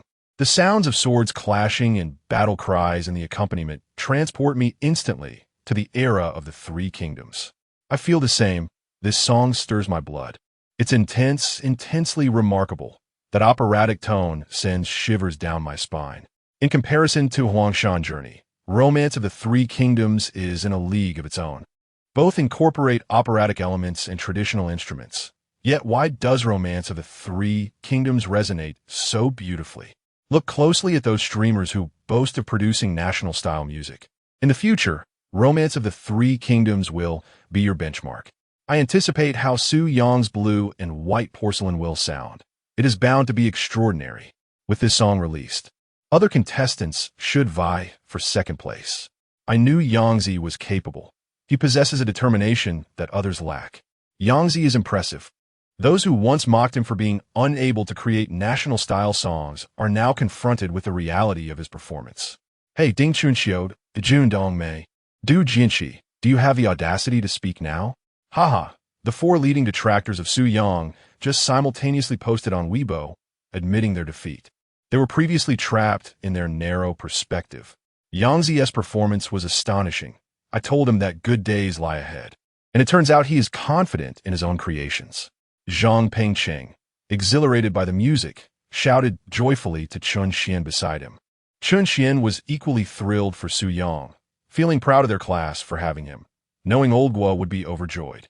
"Boss, many fans are eager for Yang Ji's signed photos. Could you assist in acquiring some? A beautiful female streamer, gazing at Su Yang passionately performing with an electric guitar, expressed her wish. Chun Xian replied with a smile, of course, but they must be willing to pay a little more. Besides being close classmates with Su Yang, they were also businessmen. Although Su Yang did not engage in their business, they undeniably benefited from his rising fame, naturally wishing for his continued success. Just look at Chun Xian's account. In just over a month, due to his close ties with Su Yang, his followers surged by nearly 2 million. The traffic for his affiliated streamers also saw a significant spike, with monthly earnings soaring by 40. Director Wang, the online viewership has returned to 80 million. A backstage staff member exclaimed excitedly. If things go well, by the time Su Laoshi finishes this song, the numbers may exceed the previous 83 million. Su Laoshi is phenomenal. His rendition of Romance of the Three Kingdoms is simply extraordinary. Indeed, it's remarkable. I was filled with fervor even from backstage. We can expect record-breaking moments from Su Laoshi. But let us not get ahead of ourselves. I believe Su Laoshi Blue and White Porcelain will possess even greater impact, perhaps even breaking records again. The backstage staff expressed their excitement fervently. Regardless of whether they were present in the venue or watching online, there was no concern regarding Su Yang's advancement. His performance hinged solely on the number of votes he could secure for his progression, particularly in the final contest for the top 3 positions. Indeed, his rendition of Three Kingdoms Love had seemingly guaranteed his first place standing in advance. At Chibi, the flames of battle rage on, with only our 70,000 brothers lost. The Yangtze River bears witness to our chronicles. May you also perceive the ripples of our homeland, a beautiful distance away. On the day I drifted away from you, gray dreams slumbered beside me. I should have long since grown accustomed to nights devoid of your presence, facing the world with courage. As Su Yang ignited the atmosphere from the stage, the audience began to create a wave of excitement. As he neared the conclusion of his performance, the energy in the venue reached a fever pitch. Thank you all, my singing has come to an end. Following the music's finale, a perspiring Su Yang, along with the members of the Old Fish Band, bowed to the audience. The fervent atmosphere elevated his spirits, allowing him to engage passionately with the crowd during his performance. His state on stage this time surpassed previous rehearsals. Su Yang, one more song. Su Yang, you are incredible. I love you. Su Yang, I love you like a mouse loves rice. Su Yang, the eternal deity of Chinese music. Upon hearing Su Yang, the eternal deity of Chinese music, he couldn't help but smile wryly, wishing to retort, Dear lady, please spare me. Mr. Su, your performance on stage was magnificent, exclaimed the exuberant Long Mao from the Old Fish Band to Qin Xian. Mr. Su's advancement is assured, chuckled the bald guitarist. The bassist, with his dyed yellow hair, exaggeratedly proclaimed, I must call my mother back home and inform my relatives, as well as all the villagers, that the silly lad has made it. Dong Guofu playfully patted the yellow-haired bassist's shoulder, laughing, Yellow hair, this is just the beginning. Advancing is not Mr. Su's ultimate goal, nor is securing first place. He aspires to dominate the Chinese music scene. Soon, Blue and White Porcelain will surely astonish the Chinese music industry, he added. Sui Yang Smilet de Ter Dong. Let us keep a low profile. His amusement stemmed not from their praises, but from having checked the system moments ago, discovering that his popularity had surpassed the significant threshold of 500,000. He had now achieved the status of a second-tier musician, and he envisioned weekly accolades of 1 hit song, 2 popular tracks, and 3 regular songs. The thought thrilled him. Even more exhilarating was the anticipation of other entertainment segments opening up in the future, such as acting and variety shows. My goodness, can it be true? To transition from a second-tier musician to a first-tier one requires a staggering 10 million in popularity. How long will it take me to reach that? Through the information conveyed by the system, Su Yang realized that although he is currently quite renowned, the evaluation of a musician's popularity within the system is not merely based on fan admiration or the number of devoted followers. Rather, it is assessed through a comprehensive analysis of the fan base, the quantity of works produced, achievements attained, the extent of their song's popularity, and the range of their dissemination. Indeed, while many singers achieve fame through a single hit, Top-tier artists, superstars, and even world-class singers are distinguished by their numerous exceptional works and accolades, enjoying widespread acclaim across various nations before being crowned as icons. Take Yu Caiyue, for instance. She debuted at the tender age of 15 and has been in the industry for 8 years now. Last year, she won the title of the most popular female singer for 3 consecutive years, with her works consistently ranking among the top 10 hits, performing on grand stages, and receiving awards. It was only this year that she was voted as a diva by netizens. However, this accolade was not bestowed by seasoned professionals in the Chinese music scene, as many veterans believe that Yu Caiyue still has a considerable distance to cover in terms of her body of work and more significant awards to truly earn the title of a diva. Now, I shall announce the voting results for the final round of the One-Hit Wonder competition, declared the host loudly while standing on stage with a tablet in hand. The results of the first round of voting were already displayed on numerous large screens in the live broadcast room.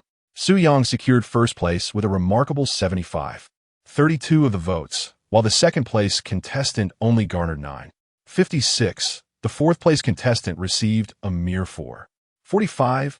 Lu Huan, stunned, could only say that Su Yang truly excels. His work is exceptional, and his performance is equally outstanding. Zhou Kong shook his head repeatedly, stating that in terms of the presentation of Three Kingdoms love on this stage, there are very few in the Chinese music sphere who could surpass Su Yang. Feng Hua lamented to Yu Caiyue, "Yeah, we regret not seizing the opportunity to work with Su Yang. Who would have thought he would be this exceptional?" Yu Caiyue replied with a smile, "Sister Feng Hua, it's too late for regrets now. I was quite surprised by his recent compositions. He is indeed very talented." Narita gave Su Yang a thumbs up and said, "Su Yang, I just want to say you are amazing, but I have a small request. After the program concludes, could you write a song for us in the style of Longguo?" Su Yang smiled at the mentors and the audience present, expressing his gratitude for their recognition. "All right, Teacher Narita, I will keep your request in mind and will hasten to compose a Longguo-style song for your group." Zhou Kong, eager, pointed at himself, exclaiming, "Su Yang, don't forget about me. I also wish to invite you to write a song for me." Narita chuckled, "Teacher Zhou, it's not that I'm denying you, but there must be a sense of order." Feng Hua, laughing as she clapped her thigh, remarked, "Narita, splendid job. You Haven Tea wasted half of our Group S salary all these years. Su Yang, you declared before millions of viewers that you would compose a song for us. You must honor your word, lest I become your most ardent critic." Lu Huan remarked, "By the way, I have a keen interest in songs from the Dragon Kingdom. Why not compose one for me as well?" Narita turned to Yu Caiyue and said, "Little Yu, you've been rather quiet. I surmise that Su Yang has indeed promised to write a song for you." Feng Hua chimed in, "Absolutely. Our dear little Yu has the advantage of proximity." Yu Caiyue said little more, yet her heart brimmed with joy, for Su Yang had committed to crafting several songs for her. The playful banter among the mentors vying for Su Yang's compositions elicited laughter from both the audience present and those watching the live stream. The competition continued, leading to the battle among the 4 contestants for the top 3 positions. According to the previously established rules, the contestant in 4th place would perform first, which meant that Su Yang would take the stage last. This arrangement heightened the anticipation of countless viewers. Following the splendid performances of the first 2 songs, the audience eagerly awaited Su Yang's final piece, Blue and White Porcelain. Chapter 51, Blue and White Porcelain in the midst of the crowd. The refined gentleman stands out like a precious gem. Director Wang, the number of viewers in the live broadcast has surged to 88 million. And this is before teacher Su has even begun to sing. Can you imagine how many will be watching when he performs? A staff member in the background could hardly contain his excitement, noting that with a population of 25 billion in our dragon country, the viewership ratio is indeed astonishing. 1 in every 25 people is tuning into our program. Another staff member chuckled, estimating that the simultaneous online audience could easily reach 100 million, as teacher Su has built up an immense anticipation. The enchanting melodies of Three Kingdoms love have captivated many. I have heard that several major broadcasting stations and various variety shows have started to stream our program midway through, a decision apparently orchestrated by higher authorities. Among the finalists in today's grand finale Each contestant possesses a remarkable online presence, but undoubtedly, Teacher Su is the most popular. Word has it that he has yet to sign with any media company, and those eager to secure a contract with him must now present top-tier offers. For the next 6 months, even if Teacher Su creates only a few songs, he will undoubtedly be a sought-after figure in variety shows. In the program's production office, a group of individuals busily worked while indulging in gossip. The second singer was performing on stage, and with the audience engagement continuously breaking records, their spirits were high. The show Instant Fame has garnered immense popularity. However, Su Yang's presence is sure to attract even more viewership. It has yet to be revealed that Su Yang is close to signing with another company. Let us extend our utmost sincerity to him, declared the owner of Hualin Media, one of the 4 major media companies in Dragon Country, to his assistant. The contract's terms would only be second to those of Wang Dong and Li Chunlin, the reigning kings and queens of the music industry. The assistant was taken aback, realizing the weight of such a comparison. Su Yang has not yet signed with another company. I sense that beyond financial compensation, he seeks a degree of freedom. Therefore, I am willing to offer him a share in the company to gauge his intentions. I believe he will be intrigued, stated Zhao Feilong, the owner of Longxiang Company, to his subordinates. One of his subordinates quickly interjected, "Boss, he's merely a singer. Offering him company shares to make him a stakeholder seems rather excessive. The career span of a singer is limited. He may not remain popular in a few years." Zhao Feilong replied with irritation, "Our company has struggled in recent years. Su Yang is one of our own. If he signs with another company, it will be a debacle for us in the industry.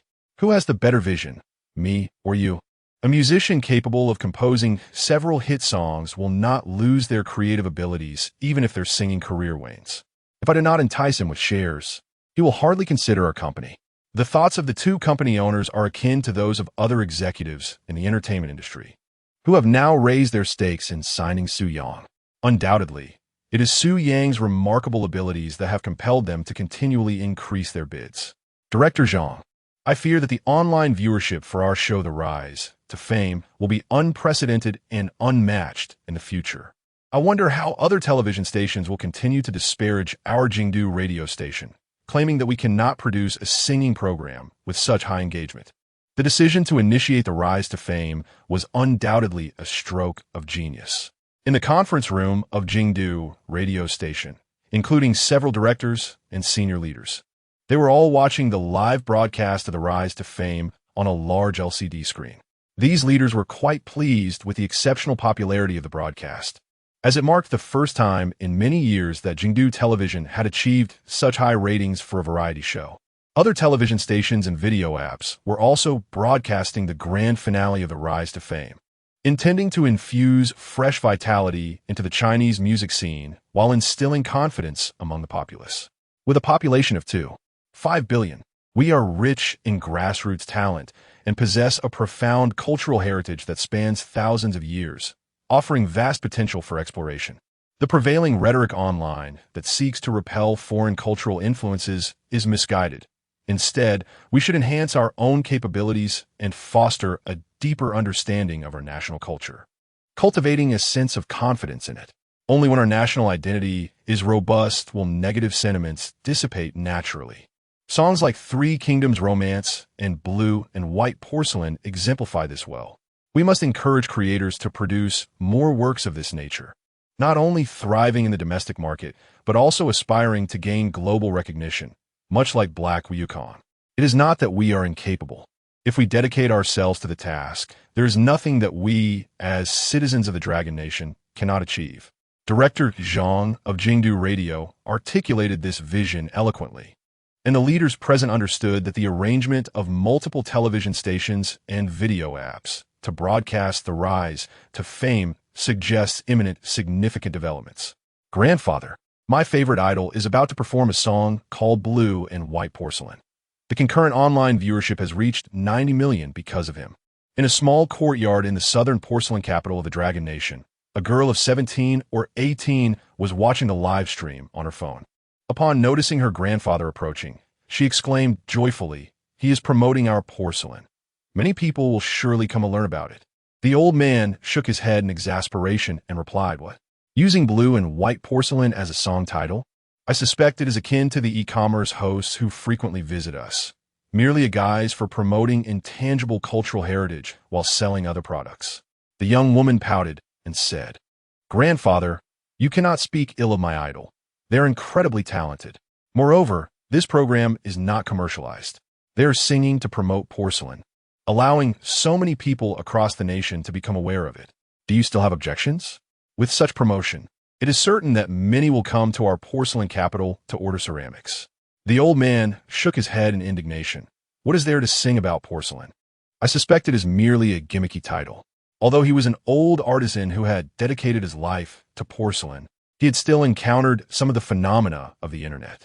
For instance, in recent years, many of the porcelain pieces produced by his family have been sold extensively through e-commerce platforms. However, many of those platforms that initially promoted intangible cultural heritage began selling more profitable goods, as the commissions for heritage products were quite minimal. This led to a false sense of prosperity among family workshops, which increased production, only to find that the sales were meager, ultimately crushing many small businesses under the weight of unsold inventory. Thus, the old man harbored some discomfort regarding e-commerce and live streaming. The young woman retorted confidently, "If they dare to sing Blue and White Porcelain in a nearly 100 million view live stream, they certainly cannot be deceiving the audience. Otherwise, viewers would surely criticize them. Just sit down and listen." The old man, shaking his head with a wry smile, replied, "All right, I shall sit down and listen to see how they transform Blue and White Porcelain into a song. Why are these three singers performing so slowly? By the time Yang Zi takes the stage, I feel like the flowers have wilted. Waiting for Yang Zi to sing is akin to an eternity. Does anyone else feel this way?" Finally, after the third contestant finished their performance, the host announced that the last contestant, Su Yang, would take the stage to perform Blue and White Porcelain. Amidst the applause of the live audience and the eager anticipation of countless viewers online, the previously dim stage began to brighten. On the enormous screen, an elegant blue and white porcelain vase appeared, complemented by various blue and white porcelain patterns adorning the stage. Gradually, a painting unfolded, revealing Su Yang in a flowing white hanfu adorned with exquisite blue and white embroidery, holding a bamboo flute at the center of the canvas. His striking appearance evoked the phrase, "A person on the road, as exquisite as jade, a young master unmatched in the world." Behind Su Yang was a classical beauty, dressed in hanfu with her hair styled in an ornate updo, seated before Guzheng. As he raised the bamboo flute to his lips, the enchanting melodies began to flow, while the classical beauty skillfully played the Guzheng. The screen displayed the song details, song title, Blue and White Porcelain composer, Su Yang lyricist, Su Yang arranger, Su Yang. Lao Yi U Ben. Chapter 52, Blue and White Porcelain. The Chinese language is truly remarkable. Holding a bamboo flute, dressed in an exquisite white, blue and white porcelain hanfu, Su Yang takes the stage alongside a beautiful maiden clad in traditional attire, playing the Guzheng. The backdrop adorned with blue and white porcelain patterns, coupled with the grand scroll, instantly envelopes the audience in a sense of antiquity and elegance. The unadorned canvas delineates the intricate brushwork, transitioning from bold strokes to delicate whispers, while the vase's surface is embellished with peonies, reminiscent of your initial beauty. The faint scent of sandalwood wafts through the window, revealing my innermost thoughts. The brush glides across the rice paper, pausing here as the glazed colors conceal the charm of the lady's portrait. Your radiant smile blooms like a flower, your beauty dispersing into realms I cannot reach.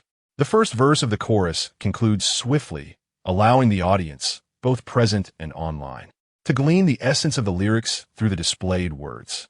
Elements such as unadorned canvas, bold brushwork, vase, peony depiction, gentle sandalwood, and the art of brush strokes on rice paper evoke vivid imagery of artisans crafting blue and white porcelain. Interwoven within these elegant lyrics are subtle elements of love, making the composition ingeniously beautiful. The transition from the first verse to the chorus is remarkably seamless, maintaining a compact structure without noticeable fluctuations, flowing naturally into the chorus. Sky blue awaits the misty rain, and I await you. The smoke rises delicately, separated by countless rivers. Beneath the vase, the cursive script of Han Li echoes the elegance of bygone eras, serving as a prelude to my encounter with you. Sky blue awaits the misty rain, and I await you. The moonlight has been salvaged, blurring the conclusion, much like the timeless beauty of blue and white porcelain, self-contained in allure, with your eyes gleaming with laughter. Unlike Su Yang's previous 3 compositions, the chorus of blue and white porcelain does not soar to significantly higher vocal ranges. Instead, it mirrors the steadiness required in the meticulous crafting of blue and white porcelain, gradually and fluidly, culminating in exquisite artistry. As Su Yang finishes the first verse and chorus and settles before the guzheng, the audience erupts in fervor. Okay, boy, oh my. I can only express my astonishment at the lyrics of this song, which resonate like poetry, truly breathtaking. Sky blue awaits the misty rain, and I await you. This line sends shivers down my spine. It is absolutely magnificent. Though these lyrics describe blue and white porcelain, they intricately weave in themes of romance between men and women. One can only marvel at Yangzi's lyrical prowess. I feel compelled to kneel in admiration. The beauty of these lyrics is unparalleled. Sky blue awaits the misty rain, and I await you. The moonlight has been salvaged, blurring the conclusion. Unbelievable. Every line, every word of this song feels remarkably profound. I am left wondering how Yangzi conceived such brilliance. The lyrics compel me to kneel in reverence, and the arrangement continues the ancient style. I once believed Romance of the Three Kingdoms was the pinnacle of Dragon Kingdom's musical heritage, yet blue and white porcelain surpasses it in magnificence. As I gaze at the lyrics and listen to the song, a shiver ran down my spine. Could it be that traditional Chinese music could be composed and sung in such a manner? Among the myriad of national songs, Su Yang undoubtedly claims the lion's share. I believe no one present would disagree. I have finally come to comprehend why Yangzi exudes such confidence, boldly confronting Ding Chunxiu, urging him to broadcast his disgrace. With the release of these 2 national songs, I cannot fathom how Su Yang could possibly falter. It is universally acknowledged that Su Yang reigns supreme. Those who dare to contest this should not blame me, the little tyrant of Jiangdong, for any harsh consequences. Oh heavens, the lyrics are simply astounding. I could scarcely imagine, let alone compose such verses. Lu Huan, covering his head, expressed his astonishment to Zhou Ankong, reiterating his disbelief. Although he was already familiar with the lyrics while practicing, the first time he heard them, he was genuinely shaken. Having taught vocal music in university and studied lyricism and composition for years, he found himself utterly captivated. He devoted several days to dissecting the lyrics of Blue and White Porcelain, marveling at how each word and line fell together with effortless perfection. To alter even a single word or phrase would mar the exquisite beauty encapsulated within the lyrics. Phrases like the azure sky awaits the misty rain, while I await you, and several others prompted him to inquire how Su Yang crafted such exquisite lines. The lyrics not only depict the nuances of glazed colors, but also convey profound emotions. Thus, even now, when Lu Huan sees Su Yang perform this song, he remains deeply moved by the lyrical artistry. Zhou Ankong, biting his finger, shook his head in disbelief, exclaiming how incredible the lyrics are. Feng Hua, shaking her head in awe, remarked that someone as formidable as Su Yang ought not to participate in such competitions, as it is akin to a dimensional assault. Narita subtly indicated that he simply desired to make his presence known on this grand stage, and now, it seems, many in Longguo have recognized him. The lightweight boat has traversed myriad mountains. Despite often playing the role of the comedic relief, Narita possesses a keen sensitivity. Yu Caiyue said nothing, instead standing quietly like a woman of ancient times at the city gate, gazing at the radiant Su Yang on stage. Awaiting the moment of reunion with her beloved, I have realized, this is the national song of Longguo that I yearn for. This is precisely the national song of Longguo that I desire. Mei Dongfang was so moved that tears streamed down his face.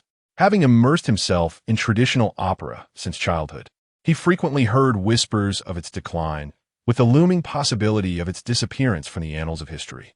Thus, from a young age, he harbored ambitions to preserve this art form and rekindle the love for traditional opera among the masses. He has composed numerous songs that blend contemporary music with operatic elements, achieving some commendable success. However, in recent years, he has been plagued by self-doubt and criticism, as many fans claim that his operatic compositions lack coherence. Others question why every song must feature operatic elements, despite his intent to promote traditional opera and Longguo's rich cultural heritage. Yet, traditional culture of Longguo is not solely defined by opera. The two songs performed by Su Yang ignited a profound epiphany within him.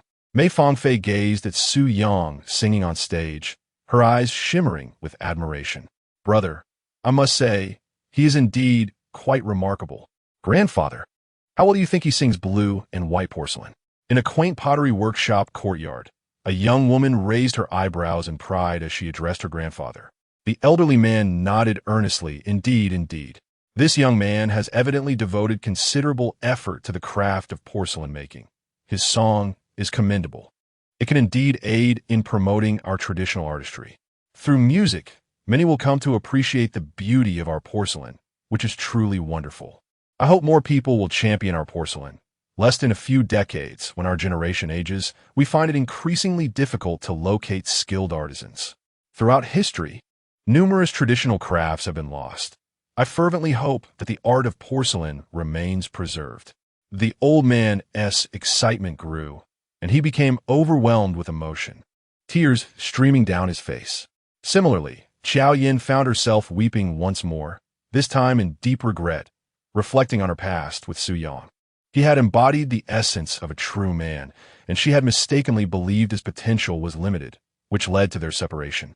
Yet, each high-quality song seemed to be a resounding slap to her face. She regretted having missed out on a man who loved her dearly, and even more so, she lamented the loss of such an exceptional individual.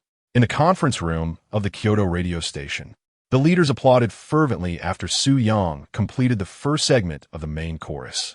This is the essence of our nation's heritage.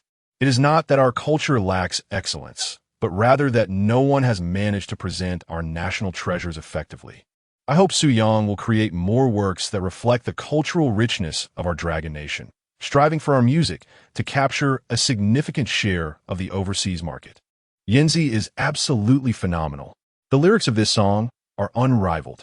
Zhang Pengqing exclaimed with excitement. As a composition student, he recognized the exceptional quality of the lyrics in Blue and White Porcelain. The lyrics penned by Yanzi are nothing short of divine. Chun Xian remarked with a smile. I just saw online that those 4 detractors who constantly malign Yanzi have once again posted on Weibo, claiming they have bowed down to him. On stage, after completing the first segment of the main chorus, Su Yang sat at the guzheng and showcased his exquisite playing skills. He possessed first-rate guzheng proficiency. If not now, then when? The pale-skinned, vibrant koi leaps gracefully at the bottom of the bowl, and as I replicate the song-style signature, my thoughts linger on you. You conceal a millennia-old secret within the kiln's embrace. At the base of the vase, I inscribe Han Li, echoing the elegance of a bygone dynasty. As if this were a prelude to our encounter.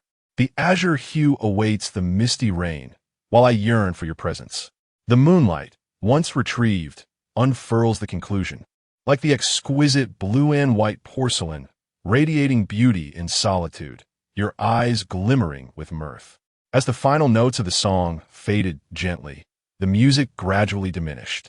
When it vanished completely, Su Yang rose and offered a slight bow to the audience below, expressing his gratitude. His performance had come to a close.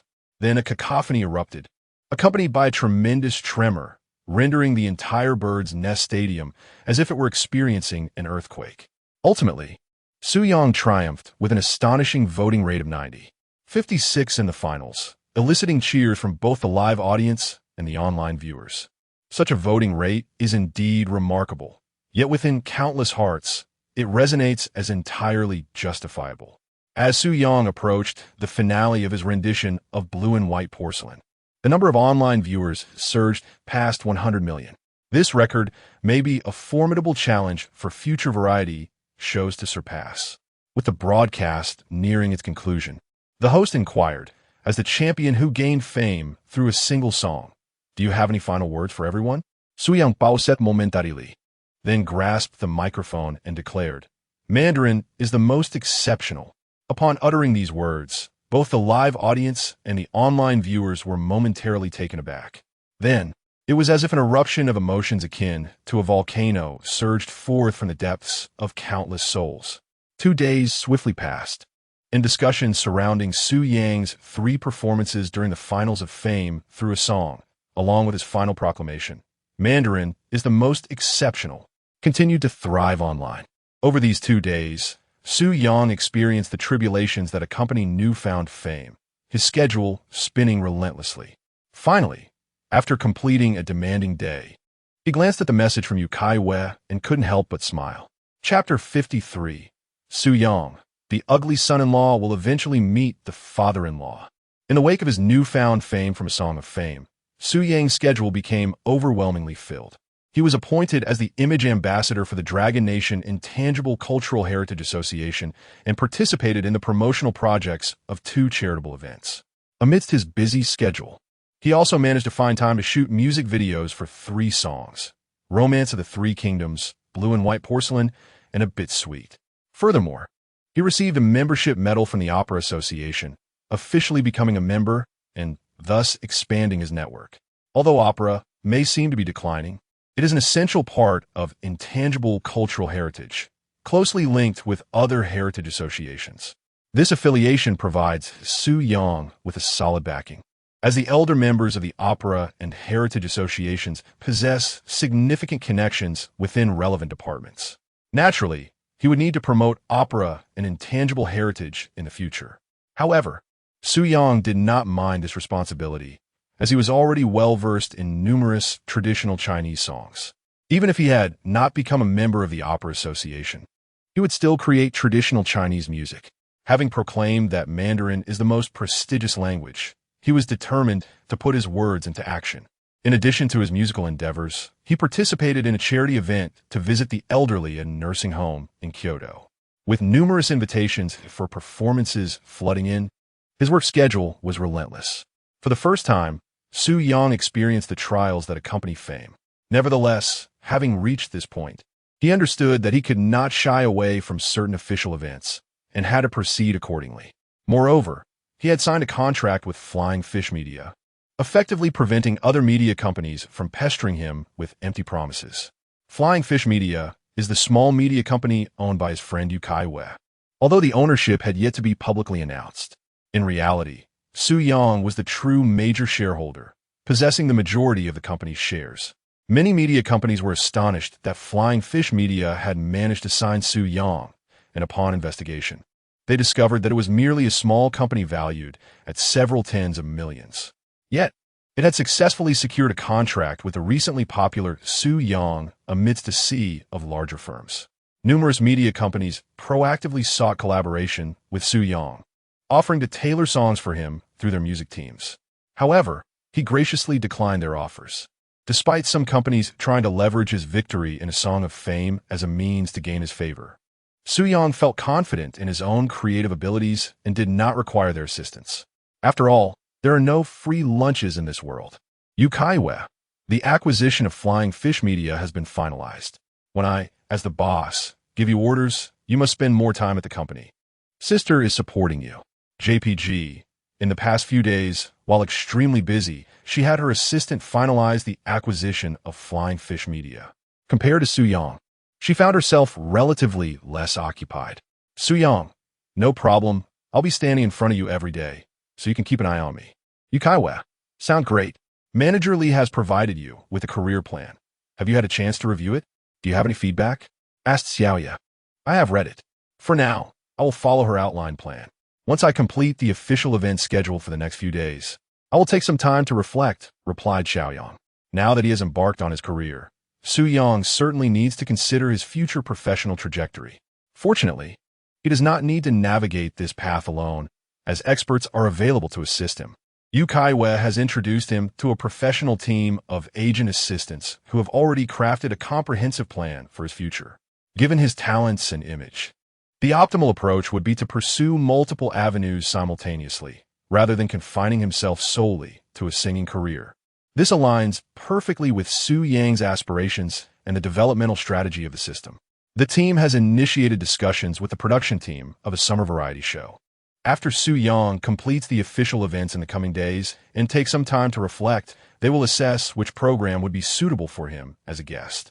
What brings Su Yang joy is that the revenue from the Song Queen has come through, amounting to 15 million after taxes. In due course, the royalties from Boundless Sky will also be received, likely matching that figure. Both Queen and Boundless Sky have made their mark on the monthly new song chart. Meanwhile, Blue and White Porcelain, Three Kingdoms Love, and A Bit Sweet have dominated the top 3 spots on the chart, achieving remarkable success, each surpassing 100 million subscriptions. According to forecasts from relevant personnel, once the new song chart is released, Su Yang could earn a post-tax revenue of at least 70 to 80 million from these 3 songs. This is contingent upon the departure of Queen and Boundless Sky from the chart. Otherwise, subscriptions would undoubtedly continue to rise significantly. The team is currently negotiating prices with several companies interested in acquiring the film and television rights for these 5 songs. Additionally, a few artists planning concerts are willing to pay for the performance rights.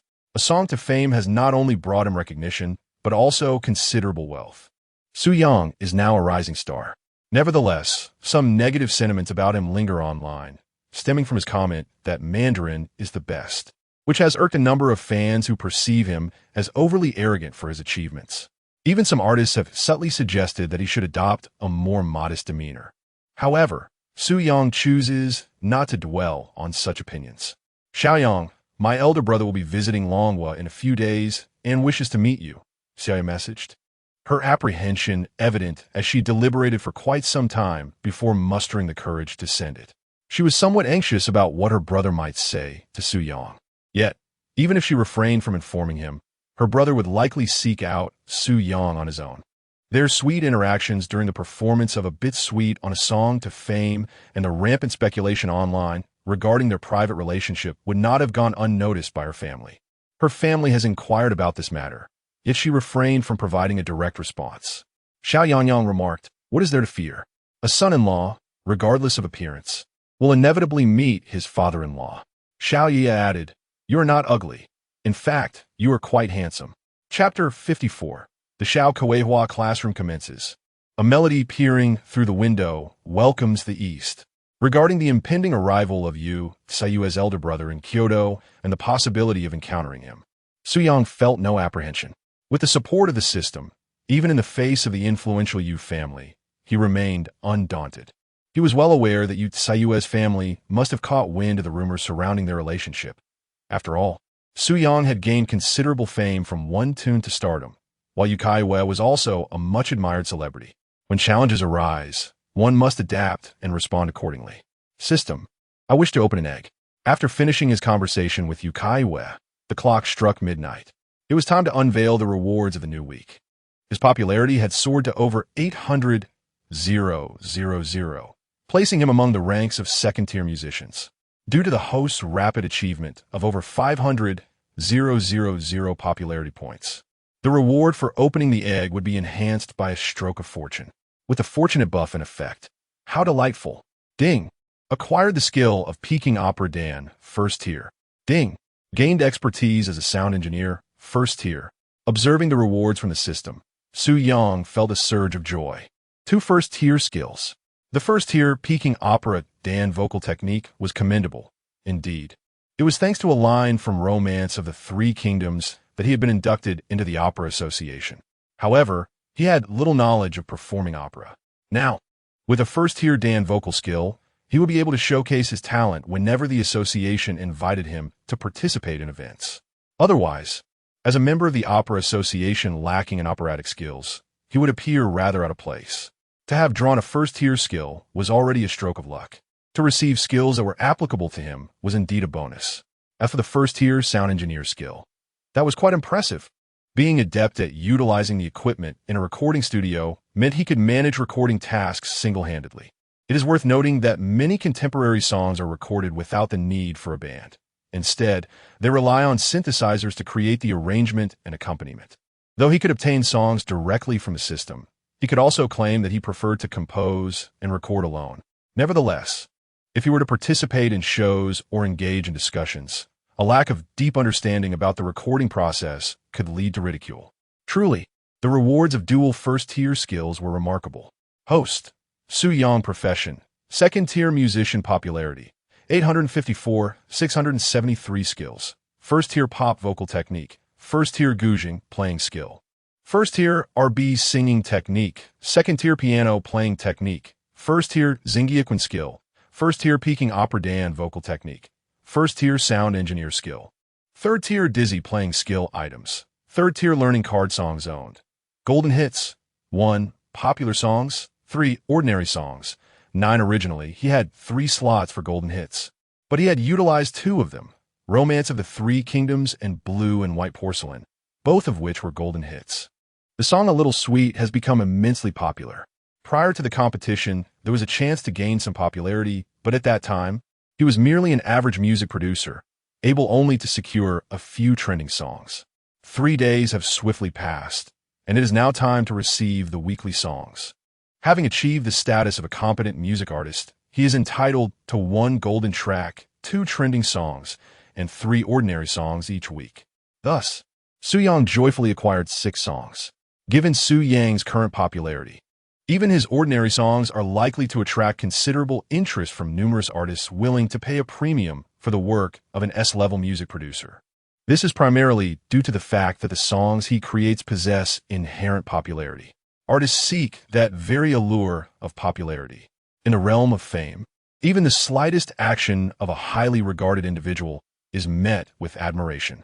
Currently, manager Li Yanhua, who oversees Su Yang's operations, has advised him in a strategic proposal to refrain from hastily accepting invitations to collaborate on songs.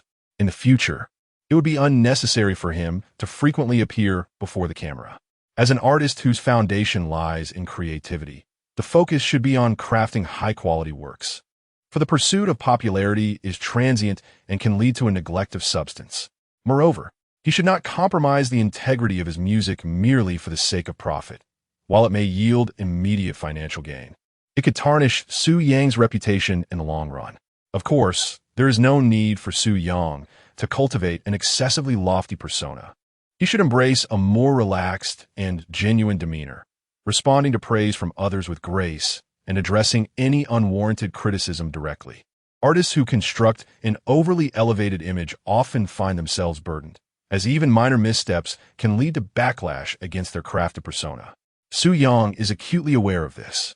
Despite being in the entertainment industry, he aspires to earn a living while maintaining his integrity. It must be noted that having an assistant and a dedicated operational team allows him to focus solely on his creative process, adhering to the commitments provided by his team. In this collaborative structure, Su Yang is the focal point. His directives are paramount. Mei Dongfang, Teacher Su, I have sent you a Dragon Country-style song I composed. Please listen and let me know where it could be improved. Upon reading Mei Dongfang's message, Su Yang smiled. After the conclusion of the Rise to Fame competition, Mei Dongfang expressed a desire to apprentice under Su Yang to learn about the nuances of Dragon Country-style composition.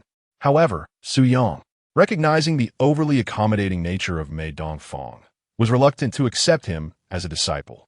Nevertheless, after Mei Dongfang's sincere requests on 3 occasions, Su Yang found a compromise, allowing Mei Dongfang to refer to him as teacher in the future. Prior to participating in the competition, Su Yang had already been a teacher at a training institution, guiding music students. Thus, Mei Dongfang transitioned into the role of Su Yang's student, though the terms disciple and student hold distinct meanings. Upon opening the audio file sent by Mei Dongfang and listening to the Dragon Country-style song he composed, Su Yang provided feedback via voice message, expressing that the song felt rather flat. He suggested that Mei Dongfang should consider infusing more narrative elements into his compositions. Each song ought to be anchored by a compelling story. Otherwise, relying solely on arrangement and instrumentation may evoke a sense of superficiality. The essence of a song lies in its core narrative. What is this core? The story. Observe how many beloved songs, seemingly simple in melody and lyrics, possess the profound ability to resonate with the human spirit. Set aside preconceived notions and delve into the essence of the music. Su Yang sent a voice message to Mei Dongfang, articulating thoughts reminiscent of lessons imparted by his composition instructor during university. The art of creation relies heavily on innate talent. It is an understanding that is often felt rather than easily conveyed. Su Yang's mastery of both contemporary vocal techniques and the nuanced styles of Peking opera has afforded him a profound comprehension of songwriting and the creation of operatic melodies. The esteemed Su Yang has inaugurated his Little Sunflower class. Mei Dongfang's prompt voice reply followed, affirming, "All right, Teacher Su, I shall contemplate this earnestly." However, Mei Dongfang couldn't help but express his frustration. "Brother, Teacher Su's expectations seem rather lofty. I believe your composition, Flower Journey, is quite commendable." He felt that despite Su Yang's lengthy discourse, it seemed to lack substance. Within the recording studio of the Mei family, Mei Fangfei, upon hearing Su Yang's response to her brother, pouted with dissatisfaction. Mei Dongfang retorted, "I find Teacher Su's insights to be quite valid. I tend to overexpress my intentions in my creations, which diminishes the narrative strength of this song." Mei Fangfei rolled her eyes again, stating, "He has the right to say this because he has produced two immensely popular national-style songs, yet each artist treads a unique path. We cannot expect everyone to follow in his footsteps simply because he has succeeded." As the siblings engaged in their discussion, a message arrived on Mei Dongfang's WeChat. It was a voice message from Su Yang. Mei Dongfang, during the week following the conclusion of the 12-gene sand competition, I found myself with some free time and composed a Peking opera-style national song that bears a resemblance to your piece, Flower Journey. I would like you to listen to it. As a Mei-style dance performer, this song suits you well. My suggestion is to create around themes of patriotism or melancholy. The former fosters a deeper connection with the audience, while the latter evokes a more immersive experience. This is why melancholic love songs dominate the mainstream market. Intrigued by Su Yang's new operatic composition, Mei Dongfang eagerly opened the audio file, which was titled Window Exploration. He was keen to discern the quality of the piece that Su Yang had crafted, tailored for his vocal style. As the music began to play, Chapter 55, peering through the window, each step, each line is imbued with longing. As the swallows depart, the red beans blossom abundantly. The traveler, far away, asks not of the return date, who remains alone by the clear waters of Xiang, unaware of which night it is tonight.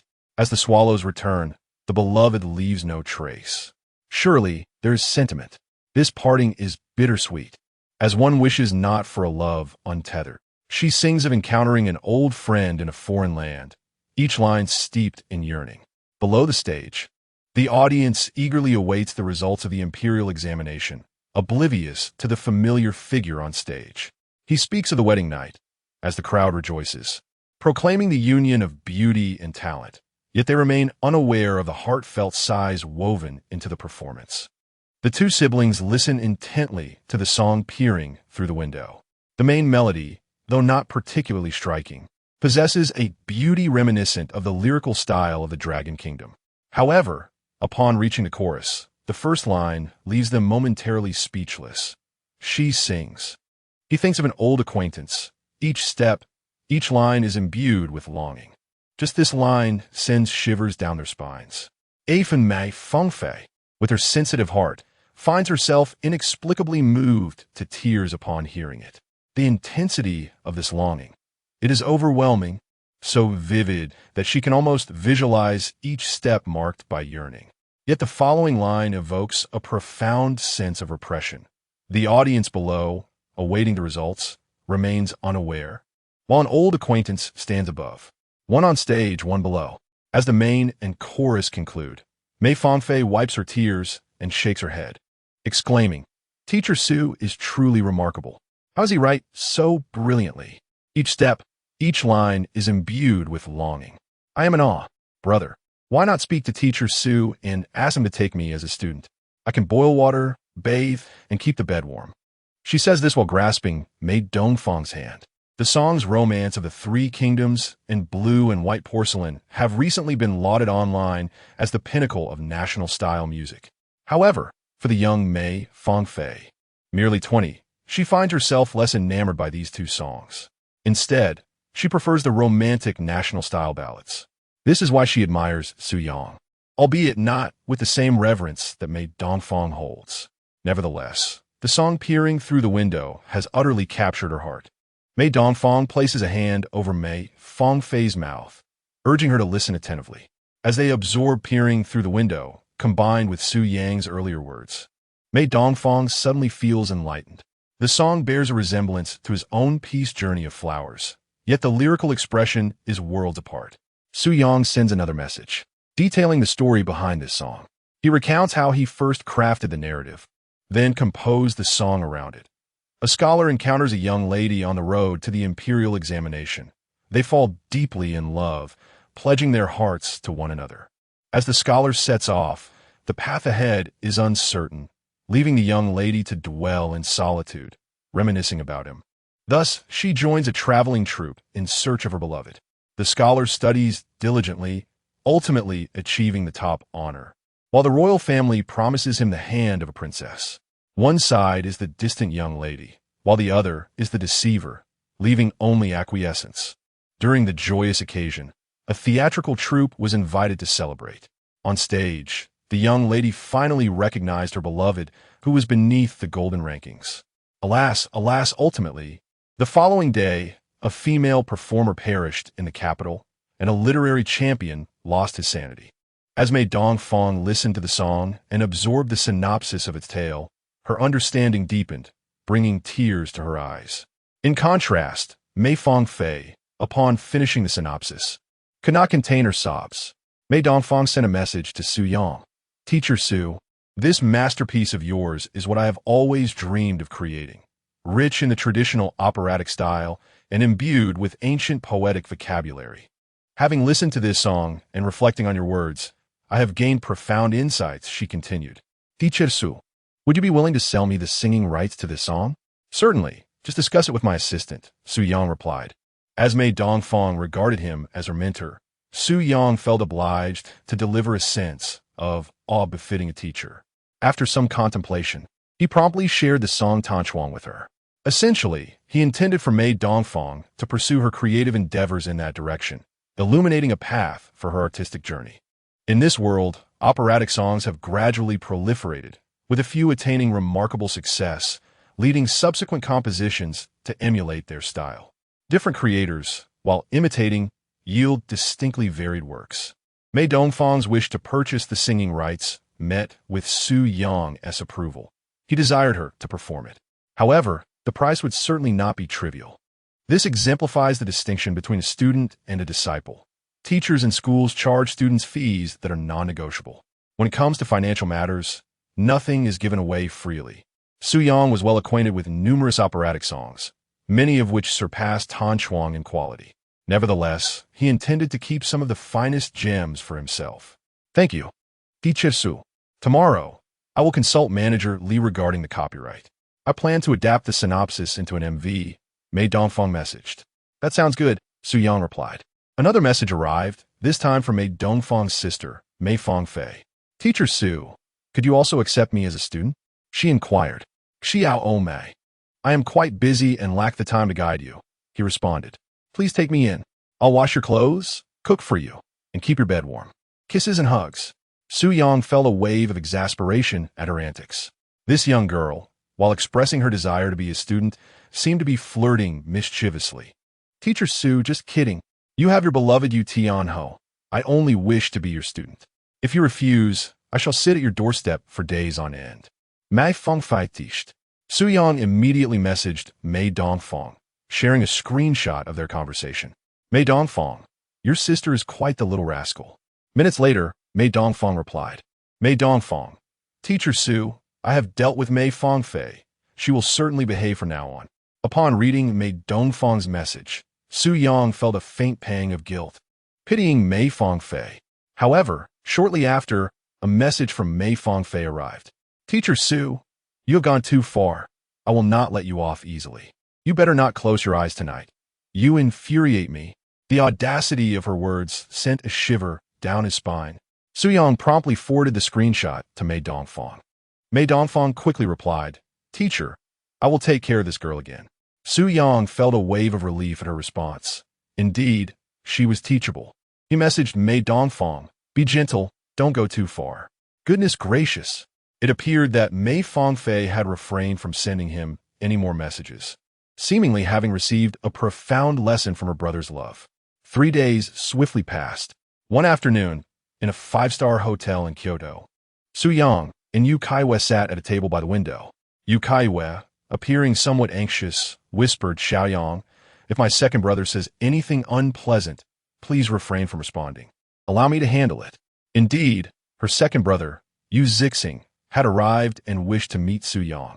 Since the previous day, Yu Caiyue seemed to have entered a state of high alert, her motto being to safeguard Su Yang.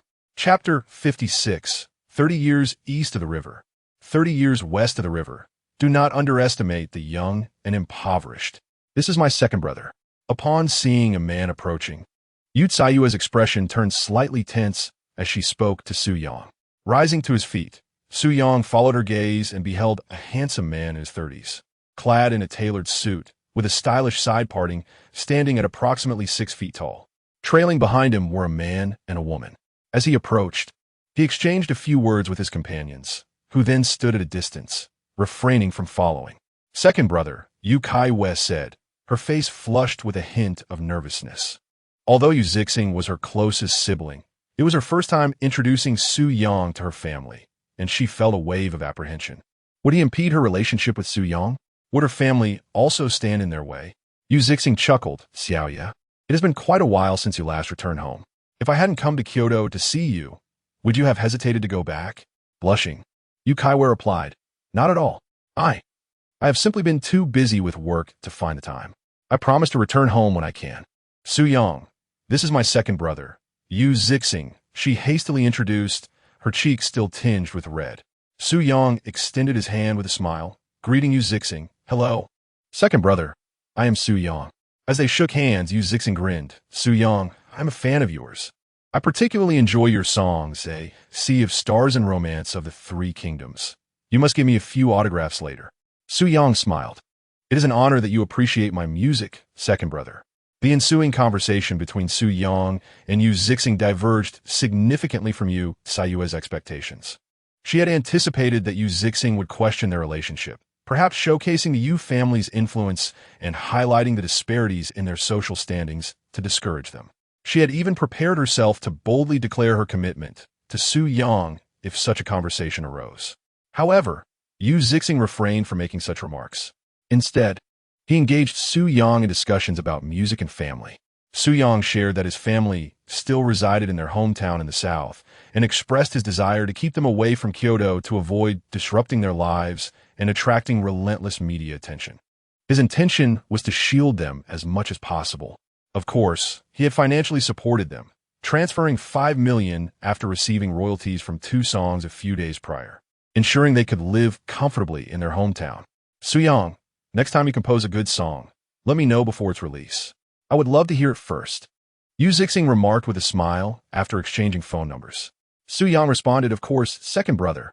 I'll share my new songs with you before they are officially released.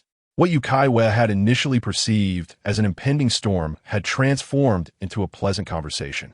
However, Yu Zixing appeared quite enthusiastic and courteous. Soon after, he came to a realization. The Yu family possesses a company valued at several hundred billion. People of such wealth are undoubtedly well-mannered and cultured. It is only the nouveau riche who would openly belittle others. As the time was drawing near, I excused myself, stating I had matters to attend to. Yu Zixing stood up and, while shaking hands with Su Yang, said, Su Yang, should you require anything in the future, feel free to call me. Although I am not often in Long Country, I do know a few acquaintances in the entertainment industry here, and they generally extend me some courtesy. Su Yang promptly replied, thank you, second brother. Yu Zixing responded, no need for such politeness. He intended to accompany Su Yang, but opted for Yu Caiyue to do so instead, as he had some matters he wished to discuss with her. Just as Yu Zixing and Yu Caiyue departed, Su Yang's phone buzzed with a message from Yu Zixing. Su Yang, I have looked into your background and must say, you are quite commendable, a loyal, honest man with filial piety and steadfast in your affections. Your ex-girlfriend's decision to part ways with you was certainly misguided. I do not oppose your relationship with Xiaoya, as she is an adult with her own choices and perspectives on love. You possess great talent and potential. However, when compared to our family, there exists a certain disparity in social standing. The initial spark between you two may stem from impulse, but differing social classes inevitably bring about divergent values, which could complicate your lives together. Many couples find themselves drifting apart due to incompatible values. I do not wish to come between you, but I urge you to consider whether you truly have the fortitude to face the challenges that may arise in the future. I have instructed Xiaoya's bodyguard to ease up on her surveillance, granting you both some breathing space. Yet, I must emphasize that if you believe you can provide Xiaoya with happiness, then you must step up and demonstrate the responsibilities expected of a man. There is no need for you to share this conversation with Xiaoya. Some elders in my family oppose your union, but for now, I have managed to stall their objections. If you genuinely wish to build a life with Xiaoya, you must present something substantial to silence their criticisms. Best of luck. Treat Xiaoya well. Should I discover any ill intentions toward her, know that even from afar, I have my ways of dealing with you. Reading Yu Zixing's message, Su Yang maintained a composed demeanor. It was precisely the kind of counsel he had anticipated, albeit conveyed in a tactful manner. One cannot help but acknowledge Yu Zixing's considerable grace. He spoke with great reason. Even Su Yang's father had called him to inquire about his relationship with the diva, urging him to contemplate the matter carefully. After all, one must consider the importance of social standing. Otherwise, emotional troubles could easily arise. How could I, a child of destiny, be looked down upon? Su Yang chuckled at his own predicament. Su Xian dared to pursue by Sujin, and Ning Kaichun won the heart of Nie Xiaoqian. What is there to fear in my association with the diva? Su Yang sent a message to Yu Zixing. Second brother, I will strive to treat Xiaoya well. Please rest assured. He longed to express that fortunes may shift over the years, and one should not underestimate the youth. Perhaps one day, I, Su Yang, will be a figure that the Yu family looks up to.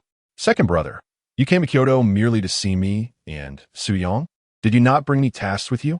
Do grandfather, father, and Uncle Sin know about my relationship with Su Yang? The ever-curious Yu Caiyue could not help but ask Yu Zixing. Chapter 57. Yu Caiyue, have you yet confessed your feelings? Yu Zixing twisted Yu Caiyue's ear, exclaiming irritably, What do you think? They were set to come after you this morning, but I managed to thwart them. Otherwise, you would have already been taken back to Eagle Sauce. And Su Yang might have faced total obliteration as well. With her ear pinched, Yu Caiyue grimaced, Second brother, that hurts. Please stop twisting it, or my ear will end up looking like a pig's. It was only because she and her second brother shared the same mother that she could exhibit such a normal demeanor before him. In the presence of her half-brother and two older sisters, however, she maintained an air of aloofness. She was not only cool in front of the camera, but also reserved among her family. Indeed, her mother had been a third party in the past, later giving birth to a pair of children who were gradually accepted by the Yu family. However, throughout their upbringing, she and Yu Zixing had faced considerable bullying within the Yu household, which contributed to Yu Caiyue's rebellious nature. Thank you, second brother, for all your help. Yu Caiyue smiled appreciatively. She had no doubt about Yu Zixing's words. Her father could very well take her back to Eagle Sauce, and as for Su Yang, being blacklisted could indeed happen in an instant. Yu Zixing shook his head. Xiaoyu, you've grown up and have someone you like. Watching my little sister grow up and now find someone special brings me an inexplicable pain, akin to the sorrow of a tender cabbage being trampled by a pig. Have you considered the implications of your relationship? Grandfather and father would surely oppose it, and Uncle Sam would use this as an excuse against you. Your foray into the entertainment industry has already been tolerated by father out of respect for our late mother. Now you've chosen a singer as a boyfriend. In a family like ours, finding a partner of your liking is no simple task, Yu Zixing asserted sternly. Yu Caiyue retorted stubbornly.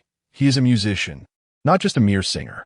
Brother, didn't grandfather and Uncle Sin criticize me for being a star and bringing shame to the Yu family? If it comes to it, I can always give up being a star. I believe in him. We have started a media company together, and I am confident he will achieve great things. When she spoke of Su Yang, her face radiated with confidence. Yu Zixing regarded her seriously and shook his head. Does he truly deserve such devotion from you? Isn't singing your dream? Yu Caiyue's eyes shimmered with fervor, but I like him. You know, I will discuss this matter with father. I hope your choice is wise and that he is indeed worth your efforts, Yu Zixing replied, shaking his head. Zixing, how are things with Xiaoyu? In the car, Yu Zixing dialed his father, Yu Wangjiang, who inquired from the other end of the line. Yu Zixing promptly recounted the matters concerning Yu Caiyue and Su Yang, as well as Yu Caiyue's disposition. Father, Xiaoyu has always been this way. The more you try to obstruct her, the more she will resist. However, on the flip side, she has now resolved to step away from the limelight, which should ease your concerns somewhat. I worry about Uncle San, as he may again exploit Su Yang's situation for his own ends. Yu Wangjiang replied, Our Yu family is not in a position to sell our daughters to expand our market. As long as I am here, your Uncle San will not overstep his bounds. What do you think of this, Su Yang? Yu Zixing responded, He seems quite decent. Although his family background is ordinary, his parents are civil servants, well-educated and reasonable. Su Yang comes across as genuine and remarkably talented. Otherwise, he wouldn't have achieved such fame in Longguo in such a short time with just a few songs. Xiaoyu and he have co-founded a media company. She will manage the company while he will take the spotlight. Isn't this what you have always wanted for Xiaoyu? To hone her managerial skills? She has already begun to learn. I believe Su Yang is someone capable of accomplishing great things, Yu Wangjiang remarked. Let's hope so. Let us apply some pressure and see if he can indeed deliver. Success will depend on his capabilities, he added. Did your second brother say anything to you? On their way back from the hotel, Su Yang inquired while driving. Yu Caiyue shook her head and chuckled. Xiao Yang, don't overthink it. My second brother didn't say much. By the way, he mentioned that you are quite handsome and have a lovely singing voice. Su Yang smiled, choosing not to expose the untruth in her words. For the tears glistening at the corners of her eyes betrayed her heart. It was evident that Yu Zixing must have said something to her, and she stubbornly sided with him. I told him that we were starting a company together, and I believe you will make it flourish, Yu Caiyue said with a smile, though her voice caught in her throat, and tears began to flow uncontrollably. Noticing her distress, Su Yang quickly pulled the car to the side of the road and said earnestly, Xiaoyu, did your family say something to you? Do not be overly resentful of their words. They might have their reasons. I will work hard to prove my capabilities, he reassured her. Yu Caiyue wiped her tears, saying, I believe in your abilities, but you. Su Yang, serious and sincere, replied, Xiaoyu, I know you must have endured a great deal of hardship. Yu Caiyue, her nose running, wept profusely. I have suffered immensely. You. In a rush, Su Yang took out a tissue, moving closer to her to wipe her tears. Xiaoyu, please stop crying. Let me help you. However, in the next moment, she bit down on his wrist, her teeth surprisingly sharp, causing him to wince in pain. Xiaoyu, what troubles you? Please, feel free to express your thoughts. Do not lash out at me. Su Yang remarked, beads of sweat forming on his forehead. Yet, what greeted him was an even harsher retort from Yu Caiyue. After releasing her grip on his wrist, she lowered her head, speaking with a tremor in her voice. Why are you doing this? I'm not yours. Woo. Su Yang scratched his head, feeling utterly a loss, but... Am I not your Lil Yang? No. You have yet to confess your feelings, Yu Caiyue exclaimed, bursting into tears. Su Yang, taken aback, quickly rummaged through his bag, retrieving a small red box that contained a diamond ring. He then turned slightly, presenting the box before Yu Caiyue. Xiaoyu, I am willing. Yu Caiyue snatched the red box from his hands and embraced him, pressing her lips against his. Chapter 58. The Empress Wang Shui invites a song. On her way to the company, Yu Caiyue gazed at the diamond ring adorning her right middle finger, occasionally casting a glance at Su Yang, her face illuminated by a sweet smile. She had not anticipated that Su Yang had prepared the ring for her long in advance, even arranging for flowers in the car. Initially, she felt a tinge of grievance. After all, she and Su Yang had at least met each other's families, her brother being family as well. Yet, their relationship remained unconfirmed. Despite spending nearly every day together over the past 2 months and engaging in endless conversations on WeChat, their romantic status had not been established. Su Yang, however, understood the situation well. Since he had met her second brother, it was as her boyfriend that he made the acquaintance. Thus, with the ring and flowers at hand, he was, in essence, confessing his feelings to her, even if she did not explicitly state it. The thought that Yu Caiyue had cried out of grievance over this matter struck Su Yang as amusing. Yu Lian is truly something. Why didn't she call sooner or later? Now she has to find you at the company, Yu Caiyue mumbled, with a playful smirk. Su Yang raised an eyebrow and said, "Let us find a secluded place tonight to steal a kiss." Thankfully, no one captured it. Otherwise, we'd probably be making headlines in no time. Yu Caiyue's face flushed crimson as she retorted, "Who's kissing you?" Reminiscing about their recent kiss left her heart fluttering. Before long, they arrived at Feiyu Media Company. Yu Caiyue's bodyguard, Feng Jie, followed closely behind in another vehicle, entering the company alongside them. Feiyu Media, located in the bustling heart of Kyoto, occupied a single floor of an office building. The company was modest in scale, currently holding only 6 artist contracts, which included Su Yang as the major shareholder and owner. Originally, Feiyu Media had dozens of artists under its wing, but due to the transfer of ownership, many contracts were released. This was Su Yang's decision. He believed that if the artists wished to leave, they were free to do so. Conversely, for those who chose to remain, the company would provide resources to nurture their careers. Consequently, the majority of the artists departed, leaving behind 5. Among them, 2 were associated with the former owner, Yu Lian, while the remaining 3 were the company's most renowned and prominent figures. Su Yang, after familiarizing himself with their profiles, had insisted that Yu Lian retain them. Su Yang promised to compose 2 songs tailored for them and offered to share some of the variety show resources he had brought along. The company needed personnel. It was impossible for him to shoulder everything alone.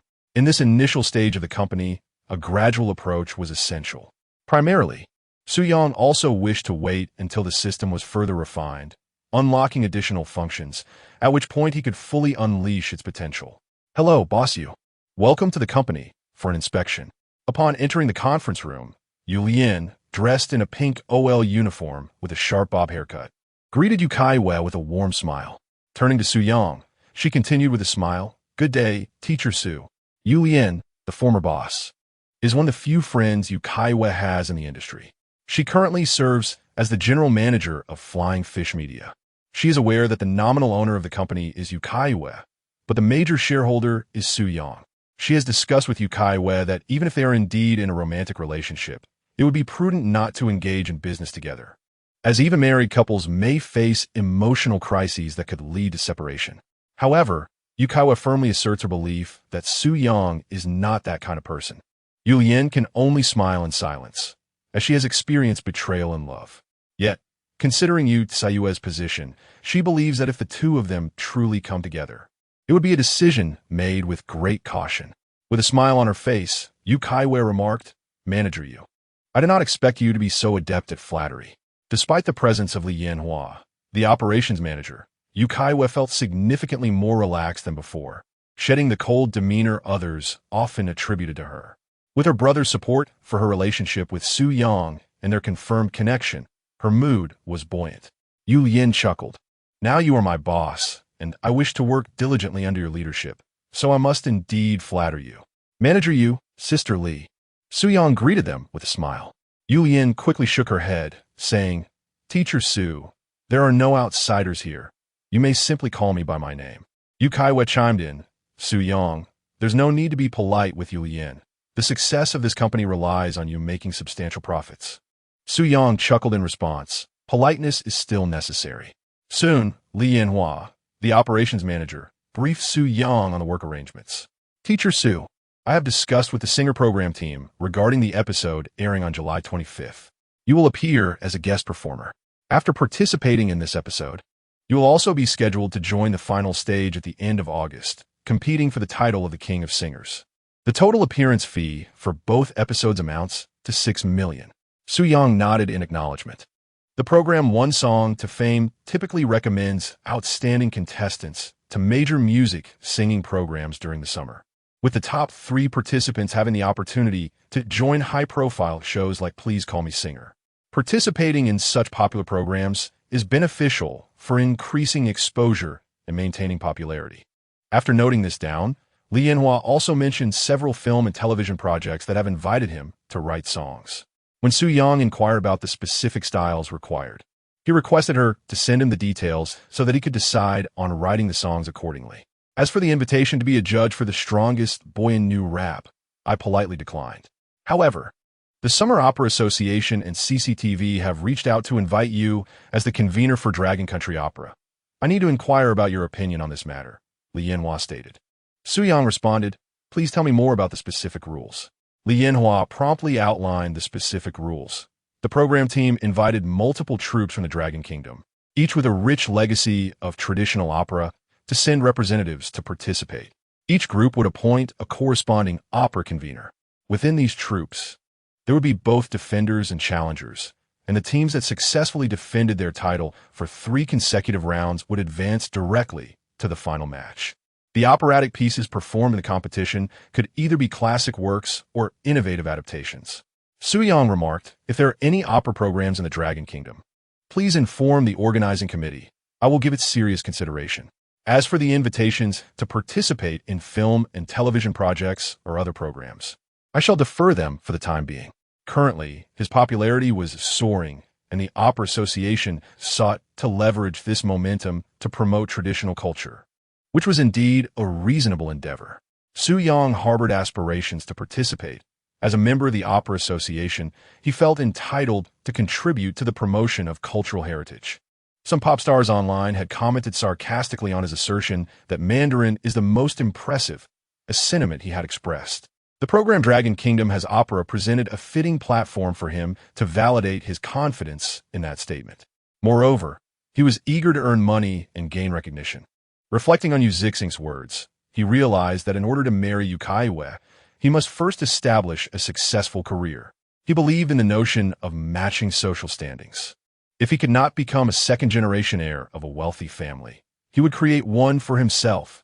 Mr. Su, among the dozens of individuals who have invited you for collaborations, the Diva Wang Shui also wishes to invite you, Li Yanhua stated earnestly. Su Yang was taken aback. The Diva Wang Shui wants to invite me? Chapter 59. Accepting Wang Shui's invitation to compose a song. Is it truly possible that this diva is inviting me to create a melody? Su Yang was taken aback. In contrast to Yu Caiyue, who is merely acknowledged as a diva by netizens, Wang Shui was once honored as one of the 4 great divas by the Chinese Music Association years ago. With nearly 3 decades in the industry, she has numerous songs that have won Golden Melody Awards. Nearly every one of her compositions has achieved remarkable popularity. Her vocal prowess is exceptional, and she is regarded by countless fans as one of the most skilled female vocalists in the Chinese music scene. Her ethereal voice is distinct and bears a resemblance to the iconic Fei Wang in both timbre and status within the industry. However, Wang Shui's romantic history is rather straightforward. She has been in love with her college sweetheart for many years, maintaining a blissful relationship. Perhaps due to her advancing age, she has adopted a more laid-back attitude, remaining relatively inactive in the entertainment realm over the years. Su Yang did not anticipate that a top-tier diva would extend such an invitation to him. Behind her stands a cadre of renowned music producers with whom she collaborates. It is precisely these musicians that have ensured that every song Wang Shui has released since her debut has been a hit. Yu Yin remarked, Teacher Su, it seems you do not possess a clear understanding of your own status. You're not only immensely popular, but also a well-regarded figure in the music industry. Since the release of Blue and White Porcelain, you have set the standard for national-style songs in Longguo. Su Yang waved his hand, chuckling to dismiss the flattery. What kind of song does Wang Shui wish for me to compose? With several individuals present, he felt a tad awkward amidst the compliments. Wang Shui inquired if he had the time to create a charitable song, as the July 1st and August 1st celebrations were approaching, coinciding with the 75th anniversary of the founding of the nation. Relevant departments had reached out to several well-known singers for song contributions, and she too had received an invitation. However, her team of musicians had yet to produce a song that met her expectations, and with July 1st fast approaching, she felt a sense of urgency and wished to know if he could compose a song on this theme. As it is a charitable song, the copyright would belong to the state, allowing the public to listen for free. If the song he created were to be accepted, he would receive 3 times the market price for his current songwriting. Yu Yin added, of course, if you complete the composition before July 1st and it is not accepted, you will still receive a 1 million yuan stipend. Currently, The market price for a song by Su Yang stands at 3 million yuan, which includes only the singing rights, while other rights, such as for film, adaptation, or advertising, remain with him. Although this price exceeds that of a gold-tier musician, it falls short of an S-tier musician's rate. This is predicated on the recognition he has garnered as a former acclaimed lyricist and composer. Otherwise, the maximum market price for his songs would be around 1 million yuan. For a novice musician, the price of their compositions is typically modest. Naturally, those seeking songs solely for the sake of popularity may offer inflated prices that do not reflect normal market conditions. Despite having composed 5 wildly popular songs on the platform famed through song, all of which boast high quality, he only has a handful of noteworthy works to his name. Although still not reaching the pricing of an S-level musician, he surpasses the gold medalists. If Su Yang were to describe himself using the perspective gained from numerous fantasy novels, he would say he is at half a step toward the S level. As for the charitable songs for July 1st and August 1st, Su Yang mused while speaking. These 2 dates are indeed significant national holidays. Li Yanhua suggested, "Teacher Su, I recommend politely declining. With just 5 days until July 1st, your schedule is quite packed."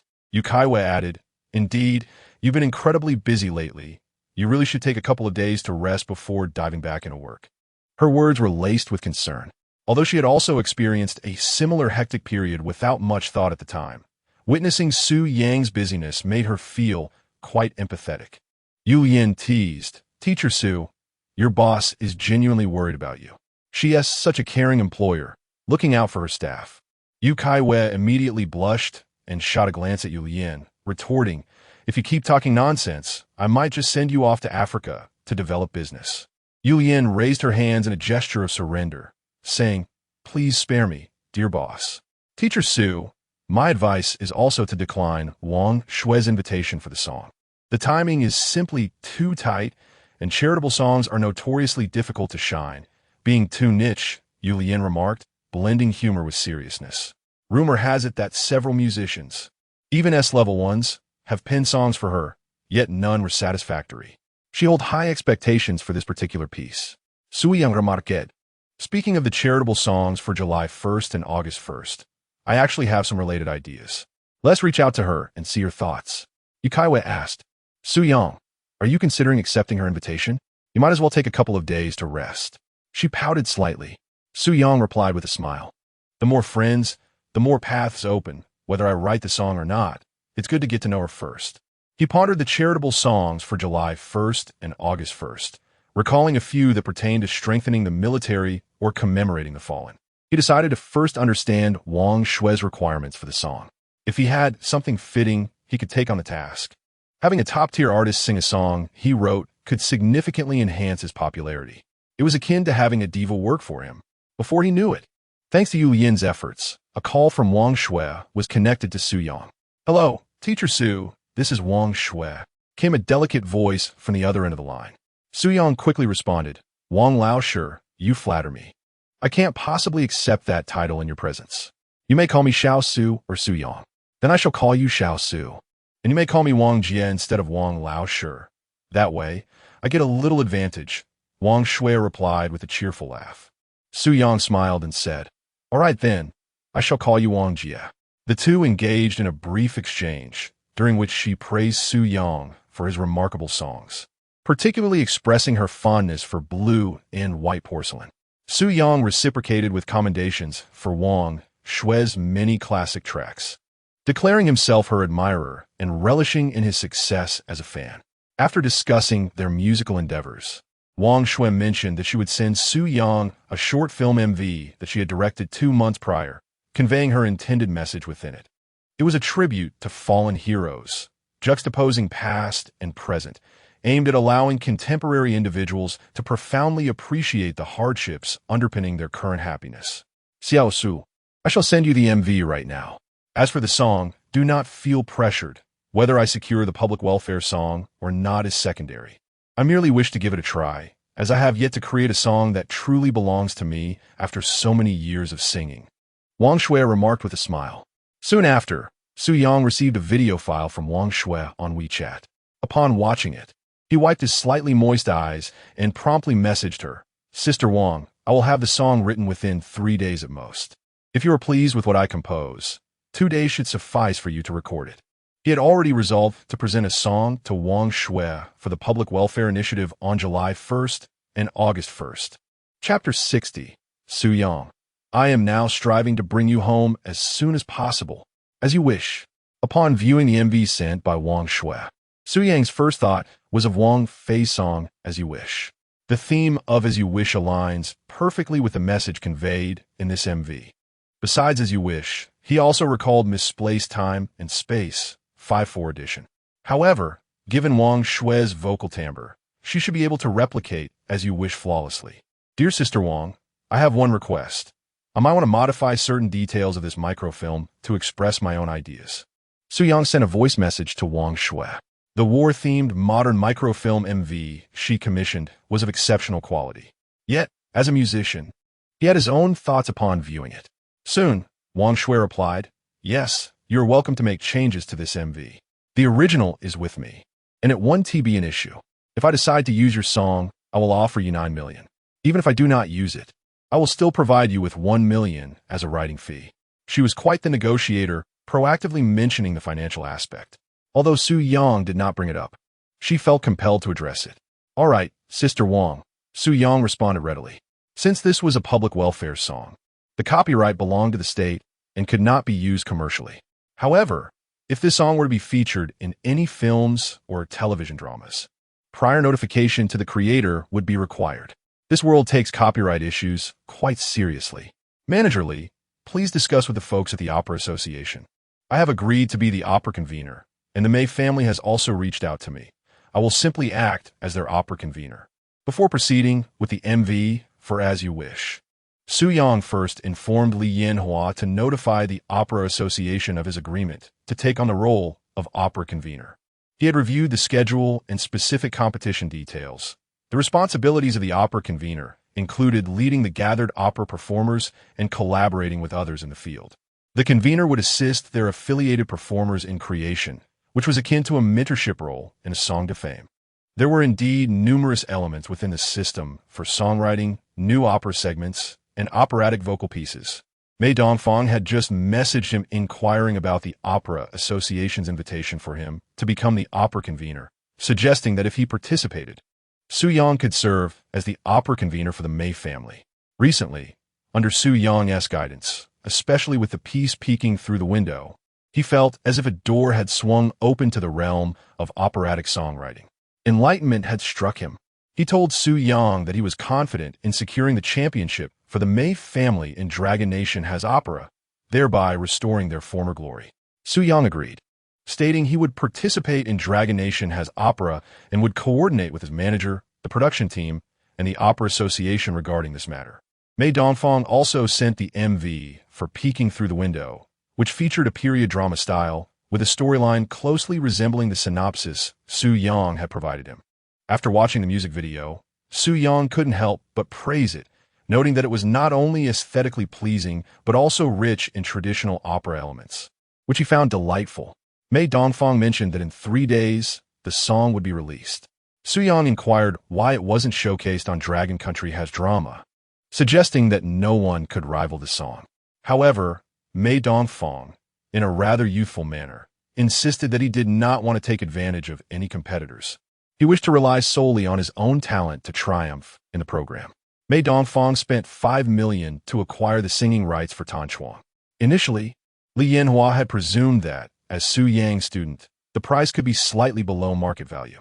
Naturally, this had been discussed with Su Yang beforehand, who had agreed to a lower price. Nevertheless, Mei Dongfang firmly insisted on the 5 million, stating unequivocally that there would be no discounts. Li Yanhua had never encountered such a negotiation before, feeling that Mei Dongfang was rather novice yet affluent.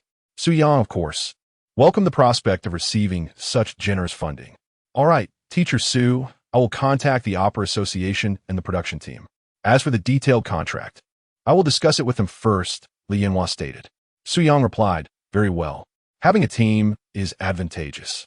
I can focus on my tasks while they handle everything else. Teacher Su, how did your discussion with Wang Shui about the song go? Li Yanhua asked. Su Yang responded, I was just about to bring that up, I agreed to write a song for her.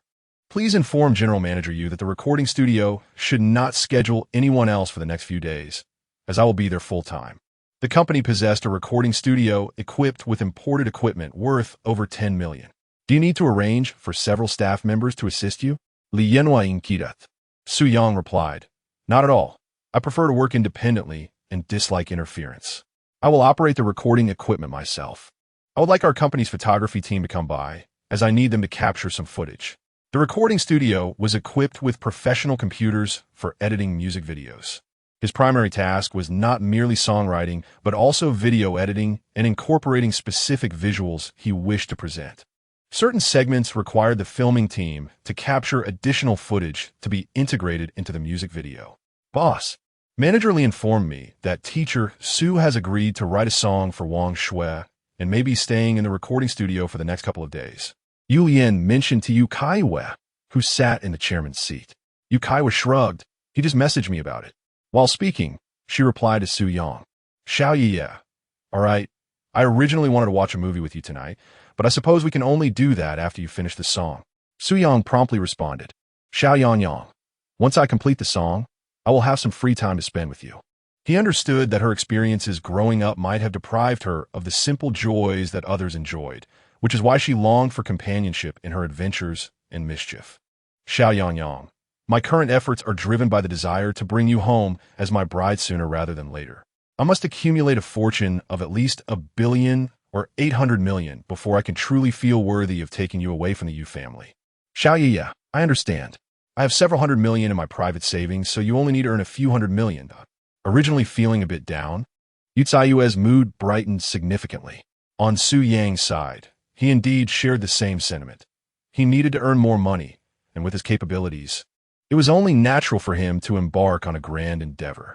Even without Yu Caiyue, he was determined to achieve something remarkable. I also wish to dedicate a song to Xiaoyu. What song should I choose? Su Yang pondered for a moment, contemplating what melody would suit Yu Caiyue. Boss, did Teacher Su say something to you? You seem exceptionally cheerful, Yu Lian remarked with a smile, noticing the radiant joy on Yu Caiyue's face. Chapter 61. Yu Caiyue. Others may not consider it a heartfelt bento. He didn't say anything, Yu Caiyue remarked with a chuckle. Yu Lian shot her a glance and retorted, Look at your face, it's practically blooming, and yet you claim he said nothing? Immediately, Yu Caiyue placed her hands on her hips, adopting a fierce demeanor. You, what are you doing? We are in the office, and you dare to jest about your boss. Yu Lian quickly pretended to be somewhat intimidated. Forgive me, boss, I shall never dare again. Please don't fire me. Yu Caiyue laughed, then come here. Let me give you a couple of smacks on the backside. Their relationship was quite close during her years in the industry. Yu Lian's company had assisted her with recordings and various matters, and even her studio was affiliated with Yu Lian's firm. Yu Lian had been a tremendous help to her over the years. Yu Lian chuckled. Xiaoyu, where do you have Su Yang? Why are you still thinking of me? By the way, did your second brother say anything to Su Yang when they met? Does he approve of your relationship with him? Yu Caiyue replied. My second brother didn't say anything, nor did he comment on my relationship with Su Yang. Yu Lian remarked, Well, that is quite good. What he didn't say can be interpreted as an unspoken agreement. If your family truly approved of you and Su Yang, he would have expressed it outright. Silence does not imply consent. Perhaps he discussed something privately with Su Yang. It's understandable. Although Su Yang has gained some recognition, he is still quite distant from your standing, not to mention your esteemed identity. It is only natural for the Yu family to have reservations. Nevertheless, she chose to remain silent about her insights. I have faith in Su Yang. He will undoubtedly win the affection of my parents, and he possesses the capability to earn their favor. Even if they don't take to him at first, I will find a way for them to appreciate him. Yu Caiyue declared with unwavering determination. Yu Lian felt a wave of exasperation, wanting to say, Sister, you truly are consumed by love. Xiaoyu, are you really planning to step back from the entertainment industry and become a boss? Yu Lian inquired. Yu Caiyue nodded. Indeed. The two of us cannot both remain in the entertainment world.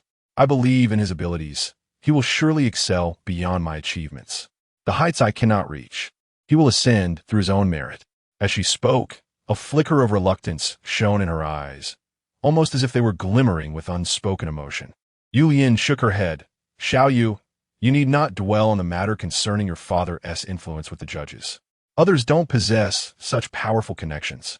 Regardless, winning a Golden Melody Award is a joyous occasion for any artist. Yu Caiyue shook her head. Let us not discuss that. I'll schedule my concert for September. After 5 shows on tour, I will step back from the entertainment industry. Last year, she had inadvertently discovered that her consistent wins at the Golden Melody Awards over the past 3 years were orchestrated by her father's behind-the-scenes efforts. Without his intervention, she could not have achieved such a remarkable feat. This revelation had left Yu Caiyue quite incensed. Initially, she believed that her song had gained recognition from both the audience and the judges. However, she was taken aback to discover that the Golden Melody Award had been secured through backdoor means. This revelation left Yu Caiyue feeling profoundly disheartened. She abhorred the sensation of being maneuvered by her family. Consequently, she had refrained from releasing any works over the past 6 months. Her participation in fame through a song was solely due to an elder's invitation, and out of respect, she felt compelled to serve as a mentor on the show. Yu Lian shook her head, remarking that Caiyue had a bit of a childish temperament, insisting on proving herself. Yu Lian, please do not disturb Su Yang while he is creating. He prefers solitude and tranquility during his creative process, Yu Caiyue suggested. Yu Lian replied, I understand. I will ensure that, but what if he gets hungry? To which Yu Caiyue responded, he can order takeout himself. The next moment, she pondered something and, with a mysterious air, asked Yu Lian, Sister Yu, can you cook? I can prepare some dishes. Why do you ask? Yu Lian inquired, puzzled. Yu Caiyue replied, I want to learn to cook from you, so I can prepare lunchboxes for Su Yang. Yu Lian thought, this infatuation is beyond saving. In the dead of night, Su Yang was alone in the recording studio, intently focused on editing the music video on his computer. Although he needed to shoot some additional footage to incorporate into the video, he preferred to complete the preliminary work first. His task had become quite straightforward. He was not required to compose songs, but merely to edit. Otherwise, without the support of the system, creating a single song would take him at least 3 to 5 days, considering the multitude of elements involved in song production. Suddenly, a noise at the door disrupted Su Yang's concentration. Turning to look, he frowned at the sight of a figure. He had previously arranged with Yu Lian to avoid interruptions. However, upon recognizing that the visitor was Yu Caiyue, he set aside his work and smiled. Caiyue, what brings you here? Yu Caiyue held a food container aloft, a smile gracing her face as she said, I came to deliver a heartfelt lunchbox for you. You must be hungry. I personally prepared these dishes for you. Su Yang approached, grinning, you can cook as well? With her chin raised and lips pursed in a proud manner, Yu Caiyue replied, of course, don't underestimate me. Hurry and eat while it's hot. Sister, you said it wouldn't taste good once it cools down. Realizing she had inadvertently let something slip, she scratched her head, blushing and giggling. Okay, these dishes were directed by Sister Yu, but I made them myself.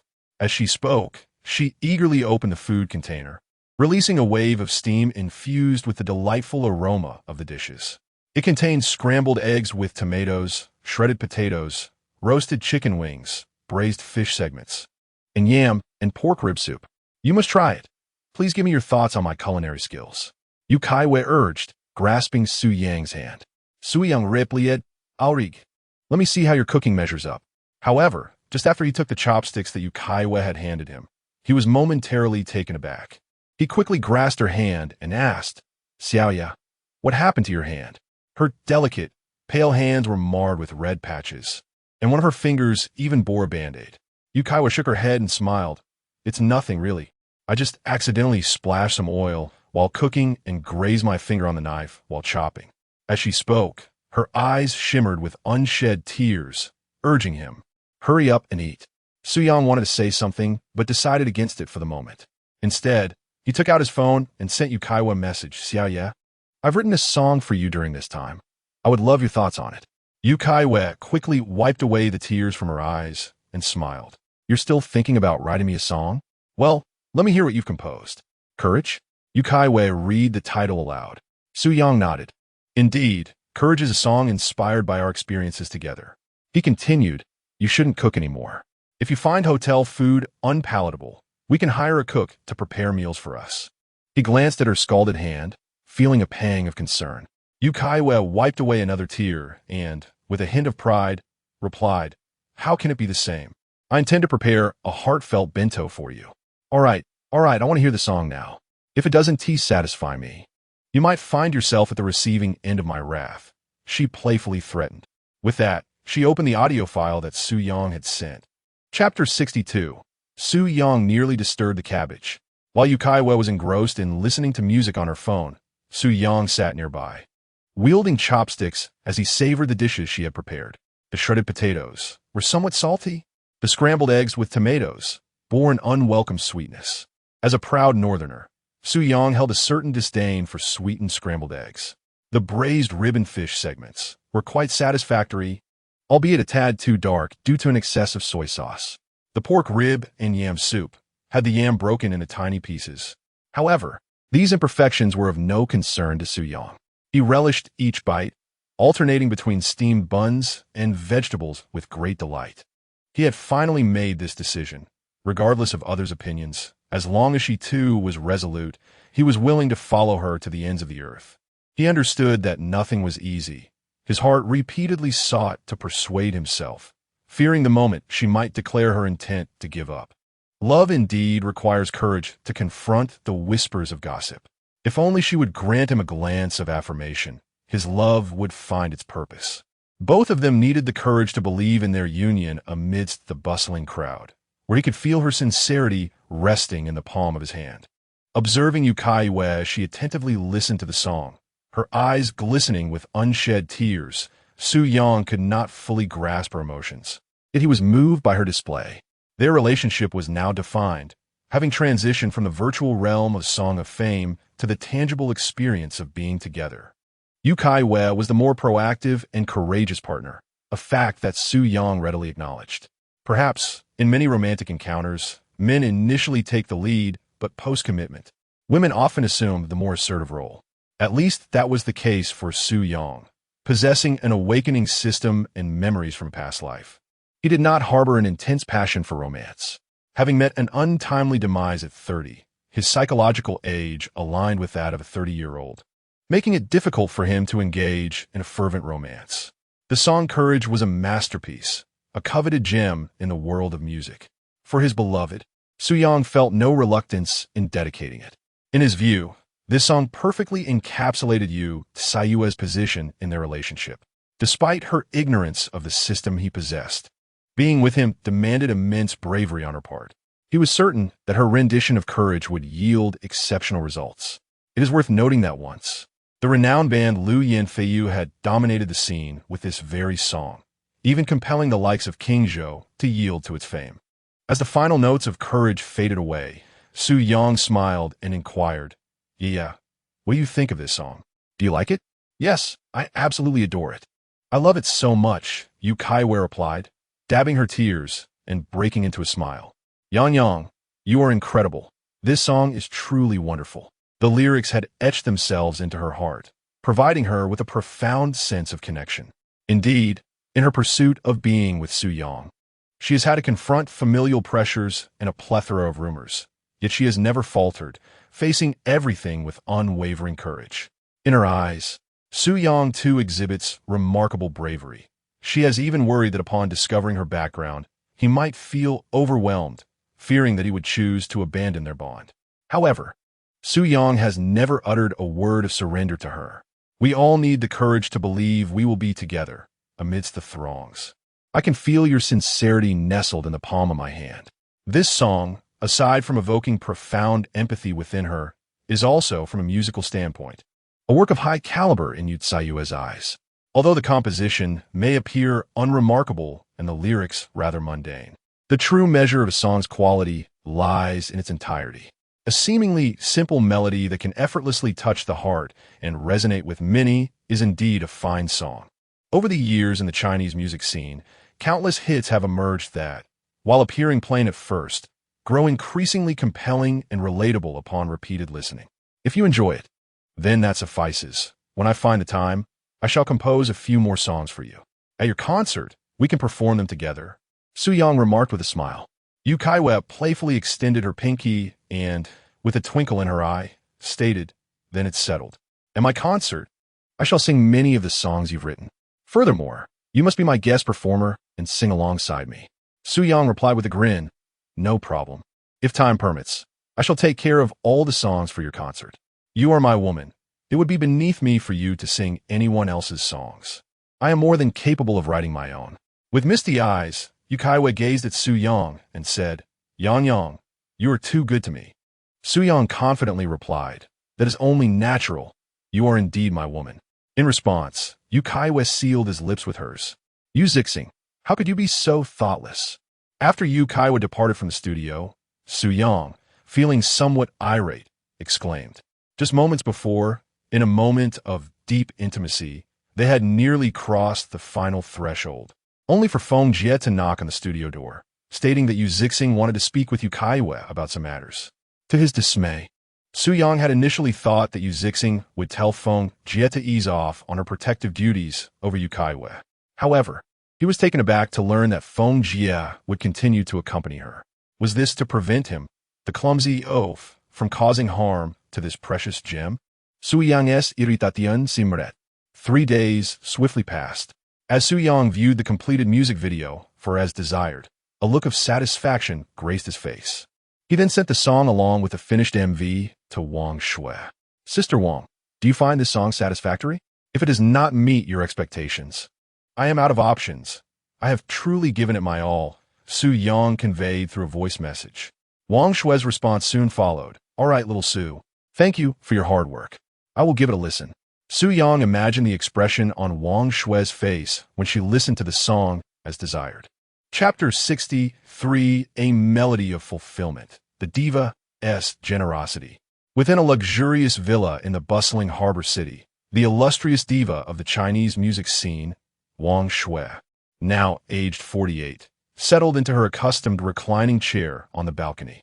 After receiving an audio file along with the lyrics and score from Su Yang, she instructed the servant to brew a pot of fragrant black tea, savoring the delicate flavors as she opened the audio file.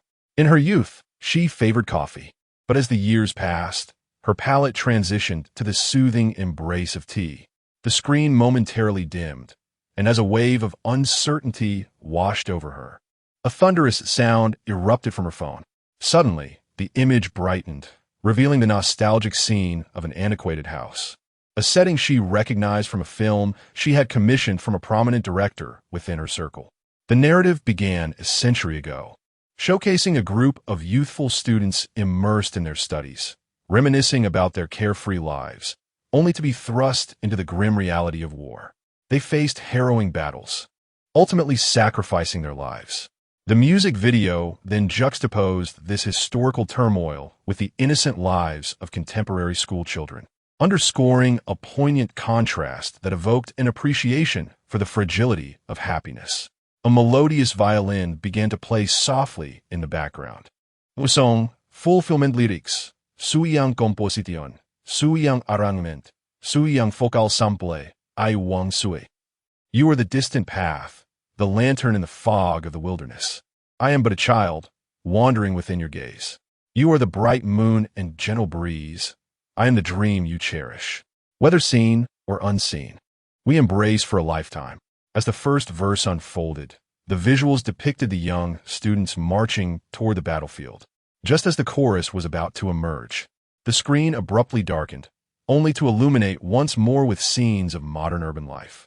The AI-generated vocal sample of Wang Shui echoed through the air, remarkably resembling her own voice, though certain nuances inevitably fell short of the authenticity of the real diva. Listening to the AI rendition of Fulfillment, Wang Shui found herself deeply immersed in the emotion of the song. And I shall love the ones you cherish. May your wishes manifest in smiles. Your hand, I timidly grasp, please lead me towards tomorrow. If you have tasted my bitterness, I long to embody your desires. May this life be fulfilling. May it be courageous. Each day in this splendid era, as the chorus resonated, the visuals transitioned to portray the vibrancy of contemporary life. Bustling cities, tranquil villages, opulent hotels, lively markets, towering skyscrapers, and humble abodes. Serene elders, infants in cradles, the vast ocean and gentle streams. Teenagers cycling, aircraft soaring through the sky. From the southern coast to northern landscapes. The majestic beauty of the sea was adorned with formidable warships. These segments were intricately woven in by Su Yang, as she absorbed the chorus alongside these captivating images. A wave of emotion washed over Wang Shui. She felt an indescribable surge of joy and exhilaration. This is precisely the song she yearned for. The essence conveyed in the music video transcends her expectations, revealing depths she had not envisioned.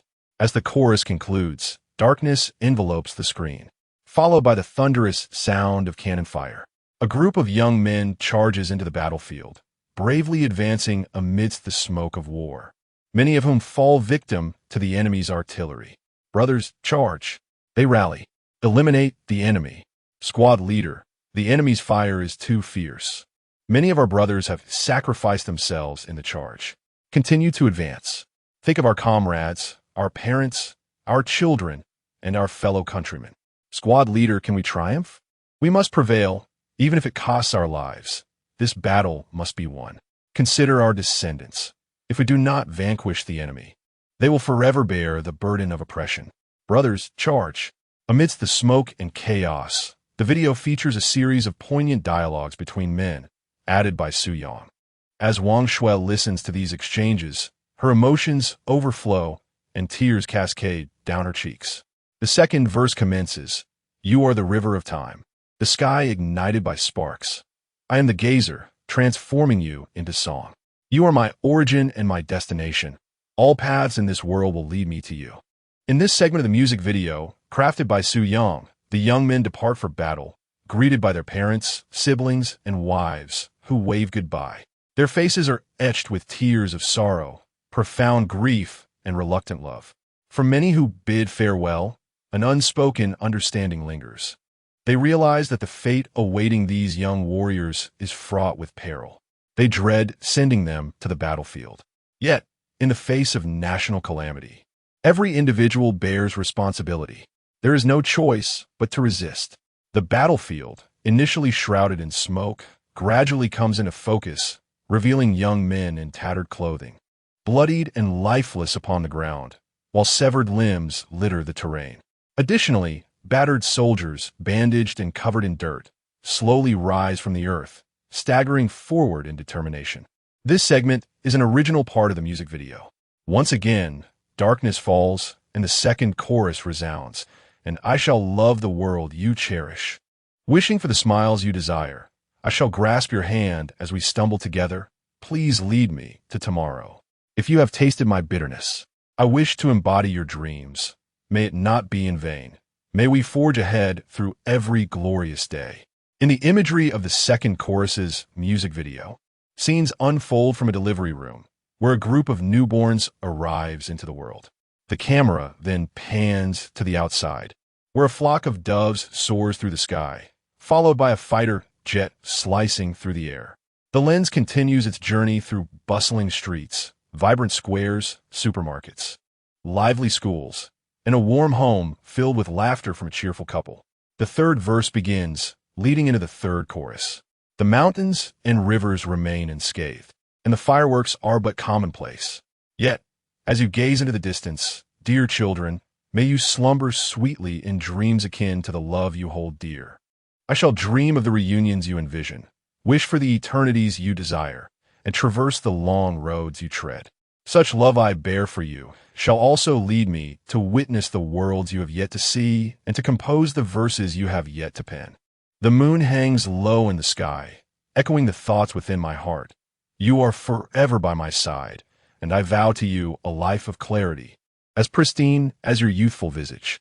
On the battlefield, a group of young men, grievously wounded, charge fearlessly into the smoke-laden front lines. As the haze envelopes them, one by one, they slowly turn a glance back towards the direction they came from. Then, the scene shifts to the present, where a group of young pioneers bows before the martyr's shrine. Little Hu, what is your wish? I wish for my descendants to find happiness. Class leader, do you think our descendants will be happy? Yes, they surely will. That is good. Descendants, you must find happiness. A young soldier, covered in blood, turns to wave towards the reaching hands. Other soldiers follow suit, waving back towards the past. Never forget the martyrs.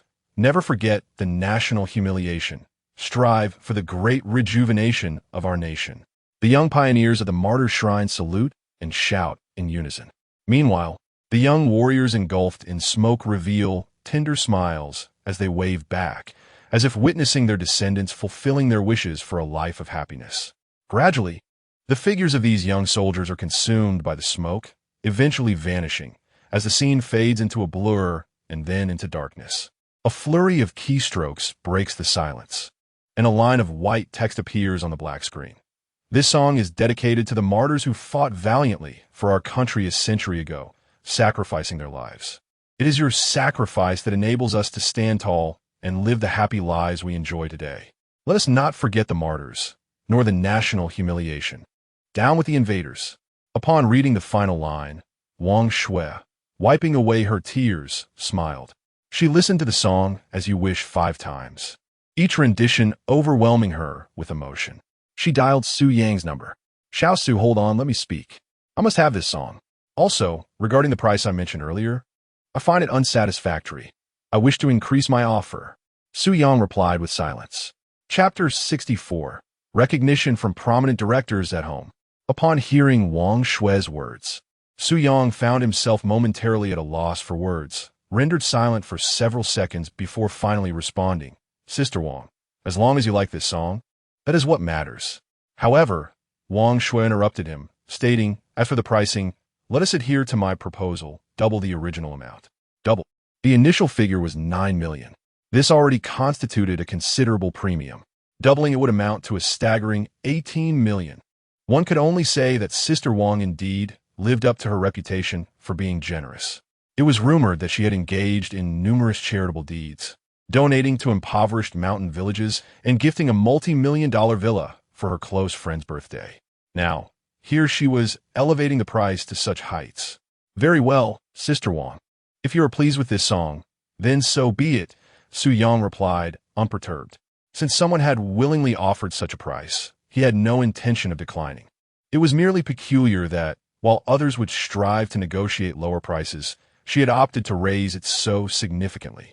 Su Yang genuinely feared that if he attempted to suggest a lower figure, she might increase it further. 18 million. I adore it. I truly do. This song, without a doubt, stands as the most satisfying piece I have ever received in my lifetime. Moreover, the re-edit music video you created is also exceptional. I assure you that your version will remain intact, though that line about defeating the little devils may not pass the review, Wang Shui remarked. Su Yang chuckled. I am well aware that it will likely not be approved. That could be omitted. He sighed, inadvertently revealing his fervent sentiments. In truth, the original music video was also impressively crafted. However, due to discrepancies between the song's essence and the video's conveyed message, he had opted for modifications. Wang Shui continued. The music video was directed by Su Hu. Su Hu, the renowned director from Hong Kong, famous for his period martial arts films. Su Yang couldn't help but exclaim. Indeed, I shall mention this to him. Generally, he is not fond of having his work re-edited. However, upon seeing your reimagined music video, I believe he will regard you with newfound respect. Su Hu, a distinguished director in the Dragon Country, once celebrated for his historical martial arts films, several of which had garnered the country's prestigious Best Film Awards. In recent years, he had shifted to directing war-themed movies, with one such film from 2 years prior achieving box office revenues exceeding 10 billion. Typically, individuals of such talent possess idiosyncratic personalities. Su Hu was no exception, embodying the spirit of an ancient hero, unafraid to speak out against injustices and openly criticize what he deemed intolerable. Su Yang never anticipated that the music video Wang Shui had showcased to him was indeed directed by Su Hu. About 10 minutes later, a call from Wang Shui came in. Xiao Su, she said, Lao Su has been singing your praises regarding the MV you edited, and he is equally impressed with the song you wrote. How about I share your contact information with him? He wishes to discuss the song and the MV with you in detail. Su Yang promptly replied, Sister Wang, please provide me with his contact details, and I will reach out to him. After all, it was I who initiated the filming of the MV. He thought to himself that as a junior, It seemed somewhat inappropriate to have a senior reach out to him first. It wasn't a matter of self-doubt for Su Yang. Understanding the nuances of the industry was essential if he wanted to navigate this realm successfully. Wang Shui swiftly provided Su Yang with Su Hu's phone number and assured him that she would inform Su Hu in advance about Su Yang's intention to initiate contact. Additionally, she mentioned that her agent would coordinate with Qin Xian's team to expedite the acquisition of the singing rights. Su Yang stated that he would compile some observations regarding the song and send them to Wang Shui, as Ru Yuan indeed had certain details that warranted special mention. Su Yang dialed Su Hu's number. Once connected, a slightly hoarse male voice greeted him. "Hello, is this teacher Su Yang? I am Su Hu. Su Yang Chuklet de Su. Your calling me teacher is quite flattering." After exchanging pleasantries, Su Hu suggested Su Yang call him Su Ge, while he would refer to Su Yang as Xiao Su. Xiao Su. Su Hu continued, "The song Ru Yuan you wrote for Wang Shui is absolutely fantastic. I have long heard of your esteemed reputation and recognized your exceptional creativity. Your piece Qing Hua Xi in the national style is, in my opinion, exquisite. I never anticipated that you could also craft such a poignant patriotic-themed song. Furthermore, the MV you re-edit, with the additional footage, possesses a richer visual depth, truly impressive. I am astonished by your editing talent." Su lavished praise upon Su Yang in one breath. Su Yang replied with a smile, "Thank you for your kind words, Su Ge. When I write songs, I often envision the scenes in the music. Your MV has provided me with a wealth of creative inspiration." Su Hu laughed. "All right, let's set aside the modesty between us as brothers. Besides cherishing our friendship, I would like to request that you write a song for me when you have the time." Su Yang inquired about the style of the song. Su Hu explained that he was in the process of organizing a fantasy martial arts film and needed a theme song. He promised to share the song's requirements with Su Yang once the filming was further along, reserving the request for now. Su Yang readily agreed. After ending the call, he stepped out of the recording studio with great satisfaction and headed to the chairman's office to find Yu Caiyue. Upon seeing Su Yang, Yu Caiyue inquired about Wang Shui's satisfaction with Ru Yuan. When Su Yang revealed that Wang Shui had even requested to double the payment, she exclaimed, "Indeed, my Xiao Yang is remarkable. Your songwriting is extraordinary. I have been utterly frustrated by several online music critics." As Yu Caiyue shifted the topic, she spoke with a hint of irritation. Su Yang promptly inquired, "What's the matter? Did the music critic upset you again?" Chapter 65. The Temperamental Royal Sister Online Rants. Yu Caiyue muttered in annoyance. "They claim that your lyrics for Blue and White Porcelain must have been penned with the assistance of a scholar in traditional Chinese studies, questioning your ability to compose such exquisite lines. They point to your previous works, arguing that they hardly reflect the talent required to create lyrics as beautiful as those in Blue and White Porcelain. Furthermore, they wonder why your past compositions for others have not garnered any acclaim, while this particular song has achieved remarkable success. They insinuate that there must be some hidden agenda, suggesting that I helped you write it. They also mentioned that when you appear on the upcoming episode of National Studies Dialogue on Channel 3, you will inevitably reveal your lack of authenticity. It infuriates me. If you did not write it, then who did?" I fired back at them online, only to be met with a barrage of comments from their fans trying to stir the pot, saying things like, "Observing Yu Caiyue's hesitance." Su Yang inquired, "What are they saying?" He had been preoccupied with the music video for As You Wish and hadn't had time to monitor the online discourse. Nevertheless, he was aware that a few music critics had been vocal about him online, particularly the four ringleaders among his detractors, Ding Chunqiu and his cohorts, who had taken the lead in their criticisms. They had shifted their focus away from his vocal skills and the creation of his traditional Chinese-style songs, now challenging his lyrical prowess instead. This left Su Yang somewhat speechless. After all, he had already humiliated them thoroughly, yet their shamelessness knew no bounds, leaving him at a loss for how to respond. Music critics and internet gossip mongers, as long as their existence is sanctioned by the authorities, must have their reasons for being. The official endorsement of dissenting voices is a given. Other celebrities face similar scrutiny. Some even seek out controversy to bolster their fame by privately orchestrating gossip against themselves. As for the question of whether he could have written Blue and White Porcelain, Su Yang felt no inclination to offer extensive explanations. Their skepticism was quite natural. After all, even Su Yang himself could question others. The more one explains, the more one risks empowering those who crave attention. They have no regard for the embarrassment they might face from others countering their claims. The phenomenal success of Blue and White Porcelain not only sent ripples through the Chinese-speaking music industry, but also created quite a stir within the realm of traditional studies. The lyrics of this song could easily stand as a beautiful piece of traditional literature. Thus, Channel 3's National Studies Dialogue extended an invitation to Su Yang to participate in an episode, discussing the state of mind in which he composed the lyrics of Blue and White Porcelain.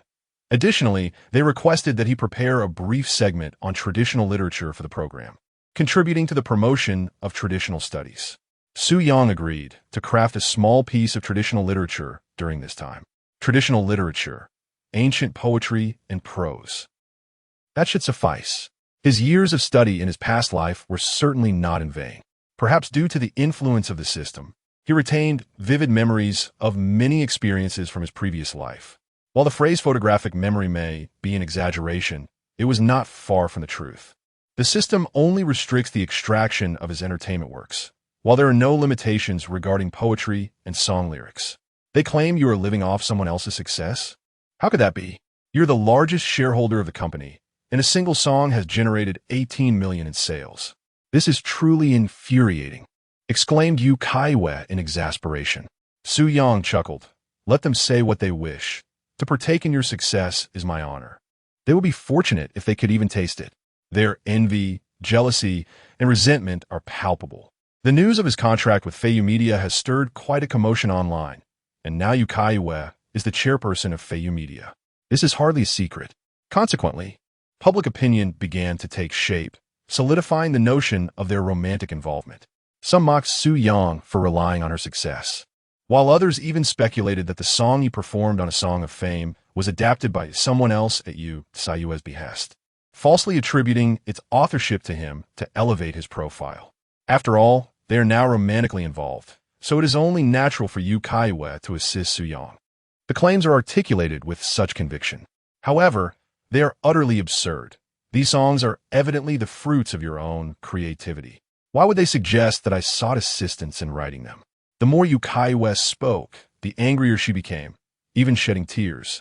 Su Yang stepped forward, gently dabbing her tears with a tissue, and reassuringly said, "No matter how we explain this, others will doubt us, especially since we are together now. Please do not be upset. I will find a way to deal with them. How could they provoke my dear Yu into anger?" Yu Caiyue sniffled and said, "Then give me a kiss." Su Yang playfully pinched her delicate nose, then wrapped his arms around her waist, pulling her close, their lips meeting in a tender kiss.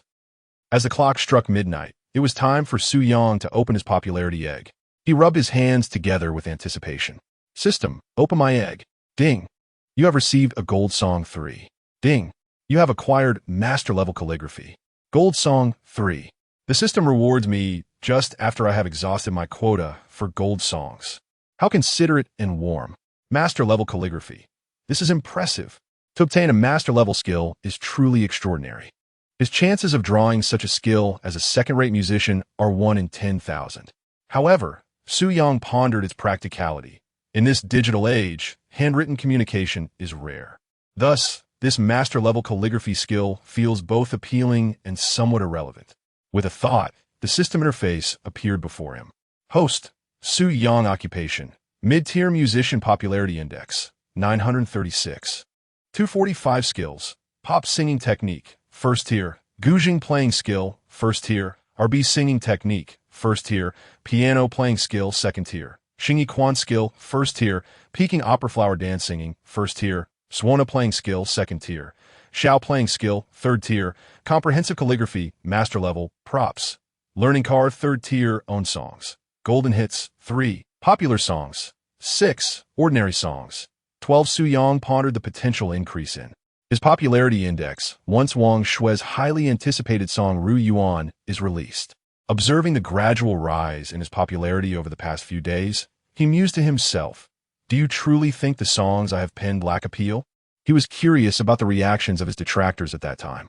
Tomorrow, Wang Shui is scheduled to come to Kyoto for recording. She places significant importance on Ru Yuan and has requested Su Yang, as the creator, to offer insights during the recording process, given his profound understanding of the song. Just as he was about to retire for the night, he stumbled upon a video. Queen Wang Shui acknowledges Su Yang's creative prowess, expressing astonishment at his talent, and vehemently criticizes the so-called music critics for their shameless attempts to garner attention. It seems Sister Wang has come to his defense against a few of his naysayers. Chapter 66. Confronting Ding Caiyue again, let him eat dirt. Upon encountering the title of this video, Su Yang immediately thought of Wang Shui's recent tirade against a few music critics. Wang Shui, with her somewhat unconventional personality, has always been righteous and outspoken, unafraid to voice her displeasure towards those who deserve it. After clicking on the video, he listened to the gossip entertainment blogger's commentary and quickly grasped the situation. Just as he suspected an hour prior, Wang Shui had unleashed a scathing critique on those online detractors who slandered Su Yang, condemning their shamelessness in chasing clout. She questioned their understanding of music and their right to incessantly criticize others online, suggesting that if they didn't smear others, they wouldn't know how to earn a living. She pointed out the hypocrisy in their self-righteousness, asking why they did not critique lesser-known artists instead. Moreover, she demanded to know on what basis they doubted Su Yang as creative abilities, asserting that it was absurd to think the song he performed on Fame in a Song was not his own composition. Were the production staff fools?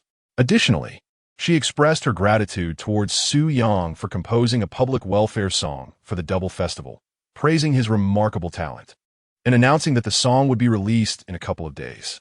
Wang Shui truly displayed her loyalty. Su Yang couldn't help but smile. He picked up his phone and sent a message to Wang Shui on WeChat. Sister Wang, thank you for speaking up for me online. As soon as he sent the message, Wang Shui replied, It's nothing. I cannot stand those who thrive on other success while tarnishing their reputation. If it were my younger days, I would have marched right to their doorstep. Xiao Su, you're still awake? Su Yang, musicians are night owls. Wang Shui, indeed. Su Yang, since you're still awake, I'd like to share some details about the song I've composed. Su Yang, the song consists of 3 segments. The first expressing gratitude, the second focusing on heritage, and the third on new beginnings. The emotions gradually build, and each segment features a variation in vocal delivery, culminating in a final solo. He proceeded to elaborate on various aspects of the song, receiving numerous praises from Wang Shui for his insights. As time drew near, they decided to conclude their conversation. Su Yang intended to browse some humorous videos to unwind before sleep. However, he inexplicably found himself in Ding Caiyue's livestream. It could only be said that the algorithm of the platform was eerily perceptive. In the livestream, Ding Caiyue, along with his companions, was engaged in conversation. Since he had stumbled upon it, Su Yang resolved to listen in, and if the opportunity arose, he would not hesitate to give Ding Caiyue a piece of his mind. At that moment, the comment section of Ding Caiyue's livestream was bustling, with over 30,000 viewers at such a late hour. From the discussions in the comment section, it was evident that a significant number of them had come to criticize Ding Caiyue in response to Wang Shui's earlier remarks. Old Ding, your mother calls you to eat excrement. Wang Shui is not wrong. You few are indeed shameless opportunists. Without evidence, how can you assert that the few songs sung by my family Gaijai were not composed by him? You are utterly disgraceful, resorting to any means for traffic. I have never encountered such brazen individuals as you. Disgusting. Your presence is repulsive. Ding Caiyue, I suspect your mother had an affair with someone else before giving birth to you. As for Ding Caiyue's remarks, observing the comments made by these individuals, he pays no heed to such malicious rhythm. Everyone, did I ever assert with utmost certainty that the works created by Su Yang were composed by someone else? I did not. I merely proposed a possibility, a hypothesis. Can we take hypothetical matters entirely seriously? Furthermore, think critically. Someone within Longxian Company has revealed that Su Yang's past success as a top-tier lyricist and composer is significantly attributed to the company's vigorous promotion of his works. As for his earlier compositions, I believe everyone can easily find them, right? Why has his creative ability suddenly surged? His relationship with a certain mentor is widely known across the internet. That mentor helped him gain fame, which is quite normal. I assent it. Regarding Wang Shui, the queen of song, I hold great respect for her, as she indeed possesses numerous high-quality works. However, her vehement defense of Su Yang, simply because he wrote songs for her, is quite unjust towards us. We are more wrong than Do. Ding Chunxiu flicked his long hair, spread his hands, shrugged innocently, and remarked, "Since the internet grants us the right to critique songs and express diverse opinions, is there anything wrong with what we say, right? Everyone, do you agree with me? If so, press 1. If not, press 11. The screen was soon filled with 111111. Ding Chunxiu, with unabashed audacity, declared, "See, the eyes of the public are sharp." Everyone pressed 1. Moreover, I understand Wang Shui's desire to stand up for her friend. You express admiration for his creative talent, indicating your recognition of the songs he wrote for you. However, your acknowledgement does not equate to universal acceptance. Only after the songs are released will we ascertain their appeal and whether they are widely accepted, right? Everyone, do you agree with me? If so, press 1. If not, press 11. Just as he was speaking, a familiar name appeared on the public screen. Non-famous musician Su Yang commented, "If the song I wrote for Wang Shui is melodious and widely accepted, will you then go eat excrement?" Since Su Yang happened to pass by and saw Ding Chunxiu rambling on, he certainly did not hold back. He confronted him directly. Chapter 67. A grudge against the Master of National Studies? Just do it upon seeing such remarks appear on the public screen. Ding Chunxiu felt a surge of irritation. "What do you mean by that, dear sir, on the public screen? Are your words lacking in clarity?" The term again struck a chord, prompting him to recall the incident from a few days prior, when Su Yang had posted a message on his public screen. Indeed, it was a testament to his audacity that, despite the barrage of criticism from numerous detractors, he had brazenly consumed a piece of bread that bore an unfortunate resemblance to excrement, thereby attempting to shrug off the humiliation of the eating dung meme. Yet, the embarrassment was indeed profound. Even during his most private moments, the memory haunted him, leading to considerable discomfort and constipation. Today, yet another individual had chosen to post such messages on the public screen, inciting his annoyance. However, upon seeing the name, it seemed familiar. "Ha ha, old Ding. Su Yang has come knocking again. The main character has arrived. Let us see what you have to say now that he is here." "Old Ding, the main character is here to slap your face. Master Su Yang, give old Ding a good smack." Getting up close to Master Su Yang, "I'm your fan. I absolutely adore several of your songs." "Master Su Yang, I'm your female fan. My walls are adorned with your posters. Every morning, I wake up to your visage. And even in my dreams, it's you I see. I love you." Su Yang is here. I'm about to lose my composure." "Old Ding, the main character is here to give you another slap." "Old Ding, you rascal, why don't you kneel before Master Su Yang?" Observing the flurry of comments from fans, Ding Chunxiu forced a somewhat unnatural smile. So it is you, Master Su Yang, gracing us with your presence at this late hour, while you indulge in videos. I take no issue with your remarks. As long as you refrain from mentioning my parents or family, I can accept your criticisms." He felt a touch of embarrassment. The main character had indeed arrived. After years of serving as a music critic and streaming, this was the first time a star of such caliber had confronted him directly in his live broadcast. It is worth noting that Su Yang's current standing was nearing that of a first-tier celebrity. Yet, he bore no concern for his pride as he engaged with him. "Master Su Yang, we meant no offense. Your songs are quite commendable. We merely wish to discuss certain aspects of your compositions, and differing opinions are, I believe, quite natural. Our skepticism arises solely because your works are remarkably exceptional, particularly the lyrics of the song Blue and White Porcelain, which have garnered praise from many masters in the realm of national studies." The female music critic Dong Mei hurried to protect herself with a laugh, nearly capping her head with a symbolic dog's head, exclaiming that it was a matter of self-preservation. In contrast to the shamelessness exhibited by Ding Chunxiu, Dong Mei, as a woman, still retained a modicum of dignity, albeit not much. Dajuan chimed in with a smile. "Master Su Yang, Dong Mei is right. Your excellence inevitably invites scrutiny. However, I have unwavering faith in your creative abilities. My dear brother, do not speak recklessly. I too fear for my life," thought the heart of the army.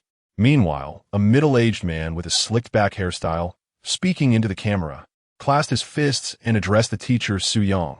Teacher Su Yang, my name is Su Changkong. I would like to inquire how you crafted such exquisite lyrics for Blue and White Porcelain. During your interview, you mentioned that the color of the sky blue is akin to roux kiln porcelain. However, in pursuit of lyrical symmetry and beauty, you chose the term sky blue. As for the phrase three provokes, it is indeed a clever and fitting expression. May I ask how you conceive such words? The not-so-famous musician Su Yang responded, Ding Chuanxiu, since you believe the song I penned for teacher Wang Shui is lacking, let us wait and see. No matter your disgrace, it won't alter your shamelessness. After sending this message, Su Yang departed from Ding Chuanxiu's live stream. As for Su Changkong, whose name sounded somewhat familiar, Su Yang paid him no mind. He found it tedious to engage in further banter with Ding Chuanxiu and preferred to confront him directly. After delivering his point, he simply left. Why indulge in idle chatter? If Ding Chuanxiu was unashamed, Su Yang would allow him to become even more so. Regarding the lyrics of Blue and White Porcelain, Su Yang had recently participated in an exclusive interview where he discussed certain aspects of the lyrics. He explained that the term sky blue actually refers to roux kiln porcelain, but at the time, he found the phrase sky blue akin to misty rain melodious and thus left it unchanged. He also provided insights into the elements, such as three provokes within the lyrics. Of course, these details were recounted by the lyricist Vincent Fong himself, who penned the song. Su Yang sought to showcase the intricacies of Dragon Kingdom culture through the vivid portrayal of the elements described in the lyrics. After hearing Su Yang elucidate the lyrics of Blue and White Porcelain, many viewers gained a deeper appreciation for his creative prowess. Consequently, due to his explanation of the lyrical composition, CCTV's National Studies program extended an invitation for him to participate in an episode. It is worth noting that the guests on CCTV's National Studies program are all esteemed figures in their fields. As a musician, Su Yang stands out distinctly. Teacher Su, whether the song you composed for Wang Shui is melodious or not will only be known upon its release, correct? If your song for her turns out to be delightful, I shall apologize, Ding Chuanxiu remarked, observing that the live stream's audience had surpassed 50,000. Even at 1 or 2 in the morning, the viewership remained an impressive 50,000. Teacher Su has departed. He couldn't be bothered to engage any further, simply confronting you directly before leaving. Isn't that merely providing you with attention? Old Ding, perhaps you should reflect on yourself. Who are you to warrant such discourse from Teacher Su? Old Ding, when Wang Shui's new song is released in a few days, will you partake in disgrace? Since Teacher Su dared to confront directly, one can trust in his confidence regarding this song. Old Ding, prepare yourself for humiliation. Teacher Su's character is refreshing. He is genuine and unpretentious, confronting those he finds displeasing, truly authentic. In a fit of irritation, Su Changkong, sporting a middle-aged pompadour, remarked, this fellow named Su, having merely penned a commendable song, truly believes himself to be a master of classical studies upon receiving an invitation to the National Studies Forum. How fortuitous! In a couple of days, I too shall be a guest in the upcoming episode of the forum. I am eager to witness his true caliber. With that, he abruptly severed the connection. As a scholar of traditional Chinese studies, Su, while not comparable to some esteemed figures, held considerable renown within the academic circle. Earlier, he had greeted Su Yang out of courtesy, only to be met with indifference, which left him feeling quite humiliated. A grudge had formed in his heart against Su Yang, and he relished the opportunity to make things difficult for him during the recording of the show. Ding Chuanxiu, upon hearing Su Changkong's words, secretly chuckled to himself. He could not best Su Yang in the realm of music, but now someone else would take on that task. Su Yang's research in classical studies would undoubtedly pale in comparison to the years of expertise held by Su Changkong. It was certain that Su Yang would be embarrassed. How coincidental that this Su, a scholar of traditional studies, is also a guest in the same episode as me.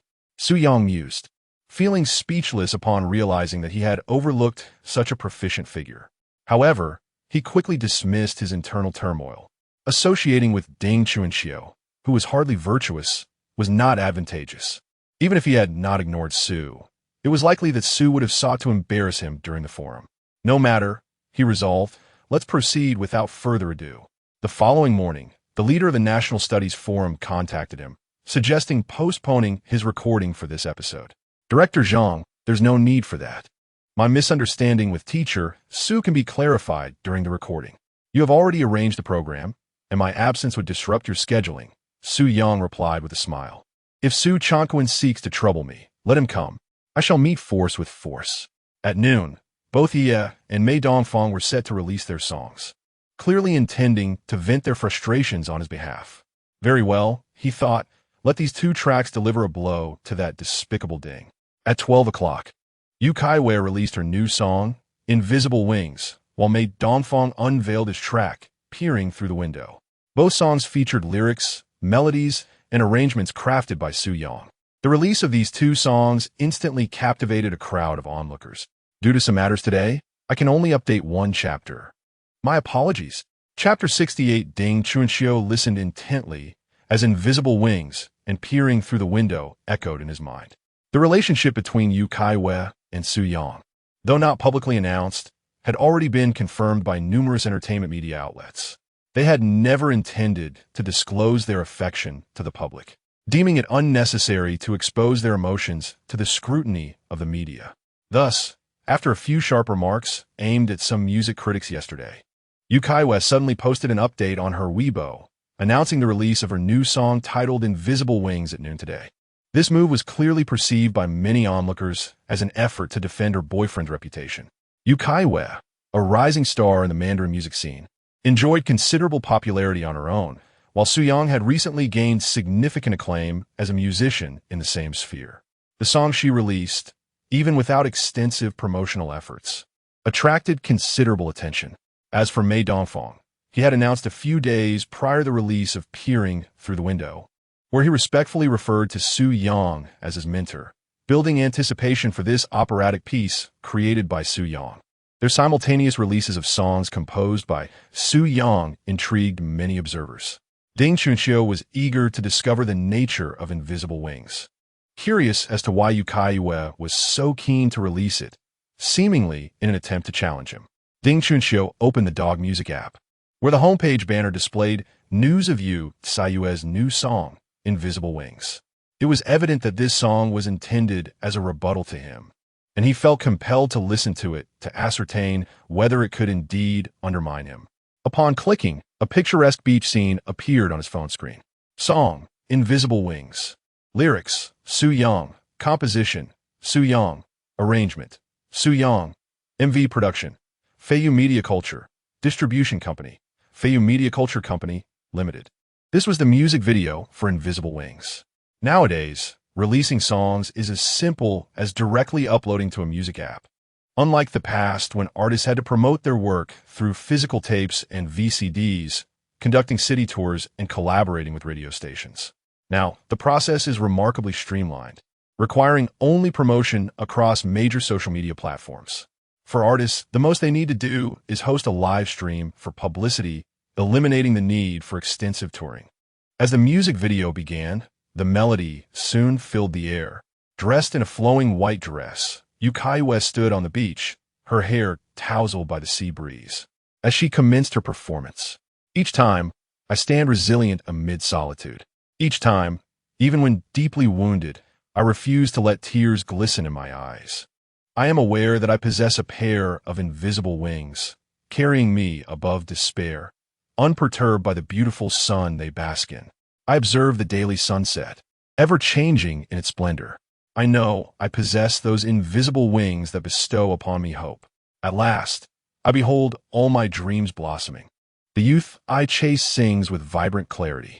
Finally, I soar, gazing intently, unafraid of where the winds may lead me. I shall fly as far as I can. In the melodious, crystalline voice of Yu Caiyue, the scenes of the music video unfold. The narrative depicted is that of a frail little girl by the seaside, practicing diving. Time and again, her attempts falter, earning her the scorn of her coach and ridicule from her peers. She walks along the stormy beach, the fierce winds repeatedly toppling her. Tears stream down her face, a mingling of sorrow and frustration, until she finds herself lying flat on the sand, confronting the thunderous sky. her anguished cries echoing into the tempest, ultimately closing her eyes. However, moments later, she stubbornly rises once more, moving towards the radiant light ahead. With each step, her pace quickens until the scene brightens, revealing her amidst a swimming arena filled with spectators. At that moment, competitors take their turns on the diving board. Among them, representatives from foreign lands and those from the Dragon Kingdom await. A diver from the Dragon Kingdom falters, leaving the weight of expectation upon the young girl. Yet, she withstands the pressure, leaping from the towering platform, performing flawlessly. As she emerges from the water, the spotlight converges upon her, and the audience erupts in applause. When she stands on the podium, accepting her award, the flashes of countless cameras illuminate her, converging into what appears to be radiant wings of light. The song Invisible Wings gracefully accompanies this climactic moment. Ding Chunxiu watches the music video, captivated by the tale of the girl who endures trials, bowing to the tempest only to rise with unwavering determination. He finds himself moved, especially when she stands triumphantly atop the highest podium, a pang of emotion stirring within him, his eyes glistening. Upon completing the song, Ding Chunxiu remains silent, shaking his head in contemplation. This song, he grapples with how to articulate his thoughts. The seemingly gentle melody and the seemingly simple, self-encouraging lyrics combine to evoke an extraordinary sense of empowerment. This is an inspirational anthem of positivity. Invisible Wings, indeed. Though his vocal prowess may falter, his understanding of music theory is profound, evident from his extensive career as a music critic. Ding Chunxiu seeks to ride the wave of popularity, not merely for fame, but to earn a living. What else could motivate him to endure ridicule from countless fans and criticism from many stars, if not the pursuit of financial stability for his family? Thus, the song Invisible Wings instilled in him a profound sense of empathy. After calming his emotions, he clicked on the song Peering Through the Window, released by Mei Dongfang. The screen initially displayed darkness, followed by the emergence of text. The scholar encounters a young lady on his way to the imperial examination, and they share mutual affection, pledging eternal love. As the scholar faces the uncertainty of his journey, the young lady, confined to her chamber, longs for him and decides to join a theatrical troupe in search of her beloved. The scholar diligently studies, destined to become the top scholar, while the royal family promises him a princess in marriage. One is far away, the other is deceived by the emperor, and thus he can only consent. During the joyous occasion, the troupe is invited to celebrate. On stage, the young lady finally recognizes her beloved, who has achieved fame through the examination. Alas, the next day, a young actress dies in the capital, and a once promising scholar descends into madness. These words narrated the background story of the song, enabling listeners to grasp its essence. This method of storytelling is commonly found in traditional operatic performances, where a narrator often recounts the plot before the singing begins, thus preparing the audience for the unfolding tale. As the scene unfolded, a beautiful actress adorned in vibrant operatic attire leaned melancholically against an ancient windowsill. The scene shifted, revealing her carrying a lantern through a dimly lit ancient loft. The music began to play. When the swallows depart, the red beans bloom. Travelers, do not inquire about their return. Who alone guards the clear waters of Xiaoxiang, unaware of what evening it is. When the swallows return, the beloved leaves no trace. There should be intention, yet parting brings reluctance, longing without a place to anchor. In distant travels, he paints fervently while she dances, dreaming of a beautiful rendezvous. In the world of theater, amidst the splendor, she sings of meeting an old acquaintance in a foreign land, each step a verse of longing. Below, the audience awaits the announcement of the scholar's name, yet the familiar figure on stage goes unrecognized. He speaks of the wedding night, as the crowd rejoices. The beauty is paired with the talented scholar. Unheard, a sigh escapes. In the play, there is a love-stricken heart. As the song concluded, the actress lay upon the stage, her expression solemn. Ding Chunxiu, unable to contain himself, shook his head repeatedly. She sang, "In a foreign land, I meet an old friend." Each step a verse of longing. How poignant! Each step a verse of longing. Must I truly endure such torment? He was astounded by both invisible wings and peering through the window. Particularly, the latter, an operatic song that utterly transformed his understanding of theatrical music over the years. Such a rendition was unprecedented. The lyrics, steeped in the elegance of classical literature. The line each step a verse of longing is rarely penned by those within the contemporary circles of classical scholarship. Not only was Yu Caiyue captivated, but the comment sections of both songs, as well as the Weibo accounts of Su Yang, Yu Caiyue, and Mei Dongfang, overflowed with reactions just minutes after their release. Chapter 69. Invisible Wings. 15 million subscriptions in just 1 hour. Invisible Wings is undeniably a song imbued with positive energy. Yet as I listened, tears welled in my eyes. It struck a chord deep within me, reflecting on the arduous journey I've traversed over the years. I too possess a pair of invisible wings that have enabled me to persevere. The ethereal voice of Goddess Yu remains as pure and resonant as ever, while Su Yang's lyrical composition continues to exhibit exceptional artistry. I find this song to be far more captivating than the previous award-winning tracks by the goddess. Listening to Invisible Wings fills me with strength and joy. Su Yang is truly remarkable. I believe this song serves as a resounding rebuttal to the naysayers. The poignant lyrics move me to tears as they resonate with my own experiences. In the early days of my business, I faced ridicule from those around me, including my own parents who doubted my potential for success. Yet, through determination, I have built a thriving enterprise worth billions. This song has profoundly impacted me. I once contemplated abandoning my studies, but now I resolve to persevere a little longer. The partnership of Yu Caiyue and Su Yang is nothing short of celestial. A handsome man and a beautiful woman. I hope Su Yang continues to craft exquisite songs for Yu Caiyue in the future. Having recently lost my job and now working as a delivery driver, I often feel overwhelmed and despondent. However, listening to this song rekindled a glimmer of hope within me. I must continue to strive for a better life for my wife and children. Everyone should listen to Mei Dongfang's rendition of Exploring the Window. I believe that song is truly exceptional. In the comment section for Invisible Wings, many listeners have drawn inspiration from its message of perseverance, recalling their own struggles and triumphs. The song resonates deeply with those who are diligently working towards their goals, reinforcing their resolve. For those facing adversity and contemplating surrender, it provides the strength to endure. Music possesses profound power, such as the influence of a song. Conversely, the comment section for Exploring the Window reveals a different scene. This operatic song is utterly enchanting. Each line expresses longing, and only Yangzi could craft such exquisite lyrics. This is the essence of operatic music. Every line, along with the elements presented in the music video, embodies the spirit of our dragon nation. Yangzi is exceptional. This operatic song surpasses the 10 or more operatic pieces sung by Mei Dongfang in recent years. As I read the initial story synopsis while listening to this song, vivid imagery filled my mind. Each step is a sigh of longing, each phrase a lament for love in the opera. These lines are simply magnificent. This song could easily serve as a classic piece of ancient poetry. Every word and phrase is steeped in the rich traditions of our dragon nation. The operatic segments are splendidly performed. The composition is remarkable. One can only commend Yangzi. Some veteran operatic artists once claimed he lacked the qualifications to join the Opera Association due to his unfamiliarity with the art.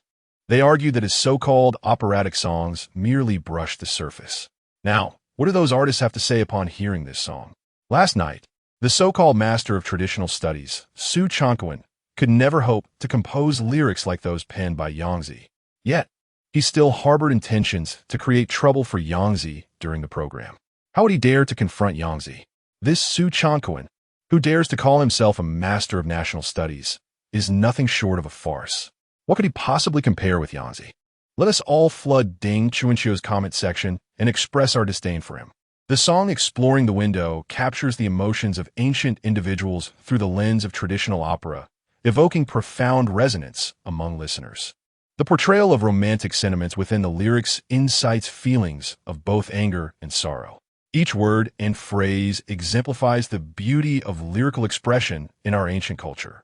While it may not rival the experience of blue and white porcelain, Exploring the Window undoubtedly stands as a remarkable piece of contemporary national poetry in the eyes of many. As Su Changquan listened to Exploring the Window and glanced at the lyrics in the MV, he felt a twinge of discomfort. With his years of study in national studies, he recognized the entire composition as a high-quality work in the style of contemporary national poetry. Returning from the swallows, my beloved leaves no trace. There must be intention in this parting. She sings of meeting an old friend in a foreign land. Each step and each line speaks of longing. Below, people celebrate as names are called on the gold list, yet they do not recognize an old acquaintance on stage who speaks of the wedding night, while the crowd cheers. Pairing the beauty with the talented. Unheard, each sigh reveals the infatuation woven into the performance. The lyrics are truly commendable. I cannot underestimate this young man. When the time comes for the national studies discussion, I shall devise a way to challenge the audience with a topic, preparing a poem that I have long contemplated. Su Changquan mused to himself. He had already boldly declared during the live broadcast that if he shied away from sparring with Su Yang due to this Exploring the Window, it would be a tremendous embarrassment. Initially, he had intended to engage in an impromptu poetic exchange with Su Yang, but with Exploring the Window now in play, he feared he might not measure up to Su Yang's spontaneous talent. Thus, he began to entertain less noble thoughts. Ah, little Su, you indeed possess considerable skill. This song not only boasts the catchy appeal of modern music, but also conveys many of the sentiments we wish to express through opera. It seems he has delved deeply into this art form. Mei Dongfang's grandfather, Mei Baoyu, nodded in approval. I must take the opportunity to get to know this young Su better. Grandfather, Mei Dongfang replied. Indeed, teacher Su has a solid understanding of opera. I will ask him when he is available, so you can meet him properly. Mei Fangfei interjected, Grandfather. Teacher Su will also participate in There Is Drama in Longguo, will serve as the leading mentor for our Mei family troupe. With him at the helm, our Mei family troupe is sure to win the championship. Mei Baoyu, with a hint of annoyance, remarked, What business do you have in this, little girl? Whether we secure the championship or not is of little consequence. What truly matters is to engage in meaningful dialogue with his team. Naturally, he was aware of the program Longguo Yuxi and had received an invitation to be an audience member. The suggestion to invite Su Yang as the mentor for the Mei family's team came from his son, Mei Zhonghua. Due to Mei Dongfang, the Mei family has maintained a favorable relationship with Su Yang. Such competitions associated with Su Yang would undoubtedly bring considerable attention to the Mei family art troupe. With attention comes the promise of financial gain. Mei Fangfei confidently asserted, Of course, this pertains to me. I triumphed in the internal selection at home and shall represent the Mei family in the contest against other troops. I also wish for teacher Su to compose 2 enchanting opera songs for me. Mei Dongfang, somewhat irritated, admonished her, Fangfei, behave yourself and refrain from throwing tantrums in front of teacher Su. Otherwise, he may refuse to write songs for you. Mei Fangfei pouted in response. What kind of teacher is he? A major star nonetheless. Yet he resorts to telling tales behind my back, humph. Boss, can you guess how many subscriptions Invisible Wings garnered within an hour? Yu Lian approached Yu Caiyue with a cheerful smile.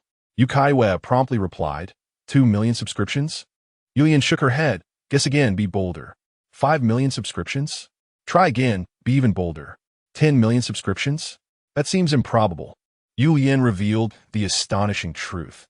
In just 1 hour, we had 15 million subscriptions.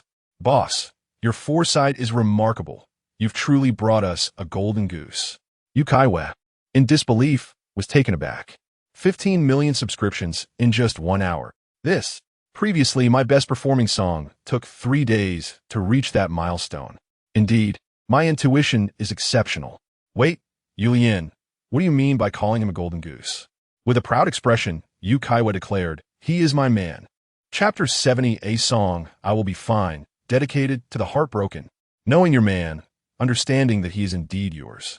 Your man is unparalleled in the world. Yu Lian smiled at the proud Yu Caiyue. Yu Caiyue nodded and replied with a smile, Indeed, my man is one of kind. Boss, could you ask teacher Su to compose a few songs for Wang Xiner? When she joined the company, she was on the verge of becoming a top-tier singer, and made considerable concessions in her contract. Yet, she has suffered greatly at the hands of man and has been in a slump for the past 2 years. She was so generous to the company, which is why I thought we should keep her and request teacher Sue to create a song or two for her when he has the time. She is a singer, and I believe only songs can help her overcome her emotional turmoil. There was a hint of compassion in Yu Lian's eyes as she spoke of Wang Xiner. Wang Xiner is an artist of Feiyu Company. 3 years ago, she captured the hearts of many fans with her beautiful and charming looks, along with her lively personality and sweet singing voice. She was often referred to as a sweet fairy by her admirers.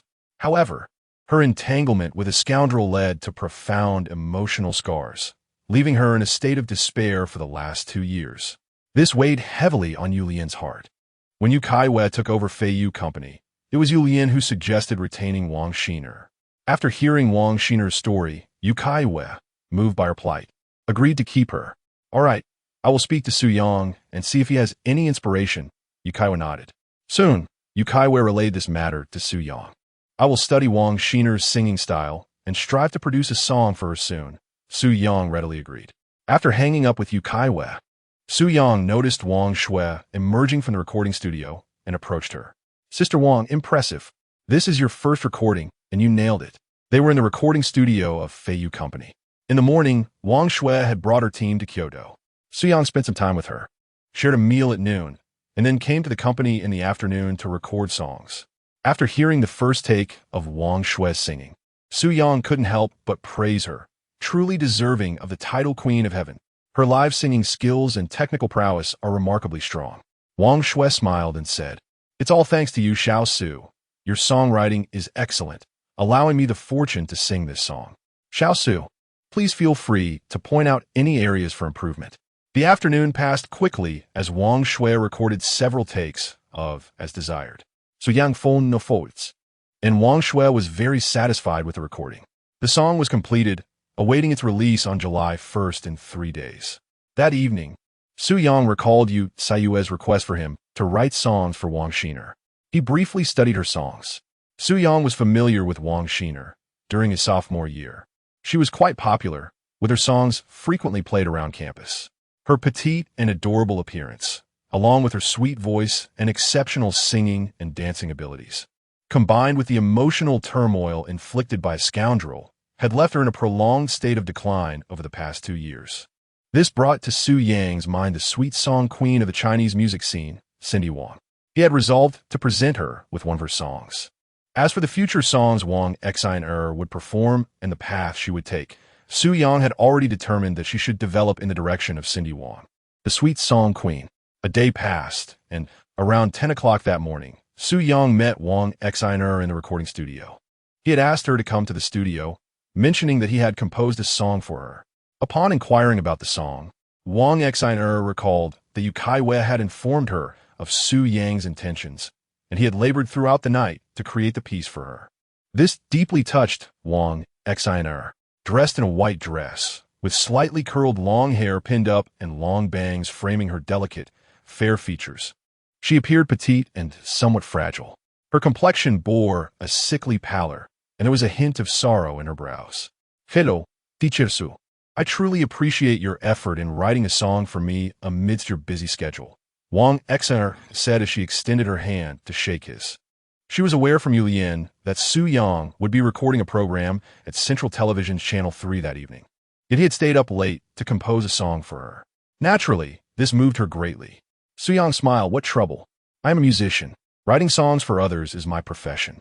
Why don't you listen to the song I have written and share your thoughts?"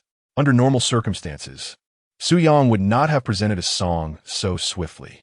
However, having learned of Wang Xiner's situation, he felt a twinge of compassion. To him, if a song could help someone burdened by emotional turmoil find their way out sooner, then his efforts would hold significance. The song he had written for Wang Xiner was akin to the piece "I Will Be Well" that Teacher Wu Bai had composed for Cindy Wang. His initial intent in writing this song for Wang Xiner was likely similar to the mindset Wu Bai had when he offered his support to Cindy Wang after hearing about her experiences. Wu Bai, known for his loyalty in the music industry, had created many memorable songs that resonated with the youth of the 80s and 90s. However, He later faced criticism from a certain woman named Yi, who, despite her fleeting fame as a celebrity, disparaged Wu Bai's music and questioned his character.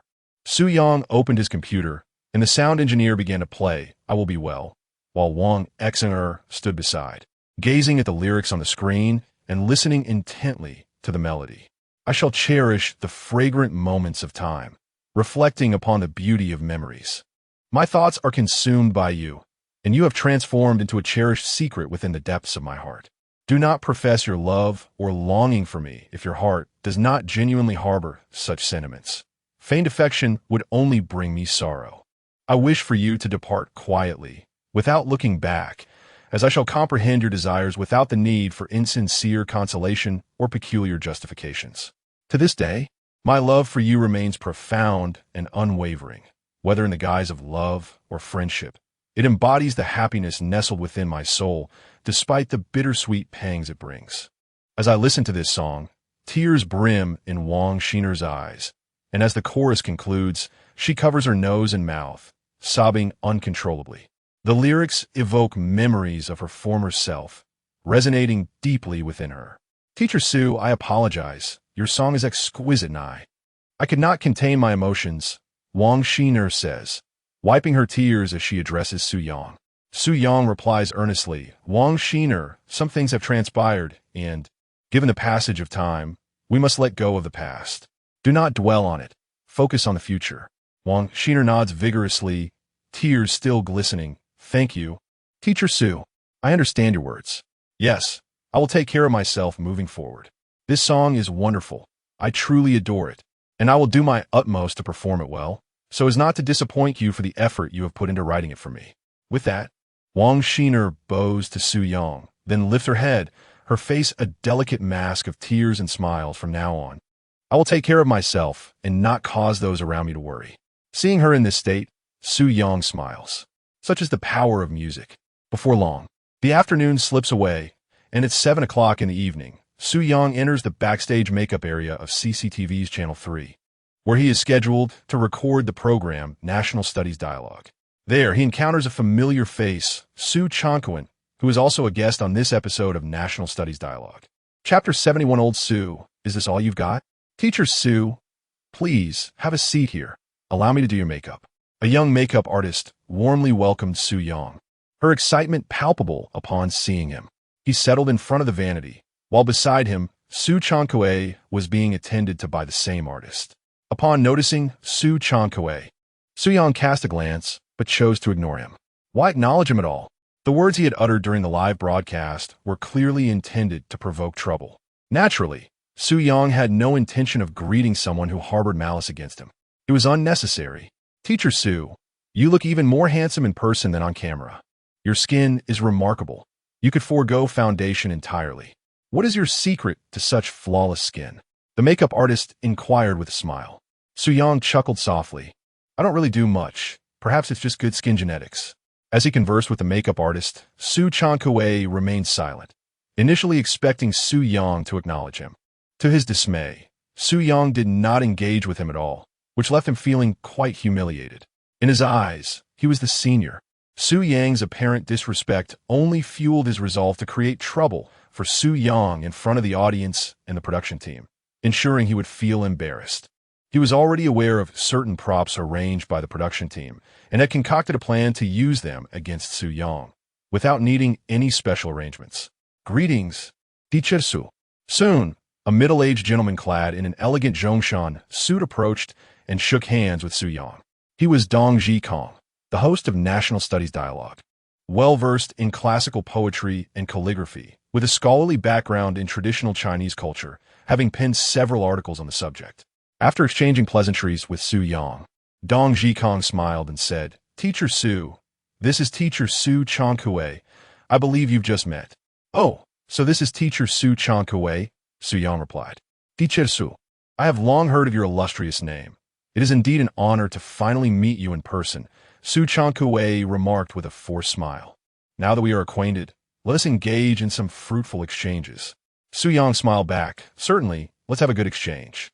As this was a pre-recorded segment, Dong Zhikong outlined the procedure for the two guests. The format was straightforward. First, he would introduce the guests, followed by Su Yang performing Romance of the Three Kingdoms. Then Dong Zhikong would discuss the historical figure Cao Cao from the Three Kingdoms, and finally, they would delve into the heritage of blue and white porcelain. As the discussion progressed, Su Yang would sing Blue and White Porcelain, and Su Caiyue would demonstrate his calligraphy. The program would conclude shortly thereafter. In truth, Su Yang was the main attraction, for he was a popular star, bearing the title of promoter for intangible cultural heritage.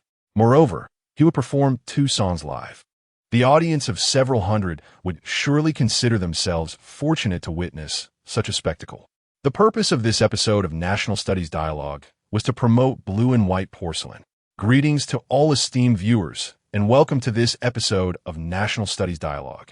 Today, our program primarily focuses on the illustrious figure of Cao Cao from the Three Kingdoms and the cultural heritage of blue and white porcelain. We are honored to introduce 2 distinguished guests for today as discussion. First, let us welcome Su Caiyue, introduced by Dong Zhikong, to a round of applause from the audience. Our next guest is a rising star in the music industry, a young singer whose vocal prowess is remarkable and whose songwriting ability is exceptional. He has composed the beloved song Three Kingdoms Love, which features exquisite lyrics about blue and white porcelain, akin to a splendid piece of classical literature. Now, let us invite the musician Su Yang to grace us with his performance of Three Kingdoms Love. As the host concludes his introduction, the music of Three Kingdoms Love begins to play, and Su Yang, dressed in a pristine white Zhongshan suit, makes his entrance, eliciting a wave of cheers from the audience. The accompanying band, the Old Fish Band, who have collaborated with him on previous occasions, eagerly join him for this live performance. In a gesture of goodwill, Su Yang promises to write 2 songs for them and to serve as a guest vocalist should they reach the finals, embodying his principle of reciprocity, treating those who treat him well with kindness in return. Su Yang, you are so handsome. I admire you, shouts a fan, while another exclaims, Su Yang, I love you. A reminder of his girlfriend as presence prompts playful banter among the audience, suggesting they should express their admiration when she is not around. Su Yang, holding a jade flute, plays a few notes before launching into song. In the front row, Yu Caiyue observes Su Yang's warm reception from the crowd, a subtle smile gracing her lips as her gaze remains fixed upon him. Xiao Yangyang looks so dashing today, she muses, briefly glancing at the nearby Feng Jie with a hint of rivalry. Feng Jie, just you wait. I'll find a chance to turn the tables on you. You always interrupt my moments with Xiao Yangyang. Soon, the performance of Three Kingdoms Love concludes, with multiple camera shots capturing Yu Caiyue in the audience.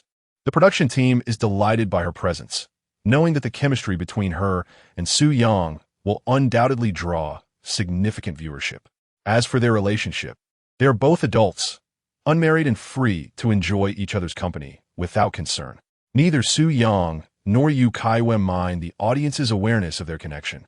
Su Yang does not rely on a single persona to attract fans, while for Yu Caiyue, singing is merely a passion. Dong Zhikong then begins to share anecdotes about Cao Cao from the Three Kingdoms, with Su Caiyue and Su Yang engaging in lively conversation. Amidst Dong Zhikong's witty remarks, laughter erupts from the audience, and Su Yang finds himself equally amused. After Cao Cao concluded his narrative on the Three Kingdoms, he transitioned to the topic of blue and white porcelain. Now, it is time for us to delve into the realm of blue and white porcelain. Let us first invite teacher Su to perform the piece he has composed titled Blue and White Porcelain. As the music of blue and white porcelain began to play, Su Yang, dressed in a pristine white Zhongshan suit and holding a jade flute, stood amidst several large blue and white porcelain vases arranged by the production team.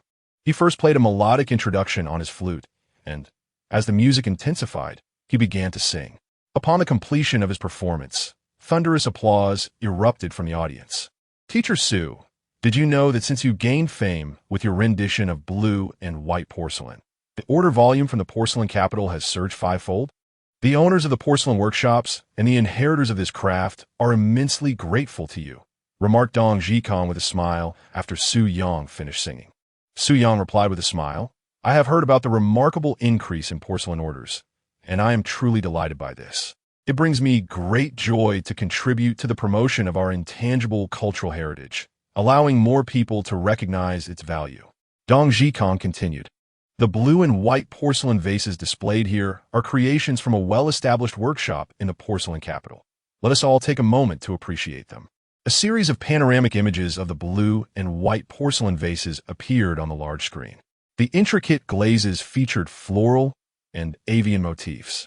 Illustrations of the 8 immortals bestowing blessings, playful children, and the romantic meeting of the cowherd and the weaver girl on the Magpie Bridge.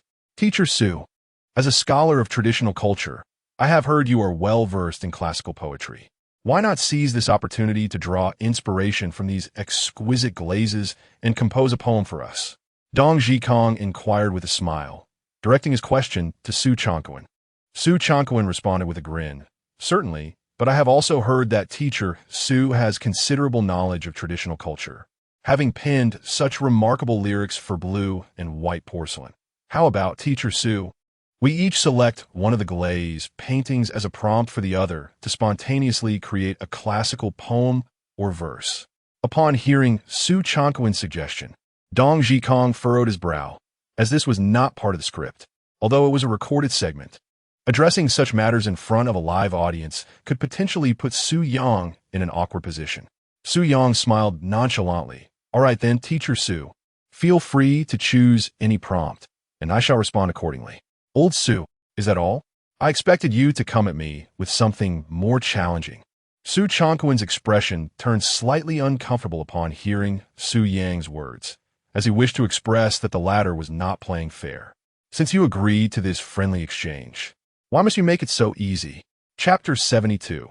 Competing in writing poems for the Qixi Festival? I could write you off. Host Dong Zhikong promptly interjected, Teacher Su. Professor Su is merely jesting. As it was a recorded segment, the director did not call for a cut. They would simply edit it out when it aired later. Dong Zhikong was perplexed. The conversation had been flowing smoothly, so how did it turn confrontational? Nevertheless, he held the belief that the one who instigated trouble must be at fault, thus subtly implying that Su Chongquan was in the wrong. Of course, he also weighed in on the matter, recognizing that although Su Chongquan was regarded as a so-called master of traditional culture, he could hardly be compared to Su Yang. Su Yang could effortlessly earn 1,000 or 2 by casually singing a song. With a smile, Su Yang remarked, Teacher Dong, it's quite all right. Since Professor Su wishes to compete with me in composing random ancient poetry, I shall indulge him. He admitted to having a genuine fondness for studying ancient poetry. Su Jianggun, with a grim expression, responded, Indeed, Teacher Dong, let us allow me to engage in a friendly contest of random poetry creation with Teacher Su. Su Yang's straightforwardness was intolerable for Su Chongquan. Having already torn the veil of civility, he no longer felt the need to restrain himself. Ancient poetry. Upon learning about the 4 large blue and white porcelain vases prepared by the production team, Su Chongquan had already devised a plan. For the past few days, he had been deeply engrossed in contemplating 4 ancient poems, even discussing them with a friend who was a scholar in traditional culture. Thus, he was confident that regardless of the glaze painting Su Yang might choose as a theme, he would emerge victorious on the show. He could not fathom how the poems he had painstakingly crafted, with the assistance of a friend, could possibly result in defeat. Teacher Su, given that I am your senior by several years, why don't you propose a topic for me? Just select any one of these 4 glaze paintings, and I shall compose a random poem. To ensure clarity for the audience, let us write the spontaneously created poetry on rice paper with a brush, Su Chongquan declared. In addition to poetry, he had also prepared to showcase his calligraphy skills. The production team had arranged for him to write a couple of lines in regular script, so there were pens and rice paper readily available on site. As for potentially offending the director and staff of the production team, since the program was pre-recorded, there was no risk of a broadcasting mishap. He considered it a minor issue to upset the crew, as he had connections with capable friends who would assist him in explaining his actions to the director after the incident. This was all due to Su Yang's initial disregard for him. Just wait and see how you embarrass yourself. I look forward to witnessing your arrogance falter. Su Chongquan never once entertained the notion of losing. Su Yang nodded. Very well. Let us proceed as you suggested, Professor Su. The audience below began to murmur quietly among themselves. What is going on? Why are they competing in poetry all of a sudden? Is this an arrangement by the production team to surprise the audience? It doesn't seem like a planned segment. Rather, it appears they are at odds with each other. They are merely at odds with each other. Just the night before last, Su Yang unleashed a tirade upon Ding Chunxiu in his live broadcast. At that moment, Su Changquan was engaged in a conversation with Ding Chunxiu, who greeted Su Yang. However, Su Yang, perhaps unfamiliar with him, chose to disregard his presence. It is likely that Su Yang did not truly fail to recognize him. Instead, he firmly believed that Su Changquan was in cahoots with Ding Chunxiu, attempting to tarnish his reputation online. Why should he acknowledge him? Recently, certain music critics and individuals within the realm of traditional Chinese studies have suggested that Xinhua Ci may not have been composed by Su Yang himself, but rather by someone else. They argue that given his youth, it would be implausible for him to possess such profound expertise in classical literature. Who has ever witnessed this song being crafted by Su Yang's own hand? Listening to the hushed murmurs of the audience, Yu Caiyue furrowed her brow, her face etched with concern as she gazed at Su Yang, who responded with a serene smile, signaling her not to worry. Teacher Su Yang, Director Lin Inquired. Do you truly wish to engage in this contest with Master Su? His implication was that the recording of the program would conclude at that point. Dong Zhikong leaned closer to Su Yang, whispering, Su Yang, let us not take this too far. To which Su Yang replied softly, I am merely playing with Master Su. I wish for Director Lin to capture this segment on film. Regardless of whether it is aired or not, I would like to keep it as a memento. Although his voice was low, Su Changquan, seated opposite him, could still catch a hint of it. This was, in fact, Su Yang's intention. Dong Zhikong's expression grew somewhat grim, but he subsequently conveyed similar sentiments to Su Changquan. Both were guests invited by the production team, who, of course, could not overtly favor one over the other, but aimed for a semblance of balance. Su Changquan's remarks echoed Su Yang's, and after informing the director, they agreed to engage in a friendly exchange. Their interactions would be documented for posterity. Given that both were to participate in this exchange, the production team would not indulge them. After the recording, the footage of their friendly contest would be released in the next episode. Should they choose to disregard the production team's sentiments, they could not expect any favors in return. After all, this was a program aired by a national broadcaster. Were they to eschew decorum? Teacher Su, I shall present you with a challenge. Why not compose a classical poem inspired by the painting of the cowherd and the weaver girl? Su Yang proposed. Su Changquan replied, very well. I shall create a poem based on the theme of the cowherd and the weaver girl. He felt a surge of delight within, as this particular theme had garnered praise from his esteemed friends in the realm of traditional studies for its excellence. You little rascal, I never expected you to choose the theme I excel at. Allow me to demonstrate what it means to be a master of classical literature. Subsequently, Su Changquan, feigning seriousness, positioned himself before the ceramic vase depicting the cowherd and the weaver girl. Moments later, he strode to the desk, where ink and brush awaited him. He dipped the wolf hair brush gently into the inkstone and began to write with swift strokes. Before long, a poem inscribed in regular script was completed, and Su Changquan held up the Xian paper for all to see. Teacher Su, how do you find my poem? What do you think of my calligraphy? Su Changquan inquired of Su Yang. He was eager to express, young man, can you compose a poem as exquisite as mine? Furthermore, can you rival my 30 years of dedication to the art of calligraphy?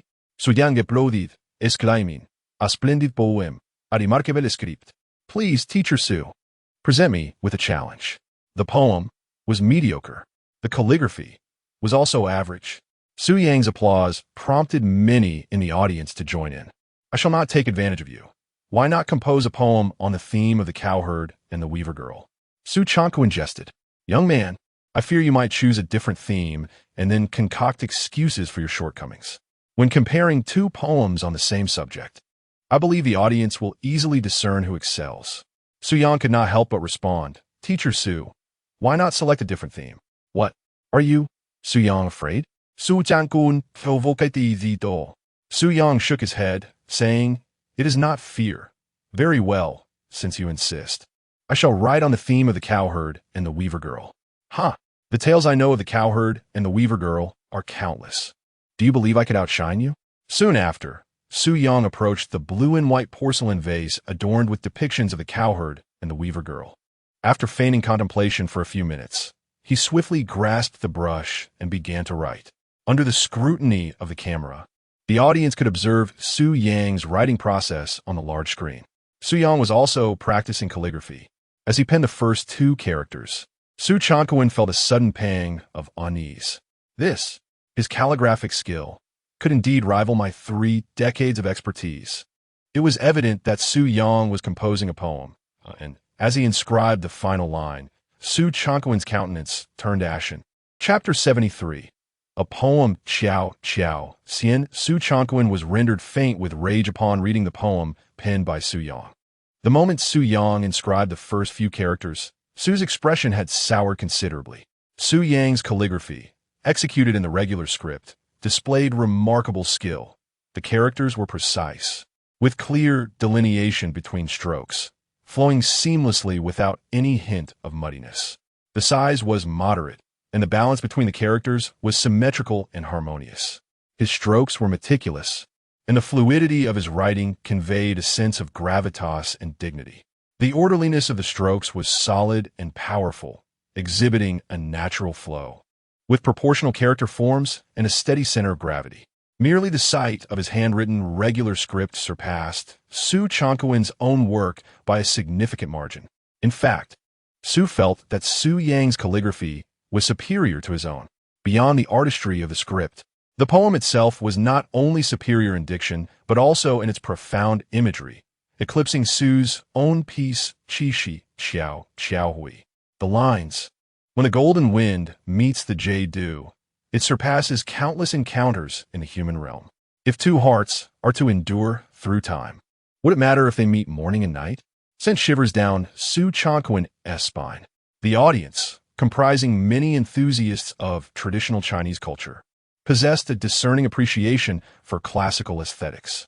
The host and numerous members of the production team shared this appreciation, readily discerning the superiority of the two poems. "Master Su, what do you think of my poem? How does my writing appear?" Su Yang inquired with a smile, lifting the rice paper adorned with his verses for Su Caiyue to see. Applause erupted from the audience. Teacher Su's poem surely triumphs. The lines, "When the golden wind meets the jade dew, it surpasses countless encounters in the human realm," are beautifully crafted. Several voices echoed, affirming that even Su's poetry could not compare to Su's exquisite work. Teacher Su is remarkable. His profound understanding of classical literature is evident.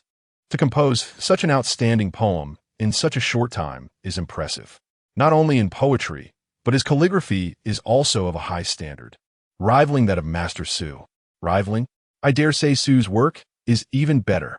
Su Caiyue's face drained of color as he glared at Su Yang, stammering, "You, how dare you deceive me so brazenly?" Su Yang Golbi retort, "You? Did you not consider it deceit when you collaborated with Ding Chuanxiu to tarnish my reputation? When you intentionally sought to undermine the production team? Did you not think that was deceitful? Now that you have lost, you dare to accuse me of deceit? You claim to be a master of traditional Chinese studies. Yet with such a narrow mindset and limited knowledge, how can you truly consider yourself one?" When trouble arises, if Su Yang refrains from retaliating, he would feel as though he has brought shame upon the system. In the past, he lacked the ability to respond, but now, with the system at his side, what is there to fear? However, Su Yang is not reckless. He intends to articulate the circumstances clearly, leaving the judgments of right and wrong to the audience. Su Yang's words rendered Su Caiyue's expression even more grim. He sought to counter, yet found himself at a loss for a retort against Su Yang's points. In the audience, Yu Caiyue watched Su Yang, brimming with vigor and charisma, reflecting on the lines of the poem he had composed, her eyes sparkling with intrigue. Is Xiao Yang attempting to express his feelings for me through these verses? If love is to endure, does it matter if it is day or night?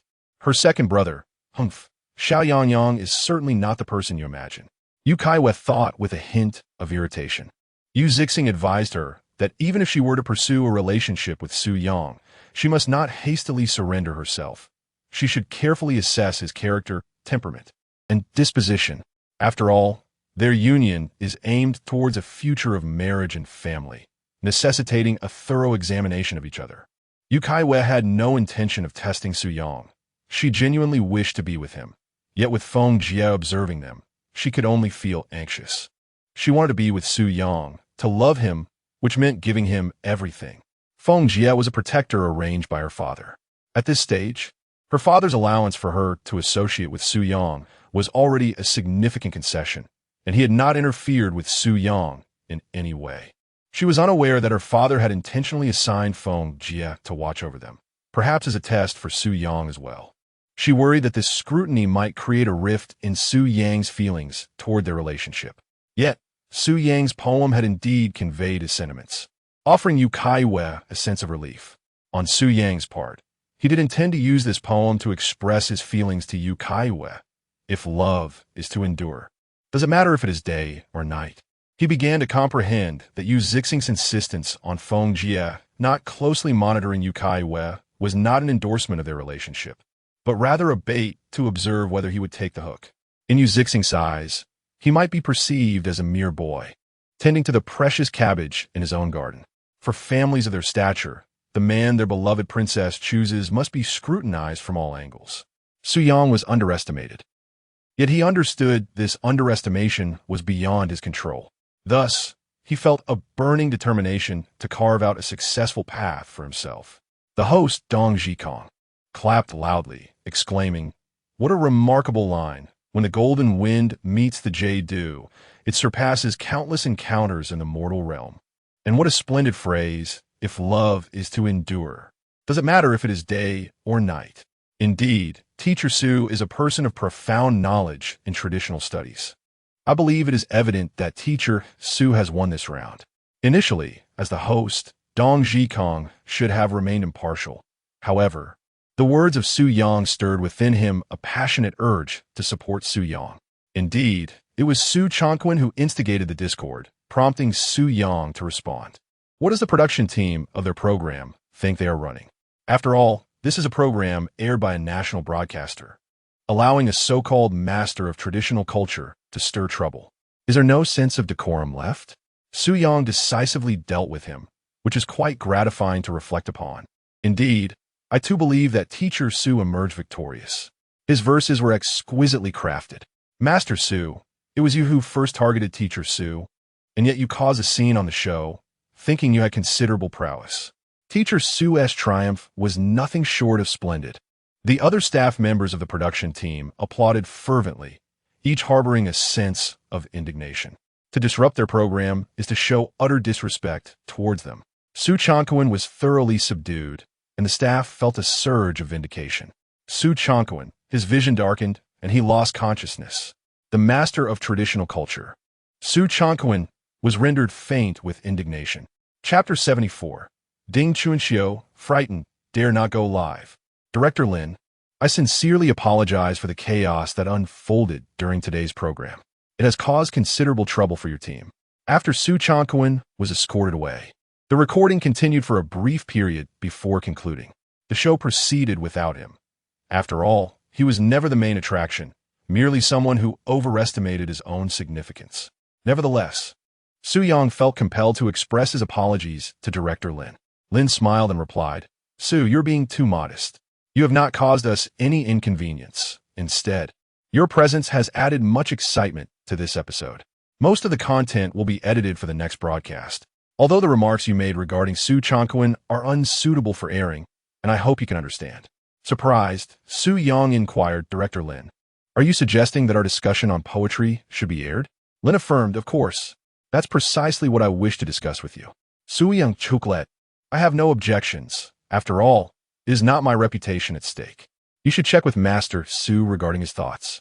Lin retorted with annoyance, "I need not solicit his opinion.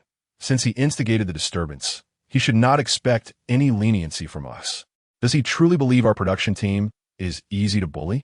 "Su, I must say, I did not anticipate your profound knowledge of classical poetry, and your calligraphy is quite impressive," Lin remarked with a smile. Su Yang replied modestly, "I have only a superficial understanding of traditional Chinese studies. As for calligraphy, it is quite common for those who study these subjects to possess some skill in it. Indeed, the confidence exuded by the central television production team is formidable. I had already extended considerable courtesy to Su Caiyue, yet he persisted in his antics. Thus, I shall not be held accountable. Initially, I had regarded the calligraphy master skill I acquired as a rather trivial asset, but it has proven unexpectedly useful. Should anyone attempt to flaunt their calligraphy skills in the future, I shall not hesitate to counter them decisively. Master-level calligraphy. It's time to showcase it. The comprehensive calligraphy skills I possess are likely unparalleled throughout the Dragon Kingdom.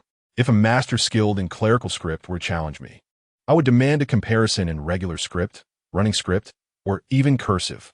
The poem Xiao Xian, penned by the Song Dynasty poet Qin Guan, is one of the most celebrated pieces depicting the Qixi festival in Chinese history. Utilizing such an exceptional work to confront Su Caiyue, a mere karaoke performer, is akin to using a cannon to swat a fly, an excessive display of talent. However, Su Yang's intent was twofold: to deliver a stern lesson to Su Caiyue and to demonstrate to those online skeptics questioning his proficiency in traditional studies just how formidable he truly is. Su Yang understood that true strength is often forged through adversity and skepticism. The means to conquer those who doubt one relies upon is one's own formidable strength. Director Lin chuckled. Teacher Su, you possess a profound understanding of calligraphy. Just then, a staff member hurriedly approached Director Lin, saying, Director Lin, Master Zhou is looking for you. Su Yang remarked, Director Lin, please attend to your matters. I shall go remove my makeup. Very well, Teacher Su, should you require anything. We can discuss it over the phone, Director Lin replied with a smile, gesturing as if to emphasize the call. You performed exceptionally well today, Brother Yang, exclaimed Yu Caiyue, who followed closely behind him, her face alight with joy. According to their agreement, when in public, Su Yang would affectionately call her Ye, while she would refer to him as Brother Yang. As for the endearing terms Little Ye and Little Yang, those were reserved for their private conversations on WeChat. If Yu Caiyue were to call him Little Yang in front of others, Su Yang would feel utterly embarrassed. Su Yang smiled, replying, That is essential. While you watch me from the audience, if I were to perform poorly, it would also bring you shame. Yu Caiyue was delighted by his words, but then quietly said, Brother Yang, being with me may have caused you some discomfort. Perhaps I should find a way to have sister phoned apart. With a gentle laugh, Su Yang replied, There is no need for that. If love is true and enduring, does it matter if we are together every moment? He longed to express that it was her family who had yet to accept him, testing him in this manner. All he could do was strive to establish a successful career. Yu Caiyue's eyes glistened with emotion as she grasped Su Yang's hand, nodding. We will surely take good care of each other moving forward. Meanwhile, Shaoli, how did it go? Did old Su create trouble for Su Yang at the National Studies discussion? Ding Chunxiu inquired, having called a scholar of National Studies. The Shaoli he mentioned was attending the National Studies discussion program as an audience member that evening. Such programs typically attracted enthusiasts of national studies, while others showed little inclination to participate. Previously, Su Caiyue had informed Ding Chunxiu that he intended to challenge Su Yang during the show. Curious to see just how remarkable Su Yang's expertise in national studies truly was, Shaoli replied, He did create some trouble, but Master Su suffered a crushing defeat. Ding Chunxiu exclaimed, No way. Old Su lost so badly? What were they competing in? Shaoli explained, They competed in spontaneous poetry and calligraphy. The poetry topic was related to the story of the cowherd and the weaver girl, and according to a national studies teacher present. Teacher Su's work was deemed a rare gem, a piece of poetry to be encountered once in a century. As for his calligraphy, it reached a first-rate standard, far surpassing Master Su's. Ding Chunxiu could scarcely believe it. Is it possible that Su Yang, on the spot, composed a piece of poetry so extraordinary? And yet, old Su, who has been practicing calligraphy for over 30 years and is renowned in the circle, could not outdo Su Yang. Shaoli remarked, Teacher Ding, I assure you, this is the truth. Teacher Su fainted from anger. I overheard others mention that the leadership of the program was quite displeased with Teacher Su's antics during the show. They plan to air a segment in the next episode featuring a spontaneous poetry and calligraphy competition between the two. Ding Chunxiu remained silent for an extended period. If this were indeed the case, then his previous slander against Su Yang in the live stream, suggesting that the lyrics to his piece Qinghua Ci were likely penned by other scholars, would no longer hold water. Su Yang's spontaneous creations could yield extraordinary verses rarely seen in a century. Conversely, crafting a carefully composed set of lyrics for Qinghua Ci was hardly a challenge. What astonished Ding Chunxiu even more was that Su Changquan had actually lost to Su Yang in the calligraphy contest. Earlier this afternoon, Su Changquan had shared his plans with Ding Chunxiu, confidently asserting that his 30 years of calligraphy experience would ensure his victory over Su Yang. Yet, 30 years of expertise had fallen short against Su Yang's talent. Goodness, this young man is somewhat of a prodigy.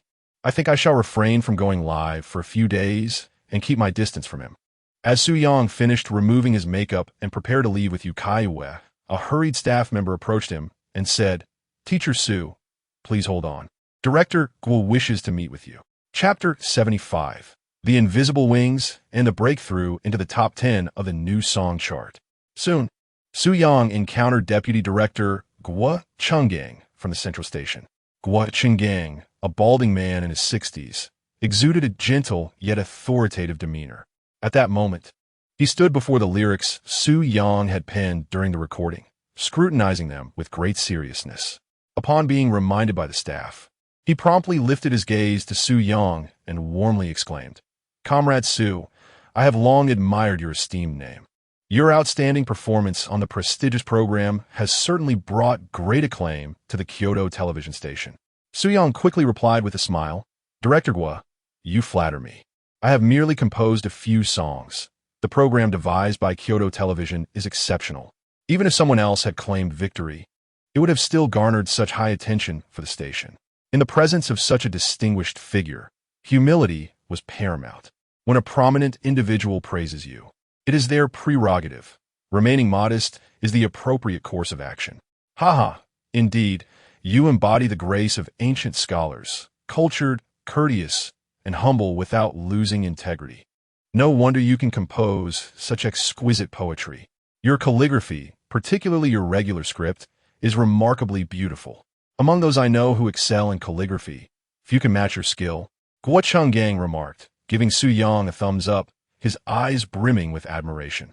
From Director Guo's words, Su Yang discerned the underlying message of maintaining integrity. It seemed he was aware of the conflict that had transpired between Su Yang and Su Changquan during the recording. The subtle implication was one of praise for Su Yang's actions. It was audacious for a mere scholar to create such a stir on their program. Indeed, a display of youthful exuberance. As he walked over, a staff member had informed Su Yang that Director Guo had fortuitously passed by and witnessed the lyrics he had written, subsequently singing his praises.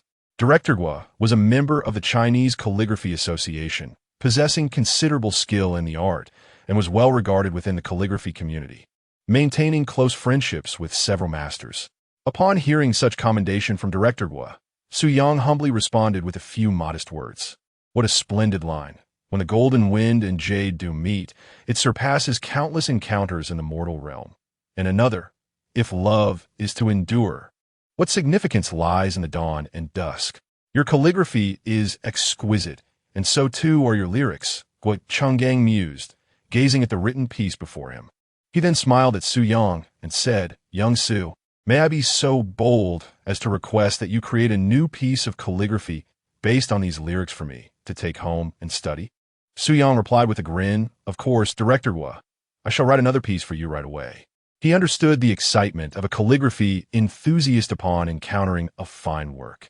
Such a request was simple, and establishing a connection with such a notable figure was indeed advantageous.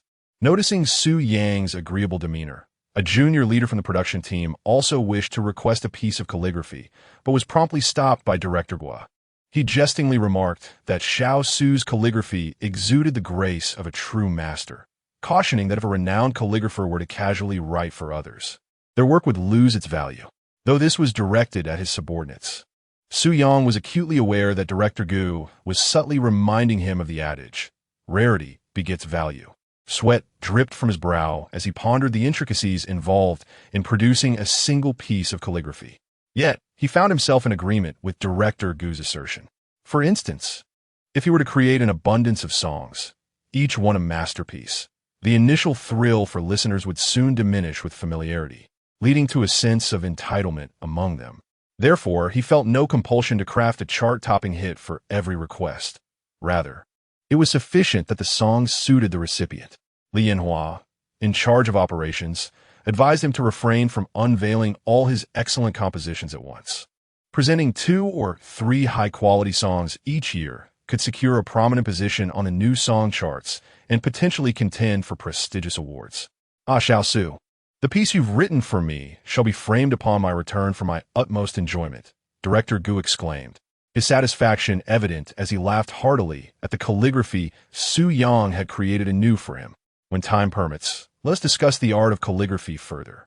Of course, should you require assistance with other matters, do not hesitate to reach out. Certainly, Director Gu, I shall seek you out for a discussion on calligraphy, Su Yang replied, performing a traditional gesture of respect akin to that of ancient scholars, which elicited another bout of laughter from Director Gu. On their journey home, Yu Caiyue, with a gleeful expression, inquired, Su Yang, you practice calligraphy? My grandfather and father are fond of it as well. One day write a few pieces for me, and I shall send them by air for them to admire. Su Yang chuckled and shook his head, perhaps not. What if they disapprove of my writing? It would feel rather presumptuous to send my work unsolicited. Yu Caiyue, tugging at his hand, insisted, do write. Let them see that you possess talents beyond music. They have always believed that a person with fine calligraphy is cultured. It's essential they recognize you as a person of refinement, too. With a playful huff, she displayed a hint of pride on her face. Very well. I shall compose a few pieces when time allows, Su Yang conceded. The driver, Feng Jie, chimed in.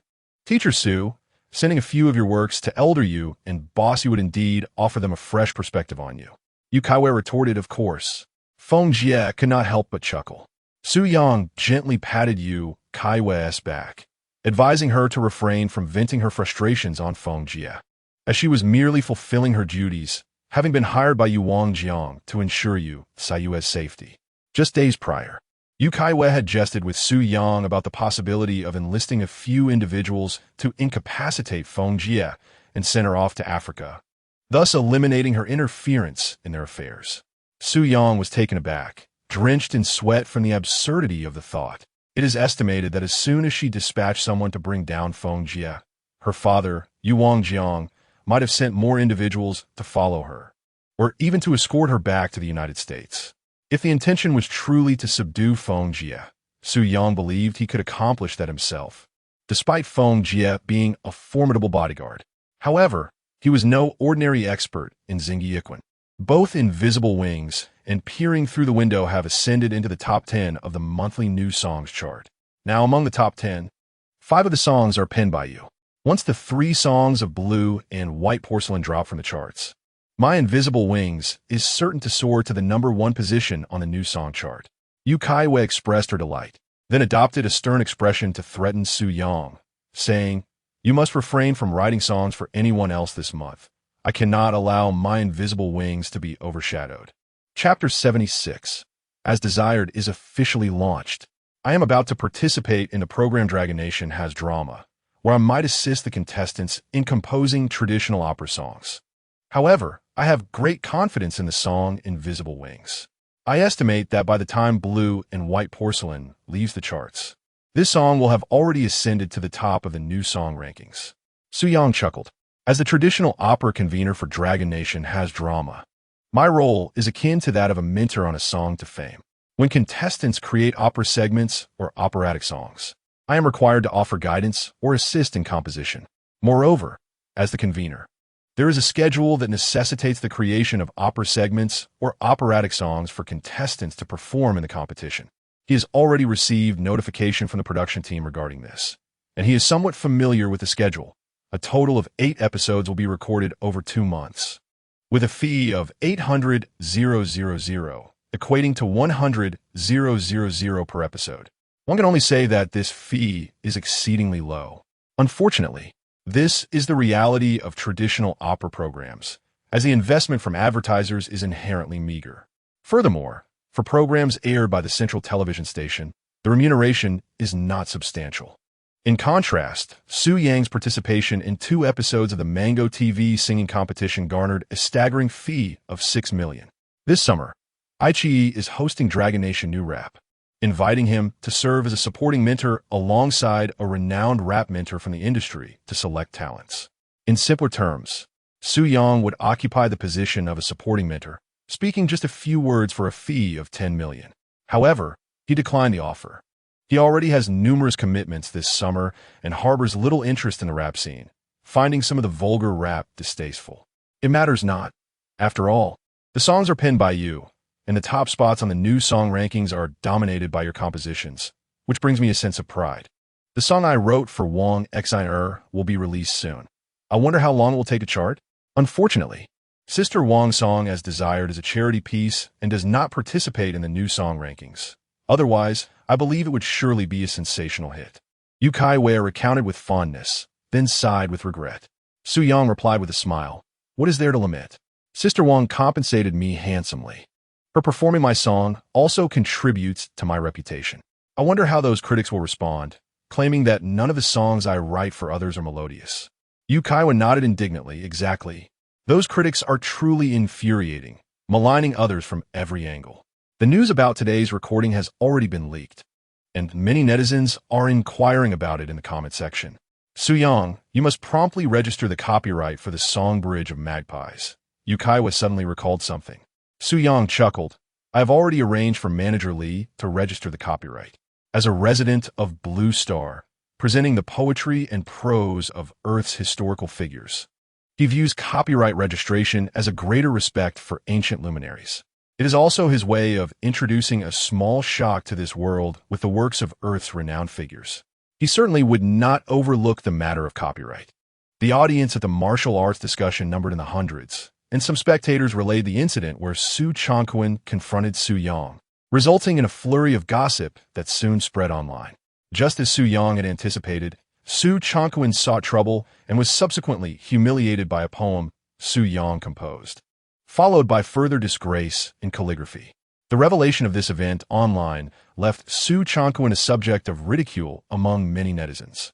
As for Ding Chunxiu, his comment section buzzed with activity as a crowd of onlookers inquired about his thoughts on the matter. Terrified of going live, Ding Chunxiu remarked that he was merely lying at home, perusing his phone. Initially, he had perceived Su Caiyue as an impressive figure. Given that the study of classical Chinese literature requires substantial depth, life experience, and the accumulation of time, how could a young man like Su Yang possibly outshine Su Caiyue in this domain? However, the outcome was a resounding defeat for Su Caiyue, leaving Ding Chunxiu in a state of shock. Presently, he placed his hopes on the upcoming song release by Wang Shui. If her music did not reach the lofty standards of Blue and White Porcelain, Romance of the Three Kingdoms, or Invisible Wings, he was prepared to muster some feigned criticism. Delicate clouds weave clever designs. Flying stars convey unspoken grievances. The silver river flows darkly. When golden winds and jade do meet, it surpasses countless encounters in the mortal realm. Tender emotions flow like water, and the ideal rendezvous feels like a dream. Yet one must endure the gaze toward the return path of the Magpie Bridge. If love endures through the ages, does it truly matter whether it's dawn or dusk? Old Su, you lost beneath this verse, and it is a loss that is far from unjust.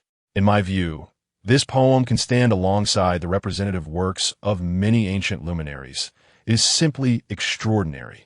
You even claim that this young man's regular script is superior to yours? To compose such poetry on the spot is nothing short of remarkable. One can only say that this young man is incredibly talented. Listening to his friend Wei Guohua recite Su Yang's verses over the phone, Su Caiyue could not help but lament Su Yang's prowess, which left his face burning with humiliation. The poem titled The Magpie Bridge Ferry, written by Su Yang, was something Su Caiyue distinctly remembered, for it was this very verse that led to his disgrace. To escape the ensuing embarrassment, he pretended to faint, which even caused him to offend the central television. He had already received word from his friend that the Central Television had imposed a ban on him. Any future programs or related activities would no longer involve him. Even his attempts to seek favor through acquaintances yielded no results, as it was the directive of the station's director. This not only resulted in Su Caiyue's public humiliation, but also threatened to sever his financial prospects. It was rumored that the next episode of Central Television would feature the two in an impromptu poetry and calligraphy challenge. At that moment, it would mark the true pinnacle of his nationwide disgrace. Although the ban from Central Television did not obstruct invitations from other networks, any station daring to invite him would be disregarding Central Television's authority. That young man possesses a modicum of skill, yet he has acted with excessive arrogance. He has already triumphed over me, but chose to humiliate me before a multitude of spectators. Moreover, it must be him who contacted the leaders of the Central Television, persuading them to air this video in the next segment and to suppress me. This matter with that scoundrel is far from over. Su Caiyue's anger intensified as he gritted his teeth. 2 days swiftly passed. Today is June 30th, and at noon, major music apps across Longguo will launch the public welfare song As Desired, composed by Su Yang and performed by the Diva Wang Shui. Just 2 days prior, numerous artists in the music industry had shared updates to promote Wang Shui's new song. The snippets of the music video that were previously released had instilled a sense of anticipation among many viewers. At noon, As Desired became available on all major music apps. Chapter 77. As Desired shakes the Chinese music scene. The song, As Desired, penned by Su Yang and performed by the illustrious Wang Shui, has captured the attention of countless listeners, especially with the recent fervor it has ignited online. Upon its release at midnight, several major music apps promptly promoted the song through pop-up notifications for their users. Given that this is a complimentary charity song, there was an imperative to promote it. Consequently, many users eagerly clicked on the music video for As Desired. As innumerable viewers immersed themselves in the MV and listened to the song in its entirety, many were moved to tears. Within mere minutes, the comment sections for Su Yang, Wang Shui, and the song itself overflowed with an avalanche of remarks, accumulating at an astonishing rate of thousands per second. This song moved me to tears. The MV and the melody are simply unbeatable. Oh my. Yangtze is forever a deity. I listened to this song on my knees. This MV and song sent chills down my spine. I wept openly on the subway, and many others joined me in tears. Woo. My grandfather once fought in the war. I remember him recounting how he witnessed comrades selflessly charge into battle, sacrificing their lives. Their generation's wish was for their descendants to live in happiness. If you have tasted my bitterness, I wish to embody your desires. These lyrics make me want to kneel. Paired with this MV, it's simply unparalleled. I was brought to tears in the middle of the day. Indeed, it is the selfless battles waged by our ancestors a century ago that afford us our beautiful lives today. Their hope was for future generations to stand tall and live fulfilling lives. The mountains and rivers remain intact, and the mundane joys of life persist. Yet your longing is palpable. Woo. I was moved to tears. Those shepherd dogs, those foreign canines. Have you ever contemplated that our ancestors' sacrifices were not meant for you to be spineless? This is the first time I've cried for a song. To the martyrs, may our current lives fulfill your wishes. Watching the young soldiers in the MV charge bravely into battle, their words brought me to tears. Truly, Wang Shui is a queen. Su Yang's composition is worthy of divine recognition. I wonder how those critics who tarnished his name are feeling now. With the release of this song, Su Yang has gained immunity from criticism. Anyone who dares to disparage him through his music will incur my wrath.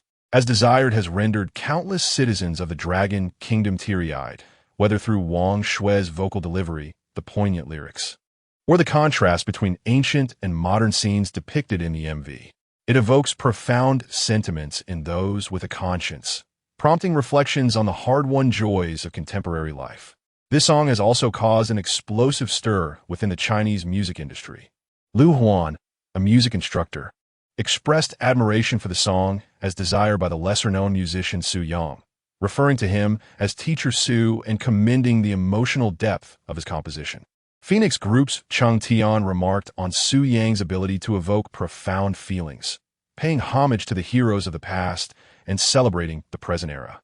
Another member of the Phoenix group, Feng Hua, humorously acknowledged her initial frustration at not receiving a song sooner, but ultimately forgave Su Yang due to the brilliance of his latest creation, which brought many listeners to tears.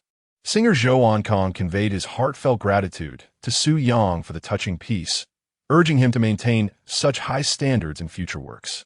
Mei Dongfang, a traditional opera inheritor, praised Su Yang's talent, suggesting that As Desired would silence his critics. After sharing this sentiment, he proceeded to call out several music critics who had been disparaging Su Yang online, defending his teacher as a devoted student should. Today, after listening to As Desired, Mei Dongfang found himself once again astonished. Singer Wang Shui expressed immense gratitude to Su Yang for crafting such an exceptional song and felt honored to perform it. She noted that the current state of the world reflects the hopes of the heroes of the past and wished Su Yang a bright future in his career. Director Su, who commended Su Yang for his remarkable songwriting and the newly edited music video, expressing joy at being involved in such a stellar project. He kindly reminded Su Yang not to forget about his request for a song for an upcoming film. Within the music community, many who know Su Yang quickly took to social media to share their thoughts and tag him, contributing to the song's momentum. While some onlookers found amusement in the friendly reminders to Su Yang about his promises, it was all in good humor among friends. Beyond these familiar faces, numerous singers in the Chinese music scene praised Wang Shui's rendition of As Desired while extending invitations to Su Yang for future collaborations. The impact of As Desired reverberated throughout the industry. Old Ding, have you heard Su Yang's As Desired? A music critic inquired over the phone, holding his device. Ding Chunxiu shook his head and replied, "What do you think?" "Of course, I listened to it on my knees the entire time. This song he has composed. I'm utterly impressed. From now on, regardless of who approaches me to criticize him, I shall refrain from doing so. It is truly beyond my capacity to detract from his brilliance. His creative prowess is simply astounding." Initially, Ding Chunxiu had hoped that Su Yang's song would not match the caliber of Blue and White Porcelain or Romance of the Three Kingdoms, and he was prepared to unleash his scorn. However, upon hearing this piece, he found himself devoid of any grounds for criticism. He has been completely won over by Su Yang. Likewise, Su Chongqing, upon hearing Rune, was equally captivated. This song not only delivers a profound impact to the Chinese music scene, but has also garnered extensive promotion from numerous official media outlets. Notably, the Ministry of National Defense of Longguo recently released a video featuring Ryun entitled Mountains and Rivers, We Guard, a tribute to our martyrs. This prosperous era is as you wished. Following the ministry's release of the video, many official media accounts eagerly shared it. This young man truly possesses remarkable talent. Far away in the land of eagle sauce, Yu Caiyue's father, Yu Wangjiang, could not help but nod with tears in his eyes upon hearing Rin. "Su Yang, look, the entire internet is praising your composition of Ryuan. Even the Ministry of Defense has shared it. You are extraordinary, truly extraordinary," Yu Caiyue exclaimed, gripping Su Yang's hand with excitement. Su Yang smiled, his rising popularity within the system panel bringing him immense joy. Chapter 78. A Compliment from My Father-in-Law. Popularity. 1. 253, 567 skills. Exceptional pop singing technique. Outstanding guzheng playing skill. Superior RB singing technique. Moderate piano playing skill. Exceptional Xingyi Quan skill. Outstanding Peking opera dan vocal style. Moderate Suona playing skill. Inferior Shao playing skill. Master level comprehensive calligraphy items. Learning card, inferior. Songs owned. Golden hits, 3. Popular songs, 6. Ordinary songs, 12. Upon the release of the song, As Desired, my popularity surged by over 30,000 in mere hours, rivaling the increase I experienced during the One Song Fame competition. To attain the status of a first-rate musician, one must achieve a remarkable 10 million achievement points. I pondered when I would reach such a pinnacle of popularity. Simply performing pop songs did not significantly accelerate my popularity growth. According to the system, as the number of songs in a particular style increases, the enthusiasm of fans diminishes, leading to a decrease in the popularity they can provide. Fans become aware of my ability to write and sing in that style, resulting in diminished anticipation and excitement. However, I'm not confined to merely pop songs. Gazing at the skills displayed on the system panel, a confident smile spread across Su Yang's face. Xiaoyu, why haven't you called me in so long? Have you forgotten your father now that you have a boyfriend? Yu Caiyue hesitated as she looked at the incoming call from a familiar number, ultimately succumbing to a trace of fear and answering the phone. Immediately, a middle-aged man's voice echoed from the other end. Father, I haven't. I've just been so busy managing the company that I forgot to call. Yu Caiyue spoke honestly, a hint of anxiety in her tone. The caller was her father, Yu Wangjiang. Throughout her life, Yu Wangjiang had been a stern and humorless figure in her memory. Due to her family background, she had endured ridicule and bullying from some of her cousins, leaving her with a less than favorable impression of him. This contributed to her rebellious and stubborn nature. After achieving success in singing, she returned to Longguo from Yingjiang to develop her career, even changing her household registration to Longguo. How is the company management going? Yu Wangjiang inquired. Yu Caiyue responded, it's going well. Regarding management issues, I'll consult others' opinions. I cannot be arbitrary or stubborn. Managing a company is quite different from singing, where you could do as you pleased. Yu Wangjiang replied, I understand. Just remember, this is not like before. I know. I will handle it well, so you needn't worry about me. She longed to express her independence, wishing to assert that she no longer needed his oversight. When I was singing, who helped me gather support from the judges for the Golden Melody Awards? I wished to prove my abilities on my own. Of course, Yu Caiyue recognized that her father's actions were intended to assist her. Yet, her inherently stubborn nature compelled her to strive for the Golden Melody Award through her own efforts, instead of relying on her father to solicit votes in the future. For any matters concerning the company, one could speak with Uncle Wang. He possesses considerable connections within the Chinese music industry, as Yu Wangjiang mentioned. Yu Caiyue replied, there is no need. Su Yang and I will undoubtedly carve out our own path. I firmly believe in his potential. The Uncle Wang referred to by Yu Wangjiang is the proprietor of a major entertainment company in Hong Kong, one of the 4 leading entertainment firms in the Dragon Country. The capital backing this entertainment company is, in fact, from a Yu family, which has invested substantial funds through various channels. Furthermore, the Yu family has also established numerous enterprises within the Dragon Country through diverse avenues. As Yu Zihong conveyed to Yu Caiyue, their great-grandfather ventured into the Eagle Country primarily for survival, gradually establishing roots there. The Dragon Country has always been the foundation of the Yu family, and there exists a possibility of their return. In earlier years, the Yu family discreetly donated significant sums to domestic development, even facilitating the safe return of talents from the Eagle Country back to the Dragon Country, largely due to their covert assistance. After hearing Yu Caiyue's words, Yu Wangjiang paused for a moment before responding. Su Yang is quite remarkable. I truly enjoyed the song he released today. Upon hearing it, your grandfather, at the age of 90, was moved to tears, reminiscing about how many individuals from our ancestral village, akin to those portrayed in the music video, courageously went to battle. The reality of war was far more brutal than one could imagine. From our village, over 130 people enlisted, yet more than 90 perished in the first skirmish. After the war, only 2 from our village returned alive, both severely injured. The life we lead in the Dragon Country today is indeed hard one. For him to compose such an exceptional tribute to our fallen heroes is truly remarkable. Yu Wangjiang expressed his thoughts at length. Hearing him speak of Su Yang, especially in such a complimentary manner, invigorated Yu Caiyue. He is indeed outstanding. His creative prowess, vocal talent, and piano skills are all first-rate. He is also quite proficient with the guzheng and can play the xiao. Additionally, he writes poetry and lyrics, and his calligraphy is exceptional. I have suggested he write a few pieces for you and grandfather, and I will send them your way. Yu Wangjiang responded, oh, he also writes poetry and lyrics? His calligraphy is impressive as well? Yu Caiyue replied with a touch of pride. Indeed, he enjoys reading classical Chinese literature, is well-versed in it, and writing poetry and lyrics comes naturally to him. His calligraphy has earned praise even from the director of the central television station, who has practiced for decades, commending him for his mastery. where he wrote a piece during a recording session at the Central Station. Director Guo remarked that it could be compared to the works of ancient masters.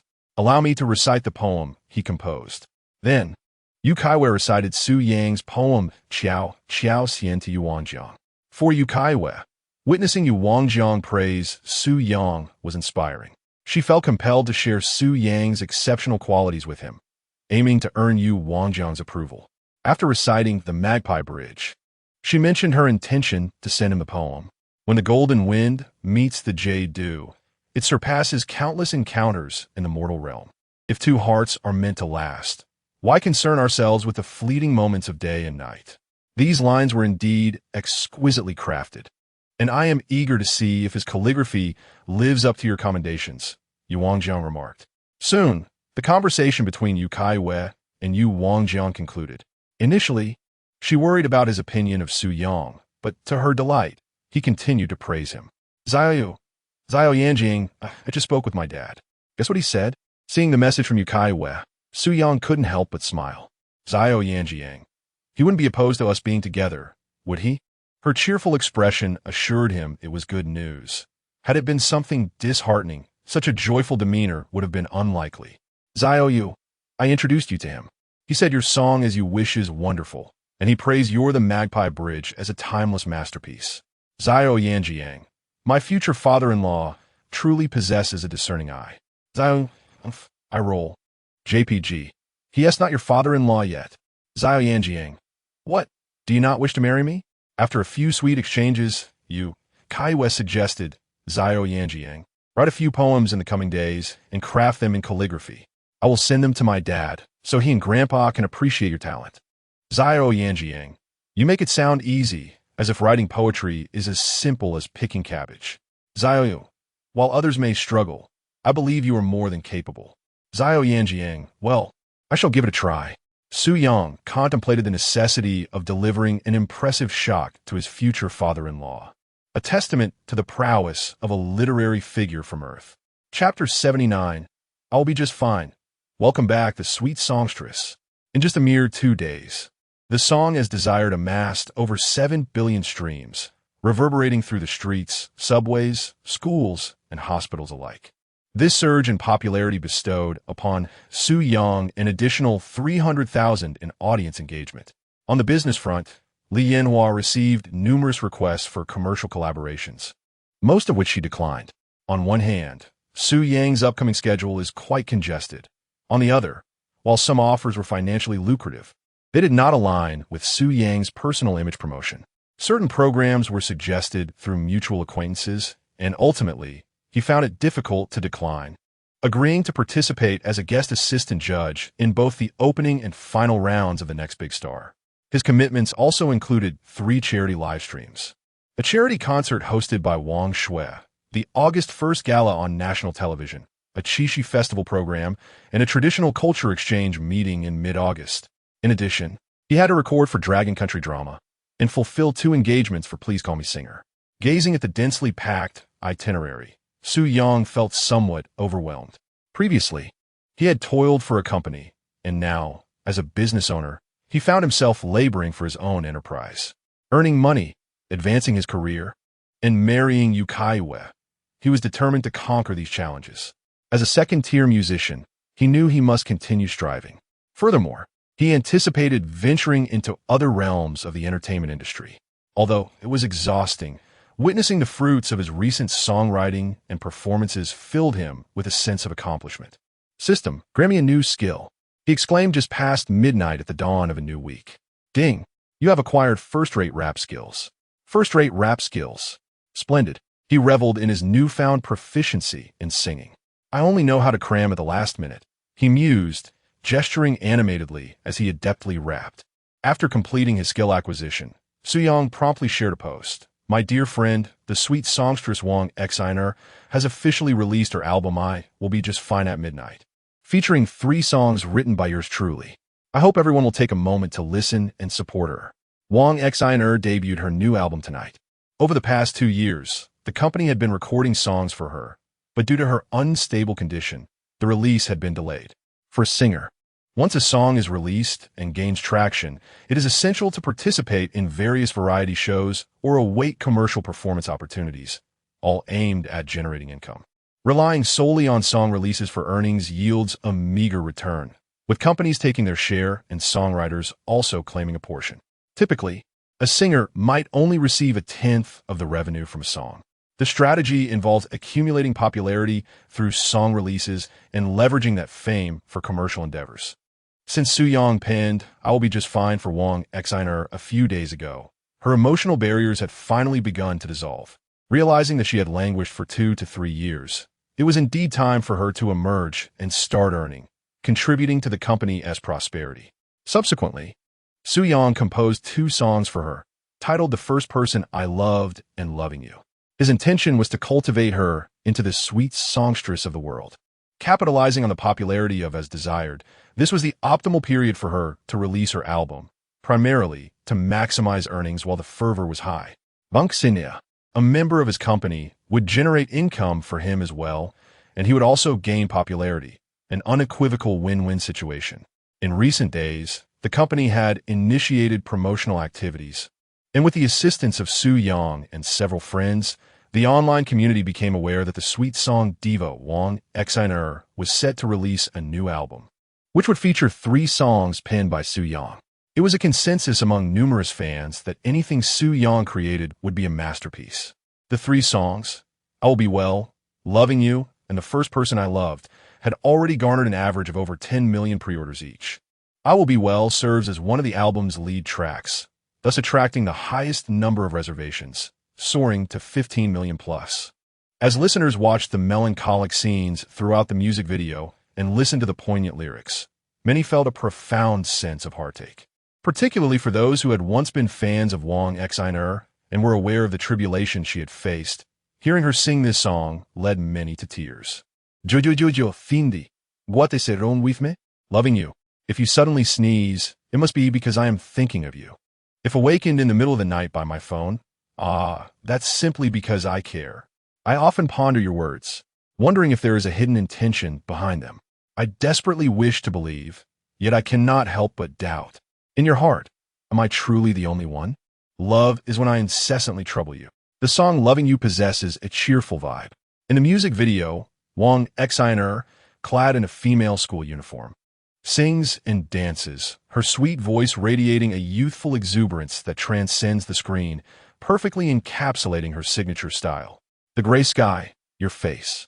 After love, tears, laughter, and pain, all that remains is farewell. My tears have soaked my cheeks. The feeling of losing my first love is indescribable. I always believed that love encompassed every heartbeat. Without it, we slowly fade away. The moment I lost you, my heart suddenly aged. The day you departed, amidst the bustling streets, my tears went unnoticed, forgotten at the corner. Perhaps one day, I will heal and remember how to smile again. The first love, it's good and bad, etched like a tattoo on my chest. A permanent mark that accompanies my breath until my heart ceases to beat. Since these 3 songs were crafted by Su Yang, many listeners found themselves captivated, listening to all 3 consecutively.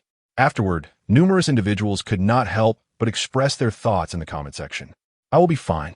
This made me tear up. My heart aches for Wong Xiner. Loving you reminds me of the sweetness of the past. The memories of my first love resurface." These 3 songs evoke such empathy. Yangzi's writing is exquisite. Only someone who has endured heartbreak could create such poignant songs. Indeed, Yangzi has experienced pain. Having been a devoted admirer of Caiyue for 3 years, he could write with such depth. "Haha, singer Caiyue, did you see? The man you once rejected is now thriving. I'm a loyal fan of Wong Xiner and deeply grateful to Su Yang for composing these 3 songs for her. Just the other day, she mentioned in the fan group that it was Su Yang's song "I Will Be Fine" that helped her emerge from her despondency. Hearing Wong Xiner's songs again is truly moving. A foolish woman sacrificed too much for a scoundrel. The song "I Will Be Fine" brought me to tears. Wong Xiner was once the sweet song diva, yet has been so deeply hurt by a rogue. These 3 songs are simply delightful, a testament to Yangzi's talent. Naturally, Wong Xiner's rendition is captivating as well, we welcome the return of the sweet song Diva. Chapter 80. The Innocent Misfortune of Qiao. Wang Xiner's new album, I Will Be Well, was released at midnight. Within an hour, the song I Will Be Well garnered over 20 million subscriptions, making it the most subscribed track on the album. It has already secured the 15th position on the monthly new song chart. The 3 songs composed for her by Su Yang naturally dominate the subscription rankings. Of course, the other tracks also received significant attention. The popularity of these 3 songs has undoubtedly cast a favorable light on the remaining tracks. Clearly, Wang Xiner's return to the Chinese music scene with this album is destined for great success, a feat she has never achieved even during her peak. The fervent discussions among netizens regarding these 3 songs, along with the excitement surrounding Wang Xiner, have propelled them into the top 10 trending topics on Weibo. Perhaps these 3 songs may not reach the heights of as desired Blue and White Porcelain, or Romance of the Three Kingdoms in terms of popularity and acclaim. Yet their performance is undoubtedly expected to be commendable. Observing the enthusiastic reactions from netizens, Su Yang couldn't help but smile. I Will Be Well is a song tailor-made for Wang Xiner, and those aware of her past are cognizant of the profound hurt she endured from a toxic relationship. Her brave return to the stage with this song is bound to evoke tears from many listeners, as only those with deep emotions can suffer such wounds. After experiencing pain, it takes a long time to forget, even when one vows to move on. After all, many individuals have suffered from emotional scars, and in Wang Xiner, they can see reflections of their own experiences. Even after bravely emerging from the shadows, knowing that reconciliation with that person is impossible, they carry an indelible mark of that individual in their hearts. The First Love narrates a poignant story. Many reminisce about their cherished first loves, often beginning beautifully but ending in sorrow. Reflecting on those sweet yet bittersweet memories brings tears to the eyes of numerous listeners, stirring deep emotions. As for Love You, it embodies Wang Xiner's signature vibrant and sweet style. Upon its release, many fans jubilantly declare that the sweet song queen has returned, and indeed, her music remains as lively and delightful as ever. Su Yang perused numerous comments from viewers, the vast majority of which praised the trio of songs and his remarkable creative prowess. However, he also noted a fair share of audience members tagging Qiao, which elicited a faint smile from him. At this point, thoughts of Qiao no longer affected him. After all, she had become merely a relic of the past, a fleeting memory now that the tumultuous waves of life had receded. Thank you, Su Yang, for composing these 3 songs for me. Your creations have reignited my passion and motivation for singing. I firmly believe these songs will yield unprecedented success, Wang Xiner expressed in a late-night voice message. Filled with gratitude for his musical contributions, the comments from netizens, along with the song's achievements, overwhelmed her with emotion. Su Yang responded warmly, welcoming her back. Welcome back. Sweet song Diva. Meanwhile, Qiao, in a 5-star hotel, found herself infuriated late at night upon seeing the messages directed at her by netizens. The incessant barrage of comments regarding Su Yang's latest releases left her seething. You're amazing. Your whole family is amazing. All right? She vented, exasperated. The recent song, The First Love, had sparked a wave of sarcastic remarks aimed at her, pushing her to the brink of tears. Little Yen, you needn't let the netizens' inquiries drive you to tears. As an artist, you must learn to manage your emotions. Your popularity remains significant. You are the most prominent artist within Longguo Company. Her manager, Sister Hua, consoled her. Qiao, wiping her tears, lamented, while my popularity is not low, it is predominantly due to negative attention. Her sorrow deepened as she recounted how many fans speculated that the song was inspired by their memories together. I never asked him to buy me white sneakers. I always opted for Adidas, and my jewelry is gold, she exclaimed, feeling unjustly wronged. I now acknowledge his talent. And yes, I regret my choices, she admitted, her frustration mounting. But he ignores me now and is with Yu Caiyue. What good is my regret? Sister Hua interjected, enough. Do not let the words of netizens consume you. If you let their opinions dictate your feelings, how can you continue to be an artist? Perhaps, at this moment, it may be challenging for you to keep pace with his strides, yet it suffices to focus on being your authentic self. Even a dark horse can shine. Others who seek notoriety may not even have such an opportunity. As long as you seize the moment and endeavor to convert some of your detractors into loyal supporters, the future will surely brighten. Just now, the company contacted me, indicating that they wish to reassign the individual responsible for the gossip-related publicity. Upon hearing Sister Hua's suggestion regarding the choice for the scandal, Xiao Yin furrowed her brow and remarked, "Sister Hua, has the operations department lost their senses? Is Sun Chen not the former boyfriend of Wang Xian'er? Are they insinuating that my reputation is not tarnished enough by suggesting I stir up rumors with him?" Sister Hua responded, "You failed to grasp the situation. Wang Xian'er has just released an album, and one of the songs was penned by Su Yang. By engaging in a scandal with Sun Chen, you are effectively leveraging the momentum of their popularity. Furthermore, Sun Chen is a rising star heavily promoted by Huaxing media. With such connections, there may even be an opportunity to undermine Su Yang." The prospect of diminishing Su Yang's standing ignited a fierce determination within Xiao Yan. "Very well. Then I shall engage in some strategic gossip with Sun Chen." Chapter 81. The drama of the Dragon Kingdom astonished several venerable artists. Merely 2 days after Wang Xian'er released her album, I Will Be Well, all 10 songs from the collection ascended into the top 100 of the new song charts. Among them, I Will Be Well, The First Person I Loved, and Love You surged into the top 10. Each song garnered over 40 million subscriptions. Consequently, the monthly new song chart showcased a spectacular scene. 8 compositions by Su Yang occupied the top 10 positions. Blue and White Porcelain, Romance of the Three Kingdoms, and A Bit Sweet claimed the top 3 spots, while Invisible Wings secured the 4th position. Peeping Through the Window 6th, I Will Be Well 8th. The First Person I Love 9th, and Love You 10th. Notably, As Desired was a charity song, available for free listening and excluded from any rankings. Had it been otherwise, 9 out of the top 10 would have undoubtedly been songs penned by Su Yang. Amused netizens remarked that Su Yang, in a moment of restraint, could have easily dominated the new song charts with any casual release this month. In June, Su Yang shone resplendently. Subsequently, Su Yang participated in the recording of the program The Drama of the Dragon Kingdom. The operatic community refrained from criticizing him. After all, this was a central television program, and given Su Yang's current popularity, his involvement in this promotion of intangible cultural heritage was a considerable boon for the realm of traditional opera. In recent years, the progression of opera has declined, with several traditional families having long since relinquished their stubborn pride. Many from these operatic lineages now navigate the realms of Mandarin pop music or the film industry, compelled by the necessities of survival and profit to abandon their erstwhile pretensions. As some elders have remarked, in years gone by, these practitioners of opera were merely self-righteous. After all, at the nation's inception, when popular music was not yet a phenomenon, the populace predominantly engaged with traditional opera, leading these artists to become somewhat complacent. However, with the evolution of time, traditional opera has increasingly failed to keep pace with contemporary society, and if these artists do not adapt, they risk obsolescence.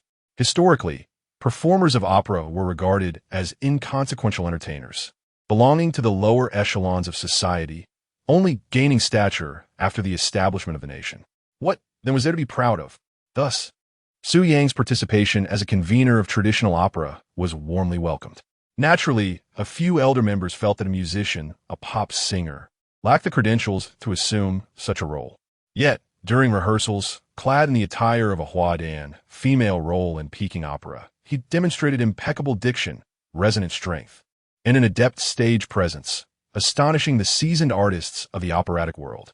Su Yang's huadan singing technique is currently unmatched within the entire Peking opera community.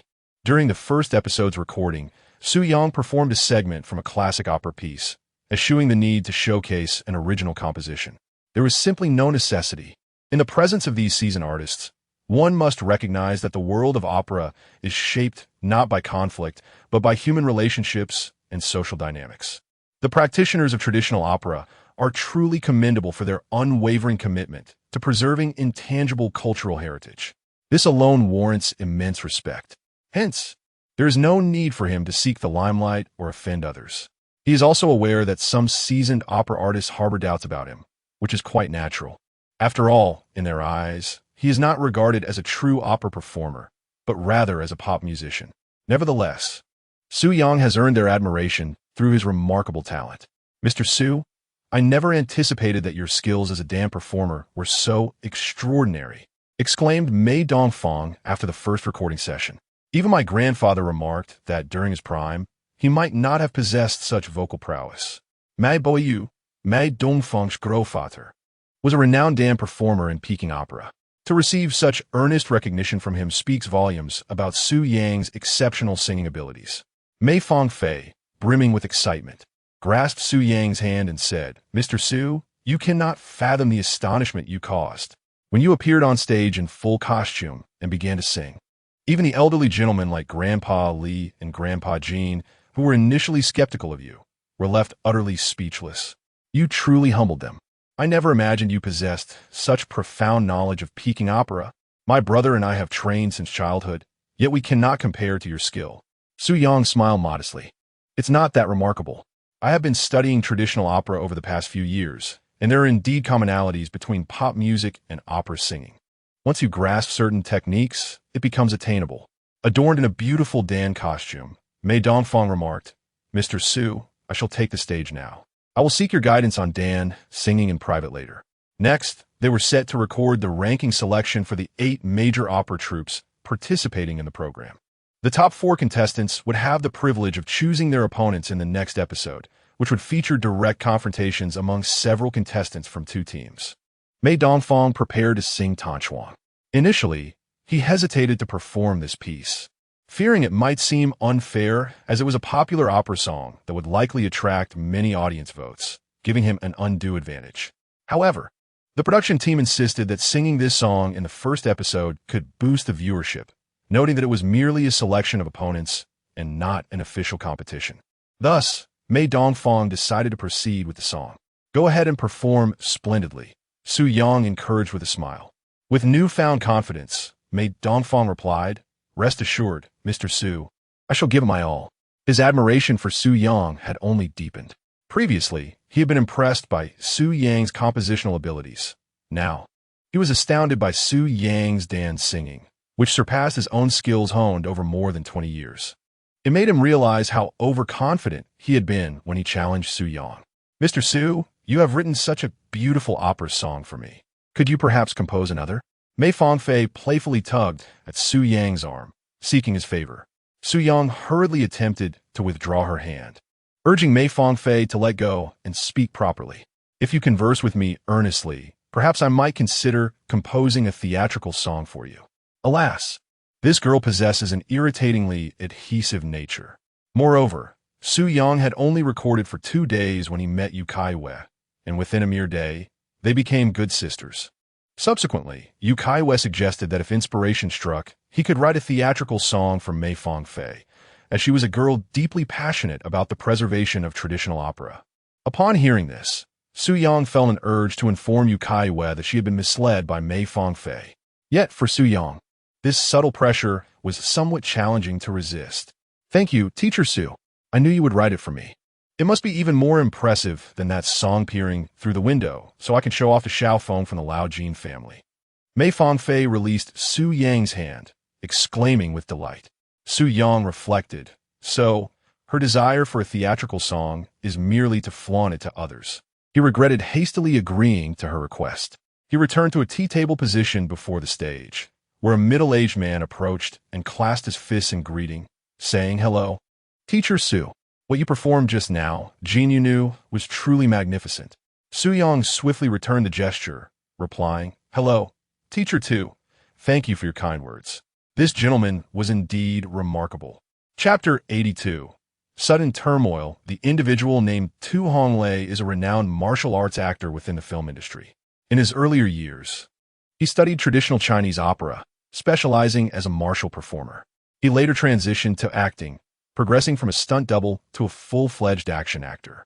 His foundation in martial arts endows him with exceptional prowess in each movement. Additionally, being rooted in the world of opera, his acting skills are equally remarkable. A few years ago, he was honored with the title of Best Actor. The program Longguo aims to promote the preservation of traditional Chinese opera, and the production team invited him to appear as a guest for 2 episodes. Given his commitment to advocating for the art of opera, Tu Honglei made every effort to accommodate the invitation. Teacher Tu, please refrain from calling me Teacher Su. Simply Xiao, Su or Su Yang will suffice. Su Yang quickly interjected with a smile. Tu Honglei responded with a grin.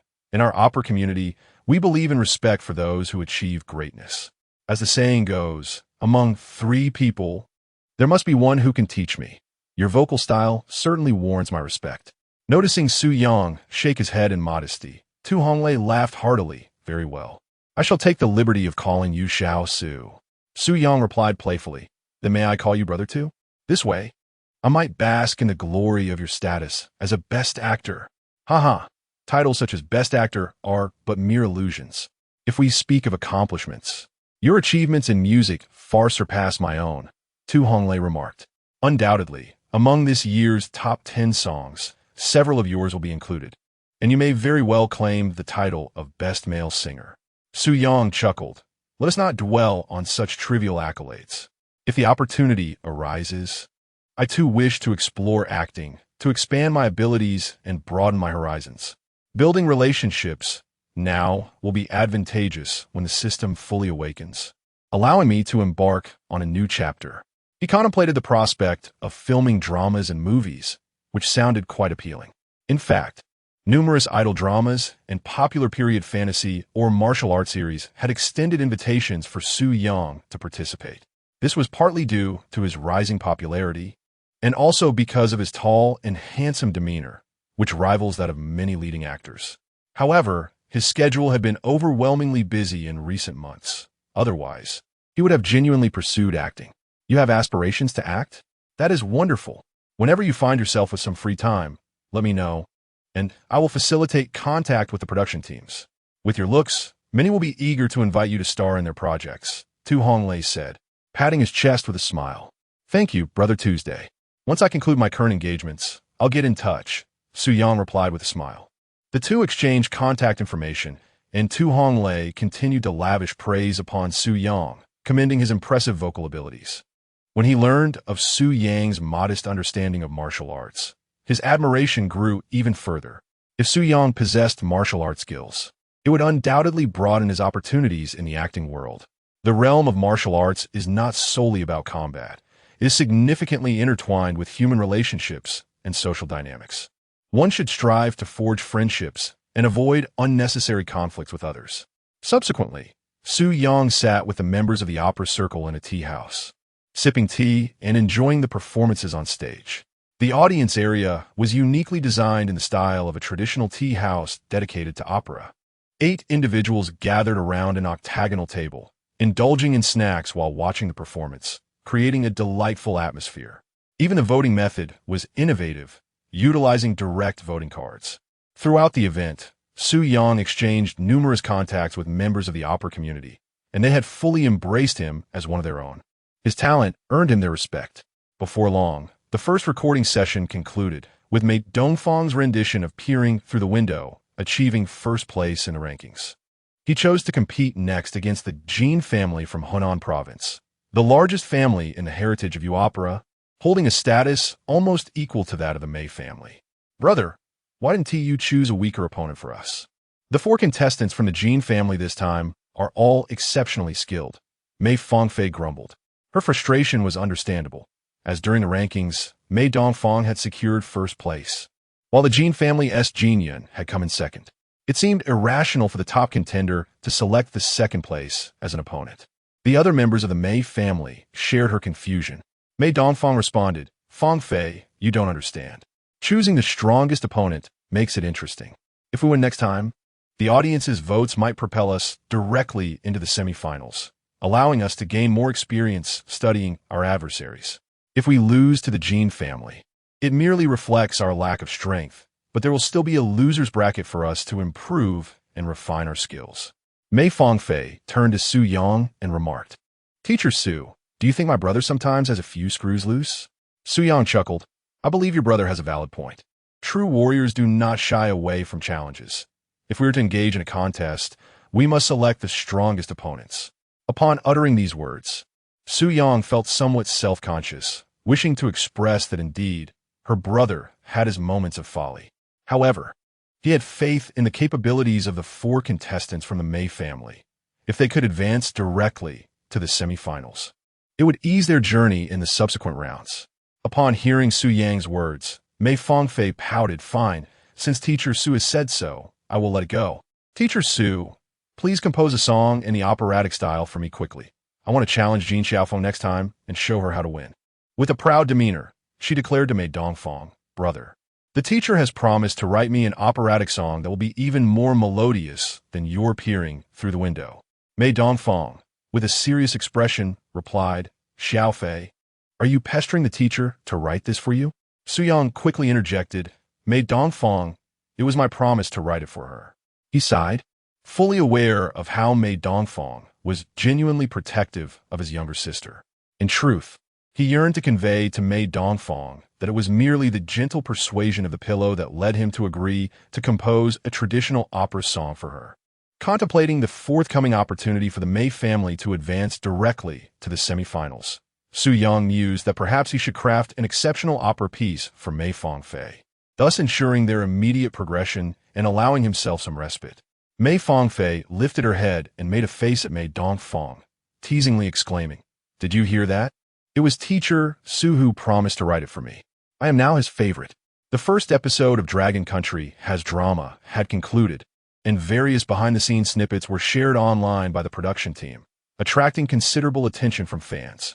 Among these clips, Su Yang's performance of a segment from the opera left many seasoned artists in awe, sparking curiosity among fans about the nature of his song. Yet, amidst the myriad of comments, Su Yang stumbled upon some discordant voices. Chapter 83. Calligraphy moved Yu Caiyue's grandfather to tears. Teacher Su Yang has become immensely popular. It is said that this summer, several variety shows have extended invitations to him. Initially, he declined to participate in Tomorrow's Sons, but ultimately he decided to join. Dragon Country's new rap has also invited him, despite his disparaging remarks about rap, which, to put it plainly, reflected disdain for the genre. Could it be true that he looks down on rap? What gave him the right to dismiss it? He has only recently risen to fame, and it seems he has developed an inflated ego, forgetting the path he took to reach this point. In essence, it appears he has become arrogant. Having transitioned from behind the scenes to the forefront, acquiring a modicum of talent, and even securing a relationship with a pop diva, all while neglecting his roots. To put it bluntly, it seems traditional musicians harbor a condescending view of those in the rap scene. Rap has always occupied a rather awkward position in the Chinese music industry, being at the bottom of the hierarchy of various musical styles, rarely featured in major variety shows. Rap, by its very nature, struggles to gain recognition. One only needs to look at some of the eccentric outfits and the lyrical content, which often revolves around dissing others. Yet, who says rap cannot gain prominence?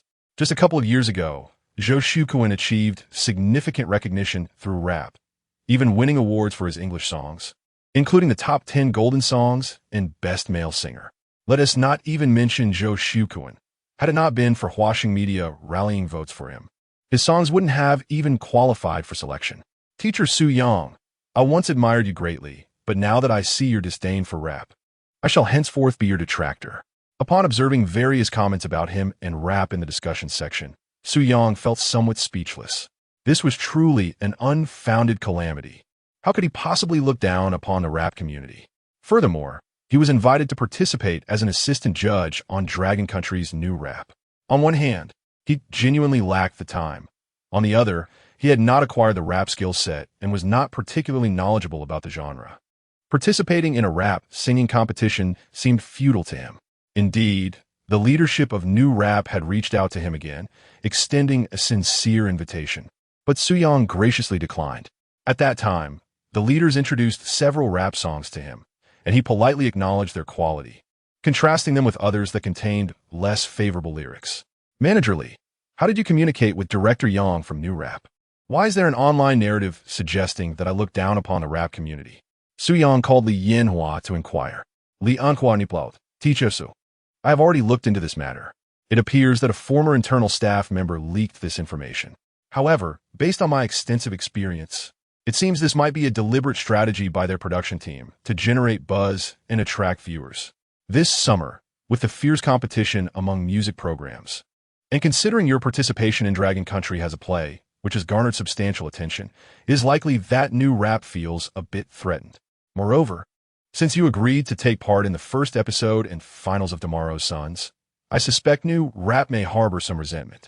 After all, their stakes are significantly higher than those of the Tomorrow's Sun. Soo-young couldn't help but smile wryly. Well, if that's the case, I must be in the wrong. My participation in Tomorrow's Sun is unavoidable, given that Director Wong has vouched for me. It would be rather unreasonable for me to decline. The entertainment industry is filled with intricacies. A slight misstep can lead to offending someone. Navigating this realm truly feels like walking on thin ice. This thought left Soo-young pondering deeply. Li Yanhua quickly interjected, "Teacher Su, I must admit that this matter was poorly considered on my part. I hadn't anticipated the numerous complications involved. I will issue a statement shortly to clarify the situation and acknowledge my operational oversight." As the head of the operations team, it was her responsibility to address any inconvenience caused to Soo-young. Naturally, she could not shirk her duty. Soo-young replied, "There's no need for you to issue it. Let me handle it under my name, detailing the circumstances. Please choose your words carefully." Li Yanhua insisted, "Teacher Su, this is my responsibility." Soo-young interjected, "It will carry more weight if I respond directly." Li Yanhua conceded, "Very well, Teacher Su. I apologize for the trouble caused. Regarding the matter with new rap capitalizing on your popularity, I believe it is necessary for them to publicly clarify their position to prevent any misunderstandings among the audience. After all, once the clarification is made, they will have gained their publicity too. I trust they know how to proceed." Soo-young replied, "All right, let us do as you suggest." After hanging up with Li Yanhua, Soo-young shook his head and smiled. Entering the entertainment industry means one is often at the mercy of the circumstances. It is exceedingly difficult to maintain one's integrity. Yu Caiyue also called, inquiring about the online discussions. Upon learning that Soo-young had asked Li Yanhua to post an update on his behalf, she retorted, "Xiao Yang, why are you apologizing to them? I believe you did nothing wrong. Participating in any program is your own choice. Just because you pay them a fee doesn't mean you must join. Their fear of low viewership shouldn't pressure you. I've ignored what some people say over these years. If they deserve a reprimand, then they should be reprimanded. The more you indulge them, the more they will take advantage of you." The more Yu Caiyue spoke, the angrier she became. "If you feel uncomfortable confronting them, I'll do it for you," she declared indignantly. Soo-young hurriedly replied, "My dear young lady, please don't complicate matters further. The entertainment industry is not merely about conflict. It is a realm of human relationships. Once you enter, you relinquish your autonomy. Besides, I cannot compare myself to you. You have your family backing you. Who would dare provoke you if they intervened? I am but an ordinary person, and I prefer to avoid enmity whenever possible." Yu Caiyue retorted defiantly, "That's not the same. You have me now. If they bully you, they are bullying me. How can I make others bully Xiao Yang?" Soo-young momentarily found himself at a loss for words. There was some truth in what she said. "For now, let us proceed as I suggest. Every field has its own rules," Soo-young stated with unwavering conviction. Yu Caiyue's words also held merit. Relying on his relationship with Yu Caiyue, he indeed possessed a certain audacity.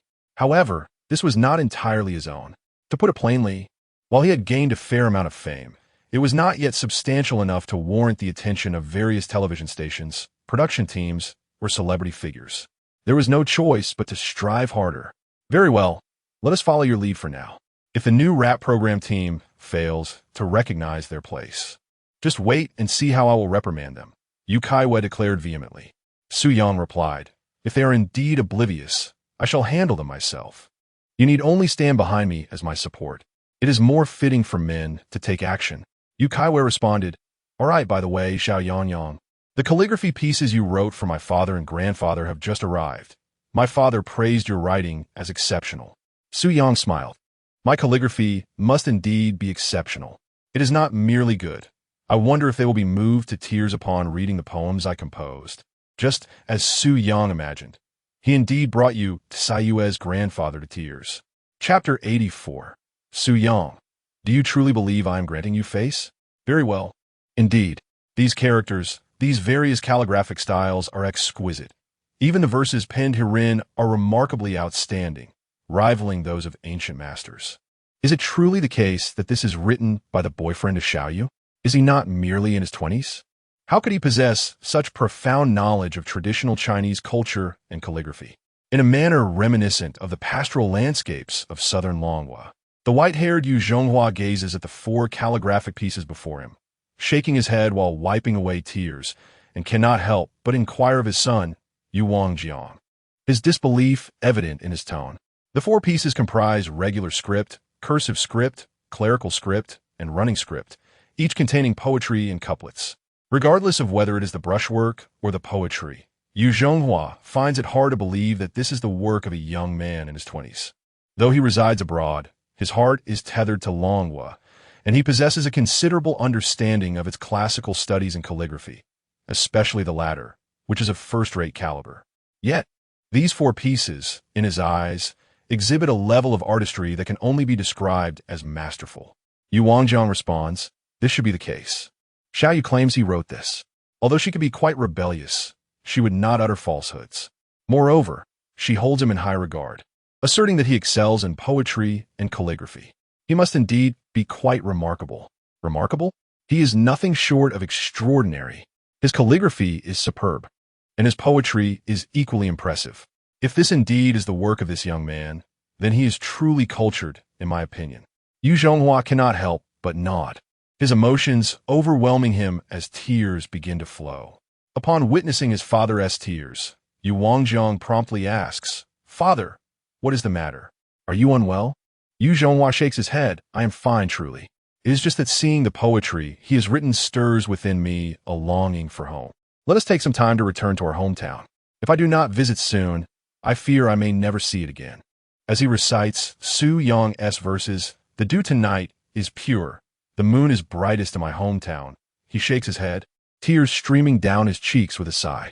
He then glances at the other 3 pieces, his eyes welling once more. "Spring winds, once more green, the southern banks. When will the bright moon shine upon my return? Departing young, I return old, my accent unchanged, my hair now gray. Children, upon seeing me, do not recognize. They laugh and inquire whence the guest has come. The drum at the frontier